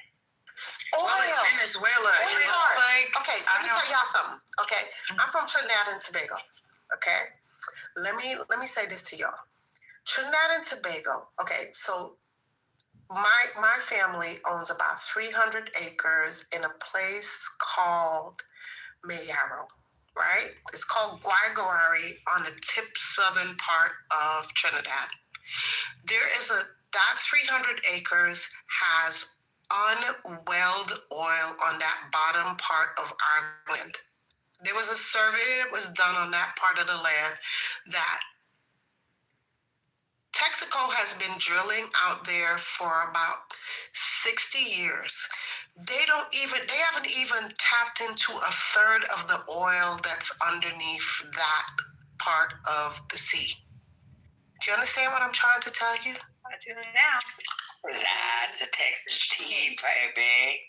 Girlfriend, okay. Everywhere. I'm only talking about our part of the land there that's on the land. I ain't even talking about what's on the bottom of the water in the Caribbean, underneath that land in Venezuela. Like a virgin. I'm so ignorant. I didn't realize there was for the very first time. It has the second largest crude oil in the world. Deposits ever. You just made it make sense. Thank you. Okay, I'm going on mute, Dr. G. So it looks like what they're saying is that he's trying to show the critics of Maduro. So apparently Marco Rubio has been talking about this all year, so I haven't even been paying attention to it. But honestly, there's so much that they're trying to show the people against him that they have support. And we don't recognize Maduro as the president of Venezuela. But what he's trying to do is he's trying to curry favor with the young lady that won the Nobel Peace Prize, because she said, "Oh, President Trump, I love you so much. I know that you want to share this Nobel Peace Prize with me." So he is trying to tell her, "Oh yeah, we love all the Latin American people," just like he said, "I will vote for Donald Trump." Just like he fooled the ones that are here in America. I'm not going to deport any of you nonviolent criminals. Do y'all not catch the play? Hello? Okay. Makes sense. I was starting to now get to you. Okay. All right. Well, this is interesting. They're saying 50 million. They were hoping 50 million would haul him in. I love the BBC. Listen. But somebody made $1 billion from bribes. So 50 million is nothing. Let me tell you something. Every one of them Trumps is grifting. Lara Trump grifting, Eric Trump grifting, Donald Trump grifting. Hell, even the baby, Kai Trump, is 18 years old. How the hell? You ain't even been to college, girlfriend. Hell, you barely graduated from high school, but you about to enter the LPGA tournament next week. Explain that to me. Make it make motherfriggin' sense. You haven't even been to college, but you are about to enter the LPGA tournament. Now he thought he had a pubic hair and then he peed. Come on, girl. This girl literally was selling T-shirts on the White House website 3 weeks ago as his granddaughter. And now she about to enter the LPGA tournament. She don't have no experience as a golfer. She has never been on the junior tournament. She has never played on any of the juniors. I'm telling y'all something I know for a fact. She has no time on any of the junior tournaments. She never played in the junior league. She doesn't have any junior time. None of it. She done played with her grandpa on Papa's little golf and been his little caddy. But she now about to enter the LPGA tournament. Make it make sense for me, y'all. Because her name is Kai Trump. What the F? Yeah, they're always going to make a way to find $1. They're like the Kardashians in that regard. That part. I did not realize that he carried this over against Maduro since 2020. The U.S. Justice Department accused Maduro of leading a drug trafficking and narco-terrorism organization. He authorized the CIA to carry out covert operations. Then how do we know? In Venezuela, but they're using it as a mask for drugs coming in. So he's been doing this since 2020 against them? But I didn't even know. How did drugs coming in from Venezuela on this article is acknowledging that, but I'm just saying, like, this is, But reform, here's what I'm asking, sweetheart. How is it coming in on a speedboat from Venezuela to the United States? That you can walk across. No, that's what it's saying. The U.S. has not detailed this evidence of Maduro leading a drug trafficking organization. So he's been accusing them since 2020? Yes, but there's no evidence at all. 2016. The whole term narco-terrorist was built for this reason. It didn't even exist before this. He had to make it so they would be considered a threat to national security. Otherwise, they're just criminals. The narco-terrorist tag that he put on them makes them a national threat to national security. That way, if you do that, then you can utilize military assets. You can put ding, boots on the ground. Yeah, that's what they've said. I mean, they've said that they have this article has the pictures. That part. So in September, there was something around St. Croix, these huge ships. In October, something around Trinidad and Tobago. And then they said, and that's why some of my family, because my aunt was telling me that they went to the U.S. Embassy and they were striking at the U.S. Embassy because they were like, what we doing? Like, Trinidad has always been an ally. What we talking about? Where did this come from? Like, Trinidad is literally was a British colony. So what are we talking about? Where did we get caught up in all of this mess? Well, it says their images on social media have also shown military helicopters operating off the coast of Trinidad and Tobago. Some of these are Boeing MH-6M Little Birds, nicknamed Killer Eggs, used by U.S. Special Forces. So this is interesting. Right. They have all the pictures and everything. That's what I'm saying, which is crazy.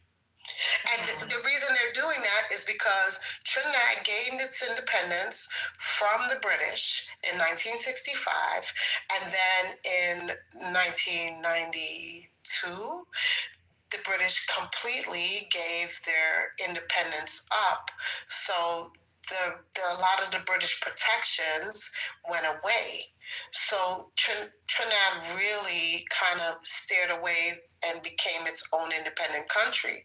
So America has slowly been trying to creep into a lot of stuff, but it never was really like coming in to do anything. It really became its own island and has became a part of CARICOM, which was, all the islands that have come together and talked about what they do and so on and so forth.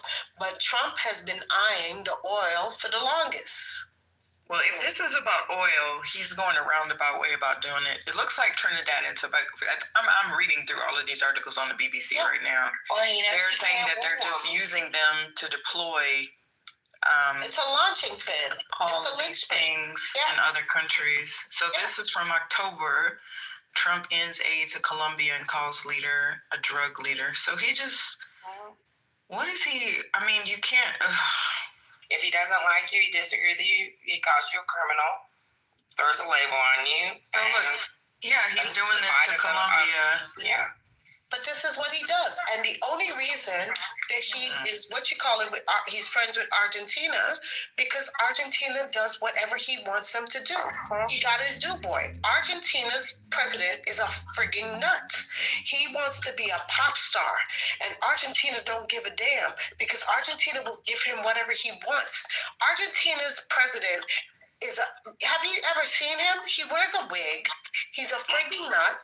Okay, Argentina exports all this like flowers and all this stuff, and whatever they want, they will give him.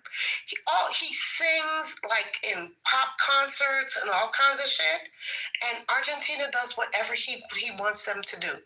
So as long as you're one of those countries that will give him free reign, he gonna give you whatever he wants, and that's what Argentina did.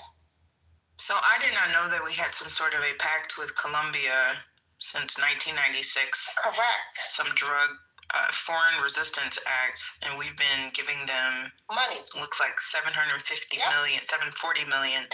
But this president called the U.S. a murderer for killing the Colombian fisherman. Correct. So then Trump got pissed at him. He got pissed off because he killed that in the first boat, when he blew up the first boat. And they said they were going after him because the guy was a fisherman. It wasn't just him, but it was two Trinidadians also, because they were all commercial fishermen. They're from the two Trinidadians were from a town called La Brea in Trinidad, which is a commercial fishing area. And the boat they were in was barely big enough to hold the three of them. Correct. Much less in fucking drugs. Right. They weren't. What you call it? It's a commercial fishing area. Yeah. Well, he told everybody covert operations. That we've authorized the CIA to conduct covert operations in Venezuela. So they may launch an attack on Venezuela, supposedly to try to capture old boy.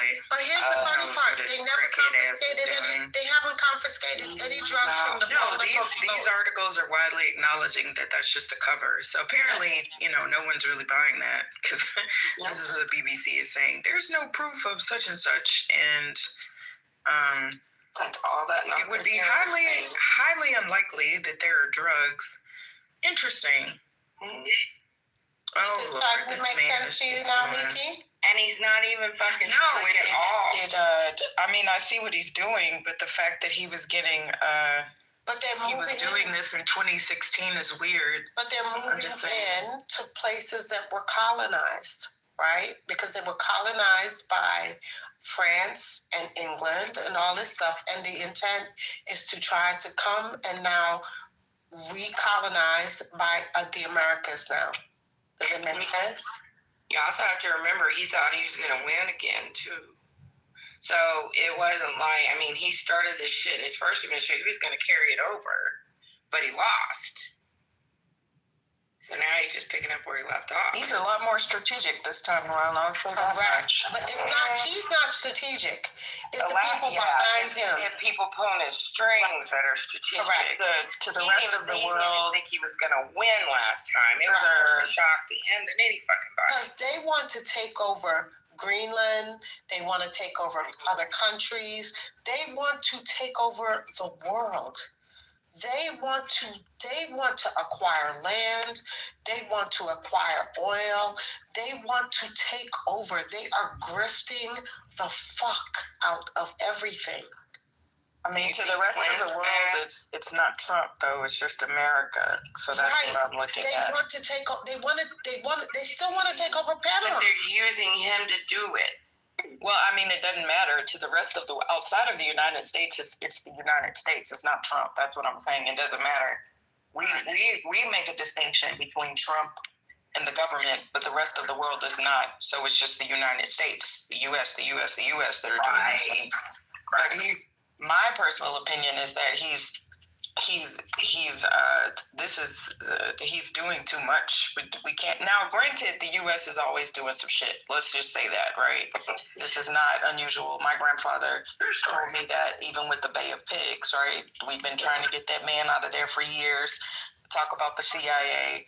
And a lot of people don't understand that that's what the CIA engages best in, covert global operations, right? That's just what they do. They always do. They topple governments, just like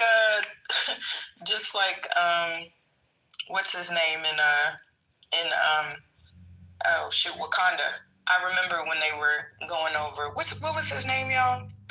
The guy, the bad guy. What did they call him? I can't even remember. Michael B. Jordan.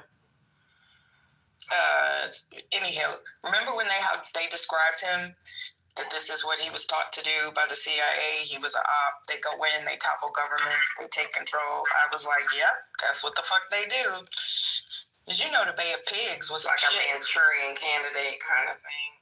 Killmonger. That's literally what they do.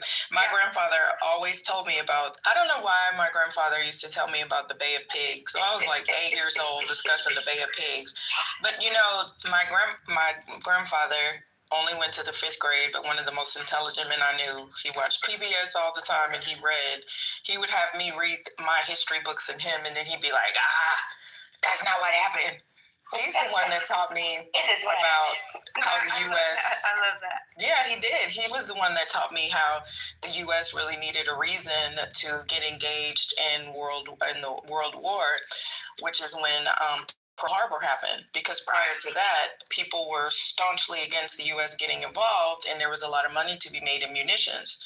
But I remember what he even told me about Vietnam. We had no business over there. We were there to support the French. So this has always been the U.S., but we've always had these allies in what we do. Now, my concern, and I don't know anything about this, it's just my opinion on the outside in.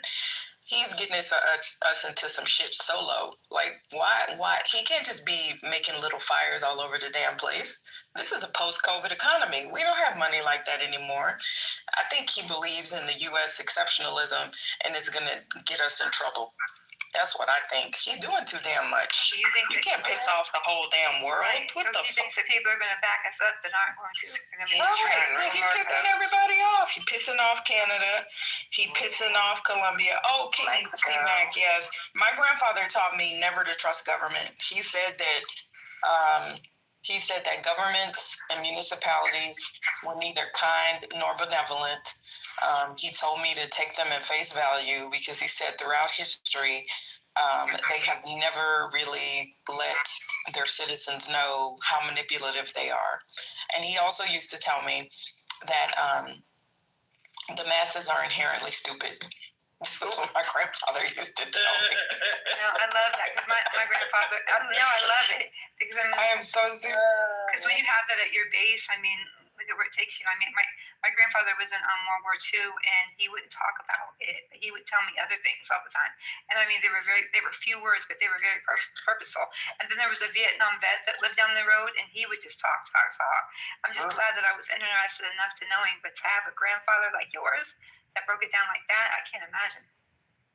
Yeah, I mean, you know, and it's just, I think we forget what government is capable of, but I've never, you know, like just being a child of the South, like that's still my premise that, you know, the things would not have been as bad had the North not, and this will sound crazy, but Lord knows I irritated the millennials earlier. Jesus, talking about my coochie and everything. But, you know, when they sent the carpetbaggers and they punished the South, and then they just moved out, right? They started they freed the slaves as punishment, but then they left generations and generations of Black people to deal with that enmity and hatred. And then even putting in like Hiram rebels, you know, the first Black senators and stuff. We forget about them, but you know that they put them in there to piss them white folks off. And what that did was piss them the fuck off, but they left no protection. They took the damn military and the troops when they should have been there for like 50 years. And I've always resented that. Like, what the fuck? You did that shit on purpose. You didn't care about Black people either. Like, come on, bro. But anyway. Knock them down. Yes, that's exactly what the fuck they did. Where are you down there, Ramona? Ramona? That's exactly what the fuck they did. Yes, You're exactly right. Yes, ma'am. It's just irritating. It's a rope-a-dope. That's the age. It's the song oldest time. Isn't it though? And then they hear people like TC say black people are down in everything like Native Americans. Y'all know some of be crazy. It'd be so wild. Child, it's, you know what? And it's people like his boxhead hoe ass that just really work that's what I call him, a boxhead hoe. Because that's all he is to me, is a boxhead asshole. His boxhead asshole, 37.5% prime rate. He ain't gonna go nowhere in life because people like his wedding planning ass, I would never hire him. I'm good. No. He's stuck on box braids with a just for me and right. Oh no, hell no. Because here's the thing, right? You so worried about you and your tip wages that guess what? At the end of the day, you're the type of person that you would cut a prime rib in half and short me at my wedding. You're the type of person that would be cheesy and you wouldn't make sure that I had the best wedding ever because you'd overcharge me, undersell me, and you wouldn't make sure I had the best event ever. So it's fuck you and it's up and stuck, and I would never hire you to do my wedding. So yeah, I'm good. Not dollars on the wedding. Yeah, I'm good. No, thank you. Hell no. I mean, there are two types of people. There are people that go through things that want other people to emulate them because they feel like if I went through it, you should go through it. And then there are people that grow up or people that have an experience and say, I don't want anyone else ever have to go through this.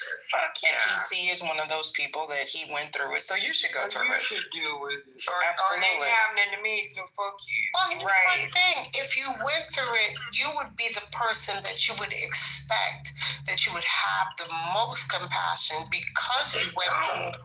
And they don't. And that's the weird part for me. He's a Clarence Thomas coon ass because Clarence Thomas is the same disgusting human being who lived in a shack in Savannah, who literally lived in poverty. He's the same person who benefited from EO, from affirmative action, who worked as a lawyer in the EEO office, who literally became a clerk from the advantages, who literally got a clerkship because of affirmative action, who literally was benefited from becoming a judge because of affirmative action. And then you got on the courts and literally then turn around and said affirmative action ain't shit and turn around and wrote opinions and got rid of affirmative action. You are the reason why Thurgood Marshall, you're the reason why you're on the court because of Thurgood Marshall, and you disgrace his legacy. You ain't shit, and you ain't never gonna be shit. But you and your wife could go burn in the fires of hell. She ain't shit, and neither are you. Rez, I'm curious, and also, Mickey, like, just the story Mickey just told, like, about, like, what she experienced. I mean, you were in the military, and, you have such a grasp of your history and where you came from, whatever. Do you believe, I mean, maybe it seems like a simple question, because I definitely, believe this is it, but I just found out he's, like, I didn't realize how young he was until, like, a month ago. Do you attribute any of that to his just a true disconnect and just an ignorance of not... Yeah. Or do you think that he fully knows and is still choosing to be what he is? No, he's not young. He's older than me. No, TC.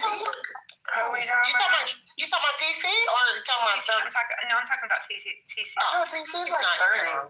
TC's grown. I don't know when I sent her his goofy ass, but you know that he... No, I don't want to do that. I thought he was like in his late 20s. I'm misinterested. I want to say he's like 30, maybe 20, but he is young. But TC was a fervent Democrat when we first started. Biden was running. Yeah, he used to. Said that and I had no idea. That's crazy. Oh no, I mean he was like a fervent Democrat. Like, I mean we were cool, and he would come in IGB, but he would also be in DTN. We would be on X arguing with all the people. Yeah, he was in Debate the News with us originally. Yeah, and we would go on Twitter on Debate the News and argue with all of those weirdos all day long. and those people were crazy as shit when they announced Kamala as the nominee, and then he did a complete roundabout. He literally, so the crazy part is he's even lost some of his intellect and debating skills because how he's doubling down on stuff. I know it's like a drone took over him or something. He had a complete personality shift, like literally. I think what happened, personality shift. I think what happened was this. I think he got $5 extra of a tip. I think somebody gave him a hall pass and said, hey, jump on our side because we're going to give you a little bit extra, on your plate. We're going to give you a little extra gravy. We're going to give you a little extra on the side. And somehow or another, it just made him feel better. And it stroked his ego. And then he just did a shift because he was in Debate News with us for the longest. Right? And he used to be like so pro-black and pro-this and, hey, I'm about trying to make sure that our community was good and da-da-da-da-da. And then one day he did this paradigm shift and I'm like, who the hell is this human being? When did all of a sudden you become Mr. Conservative? When you got the extra gravy in the chow line, right? There we go. That's what it was. You got them extra eggs and motherfuckers. Yeah, I think there's something with an inherent dislike of Black women, which a lot of people harbor. It's mommy issues, because it's maybe well known even in a lot of... too. My grandpa don't bend him over. I'm screaming. No, but it was like you could tell it was like an immediate shift. So even the way that he debates, the way that he. Because he's going like 1,000 times harder for MAGA than he did for the Democrats, and he went really hard for the Democrats. Like he was like known as the Democratic shield. We would be battling MAGA online on X, for hours, and those X people are crazy as shit. When it was still Twitter, even. Yeah, so like I said, he did a complete, almost like because he was pretty cool and everybody thought he was cool. The last time we were on X in Lou's room, because Lou goes to X like once a month, and people were back-channeling me, I kid y'all not, saying, damn, when TC become MAGA? And I was like, bro, and people couldn't believe it that we're used to him on X. Yeah. And I was like, don't ask me, I don't know. But they were like, Miki, are you serious? TC is MAGA? I was like, yeah. Man, about a week ago or so, he's like, Mona, you remember when we were at DTN and we used to be banging with the MAGAs and we were friends? I was like, TC, honey, no. Because, man, everything you've done since then blew all that shit out the water. Yeah, they said he's a clone. I would honestly believe it. I would honestly be like, for real, though. Yeah, but yeah. I really don't care because I don't care what he thinks. But I was gonna say I don't want to talk to my wife's not here, but actually I do. I've only known who he is like within the last year and a half, maybe 2 years, possibly at the most. But I've known what Mickey was saying. I've known a dramatic. I've noticed a dramatic shift in when he is debating. He says the same thing over and over. He's not going deeper. I saw what she's saying. I see that thoroughly. Yeah, he won't even debate me anymore because I cooked his ass. But here's the funny part: the people who he was running with, they have left him behind. They ditched his ass. They ditched him because I'm not knocking certain people, but there are people who he ran with that aren't running with him anymore. They're on Chatter. He goes on Chatter still. He does. I get it, but they're not. What I'm saying is he's not running in that circle like that, Mickey. You see what I'm saying? They're on Chatter with them, but they're not running with him. He's not getting invited in those rooms. You see where I'm going? Like he's in Chatter with the conversations, but he ain't being invited to the golf course. He ain't being invited to the country club. Like he ain't being invited. Hey, bro, let's go get on the on a private jet, and he ain't going there. The only reason any of it is relevant at all is because it's just the chaos he causes. So that's just like the analyst in my mind is trying to. So he made a lot of things clear because that's what he's doing. He's creating chaos. No, he's getting business stuff because he shows the pictures on Chatter. On Chatter, you can. I mean, and I'm like, yeah, he's not here, but it's just we had a big bank, little bank, which would actually ended up being kind of funny. But I'm not as proud of it because I just acted a damn fool. No, I think in that regard he is young. He doesn't understand. And and sometimes I feel really bad, right? Y'all know that I have a way of irritating the young'uns. I do, or other people. I get it. You just being you, baby. I know, but I've heard that my entire life. You're so arrogant and condescending, and sometimes I'm proud of it, and sometimes I'm not. But I'm starting to reframe that. Thank you, Dr. Jen. Yeah, thank you. Your skills. But I'm well aware of the gift that I've had. I've had this gift. You either love me or you fucking hate me. Love me or hate me, but I will say that. Just like he got into it with GOAT. When he got into it with GOAT, I felt really, really bad because apparently he had been known as the Democratic, the most informed Democrat on the app. And then when that mantle was taken from him, I don't know if that had something to do with it, but oh my God, that fucked him up too. Good day, sir. That was like, holy shit. GOAT ate his shit, man. I know, and I heard about it. I didn't even used to go in DTN like that. Man, eat him and shoot him and spit it. It was so funny. Supremacy. I do like that, supremacy. Well, GOAT is not the one to play with. GOAT has to cover the facts, and if you don't really if you don't have your data shit straight, he's not really the one to come with. You know what I'm saying? Like. Yeah. I mean, we all have debated on this app and gone back and forth, and some of us used to be super cool, and then it's been 5 years, so some of us are not as cool anymore, and blah blah blah. But yeah, that's why it's good sometimes to take a break because this app can radicalize you. We've seen that with so many people. We've seen the rebrands. We've seen. That's true. I'll give you that. Yeah. I mean, man, we used to go at it. Oh yeah, I took my breaks. Trust me, I had to take some breaks, Miki, because this shit was, it was out of control. I mean, I've been on it when it's been like amazing. Because remember, we did the Karen Civil Room. Remember, I was in Crenshaw District. I never went into those rooms because I was in Black Think Tank and Black Wealth Forum, and then I had MySpace, Wealth Financial Flowers. So I called it I had my social groups, and like Kalisha and some other people that are no longer on the app. We've met several times, like OG Otis. We've had on the back channel. Yeah, we've met so many people. Kalisha's actually been in my house with her goofy self. My kids love her to death. Oh, I love her. She is cute as she sounds. She is adorable. She is such a tiny. She's like Misty Copeland. That girl is like 2 inches tall. She's diminutive. She's tiny. She looks like a little ballerina. She's little. Is she big? With her, she's got a big head of curls, curly hair, the big ones. But she's tiny, super cute. We FaceTime with each other's grandmothers. Yeah, so some of us, we've made really great friendships. Richard from Black Think Tank is my brother. I talk to Richard at least once a week.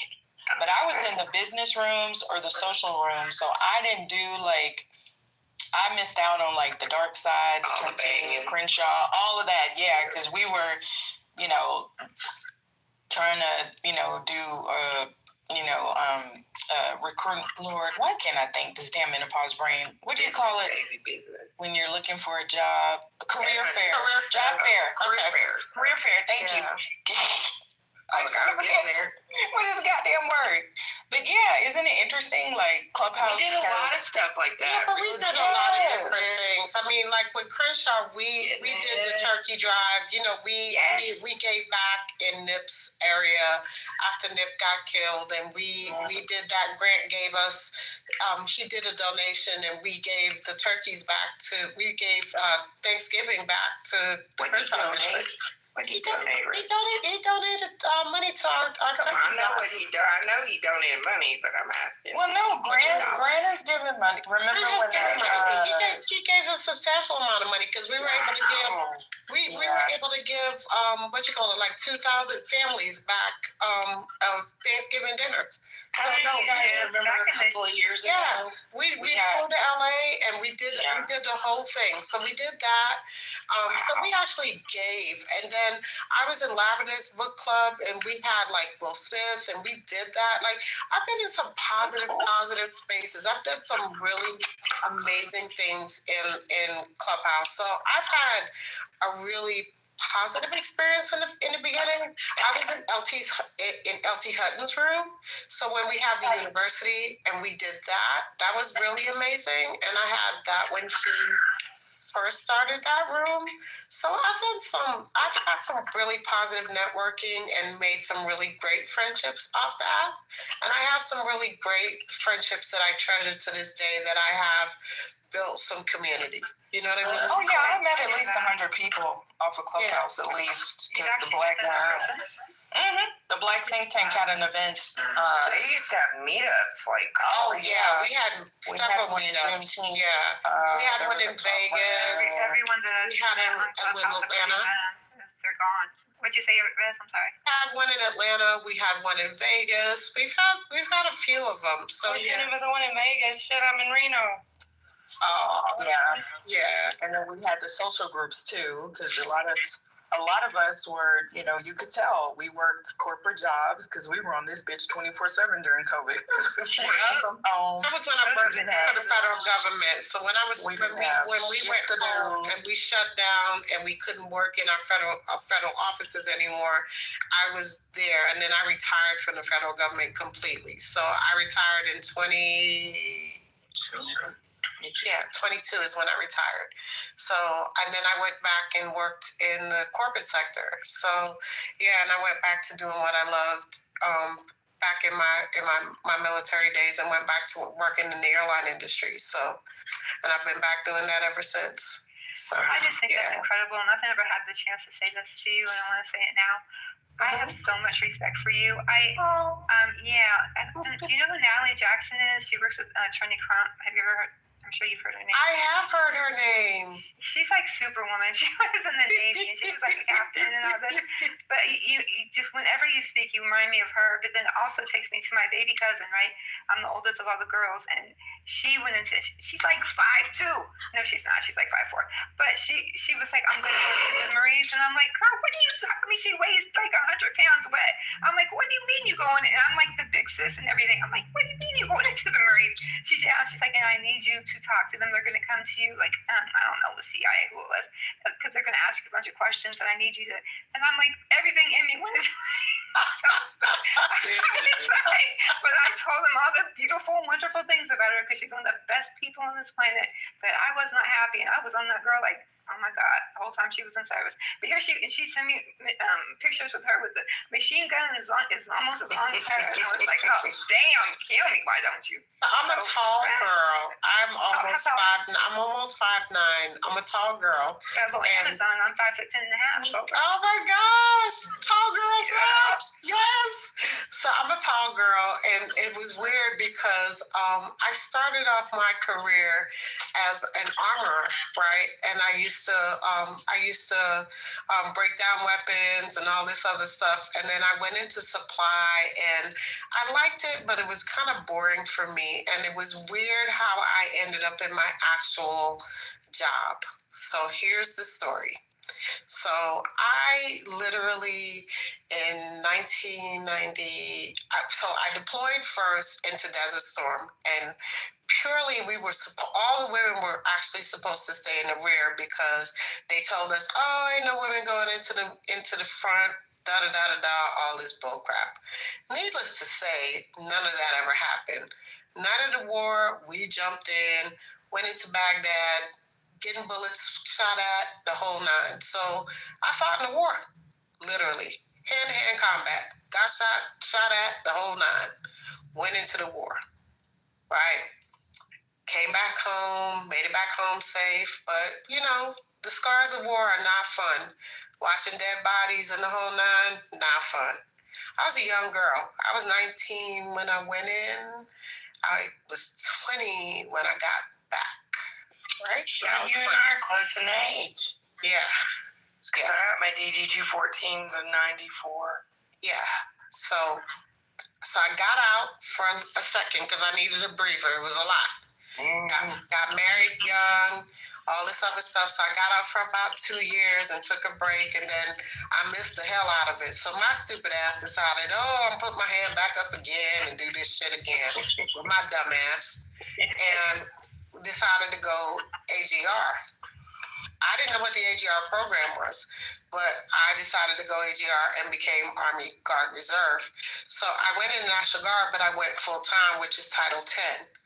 So my dumb ass, here's how this whole story went, and this is the truth and nothing but the truth. Mm-hmm.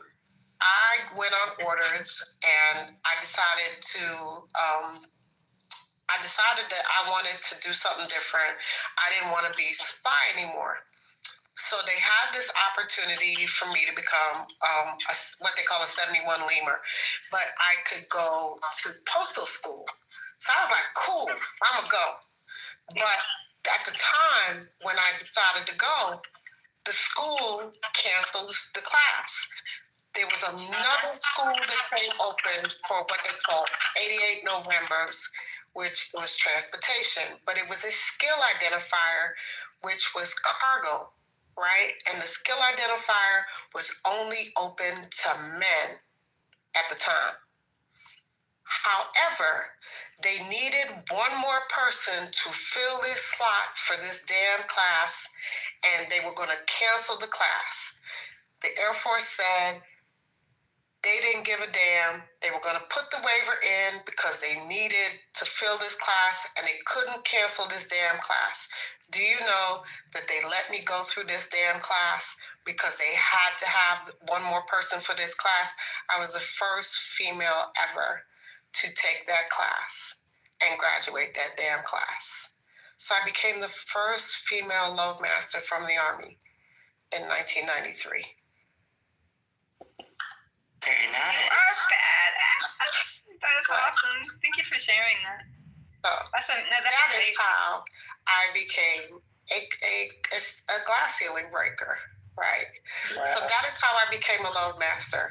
And that is how I started my career becoming a loadmaster. So I started working with Pathfinders, and I started taking missions, and then I started getting calls to go work on joint ops teams. I went in and worked Hurricane Katrina. I worked the G8 summit. I worked several different missions, and then I went into Iraq and Afghanistan, and I started taking missions going all over the world and doing all kinds of stuff. So I worked with the Air Force. I want to say 80% of my career, I worked with the Pathfinders. I would go in and do missions with them, night missions, night drops, and do all kinds of stuff. So, yeah.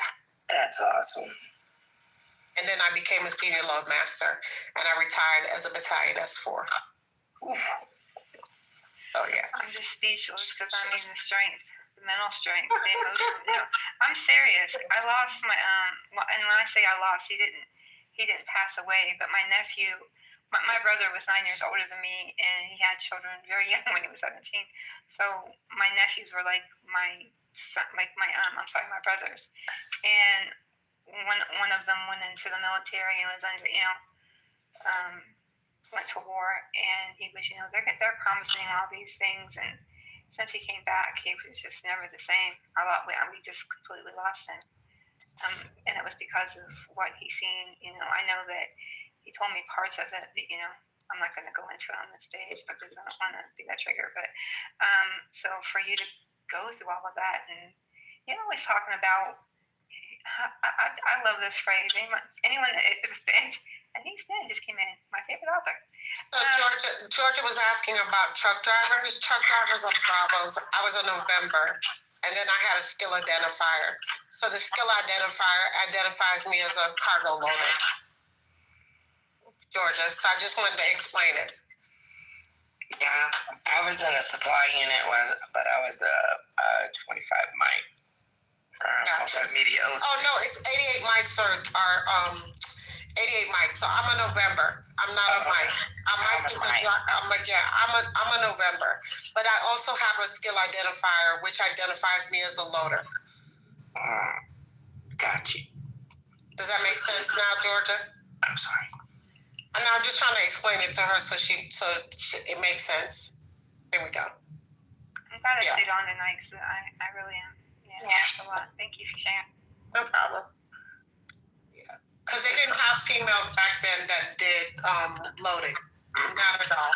Women didn't load our flights at all. Because to be a loader, it meant that you would actually have to be on the flight, and you would actually have to go in, and you would actually have to be, you would actually have to load out the flight, and then you would have to do weight and balance and all that other stuff on the flight. And weight and balance is not fun at all. Because you would have to calculate how to weight and balance that flight.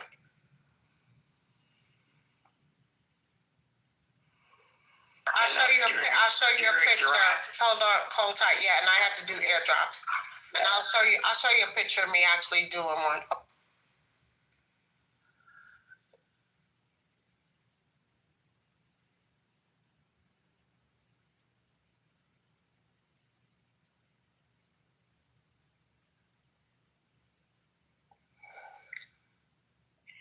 I don't know. I'm just thinking because I just work with people that have I've seen someone I've witnessed someone being killed, like one person, and so I can't imagine to be in combat. We just truly don't appreciate. No matter what we think about any of it, of course we don't want our children going to war for wealthy people and all of that, but we just do not appreciate. We do not appreciate or have any understanding. Even the people that want to have understanding, we cannot possibly have fathomed like 1/100th, 1/1000th of what their experience is. Okay, so PTR. Yes, ma'am. That is me as a load master. Check you out. I love it. Miss Badass.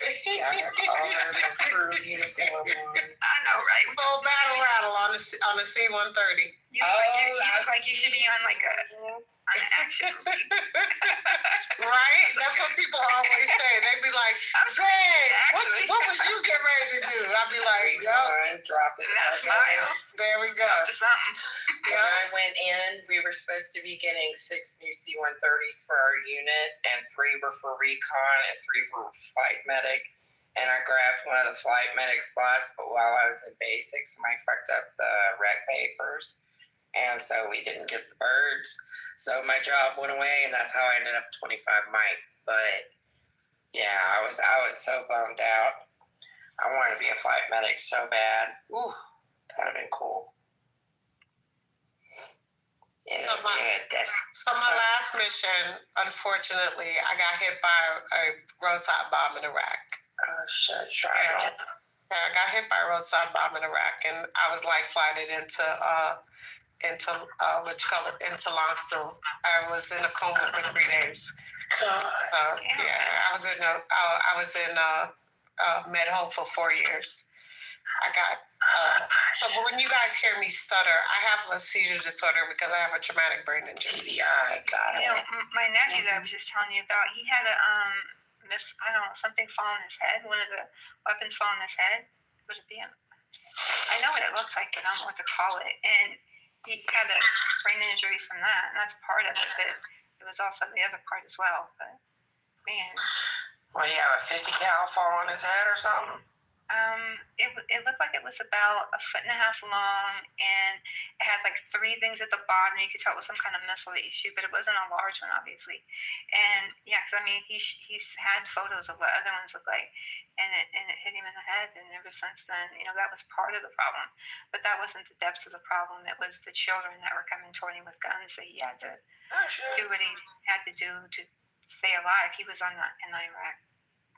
So it was a rocket launcher that popped back on him. Yeah, I'm not sure exactly. Yeah. Ow. Or, That's rough. I just what we do. Let me shut up. It's for the veterans. It's just what the lack of support for veterans in general. I mean, because I don't want to say. Sometimes I don't want to say things because I don't do things for recognition. I do things and I don't talk about them. The only reason I'm saying it is I work with a lot of homeless people, and this isn't something I do once in a while, it's all the time, and so regularly. And when I go out, because I like to just go downtown, and I always just prepare bags or what have you, and I will sit with people, and I will even hold their hands when most people will look at their hand and it's I'm not touching it, and a significant portion of those people were there's people that in Vietnam or they're veterans, and it's just Korea War, all kinds of stuff. Iraq, Desert Storm 1 and 2, all these different missions that you don't even know about. They come home. Exactly. And they can't even talk about it because it didn't exist. And that's why when you're sitting in the audience and just knowing the little bit you do, and you hear them res being disrespected or someone being disrespected, it pisses you off. It just makes you want to blow the phone up. That's why I was losing my shit, and I'm sorry, but I don't like it. I don't like people being like that. Fucking stoked tear. Because all these men and women in this room that put that uniform on are my brothers and sisters. I don't give a fuck how long I was in. It doesn't matter. Because that's what you do. That's how you accept. The only thing that matters is the person to your left and the person to your right. And that's it. And that's why I get very protective of Ramona. I get very protective of... Yeah, I get very protective of her. I don't care how long. I get very protective of Ramona. I get very protective of Patty. I get very protective of all of them, of ML and all of them, because that's just, it doesn't matter for me. To me, when you put on a uniform, you are a 1%er. Only 1% of this nation serves. And to me, those are the people that are most important to me, right? And the people who are ragbags, who disrespect the uniform, the people who don't have any respect for the uniform, and the people who are racist, who are nasty, who didn't treat people when they were in uniform respectfully, I don't have nothing for you. I have no energy for you. So when you turn around and you haven't ever worn a uniform and you have all this disdain for people that wear a uniform and then want to tell people your opinions and how you feel about the military or what you think the military should be doing, how dare you? Who do you think you are? I don't want to hear your opinion, because unless you've put it on, you don't really have an opinion. You could say what you want to say, you can feel what you want to feel, but your opinion matters nothing to me. I could care less. It's crazy that people would think that they could affect you that way when you have seen what you've seen and done what you've done. And they don't get that. All they hear is a voice. They think they can do and say whatever the fuck they want because all they think they hear is a female voice. They don't understand, the path that people have walked. They don't ever consider, other people's lives. They just think about their own existences and what they want, they think it should be. And it's not always that way. It's not always rainbows and fucking lollipops, Shit happens and rough things happens and people survive bad things, but they're still good people, I mean, I'm a receptionist at the Center for Independent Living here in Reno for Northern Nevada. And I mean, I do everything I can to help people with disabilities every day, because disabilities don't discriminate. They hit everybody. Absolutely. So, it's just what you do. Yeah. That's why I like staying on late at night, because you get to hear these type of stories. Yeah. And make these kinds of connections. Sometimes people don't even look at your bio. Like people have never looked at my bio, and then when I tell them I'm blind, they think I'm lying. And I'm like, crazy. Why would you lie about that? Because I'm on an app on the internet. How could I possibly find my way on here? Anyway. I've been doing it ever since I've been in Clubhouse. Yeah. On the live. There's a lot more blind people on here, but not so much. Yeah. on a lighter note, I think we should take a vote that Rez has to keep that photo up for a certain amount of time because that is badass. All right, I'm on mic up. Thank you, ladies, once again. Be going soon. I have my professor, adjunct professor, and I have I think it was 64 things. I appreciate y'all and I love y'all, but tomorrow gonna come real early. And I got a long day tomorrow because guess what? Tomorrow we officially become one airline, Alaska Hawaiian. We are officially becoming one airline. Our merger is official in the morning, and I love y'all, but I gotta get some sleep because I will be on calls all day long. I love you guys as usual. Thank you, Rez. And appreciate you. And I will definitely talk with y'all tomorrow. Peace out, you guys. It's 3:30 in the morning. Yeah. Good night, everybody. Good night. Good night. Peace out. The struggle continues. God be the glory. Peace out. Bye.